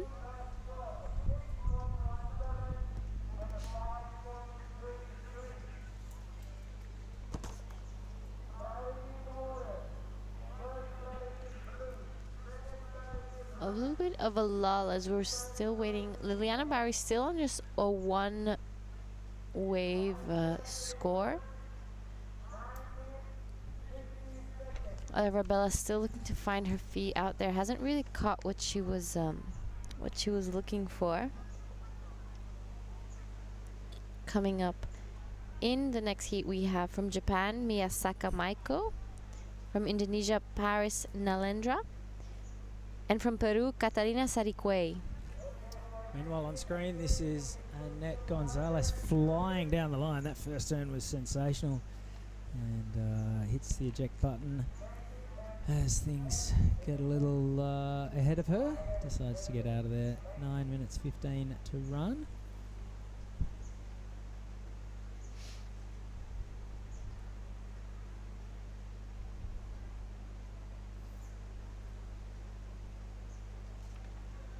This is Sara Lesiaga on another beautiful looking wave. The drone shots. Oh, wow. Whew. That would have hurt. Luckily she's looking like she's all good. Here we see the beautiful lineup of Ujung Bochur, one of the funnest waves out here, but so many options. If you just drive down the coast, you can find your own peak, find your own beachy. Everyone loves this spot. Every year the inscriptions get larger, more athletes wanting to join this amazing contest.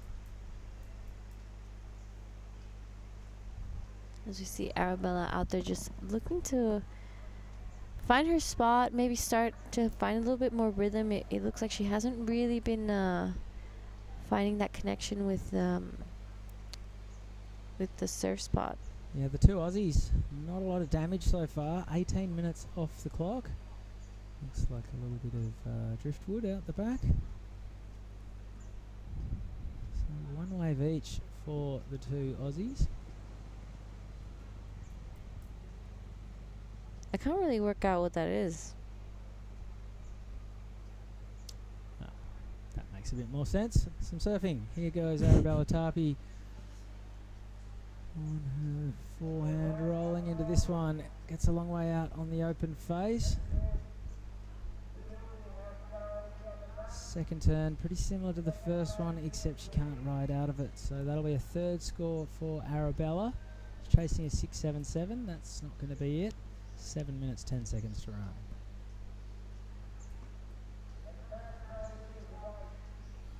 Talk us through the replay. Yeah, you can see her opening up this first turn, coming back to that power from the wave, back to the whitewash as she goes for a second and tries to push a little harder, but it just looks like her back foot slipped out. She'll definitely be trying to get back out there as quickly as possible to, you know, get what she needs. Liliana Barley, fairly quiet, only one wave caught. Let's see, she's gonna be looking at this one. She does have priority. It's a nice looking wave, and she doesn't go. Maybe just slightly too far out. 6 minutes remaining. She's definitely gonna be wanting to. Here we go. Liliana not going.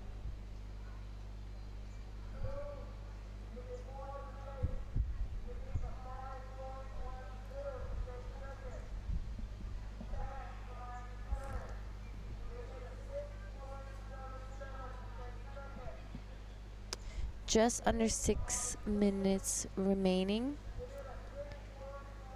We have the two Europeans out in the front. Arabella Tarpi slightly improving her score, looking for a 6.77. Liliana only looking for a 5.10. So with everything that's been in the past 2 days, Binzi, what's some of your highlights? Let's see. Quite like seeing my hometown boy Jack Thomas get through a heat, last heat of the day yesterday. I think some of the surfing since the women have hit the water has been really great. Charlie Haitley in the first heat was just really laying into her turns on her forehand, the girl from Burleigh. That was pretty impressive. Annette Gonzalez, her sister Juni in an earlier heat, was surfing pretty well also. Yesterday some highlights.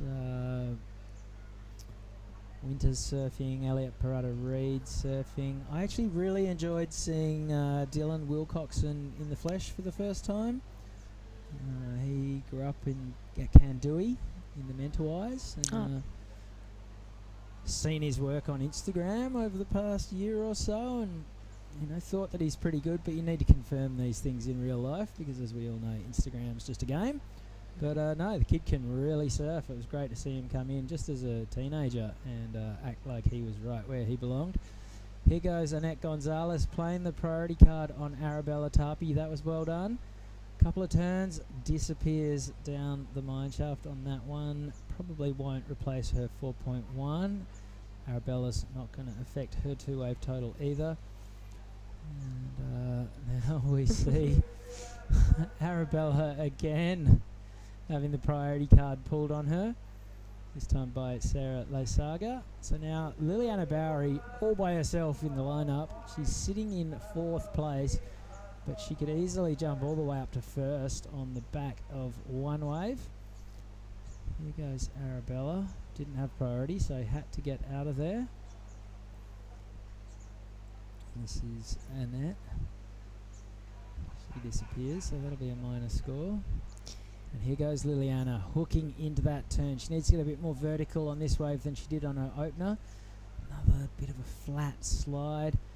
Again, out on the open face. Here's hoping this one stands up and gives Liliana a bit more of a section as it works its way down the line. Instead, she goes over the hangers and lands flat on her face. 3 minutes remaining. She needs a 5.1 to get up to second. What are your thoughts, Jeez? I would like to see the first part of that wave before I say anything, but I don't know. It'll be very close. Here's the heat replay. Let's see what she did in the first part. A beautiful first, almost check turn. I think she's got it. I think she's definitely going to be getting the 5.1 she's looking for. Some nice turns. Unfortunately, though, she didn't complete it. So I think she could have gotten it. It would need to be the third best wave of the heat. It would need to be better than Annette's best wave. It is 3.93, so it does put her up to third.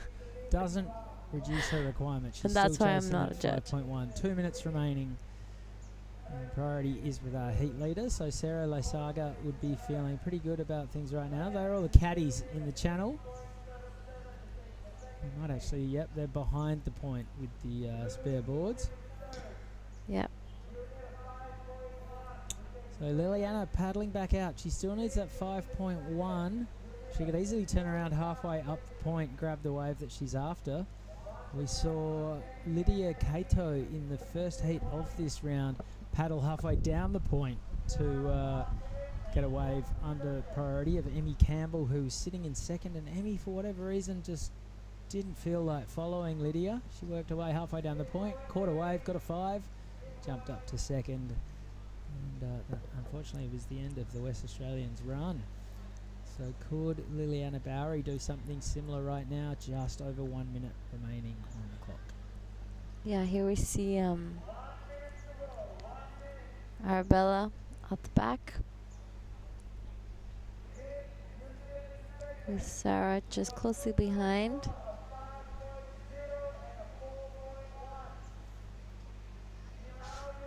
It's not looking like there's much coming out the back. Unfortunately, Arabella also didn't really have a chance to showcase some surfing. Has had the priority card pulled on her a few times and hasn't really found that connection.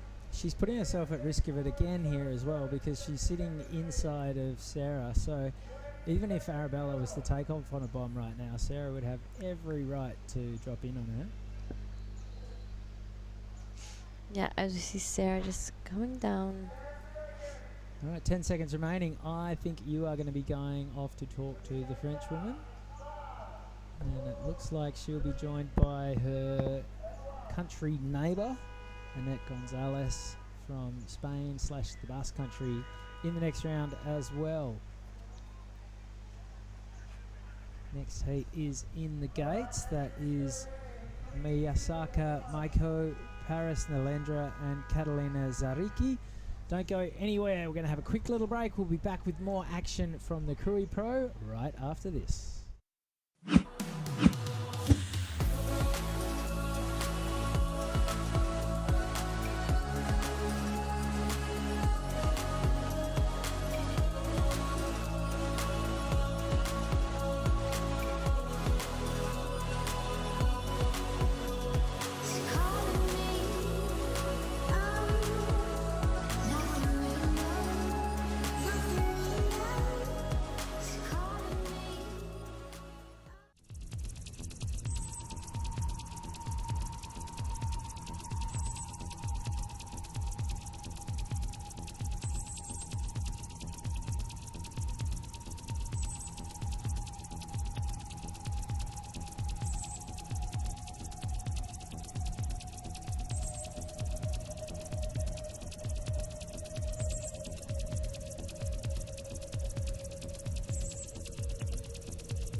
WSL QS 5000 Krui Pro. This is Heat 7 in the water of the round of 80. Miyasaka Maiko is the surfer in white. Paris Nalendra from Indonesia is the surfer in blue. And Catalina Zariki from Peru is the surfer in white. Chris Binns in the booth alongside me. Welcome back, Mark Clift. Yo, and enlighten me on the last couple of heats, mate. I'd sort of had a little break and enjoyed a freshen up, so it was quite nice. But tell me anything, some big highlights out of those last two heats? So the last heat was a European versus Australian affair, and it was French woman Sarah Lasiaga and Basque woman Annette Gonzalez who ran away with that one pretty comfortably. Unfortunately, Arabella Tapi and Liliana Bowery didn't really fire a shot. Heat previous to that, Kyla Whitfield from North Narrabeen in Sydney got the win. It was great to see Kyla Martin by the look of it. Yeah, and it was great to see Im Sujong from Korea take to the water as well. Always unreal to see a new, unusual flag being flown at these kind of events. And this is Miyasaka Maiko rolling into action. Big wave. She's flying down the line. Always puts together good clips, you know. She does a lot of Instagram stuff and Facebook, and gosh, she's got speed to burn on this wave. Wow, what a solid start. The drone angle making everything look 25% better. That was a beautiful turn regardless of which angle you're looking at. And she's just flowing through the turns from start to finish. And that's going to be a decent number for the surfer in red as she kicks out. Perfect description, Chris. She did. The flow was evident. Power, plenty of experience in that ride. Really cool. And before that heat, heat 4, we saw Kira Pinkerton grab that one by the scruff of the neck. The American surfer who's basically here just to catch some waves with no one else out in the water. Here's the action replay of Red's opening ride. So just getting started on that first move and then starts to really find her rails and the pocket of the wave. There was plenty of speed here, lots of push through all her moves, so you can see the confidence just oozing out of this performance. Did not nurse any manoeuvre. Really got stuck in, really leant into it. Look at that, Whoa. That's a fifth manoeuvre way down the line. That was a great wave. I'm with you. I reckon there's going to be a big number drop in for Miyasaka. So, Mark, we saw a couple of sections there really stand up and almost threaten a barrel. 617, that's a good number for sure. What does it take for the tubes to start turning up? Good question. Swell direction need to move around a little? I think a little swell direction. Before, when the women's round had just kicked off, we had a nice puffy offshore. And when I was watching some heats live from the beach, we saw White just get a bit of a dud wave choice there. But from the beach, it definitely, there were some runners out there then that were tubing. So definitely that offshore, it likes a bit of wind out here, so definitely an offshore with a few knots attached to it is really helpful. A light onshore puffing away out there now, so doubtful whether we're going to see any barrels ridden, but yeah, it's definitely about that swell direction, the exact right tide, which I'm still not sure what that is, but the wind is really helpful. Like we saw earlier, you can see the texture of the ocean. There is a light onshore fluffing around at the moment, Chris, so I reckon come tomorrow or over the weekend, I've seen some really long tube rides go on down here. I've seen them straight off the takeoff up about where that white water is kind of bends and hooks around a little more, up where this little wave's about to start breaking from now in the background. But yeah, tubes off the takeoff, tubes on the midsection. I've seen tubes down the end, so it is a direction thing, and a bit of strong offshore. It really loves that, a few knots attached to it. Almost like a miniature G-land. We need to start naming the different sections of the reef. Speedies Junior. Launchpads Light. There you go. Monkeys instead of money trees. Anyway, it is a good wave and it does its thing. It's really something to behold. I wasn't, the first time I came here, I wasn't sure what to expect, Chris, and geez, I did see it lining up, and I came away with a new appreciation of this spot. And then I really saw it the third year I came, which was 2019, And that was the year Mendes won, Jesse Mendes. Oh, the famous Italian surfer. Yeah, out of Brazil, surfing in Indonesia. He did it, and he did it in a lot of style. Jarvis Earl was a huge performer that year. Billy Stearman was right here. He got a runner-up. It was just cranky. Guys were getting barreled just about every heat, so there's definitely a couple of notches to turn up on what we're seeing here at the moment, and I'm sure and hoping we get to see it on the weekend. Billy Stearman's back. Yeah. Flown in all the way from El Salvador. That's so cool. Went over there, booked his Olympic ticket for Paris 2024. So Safi Vetti that was here, that qualified alongside him. So she was all smiles. I saw her last night. I said, "Oh, congratulations!" Oh, she was so chuffed. You should have seen her in a thick Kiwi accent. She was chuffed, bro. Good on her. And the French Olympics next year, the surfing is being held in the complete opposite side of the world in Tahiti, Chopu, which is going to be pretty spectacular. The Olympics are in September, so kind of late in the season, but you know, always capable of a bombing swell pretty much any time from May through till about September. Should it be bombing? Could be the hardest earned medal out of the whole Olympics. It really could be. Anyway, it will be in total contrast to the first Olympic surfing effort there in Japan, I imagine. Should there be some sort of swell. We're going to throw down to Billy Hangen, who's got, Giada, who's got an interview with the winner of the last heat. Over to you, Giada.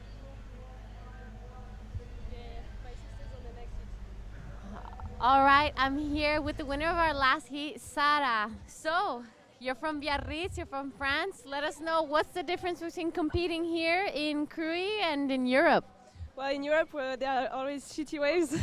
So here it's good to surf like good waves, reef waves. And it's so much fun to have waves that are very long and you can surf really well on them. So it's cool. So this is your first time in Sumatra. Tell us what you think about it. I love it. It's wild. There's some amazing landscape. It's amazing, and I love the waves, and the people here are so nice, so it's great. Did you come to Indonesia all the way just for this contest, or were you traveling and decided to come when you saw it was on? I was planning to come here, but then I saw that there was a comp, so I said, why not? Like, for out, it's always great, so I decided to come. So who did you come here with? I came with my mom and my sister, who's gonna surf next. Do you have any plans to go visit more islands in Indonesia after this, or are you going to hang around here? I'm going to hang here and see how it goes with the swell, and we'll see. All right. Is there anything you'd like to say to your friends and family back at home watching? Merci de me regarder, même si c'est tôt le matin. J'ai trop hâte de continuer, de vous montrer un peu comment c'est ici, et à bientôt. Bisous. So I saw your sisters up in the next heat. Are you guys rivals, or are you cheering her on? We're cheering, and just like I'm going to be her caddy out there, so it's good. All right, Sarah, thank you so much, and we'll take it back to you guys. Thank you. Thank you very much, Giada Legati, alongside that was Sarah. Oh, here we go. Blue dropping into a Siaga. bowly little inside nugget. So Melendra up, first time we've seen the surfer in blue now. Heat number 7, second last of the women's round of 80. Chipping away, tagging away at a few moves there. A little bit of a rail bog on her third manoeuvre. Down she goes. So the 617, definitely a big highlight there for Miyasaka in this heat. Surfer in white got the very first wave and capitalised on a 417. That number there will be a little light for blue, but it was a hell of a takeoff. Gee, she just dropped out of the lip and stuck it. And some little mini moves here. She looks like quite a youngster, so I imagine we may see her in the juniors as well. All right, so let's have a look at blue. Is actually out of Indonesia. Paris Melendra. Heat 8 will feature Gabby Spake, or Spake, the Australian.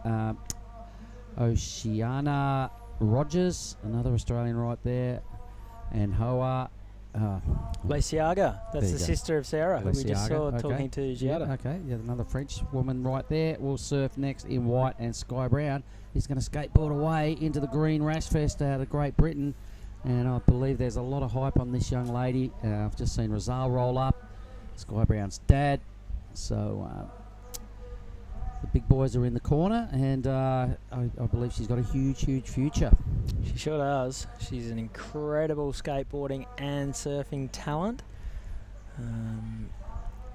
Hopes to qualify for next year's Paris Olympics skateboarding. All right. And yeah, she sort of went a bit viral a couple of years ago. She had a horrendous wipeout. She went out of the half pipe and really wrote herself off. And she's bounced back. I think she's barely a teenager at the time. And the grit and resilience she showed to overcome that kind of trauma has been huge.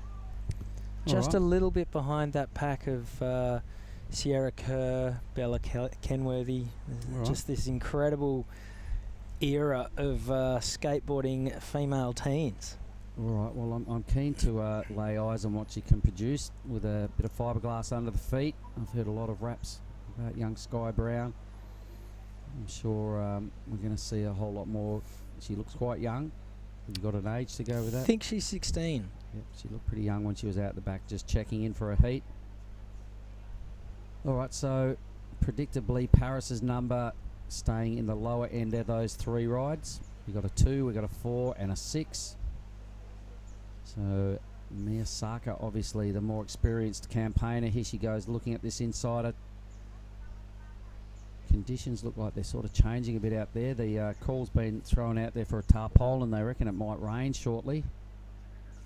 Bit of greyness on the horizon. White does have top priority, and here she goes now. So the French, let's get her head around exactly this lady's name. It is Catalina. Really digging the rail in there, wraps it all the way back to the froth, the white stuff, but can't quite deal with the rebound. Oh, here we go. Now let's pay attention closely to this wave. Miyasaka open, full of confidence. She's got another great looking wave here and just leans into these moves.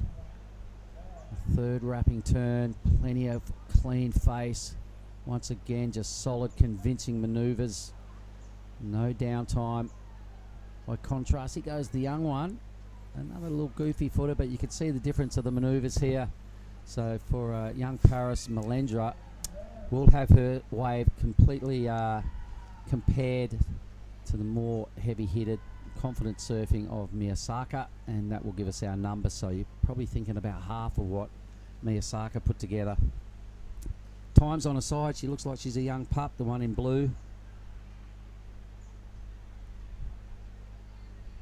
We're watching a full action replay of all these waves. So I think White did some pretty good surfing to that point. That would have been a first major move, so a low number for White. Blues was pretty decent. Reds was killer.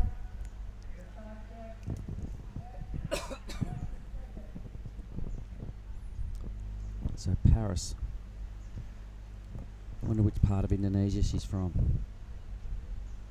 Yeah, and right now we're seeing Catalina from Peru. So a Japanese surfer, an Indonesian surfer, and a Peruvian. I love the mix of nations that we get at these events these days. Here goes the wave that's going to make all the difference on the leaderboard. This is Miyasaka. Strong fan of spray. You can see she's got a bit of a physical advantage over the two girls she's surfing against. Doesn't have to push as hard to generate twice as much spray. That was a strong turn. And yeah, just really looking just sure on her feet. The board looks just glued to her feet, going exactly wherever she wants to put it. Brimming with confidence, mate. She is on a tear, 5.83, a healthy 12.2 wave total. Is a really solid wave with 10 minutes basically on the timepiece remaining. She can definitely improve on that last wave. Plenty of waves coming through. A 3-person heat is good news. You just don't want to get third. So Paris Melendra will be eager to find out her last number. It's only got to be a low 4, but squared off against the work that Miyasaka did. Probably another fairly low digit about to drop for Paris.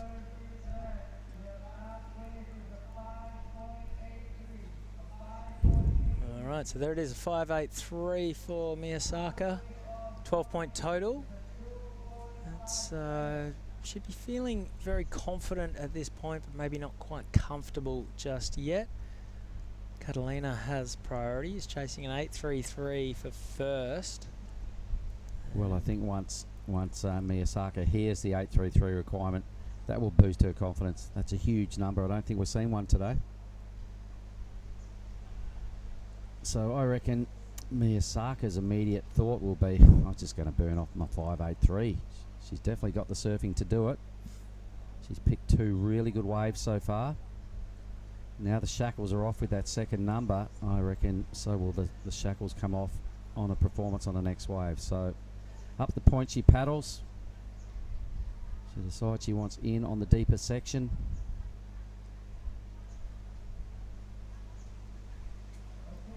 Yeah, last wave for the little one in blue. Her best score, 2.9. Struggling to get out of the 2s there, squarely due to the fact that she's riding waves in comparison to what Miyasaka's doing. And you said it well, Chris. Miyasaka has a definite physical advantage. The little one there just can't quite match anywhere near the manoeuvring that the surfer in red is producing. Right, 7.5 minutes to go. Up next, Gabby Spark from Australia, Oshana Rogers also from Australia, Ainhoa Leisaga, sister of Sarah Leisaga, who we just saw in action, and Sky Brown, who actually won bronze in skateboarding at the Tokyo Olympics. Ooh, as what, a 15-year-old? No, so I think she's Oh, 14 now, then. so she would have won it as Oh. a 12-year-old. And bronze has become very fashionable lately. It's rose gold. All right. Owen Wright, he's proudly claiming he won rose gold Rose in gold. Tokyo. All right. The cool I thing like that it. Owen claims as well, and it's right, he was surfing's first ever Olympic medalist, because they have the playoff for bronze, or the surf off for bronze, before they have the surf off for First and second, gold and silver. All right. That's a good way of looking at it, isn't it? Glass is more than half full there. Well, that's the other funny thing in the Olympics is you win bronze, whereas you often lose silver. So you'll often see... He's the first winner, the first winning medalist. Yeah, you often see the team or individual that gets the bronze, they've won that because it's a playoff for third. Yeah. Whereas you'll see the team that gets the second, the silver, they're often Lose the devastated final. because they've lost the final. Oh, glass half full, glass half empty. I like Owen Wright's take on all that. 2 real positives.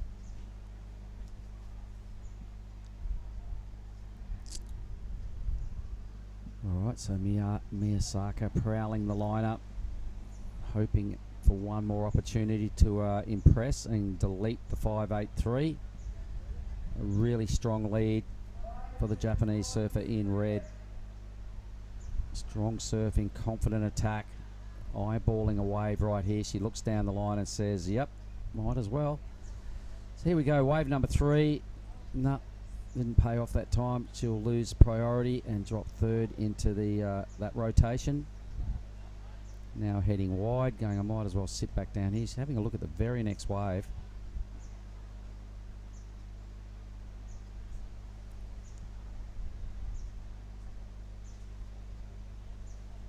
So it's about 3 o'clock here in South Sumatran time, everybody. We did start this morning about 6:45.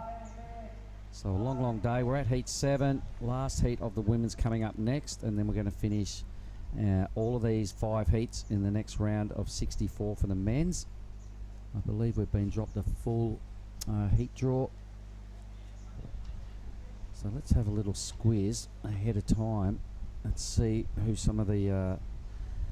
some of our top-rated surfers featuring in red in the next round to kick off the round of 64. Daiki Tanaka will lead out heat 1. Hiroto Araya in heat 2. Where's the red? Kajiro Nishi, winner of the very first event, will surf in red in the heat 3. Alistair Reginato is the top seed there in heat 4, and George Pitta, the number 1 seed in heat 5. But all those heats to me look like a real tough affair. 5 of them to finish things off. Who we got, Chris? Well, this is Miyasaka. She's our heat leader, and she's looking to really slam the door on this one. Not to be on that occasion, but 4 minutes to go and a commanding lead for the Japanese surfer.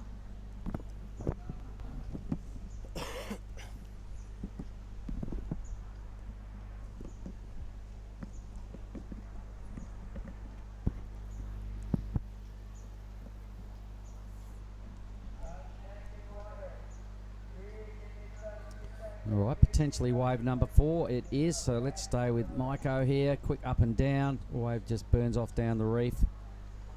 Got to be happy with the performance here, opening with the 617. Backed it up with another really strong ride for a 583. First time I've seen her surf live. Lots of stuff on the socials getting around.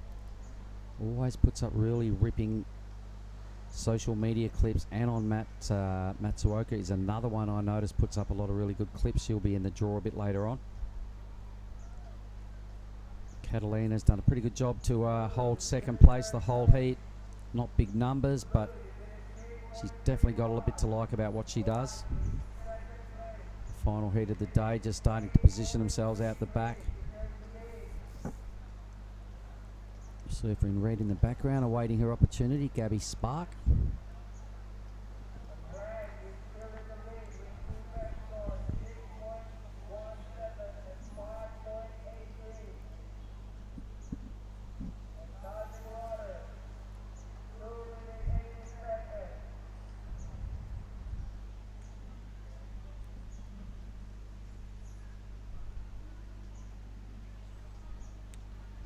So come on, these youngsters. I'm sure they'd like to surf their way through to the beach. It's been a super crowded lineup every time they've gone out for free surf, so they don't get the opportunity to practice too much out here. And right now is your chance to ride a couple of waves and get a bit familiar with the lineup. Paris Melendra having a little look on the inside. Maiko Miyasaka now, wave number 5, surfing off the screen. Oh, wow, that was a strong turn. It sure was. Really using a lot of back foot there, a lot of control, full surfboard, changing direction, full wraps, really well surfed. Really grabbed my attention, and I think we're definitely going to see this young lady feature in quite a few more heats. The confidence there, I can see she's got more in the tank as we go through the rounds. Really strong, polished performance. You're going to get to have a chat with her anyway, Chris. I'm looking forward to that. Yeah, I'm looking forward to seeing a replay of that last wave. The first turn was brutal. Oh, it was huge. Really aggressive, powerful hook. Here it comes. Check this. Fully unleashed. Tried it again. She loved it so much the first time around. She tried for the same manoeuvre, didn't quite commit as much, got a little stuck, over and out, 40 seconds to go, job well done. I'm going to mark her down as a bit of a highlight on our page here because strong performance. 30 seconds to go, still waiting on a number to drop in for that last wave. Basically, it's going to be for one turn.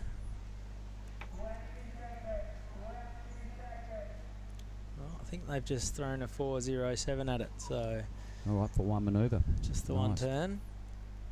But all irrelevant at this point. It's going to be Maiko Miyasaka and Catalina Zarakui through to the next round.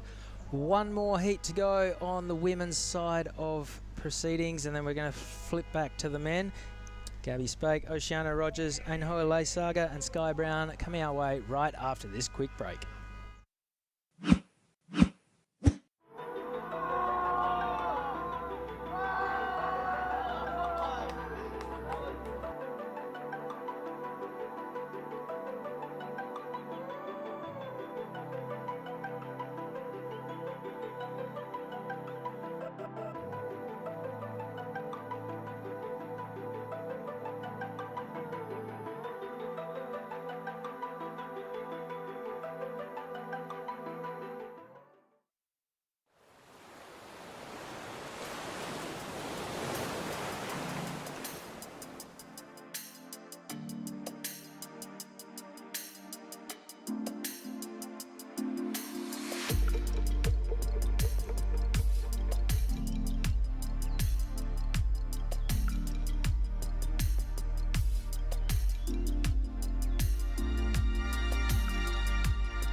And we are back live action. There's the point.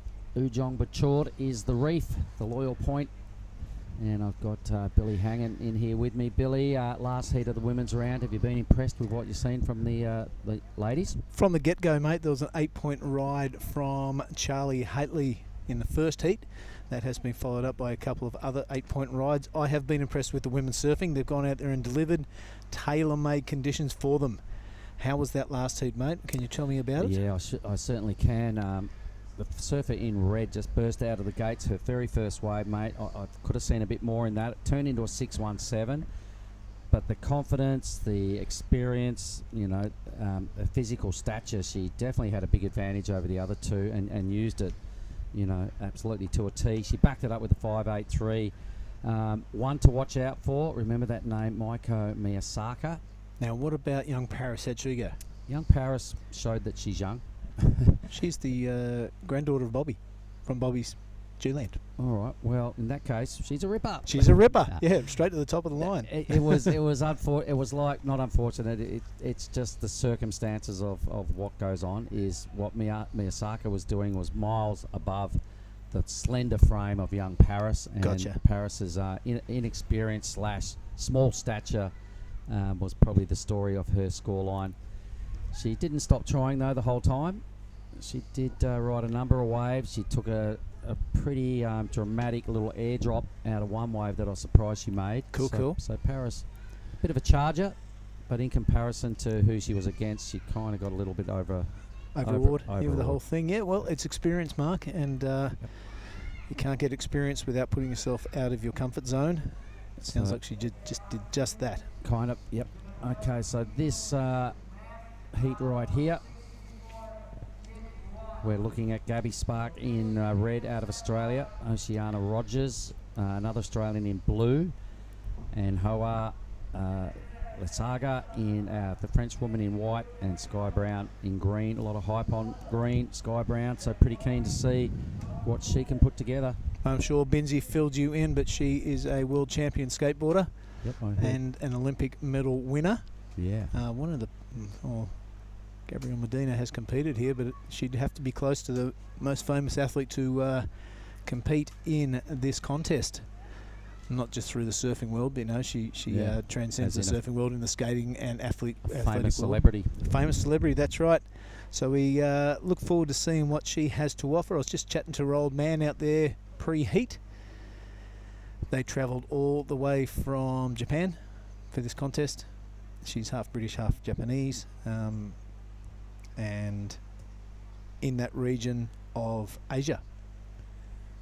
Now, I heard some rumbling out there, Billy, and the sky's gone a little greyish.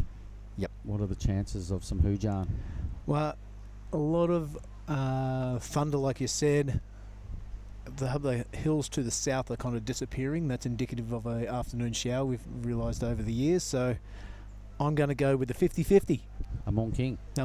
Well, I hope not. I'm looking at the roof, and there's a lot of electronics in here, and there's probably 10 or 12 holes in the roof that may cause some concern should the hooge come bucketing down. 20 minutes, no waves ridden. Last heat of the women's round. Straight into the blokes after this. Well, we're about 5 minutes off a restart, so let's not...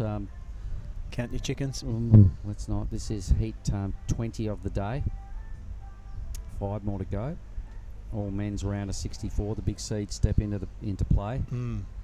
So I highlighted a couple of the top seeded guys in those first 5 heats. We'll have a little browse of the heat draw in a minute and come up with some other names that are involved in those 5. Little fun fact: the caddy for Gabby Spark Spake is Izzy Campbell. Oh, there also you go. A great skateboarder, great bowl skateboarder, and now competing in the surfing. And you want to hook Emmy up with Sky just for a meet and greet and a photo? I've already spoken to the old man, and that is going to happen. Perfect. Yeah, they love that crossover. But in the meantime, mate, let's cross down to the athletes area with the winner of the last heat, and I imagine Chris Binns. Oh, hang on, we're on. Thanks for the heads staying up. with the live action. So there it is. That was the first wave of the heat. Gabby out of Australia.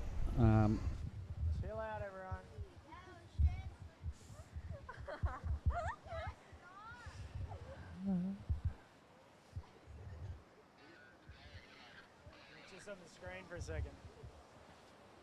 And make sure you look there. All right, I'm down here with the winner of the last heat, Maiko Miyasaka. Congratulations on that last heat win.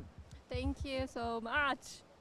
Run us through the conditions out there because it looks pretty picture perfect right now. Yeah, there's nice waves coming, but I worried about storm, so I just worry about that. You looked really strong. Your turns were huge. Were you feeling really comfortable out there? Yeah, but I'm really nervous in outside, so I can do like my best surfing in out there this time. You didn't look nervous at all. You came here to Krui last year. How'd you go in the competition, and what did you take away from last year that you've implemented so that you can do better this year? Last year was sucks for me, but I fixed it this time, so I can do like my surfing. Yeah. And who are you here with? Who are you traveling with? And what do you think of right here in Krui? With Minori Kawaii, she's a nice surfer, and she's mine too. So I feel like perfect traveling with her. So just I'm now. Well, it was an awesome performance. Loved watching you surfing. Good luck in the rest of the event. Thank you so much. Any words in Japanese to your friends and family back home? ありがとうございます。次も頑張ります。 Thank you very much. Back up to you guys in the box. Righto, thanks Chris. We have seen 2 waves ridden now in this heat. One by Lysaga in the white for a 1-point ride. We just saw Sky Brown on her opening wave, the surfer in green. So maybe we've had 3 waves ridden. Let's have a little look because we have priority up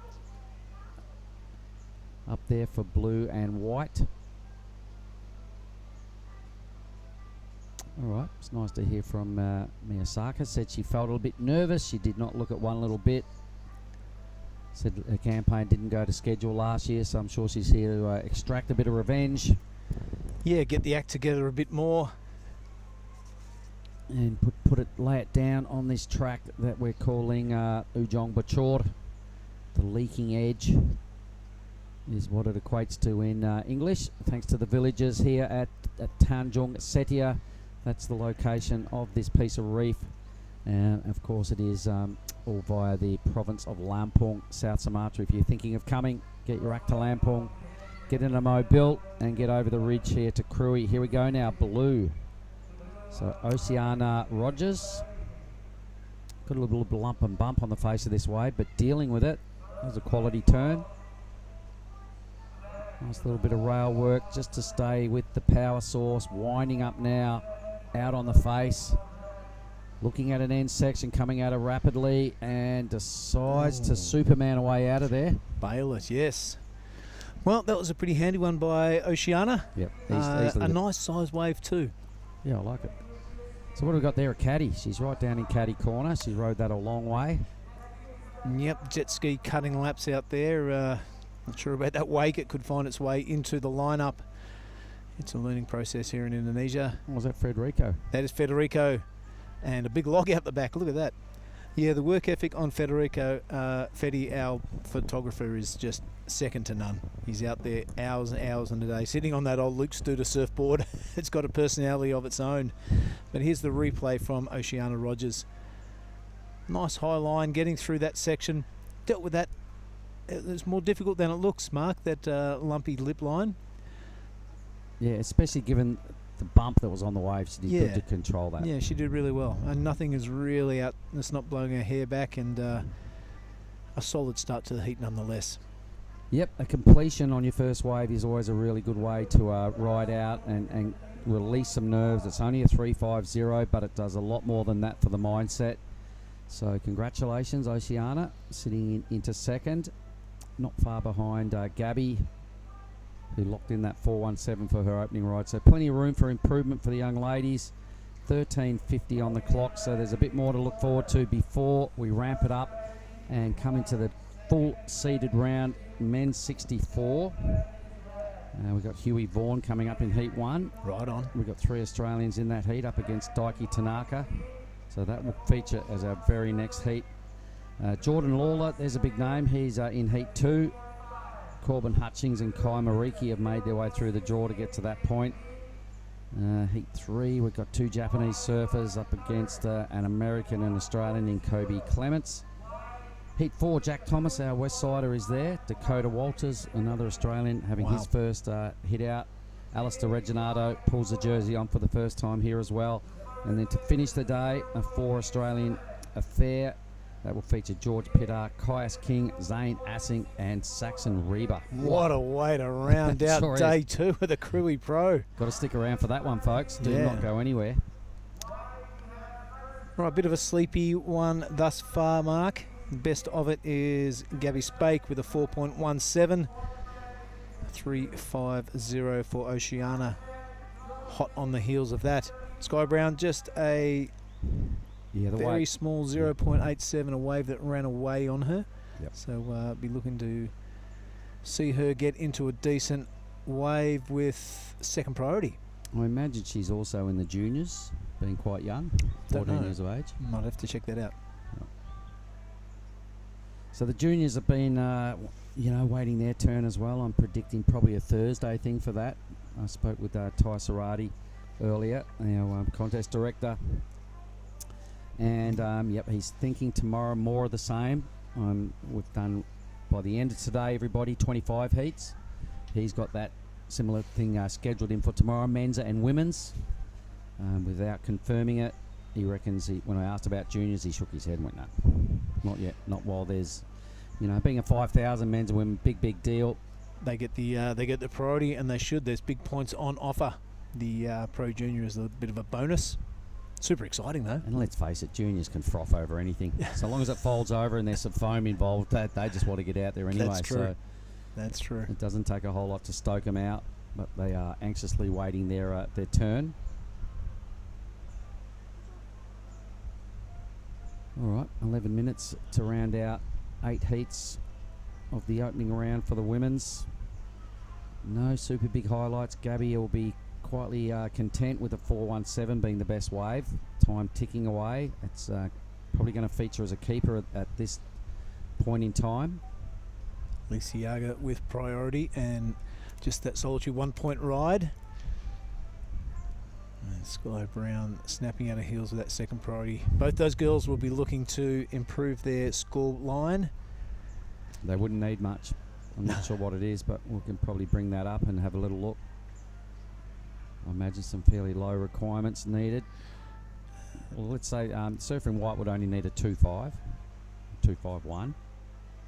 Surfer in brown would in green 2.64. There you go. And Oceania, a massive 0.68 required.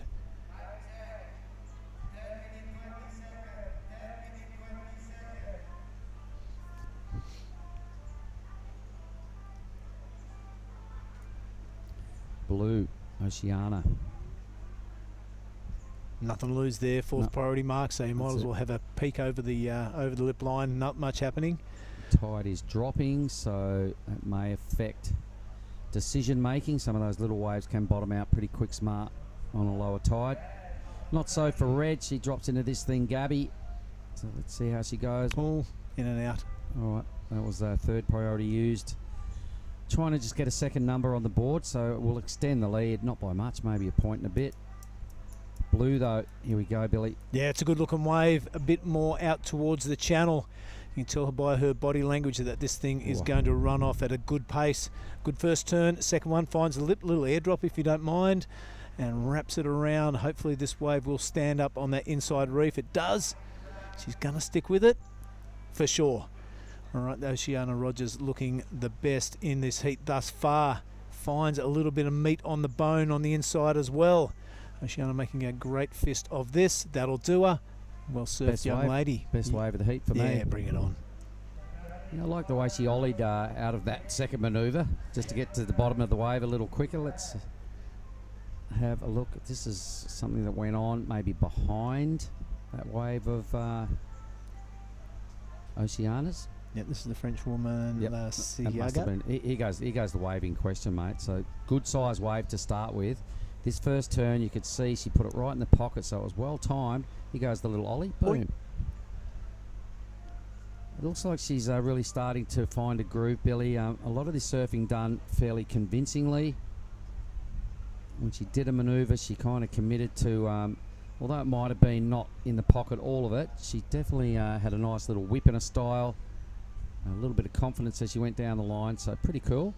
Yeah, she most likely be paddling out, Mark, and analysing where she can do better on the next wave, and that's a really healthy place to be when you're in a heat. I can't wait to get another wave because I'm going to do this differently or that differently, and try and amass a few more points. So there we go, 5.33. Thank you very much. Worked away into the lead with the best score and the second best number of this matchup. A little throwaway for Gabby. We'll have another number also to drop for White, I think. And it will be White's better score. Don't know whether it's going to be the 4.87 needed. Sky Brown now in the green with priority. There she is, right in the middle of the screen. Going to have to get a little move on here with only 7 and a bit minutes on the clock. She's probably going to have to do it in 2 waves to get up there and maybe win, or one okayish wave just right in the middle of the flat 5 for second. It sits out there with priority, Mark, and there is a little bit of motion in the ocean you see out the back. So maybe that might result in a set wave to the left of screen that is up towards the point, if you like.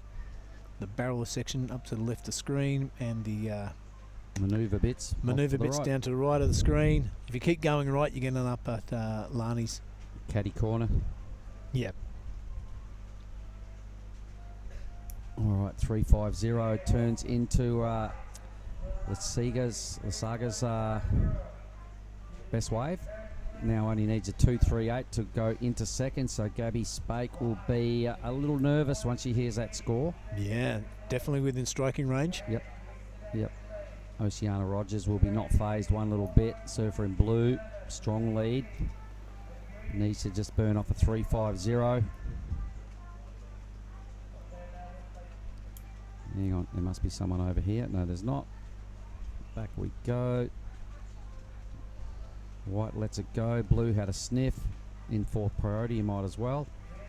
Somebody's right up the point. Here we go. Oh, so red right out of picture. Wow, Gabby Spake. Yeah, absolutely nailing that turn. Sky Brown did have priority. I'm not sure she was aware of that, and she let her have it. But this is turning into a great looking wave all the way from up the point. I can't wait to see the beginning of it, because she's rattling off some really high scoring manoeuvres. That's a real ripper right there, Mark. Nice, deliberate surfing. Her intent is clear, and her execution was great until I've just pumped her up. Gabby Spake, a very handy wave. Doesn't even matter about that fall. Where was she? I reckon for sure she'll go back into first position. So she got some work done early. You can see none of that was above the lip line right there, but she got close that time. There's a manoeuvre coming that looks really, really solid. Lots of spray there. I think the best manoeuvre is still yet to come. Beautiful. Here it comes wave. now. You watch this. Boom. That was it. So lots of surfing done on this wave, Billy. A lot of it a bit repetitious, but still pretty strong. Regardless of the fall, I reckon for sure she'll go at least into second here. Oh, sorry, she's in second. She's definitely going to go to the lead.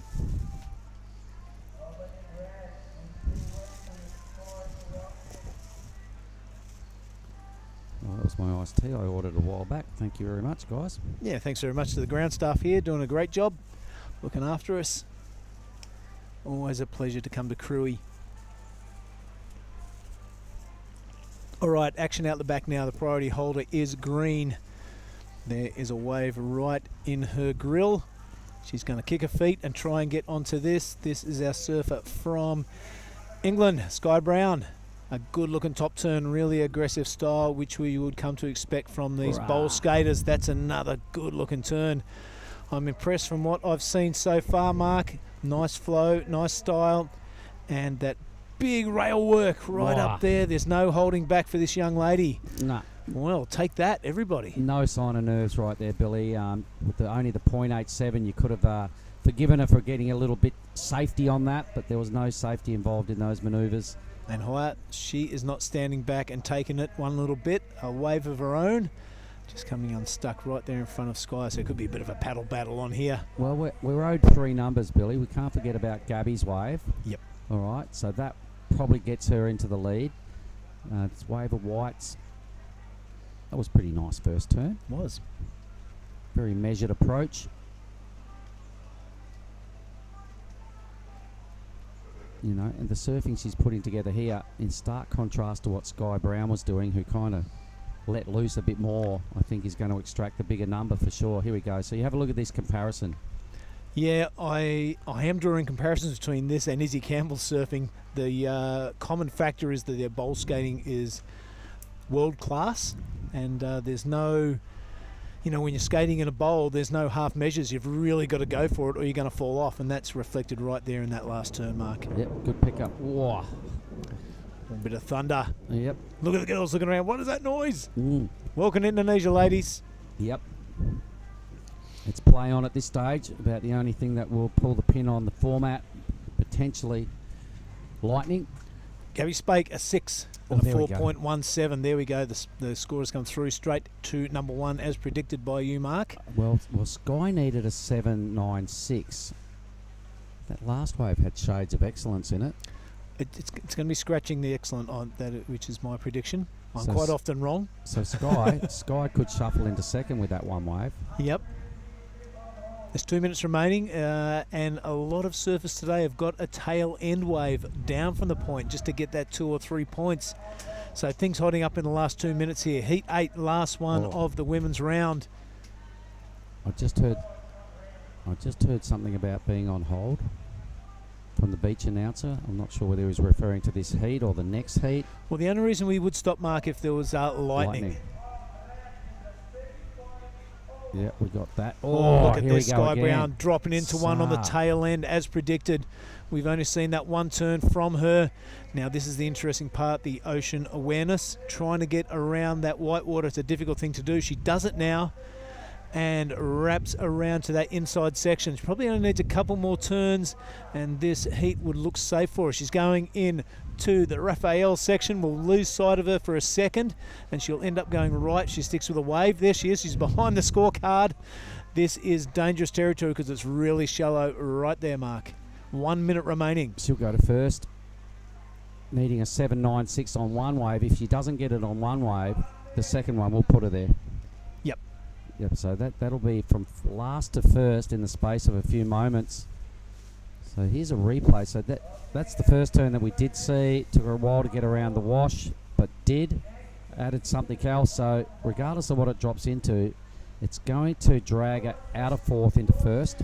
Yeah, pairing with that first wave, mate. Yep. I think you're spot on there. No, for sure she goes to the lead. So good work here with Rizal, I noticed. So Rizal Tanjung. Yeah, he's chaperoning the Brown family around. Had a little chat to him as well. He's stoked to see all the young kids down here. He loves this contest.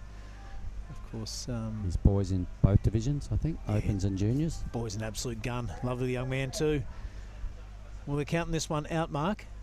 They are. I'm still waiting for scores. A lot of scores. Look at Onishasana Rogers. She has not given up. Can she stand up before the hooter? Who knows? I don't think so, mate. I don't know if there's any lag in the broadcast, but if that is spot on, she stood up just afterwards. Yep. What a pity, because it's a good-looking runner. It's only a medium-sized little one, but she's getting her flair happening. Chucking that board around 180, and we'll see how it goes. But, mate, let's cut to an ad break, and we'll either be back with the men's round or we'll be on hold. But stick with us wherever you're watching around the world. Krui Pro 2023. We'll be back after this short commercial break.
All right, as the rain falls here at Ujung Bucur, we can tell you that the surfers are out there and getting word from the tower that we may be on hold or we may be going ahead, but we are still waiting for scores from that last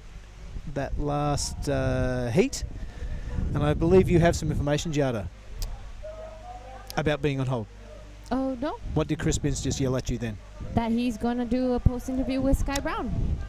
Gotcha. Yeah. All right, let's have a look at this. Sky Brown has come away with an 8 and a 3.70. She's taken first place over Gabby Spake, a 6 and a 4.17. So Oceana and our French surfer Anio Hoa out. So really entertaining that last heat, the last of the women's round.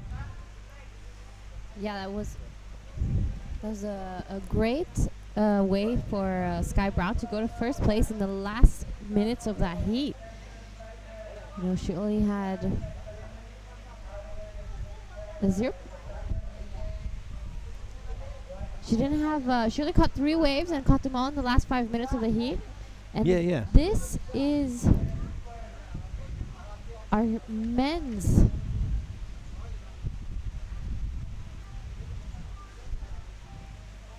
This is our men's heat 1. In red, we have Daiki Tanaka. In blue, Axel Kurata. In white, Hugh Vaughn. And in green, Casey Lane. Right on.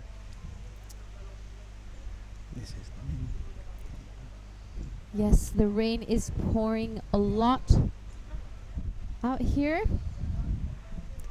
Yeah, it's going to test the broadcast booth for sure. I can see a couple of light coming through the roof. We'll see how we go.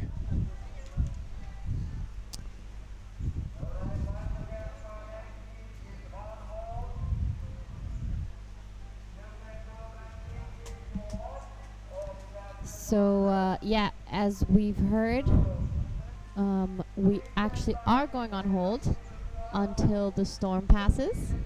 Okay. So the surfers are out there. They have been waves ridden. We'll see if they will be counted. I'm pretty sure they will be. But just getting word through now that we will stick with the action and check out the round of 61 Heat 1, Casey Lane. And we'll stick with the action here until we get onto the beach interview, looking for Sky Brown from that previous heat. So yeah, there's probably a couple of reasons we'll go on hold, Giada, and the biggest one is lightning. And if we're seeing that on the horizon or coming with the storm front, we'll definitely stop, because we don't want to be the only objects sitting above the ocean as the lightning storm comes through. So we are on hold. The surfers will have the choice to come back into the beach or stay out. I'm not sure about you, but I've surfed in the rain in Indonesia a lot. I actually really like it. But we have a duty of care, and we've got to follow protocol, and that's what we're doing. So we will be on hold until this storm front passes, and that's what's going to happen.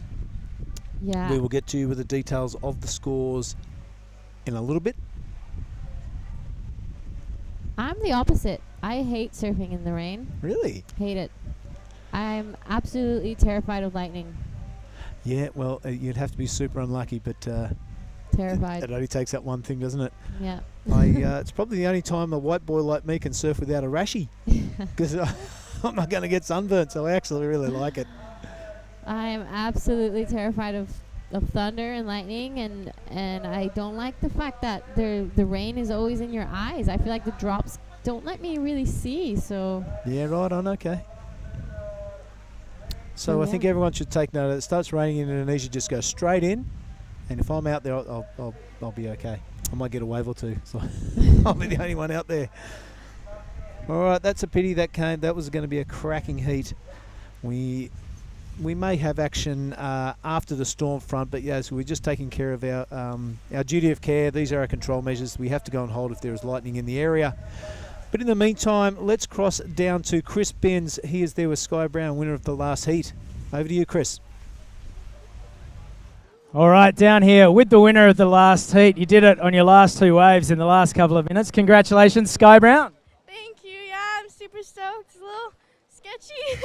I was like not sure if it was gonna come, but it came, and yeah, I got super stoked. Tell us, what are you doing at this event? Because you surf for Great Britain, you can't gain any form of points here. Is it just for experience? Yeah, I mean, yeah, I do get points because I'm doing the Asia region. Okay, didn't know that. Yeah, but I'm so stoked to be here in Indonesia. It's my first time in Indo, so already just surfing these waves are so good, and being in this comp with all these amazing surfers are just so fun, yeah. And tell us about the 8, because that really got you back in the picture, and you were able to snatch the victory right at the end. Yeah, definitely so stoked that wave came. It was pretty, I don't know, I kind of just went on a bad wave with my first wave and wasn't feeling so good, but getting that wave just gave me a lot of confidence, and yeah, so happy about it. You're never short on confidence, come on. First time to Indonesia, you're getting the full Indonesian experience, a late afternoon tropical downpour and the win. Sky Brown, congratulations. Any shout outs to people back home? Thank you to my dad and brother for coming, to Rizal for helping me, my friend Kako, and everyone that's watching me back home, especially my mom. Love you. That was your first heat in Indonesia, and it was a really good one. Well done. Thank you so much. All right, Sky Brown, back to you guys in the box. Yeah, nice one, Chris. Good to hear from the little champ. Those crossover athletes are super, super impressive. You can see that aggressive style come from those bowl skaters. Well, as we get wet inside the commentary booth, we are on hold. As you can see, that weather getting quite thick and vicious, shaking the camera towers around.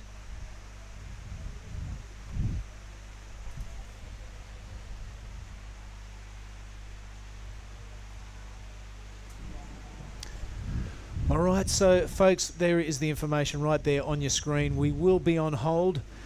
Stick with the action, because these showers can pass in a good 10 minutes. If it does come back on time, we will continue with the round of 64 of the men's. All right, so wherever you are around the world, I hope you enjoyed the action today. We are on hold. Go get yourself a coffee, go get yourself a meal or something like that, and keep us on your screen, because there can be some really good action to close out the afternoon. See you shortly. QS even in Indo, right? Yeah, it is. Yeah. How do you find out about it? I just heard about it. Like, I'm there. We did go to Indo. It's basically crazy. Okay. And have you been around, going around Krui so far? How do you like it? Yeah, we were in Bali before we came here and got to spend some time there. And yeah, being here is really cool, seeing cultures and people and seeing it all. It's just so sick. And you have your heat in junior as well. Are you excited for that? Yeah, I'm super excited for juniors. That's going to be super sick too. Again, I get to surf out there with a few people. It's just a dream. Alright, thank you so much. Congratulations. Thank you.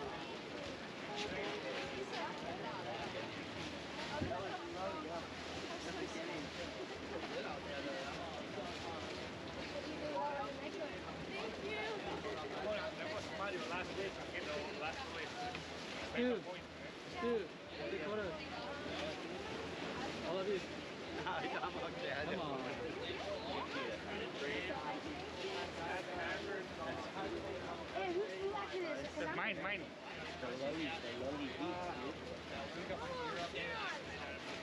That's mine.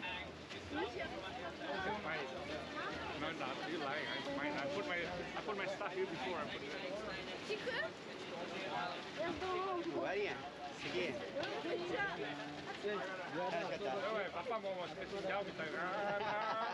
no breathing.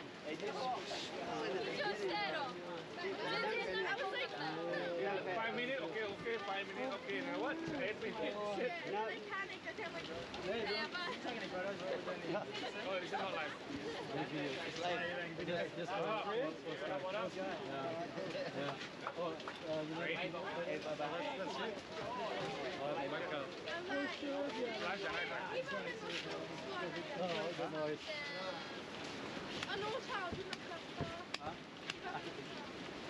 Sorry, Papa, something else. First contact. First contact. 1, 2. 1, 2, 3. Get Marsha the bear out.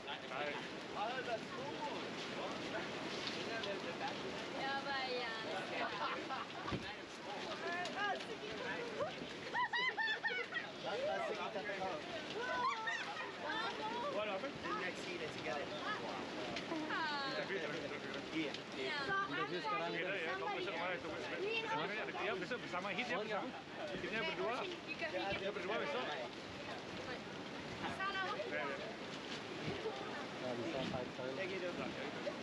Ada gini, ada ini. Ada sih di tas. iPhone. 誰でもいい経験。うまくなった。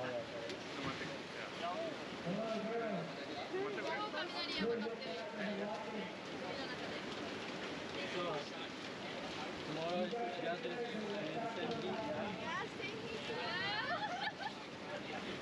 Ready for that? Taco. Ready, yeah? On sky. Ready to beat Taco? Taco ready to beat sky.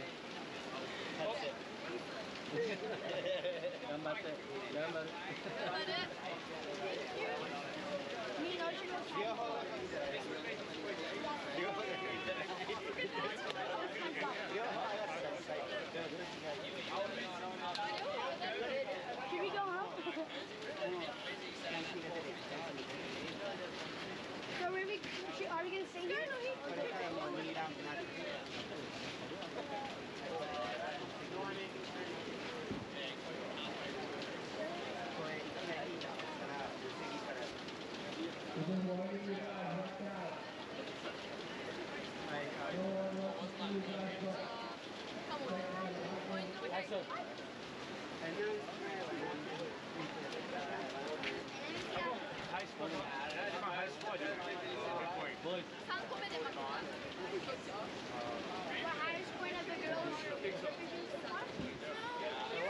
One more guys. So they're like you on that last one, they're like aggressive. The last one. Not the last one, the last one on that team.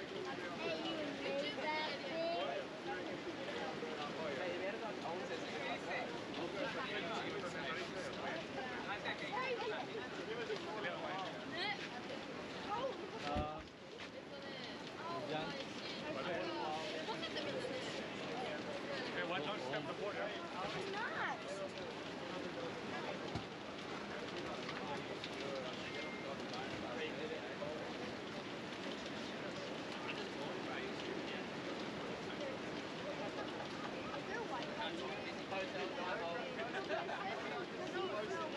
Last week.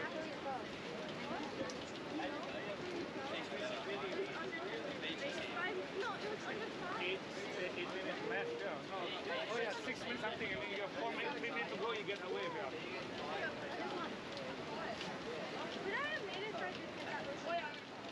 Yeah, you got a 0.8.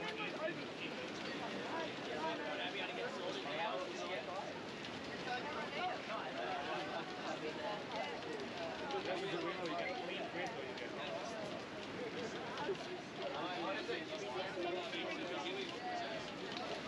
6 minutes. First win.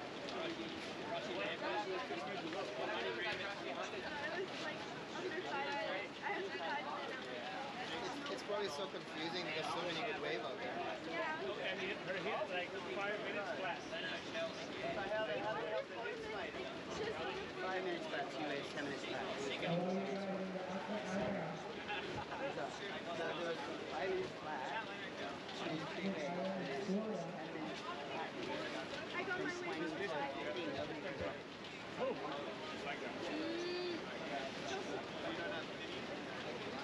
Yeah, whatever. It's almost so sketchy.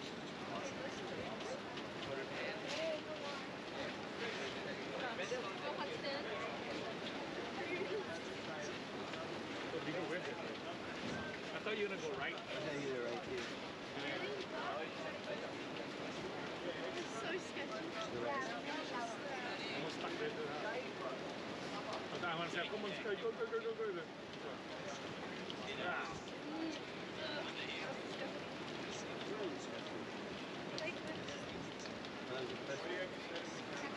Right there.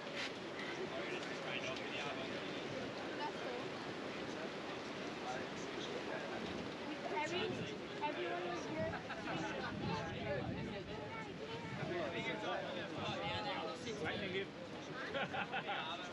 Everyone is screaming. Everyone like, do it right. If you did a floater at the end, Nine. that was a dry reef though. Yeah, dry reef, that's like I that. saw the rock. Yeah. And you only got 2 boards. Four. Only 2 boards. Four. No, yeah, you probably would. Step up. So should we get going? Yes. Unless you go in time. Let's get some ramen. Go back first. Go back. Go back first. Let's do the ramen. Are they gonna run the heat? Any machine that stop the figure? No, we have to wait, yeah. 1 hour? Oh, is it? But why the girls no more now? I didn't hear it start. Oh, you're gonna run 4 heat.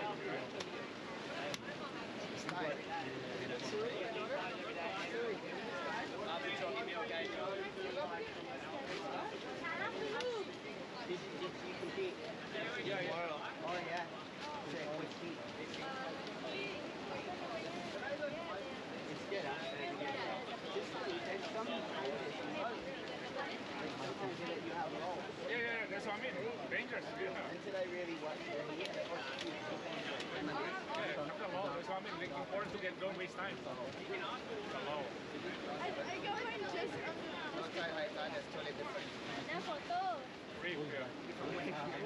When at the beginning, everyone passed you, yeah, and then they don't feel good. Remember, I said, go, keep going, don't, and then 2 waves come, bum. But anyway, yeah.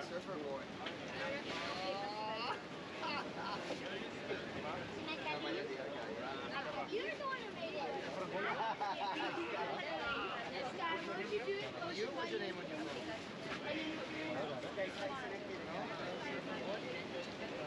Oh, you see a Japanese surfer boy.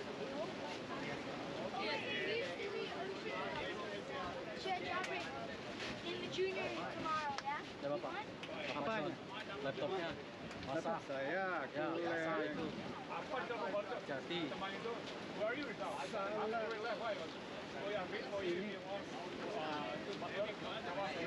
Where are you staying? 2 minutes. Next door. Oh, that's close.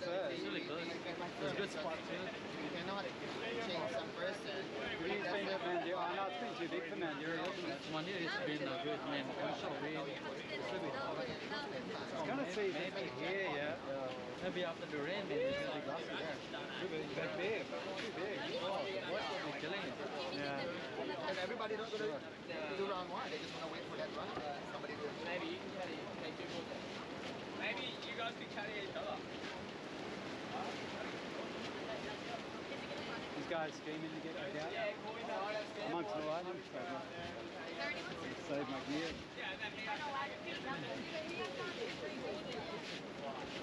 Yeah, so do you. So do you. Yeah, you both got a level. Yeah, like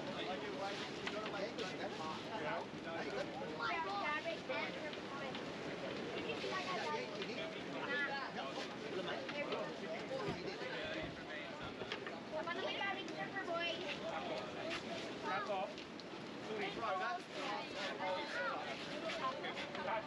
that's your top self,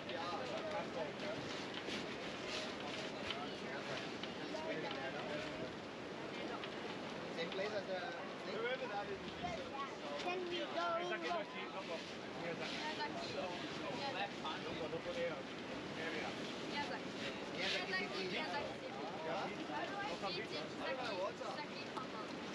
that the contest for the ISA? Oh, yes.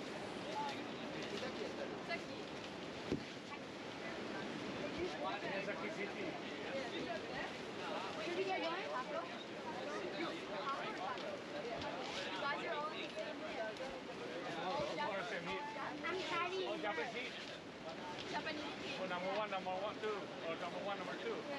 Make all the way.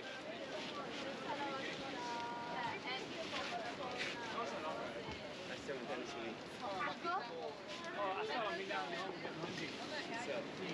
Oh, DPS bukan. Pancing. Pancing.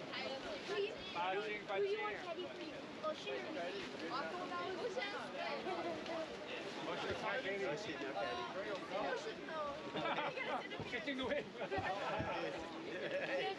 He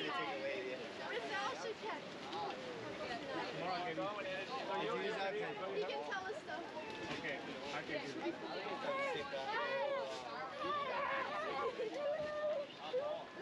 Can't tell.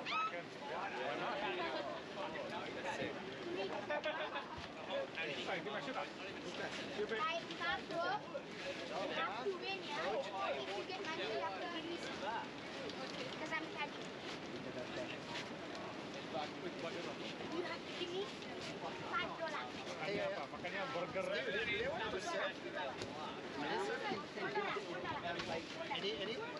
you guys surf? Yeah, Krui lucky.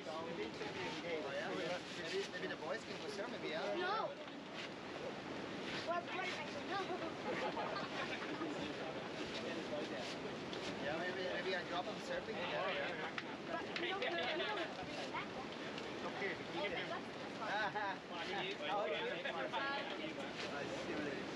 We feed you a lot of meat. See? No, we feed them to the tiger. Mustard tiger. Are you guys coming to Bali at all? I'm glad.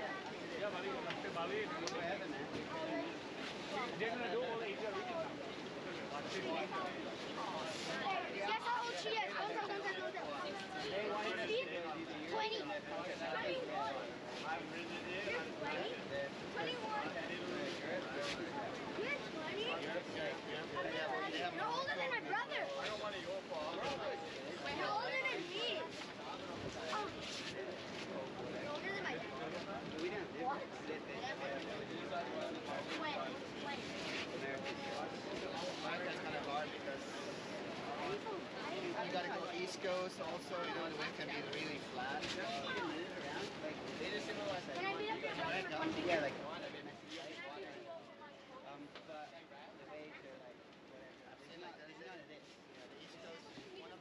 get one. I get one. You guys to do it and I can do it. Yeah, this is your hometown, huh? The crazy guy.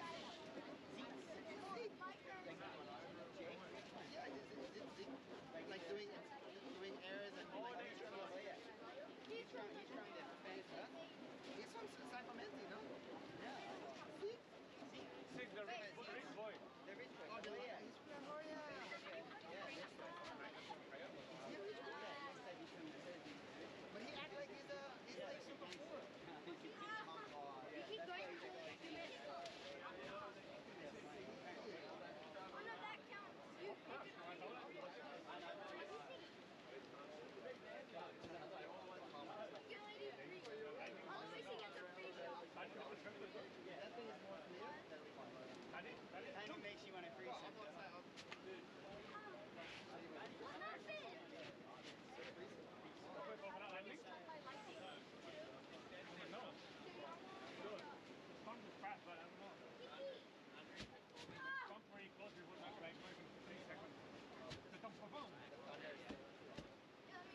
Once we're out started. Yeah.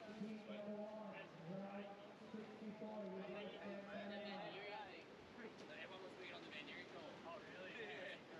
Yeah. I mean, fuck it all over. This is fun. Looks so fun. It was like so difficult to get out there as well. You've been mine so a few times. Pretty easy to, eh? So fun, man. That's what I was thinking. Maybe the boys are falling off. Too crowded. I thought maybe boys falling off the Mandarin. Yeah, he's going. Wait, did you press golf? Because you can't hear over there. Do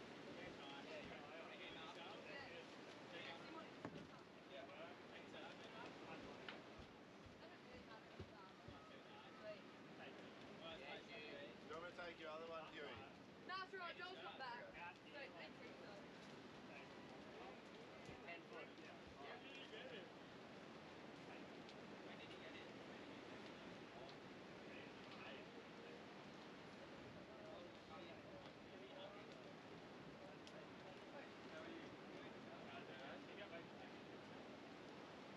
Crazy set, we were up Saturday, sat there, big sit there, sat there for an hour.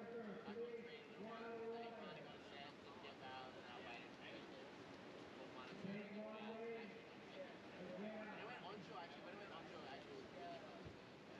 Anyway, we thought someone else would do it. We can start.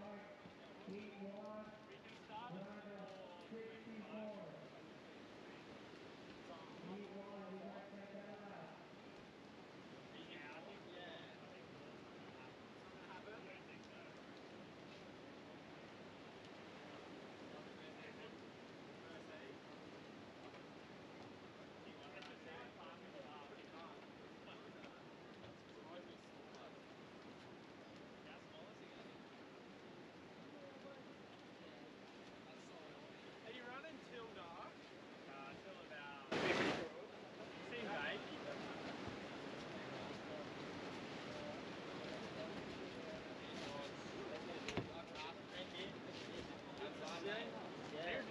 that you free serving? Second one. Yeah, eh? Is that you free serving? Yeah. I've been running rampant. Oh, mate, rampant.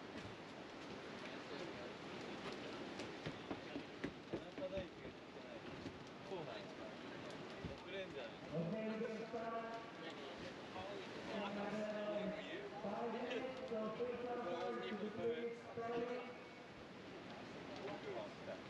That's rampant, bro.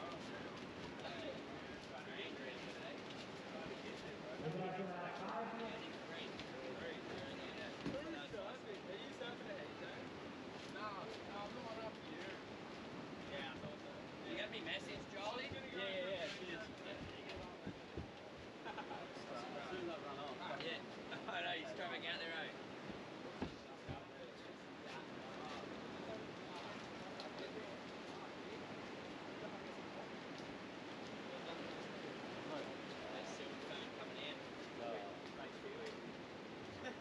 言われた通りにやるだけです。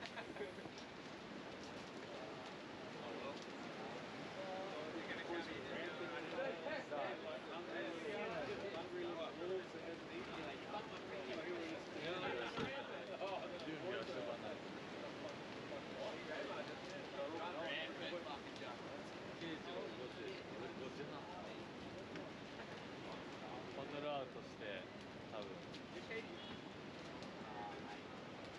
早く始めて4時20分。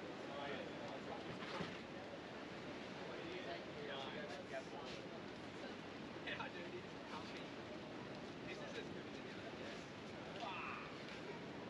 Yeah, you'd be so stoked. Red Bull wise, this is glassy.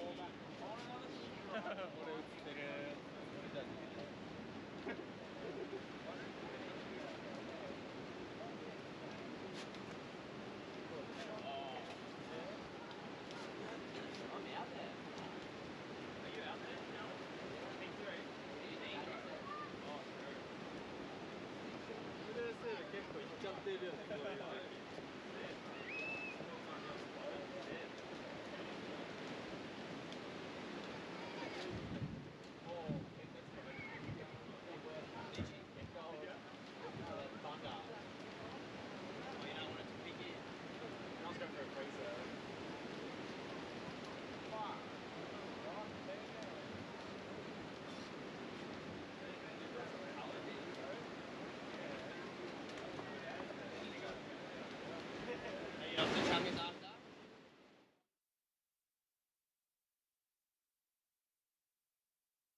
We've got no audio.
Hold, and now we are back on. This is going to be the first heat of round of 64. In red, we will be seeing Daiki Tanaka. In blue, Axel Kurata. In white, Hugh Vaughn. And in green, Casey Lane. There you see all the names up the front. I think we're just waiting for one more surfer to reach the lineup, and then we will be trying to finish 3 heats of this round before maybe just calling it off. As we see, it is quite dark, and it's been a really long day of heats. It's been a long day. Word on the street is we're looking for 3 more heats. That would be good fun. Get a big chunk of this program out of the way. It's been a super entertaining day. Yeah, the waves have been firing all day. We have never seen the wind even turn slightly bit onshore. It's either been super glassy or that quick offshore as we see now. We're live. This is the Krui Pro 5000 in South Sumatra. The wave Ujung Bocor. And we're all very excited to be here. The waves are firing. Everyone's happy. A little bit of rain won't stop this action. No way. We got 3 hungry lads out there at the moment. Not yet started. I see a red rashy there, so 4 competitors out there. And here we go. We're about to give it a start.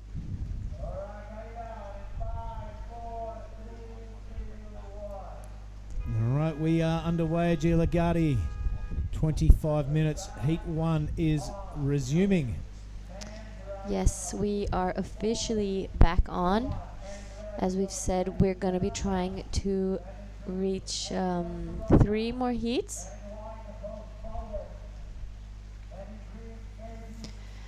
We see the end of the well, just as before we went on hold, we saw some really good waves being ridden by this heat actually. Unfortunately, none of them counted as we had to put it on hold. This is Daiki Tanaka in red. Starting off, unfortunately, doesn't get around that section, but he will jump off, and it's still very early in the heat. Plenty of time to get his ball rolling. Yeah, that one running away on him. But is our surf in blue now trying to deal with the squally conditions that rain has brought. Let's put a bit of texture on the face of the wave. Yeah, here we have Huey Vaughn on a bomb. You can see a beautiful first opening turn and straight into the second one.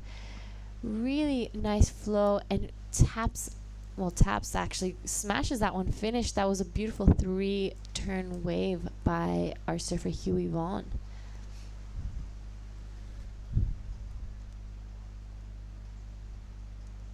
Here we have the replay. Such a small surfer, but throws so much water. Here we see him first hit that lip right under it, throws a fan spray, a little bit more of an open carve, and smacks that one finish. Yeah, he's having no trouble with the texture on the face, that's for sure. If you stay aggressive and go rail to rail, you're going to get results. That was really good surfing by Huey Vaughan. No wonder there are big raps on this lad. Waiting for a couple of scores to drop. I think Axel's has dropped. There wasn't much in that 0.87.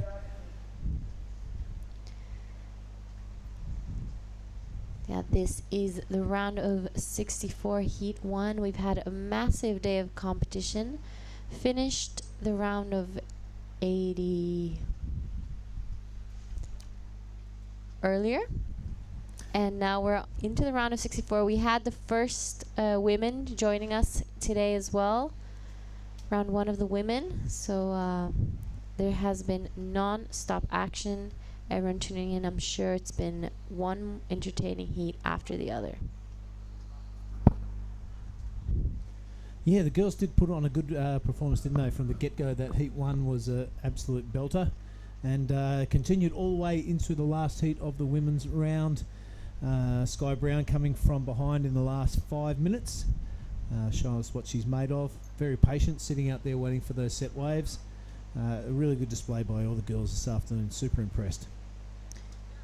It's our Korean surfer. That was entertaining. Yeah, I really that was great to watch. Adding into that international field, she might be the only Korean surfer here, if I'm not wrong. Yeah, no doubt. It was great to see her catch a few waves. She definitely, she was having fun out there. I saw some photos from Fede that he took from the water.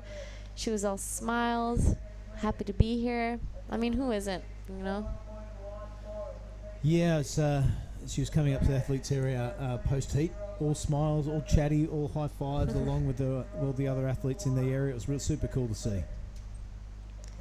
Yeah, I had a nice chat with Sara Lesiaga as well, surfer from Biarritz. I see her competing around Europe mostly, but it's nice to see the girls down here as well, the two sisters from Basque Country. We have surfers from America. So it's a very international champur here in the Krui Pro 5000. The all-famous Krui Pro 5000. Yeah, it's getting a lot more attention this year with the likes of Sky Brown and Sierra Kerr here. Of course, probably the most famous surfer to surf in the event would be Gabrielle, you'd think? Yep. Yes, for sure. And somehow he didn't win the event. Yeah, because the world is full of fantastic surfers. Everything's got to go right to pull off an event win. That's why you see the surfers so happy and so joyful once they do pull one off. Yeah. You know, I mean, you can be 3 times world champion, not win a 5-star QS. All right, this is Axel again going really square and high on that first turn. Good looking wave now. Only 2 turns on offer, but he takes full advantage and rides out of that beautifully. Yep, that was the second ride of Axel Corrada Rose. Here we're going to be seeing the replay.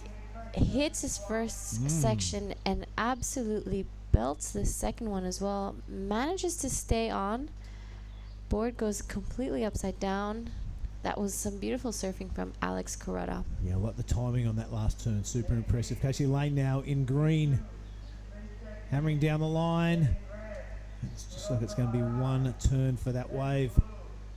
First score's in for Huey Vaughan, 5 points. So the judges will build from there. Of course, they haven't seen the guys surf for a few hours.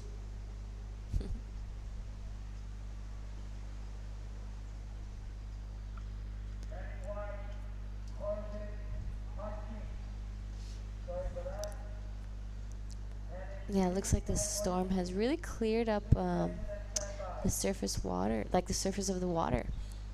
Looking glassy out there, just looks slight offshore, but I'm sure it's not going to be bothering these surfers too much. This is the replay of our surfer in green. A really nice finishing, hops off. And we've had a wave ridden by the surfer in red as well. So a few scores to come through for the first heat of the round of 64 men.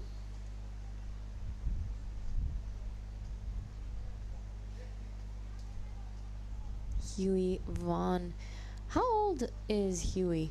I'm not too sure. I reckon it'd be around the 14-year-old mark. I think so Yep. too. Could be maybe our youngest competitor. Mature surfing though. I really like that first wave of his. Yeah. You see that texture on the top of the water there we were talking about before, which the Squall has brought into play. One way to really get affected by that is to have the flat part of your surfboard skipping along. If you go to rail to rail, it negates that problem. Yeah, still waiting for the last score of Alex Corrada. It was a really nice, only 2 turns, but very solid surfing. And I'm not sure if Daiki Tanaka got to do anything previous to what we saw on that last wave. But we'll take a look and see what the judges think.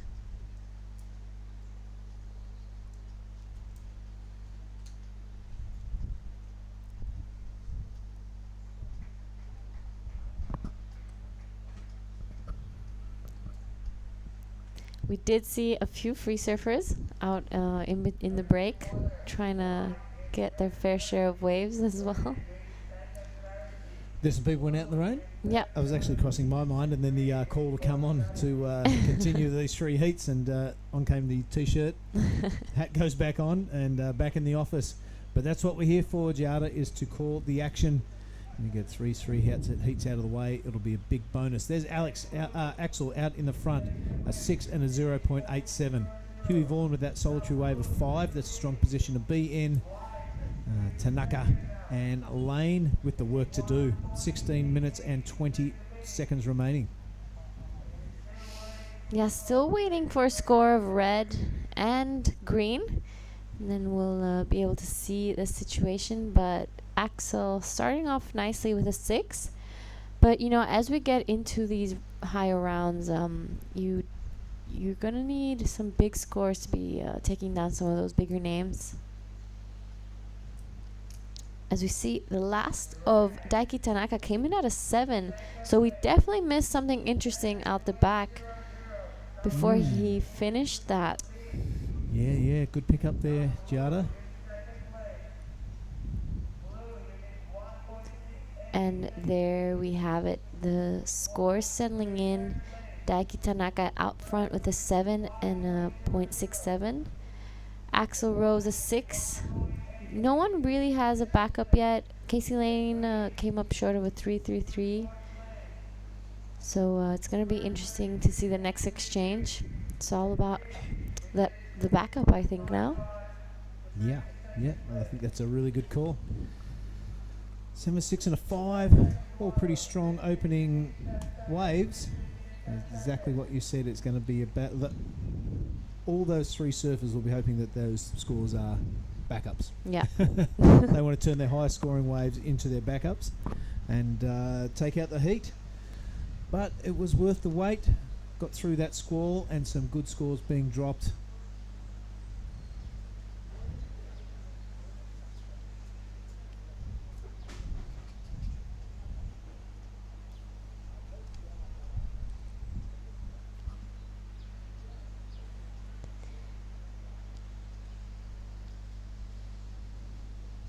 We have seen the men's. We've seen now a little bit of the women's. Billy, tell us some of your highlights. I'm going to go with Charlie Hadley and that 8 in the first heat of the women's. Never seen her before. I've just seen her kicking around the contest site, and to see her go out there and take it on without hesitation was really inspiring stuff. Got to do the post-heat interview. Really nice young lady, travelling around with her old man. So, yeah, just great stuff. Also, our man, Mega Atana, in his heat. He had to come from behind, sneak in a couple of waves under priority. It's always good to see that young man doing well. Big shout out to all the halfway board riders. You've got a great representative there in Mega. And how's this tube draining for Axel? He gets out the doggy door. Sideways jump off. That was a really nice ride from Axel. Under priority gets it Everyone else didn't really want it, and he was like, you know what? I'll take my chances. And it was probably a very nice vision for our surfer, Axel Kurata. Here on his backhand, manages to sneak in, makes it out the doggy door. He must be feeling pretty good. I love the way he's doing that finger painting on the inside of the barrel. You know what I mean? It's getting his chest pointing towards the hole. Textbook stuff, textbook backhand tube riding. However, that wave just shutting down. He did pretty well to get out of the doggy door, and that could be a handy wave in the scheme of things. We'll see what the judges come up with. Wasn't super deep. Yeah. A bit of work inside. Only needs a 168. I'm pretty sure he's got it. But it's going to be interesting to see what the judges score tube riding in this event. You know, since it's not a wave really known for it. So it'll be good to see where that stands in the level of points. Oh, there we go. 4.50 for that little tube ride. All right. No worries. That's still in the average range. Yeah. I can dig that. Good It job. could be a backup. Good job, judges. Yeah. And the requirements in the far right-hand column are still quite small, very attainable. Tanaka can do that in his sleep. Love to see the replay of the first of Reds.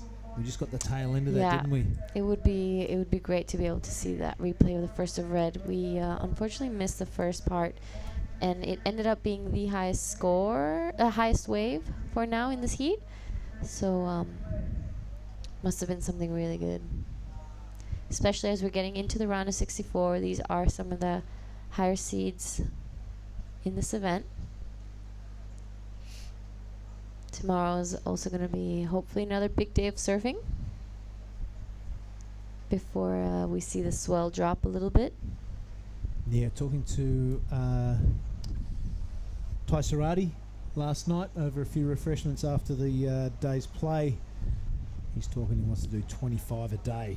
Now, I've been interrupted by the rain, but if the squall didn't come, we would have ticked that off today. Yeah, for sure.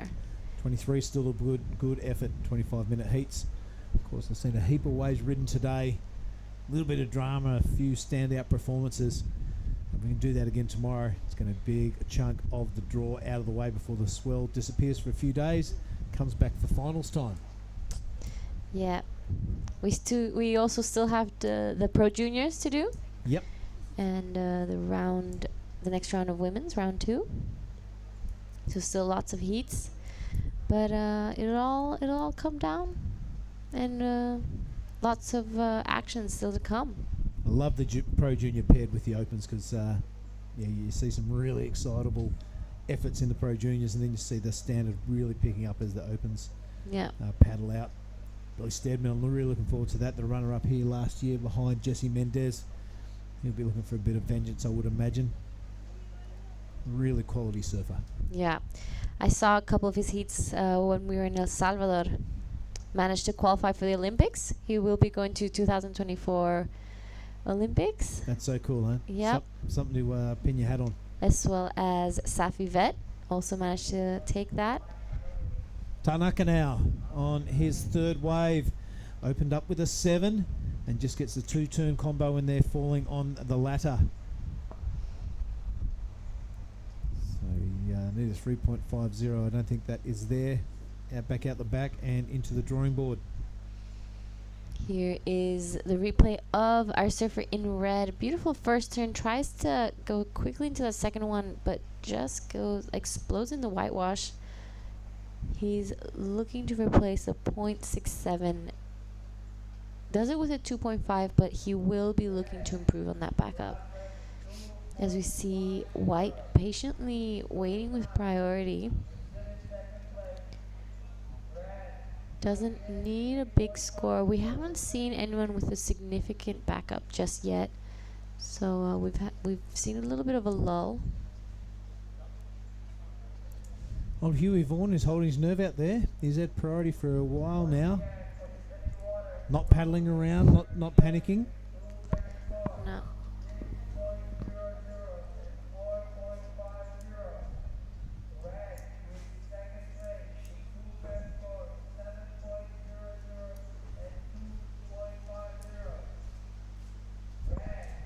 See all the guys now paddling up the point. Yeah, applying pressure to the young man, Casey Lane and Alex Carota. There must be something at the back we can't see on the monitor. Yeah, there must be something coming. I see a few lines. This is good sign for our little man, Huey Vaughn. He'll definitely get excited. Looks He's gonna like take a look, and he goes. Oh, no! He's absolutely coughed up priority there amongst two hungry countrymen. Oh. Huey Vaughn will be ruining that lost opportunity. Look at him. Not even paddling, just sitting there cursing himself. Oh. Casey Lane there in the meantime has got the backup.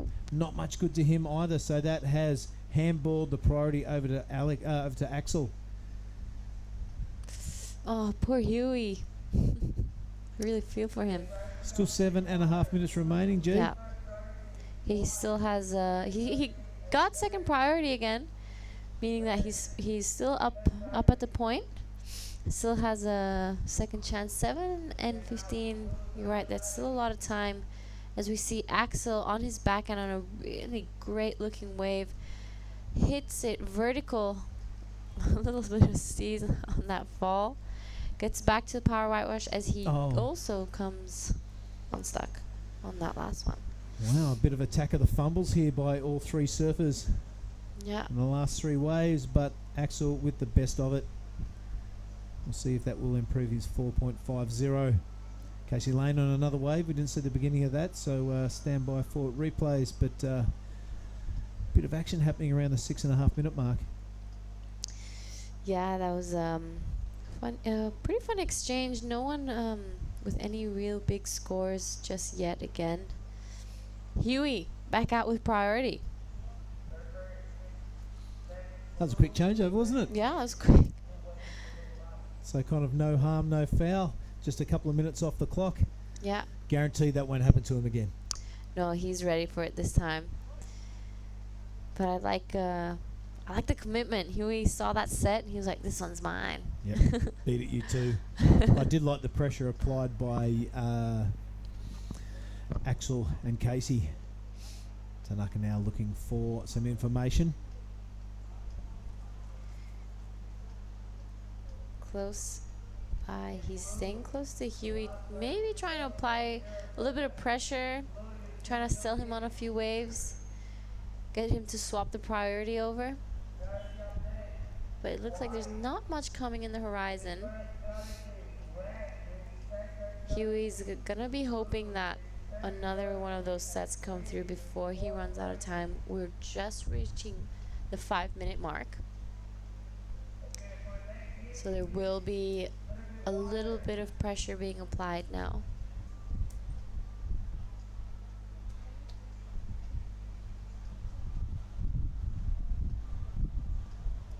Yep, we tick down to that 5 minute mark. Yellow flag will be going up.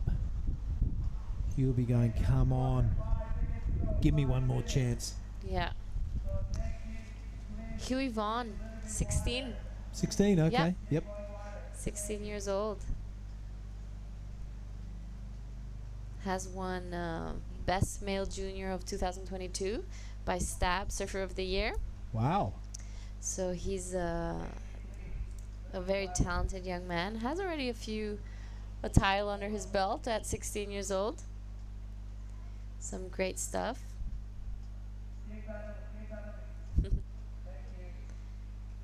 Has joined the Australian junior team for the ISA World Juniors in El Salvador last year. Okay. So he's had his miles around the world.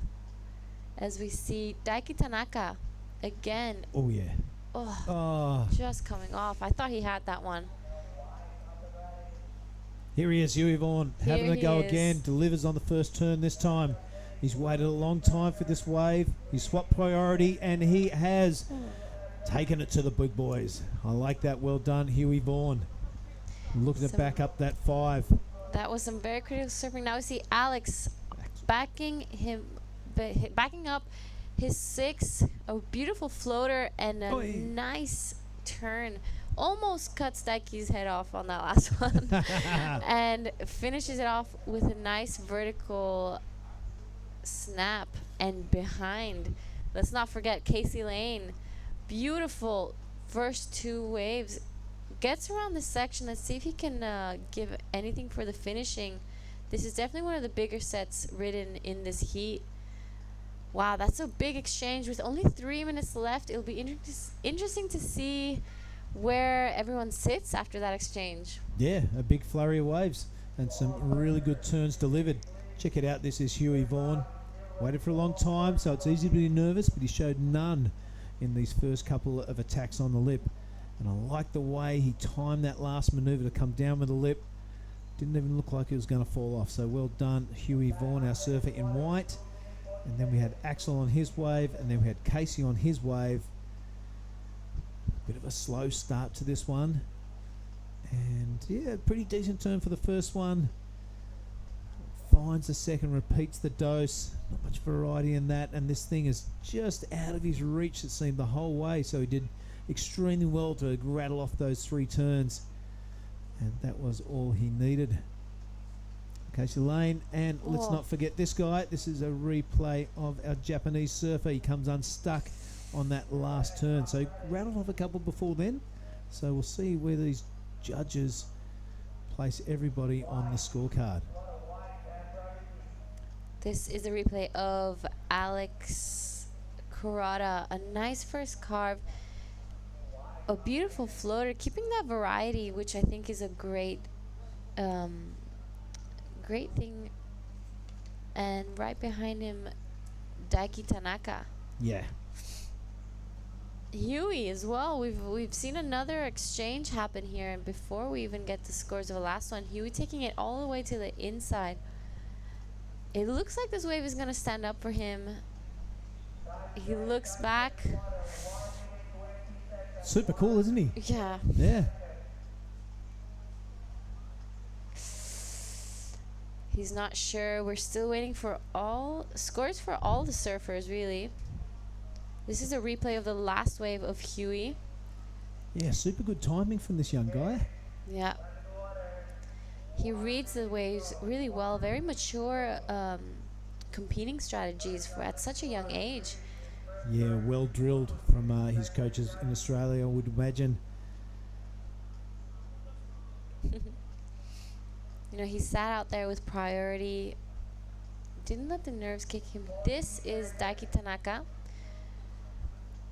A beautiful looking wave. Oh, that was brutal. Yeah. That's third one was good too.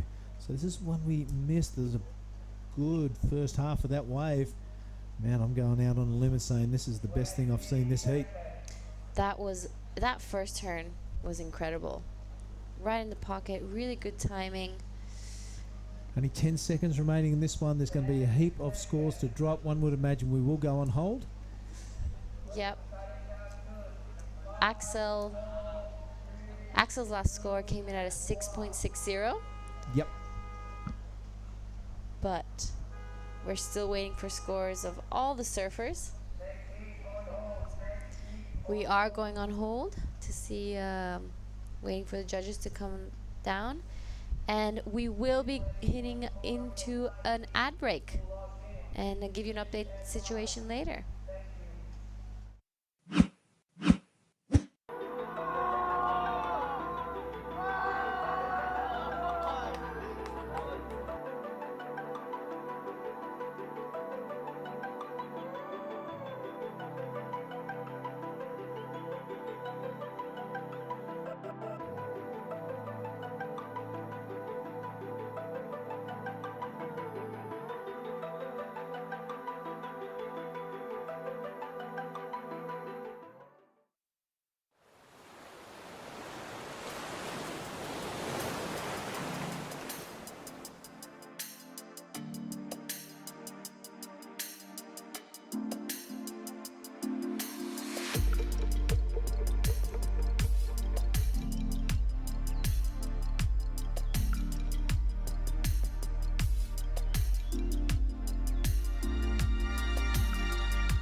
All right, welcome back to the Krui Pro 5000. We are currently in the round of 64. This is Heat 2. We are still on hold as we're waiting for the last scores of that last heat to come in. We're waiting for scores of white and green. Yeah, so Daiki Tanaka in the lead with a 7 and a 6.13. Axel Kuroda a 6.6 and a 6. Huey Vaughan has a 5.4 and a 5. He needs something pretty special. And Casey Lane is chasing a pretty decent number. Okay, it's looking like that was it. Yep. So Heat 2, let's go. Hiroto Arai, Japanese talent. Geordie Lawler from North Narrabeen. Corbin Hutchings, born in NZ, moved to Australia in his teens. And Kai Mariki from Japan.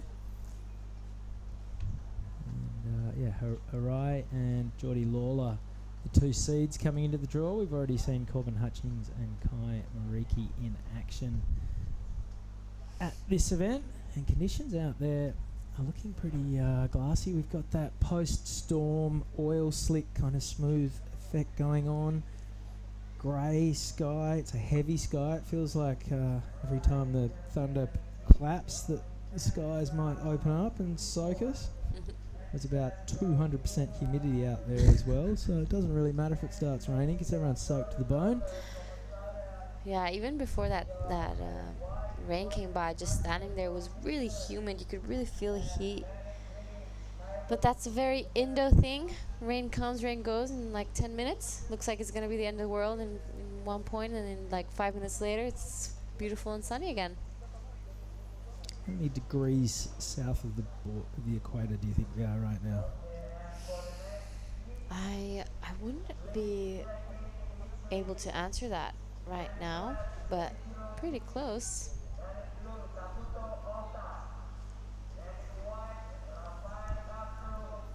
Yeah, about 5. And you think the equator goes straight through the Tello Islands, so we've got the Ments straight off here, so we're just south of the border of the equator.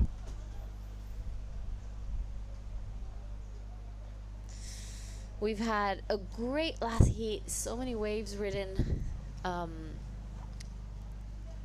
It's gonna be another action-packed heat as we have some really big names in here.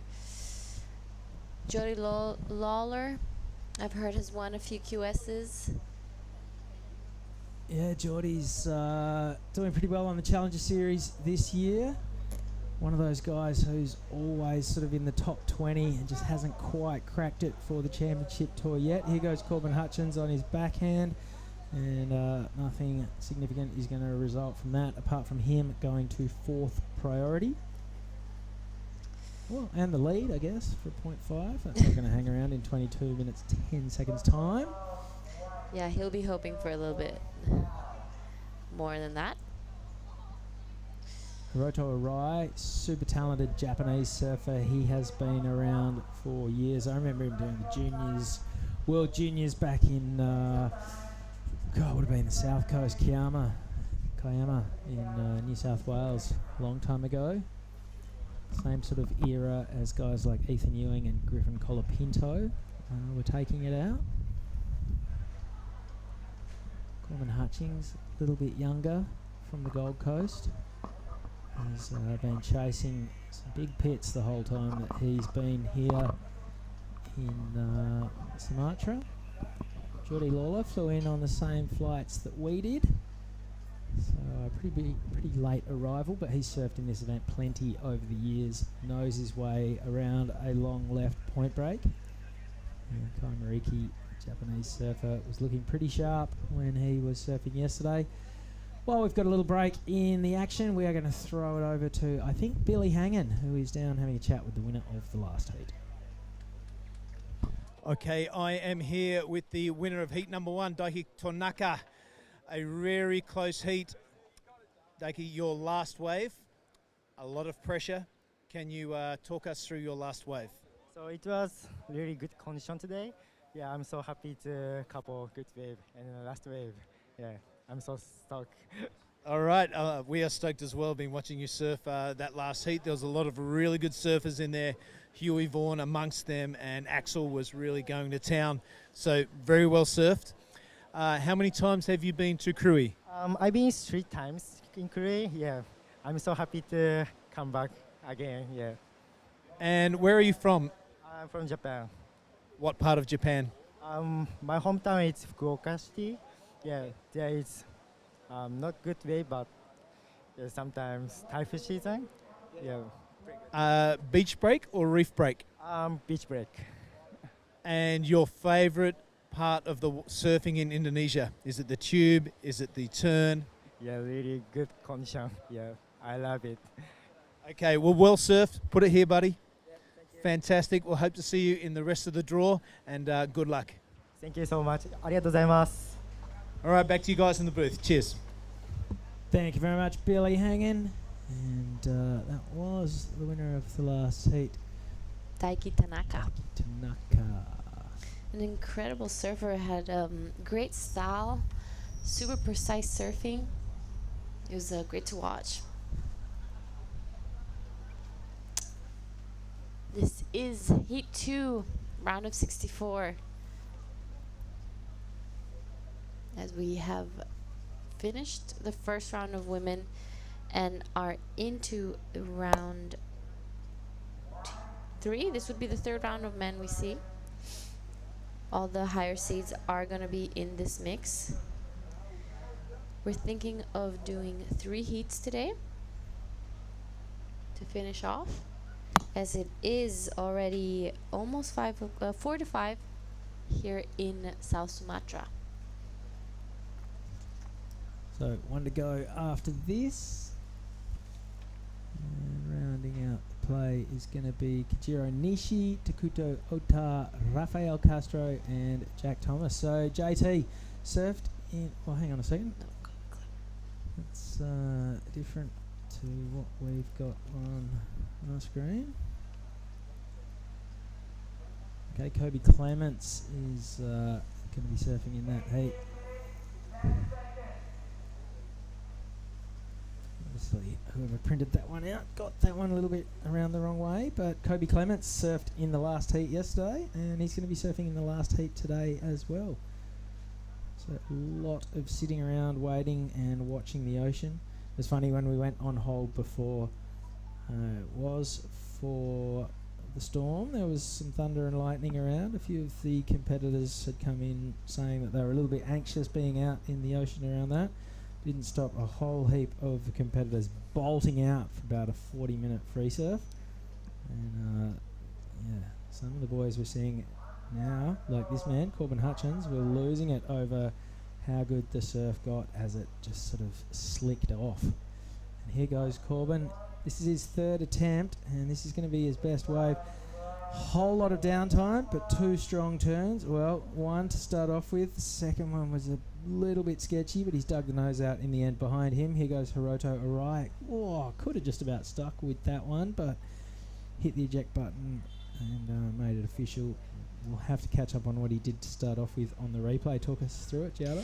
Yeah, this is a replay. He tries to get around this section and feels like he couldn't. I feel like he could have, but maybe we saw something that we can't see, something that he could.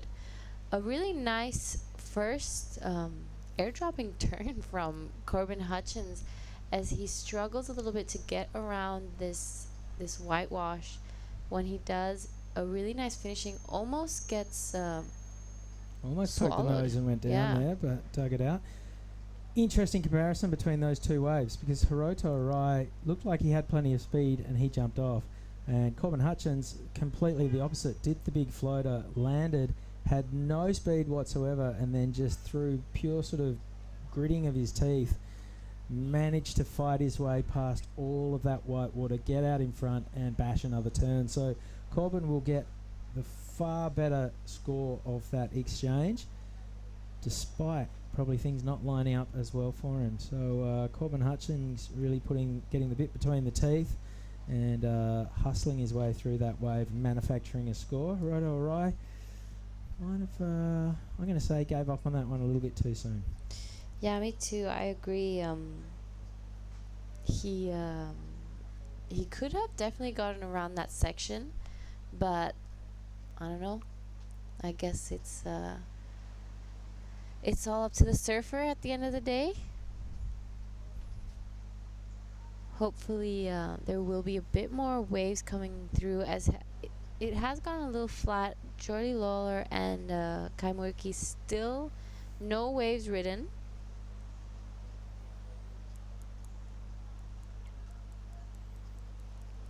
We're already reaching the 15-minute mark.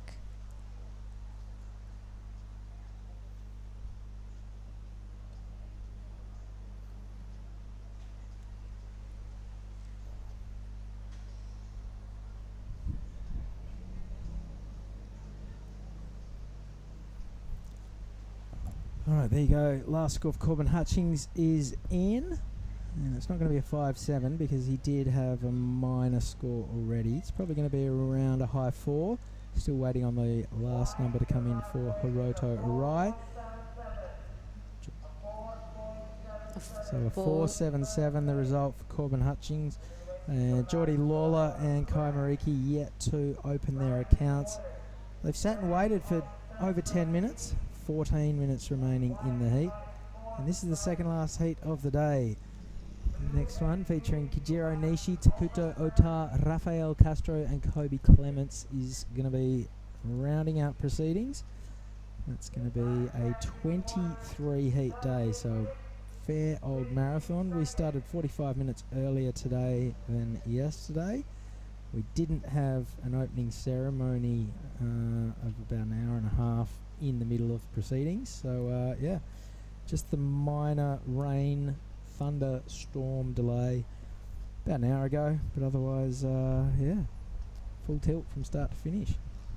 Yeah, it's been an action-packed day, non-stop, and not even the storm could stop us. I did worry for a second. I wasn't sure we were able to finish, but at the end we pulled through, and here we are finishing off the last 3 heats of the day.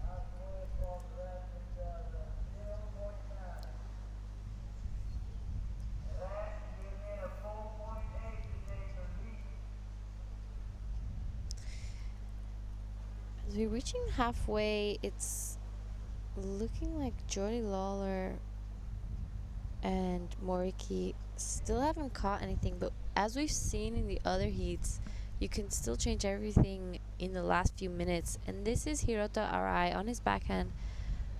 Gets a little bit stuck on that first turn, a little bit caught behind. A nice check turn to get around this section. This time he's gonna pull through and he's gonna go all the way, as this wave seems to just taper out a little bit and not really give him what he's looking for. Yeah, that is going to slightly tighten his grip on second place, but not going to be something he hangs on to. Here goes Jordy Lawler, the North Narrabeen lad, looking to open his account. Beautiful opening turn. It's only a small wave, but it's got plenty of pace. Just the one turn so far. Gets the section now. That wasn't too bad at all. Really precise surfing from Jordy. That was pretty dynamic. Up into the lip and a big layback. So plenty of variety. 3 different turns and 4 in total. Now Kai Mariki had priority, but only momentarily. He's cashed it in on this wave. Bashing away on his backhand. Top to bottom surfing for the powerful Japanese guy. And he is ripping his way down the line. Not done yet either. Open face carve. That's a bit of a setup turn. Gets the close out. He'll want the big finish. Holds on. Nicely done. So great exchange between Jordy Lawler from North Narrabeen, New South Wales, Sydney, and Kai Mariki from Japan.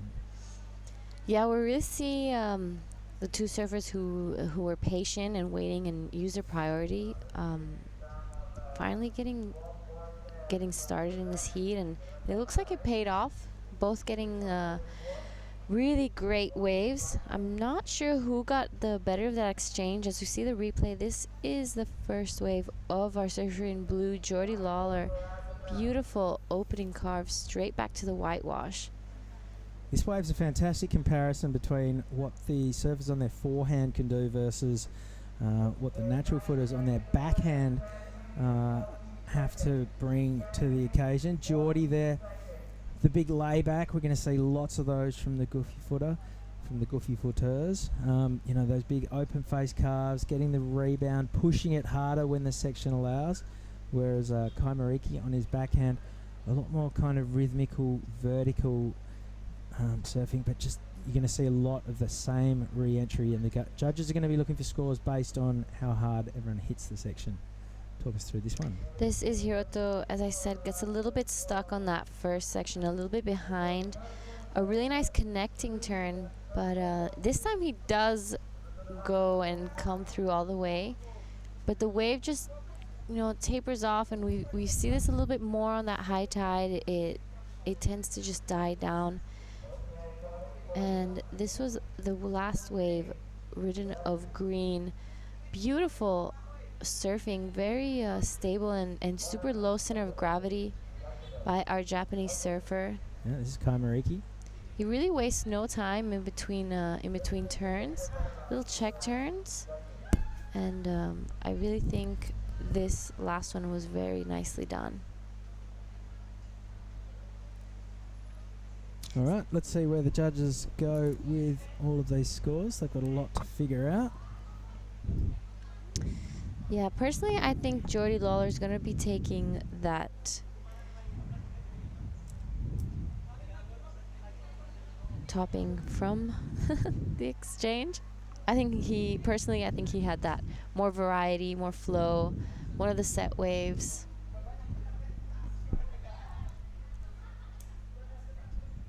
But yeah, as you were saying, I just think between the goofies and the regulars out here, the goofies just have more variety, have more choice to move around. Okay, last scoring for Jordy Lawler, a 5.67, so enough to push him up to second place. Kai Mariki, his first number still to drop. And we'll get that comparison between the natural and the goofy footer. Well, a 6.67 for the surfer on his backhand in green, Kai Mariki. So 1 point better than Jordy Lawler's forehand attack.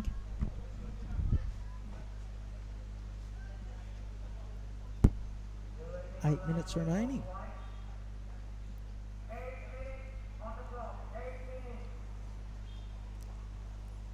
Well, I was wrong. Yeah, judges clearly not falling for, but enjoying Kai Mariki's big end section manoeuvre. Had a little bit of drama. Had to battle to pull through with that one. I did like Jordy's wave. The two calves. The Larry floater was kind of dynamic. But Kai Mariki shades him by 1 point. It's still Corbin Hutchings in the lead, only on the strength of having two waves. Kai Mariki has the individual best wave. Jordy Lawler has the second best wave. So once either of those guys get a backup, they will move into the lead. Hiroto Arai, not a whole lot so far. Just the 3.67, his high score. He wants to start again, scrap both of those waves. 7 minutes to go. He's going to have to surf a 7-minute heat if he wants to progress in this one.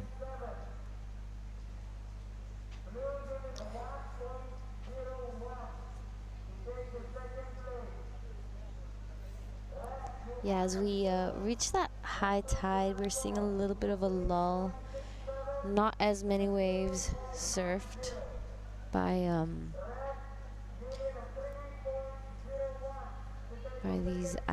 these surfers.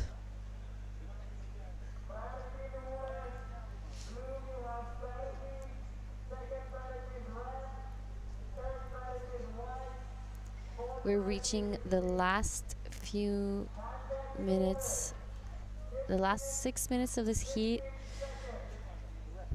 No one has really caught any backups yet, so it's been a very slow heat.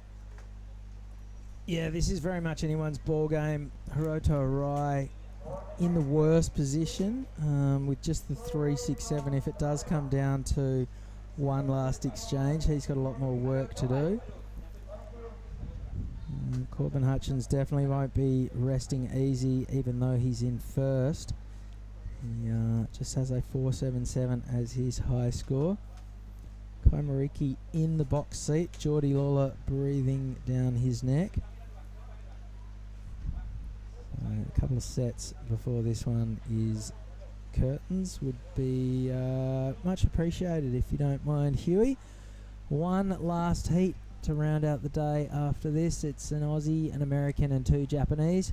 Kobe Clements, Rafael Castro, Takuto Ota and Kajiro Nishi will be taking to the water, and it's starting to get pretty dark out there. Combination of well, the sun's not going down, it's completely vanished, but the sky is very dark with clouds. There's lots of rumbles of thunder. The lightning has backed off, hence we're still running. But it's going to get dark very quickly tonight. Inside the last 5 minutes, and still little movement on the scoreboard. Yeah, it's looking like there's not much action coming. Actually, I take that back. I see some lines coming through. Every time there's this overcast, I actually really struggle to see if there's any sets coming. It's like as if the color of the ocean just like camouflages with the sky. Oh yeah, the horizon's nowhere to be seen. Yeah, we're definitely not going to be seeing any of those beautiful Sumatran sunsets today, as we have been seeing in the past. But it's all good. The waves glassed off. They're still here. Enough to finish these last few heats after a very big day. All right, 4 minutes to go. Let's hope we get some more action to call this one an even battle before it's all over. Geordie Lawler sitting with a 5.67 in third. Kai Mariki, a 6.67 sees him in second, but they are the 2 best waves of the heat so far. Corbin Hutchings in the lead, but not by a whole lot, and he has 2 scores to his name. So here we go. This is Kai Mariki. He's sitting second. Not going to take much to move up into the lead. He's just about done it already, you'd suggest. And third turn, not the greatest wave. White watery little inside runner. That might have just been a smart move to try and consolidate a score. It will put him into the lead. It's not going to be a significant number. It's not going to be something that Geordie or Hiroto or even Corbin will struggle to chase down, but it is a target. Yeah, I think this is more of a strategy move just to make sure he has a backup, because it's not looking like there's much. I'm pretty sure he had 4th priority anyway, so for him it wasn't really a struggle.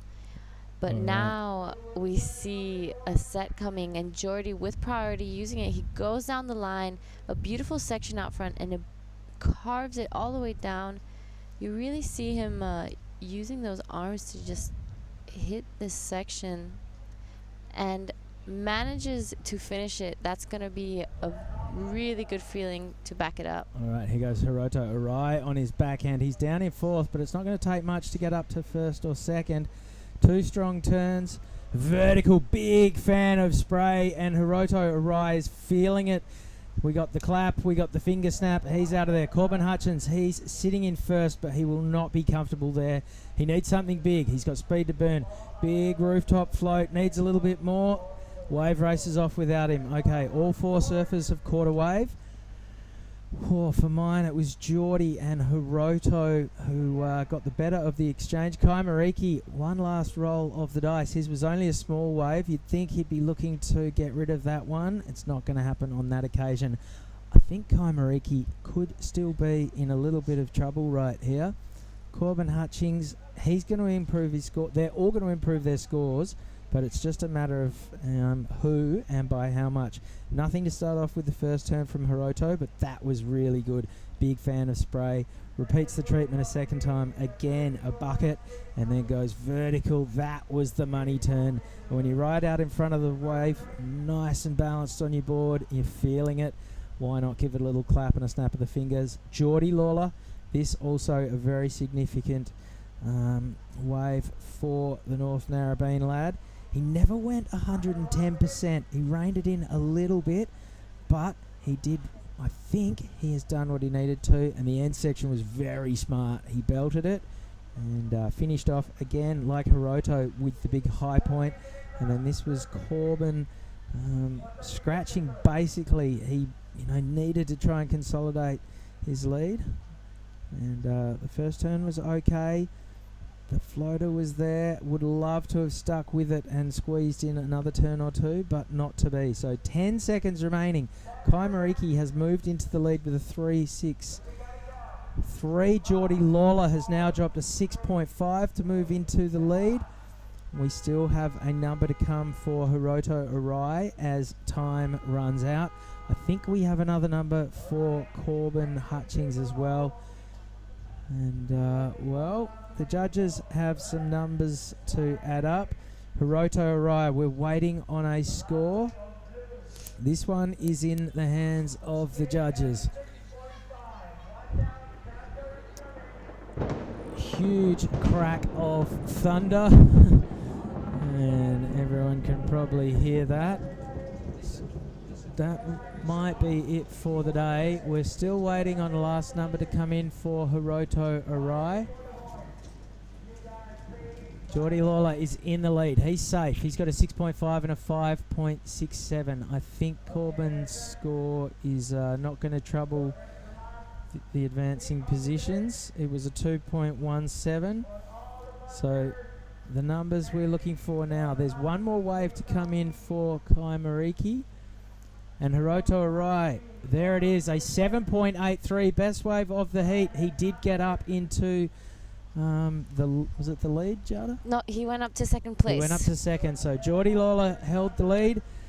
Hiroto Arai in second. And we are going to go to an ad break here at the Krui Pro. Don't go anywhere. More action right after this quick break.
Welcome back to the Krui Pro. That is ASC Big Boss Tippy Jabrick assessing conditions because we just had the mother of all thunder peals in the sky.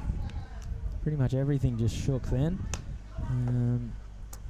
Anyway, play rolls on. Geordie Lawler took the win. Hiroto Arai came through in second. He didn't sneak through. He smashed his way into second with a 7.83. As Snoop Dogg's decided to start performing in the tent next door. Geordie and Hiroto, good work. Kai Mariki consider himself pretty unlucky. Smashed one wave to pieces, but proved not to be enough. Hiroto, that's got to be a hot part of our highlight reel, doesn't it? A 7.83. Do we make note of that? So I'm a little bit confused as to whether we're rolling or not with this next heat. Oh, no, we're off. We're off. Okay, how's that? I'll step into the booth and we get shut down. It might just be me. It's got nothing to do with the lighting. That's happened twice now. So... Okay, so I think on that note, it's I think we're off, yeah. It has been 22 heats. We were aiming for 25, but a I don't second think we're even running. weather delay is that's going to be the end of proceedings for the day. So that was an exciting day here at the Krui Pro.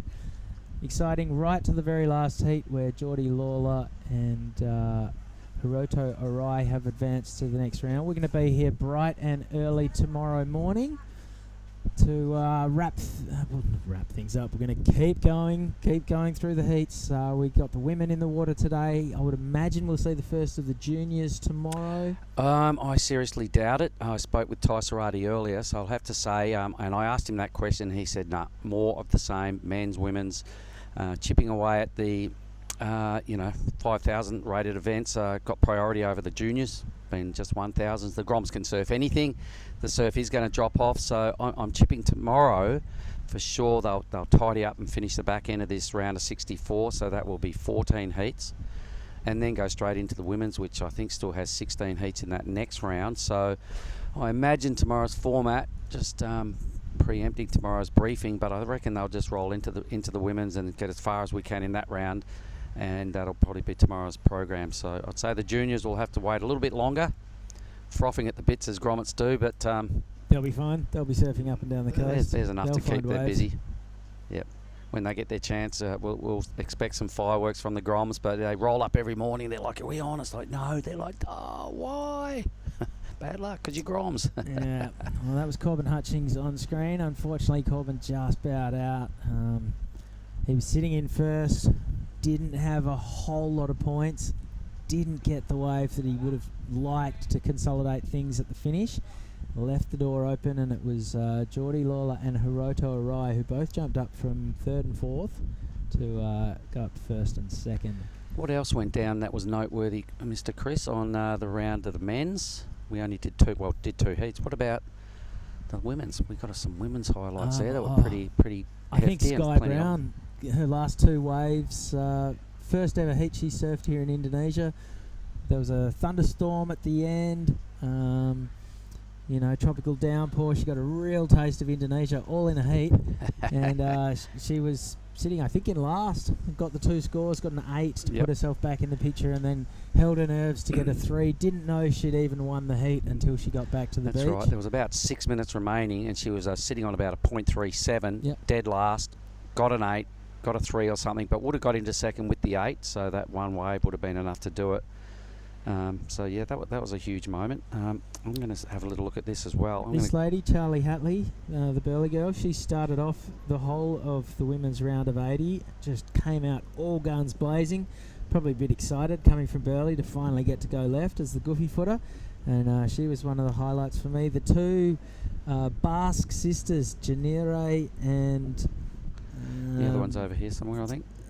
Where is she? And Annette Gonzalez. They were great. The two French sisters were great as well. Anhoa and Sarah Lesiaga. Remember the show that Maiko put on? Yeah, Maiko Miyasaka as well. Japanese artist by trade, but she's an artist on the face as well. Absolutely tore her heat to pieces. We're missing one. Giada Lagarde, fellow commentator, opened with a 7.50G, so took out heat 3 in fine fashion. She'd been looking at that many heats, finally got the opportunity, didn't waste the moment, and took out heat 3. So there were some features out of the women's round. We surfed 8 of those heats, and prior to that we did tidy up 12 of the men's heats. What can we see there that we liked, Chris? Tully Wiley, he was one of the standouts. Ben Lawrenson was really, really strong in the last heat of that round. The Aussie dropping a 7.17 and an 8.67 to, I think, put together the best two-wave total we've seen so far. Thomas Carvello not too far behind him in the same heat, so those two guys really upped the level. And we saw an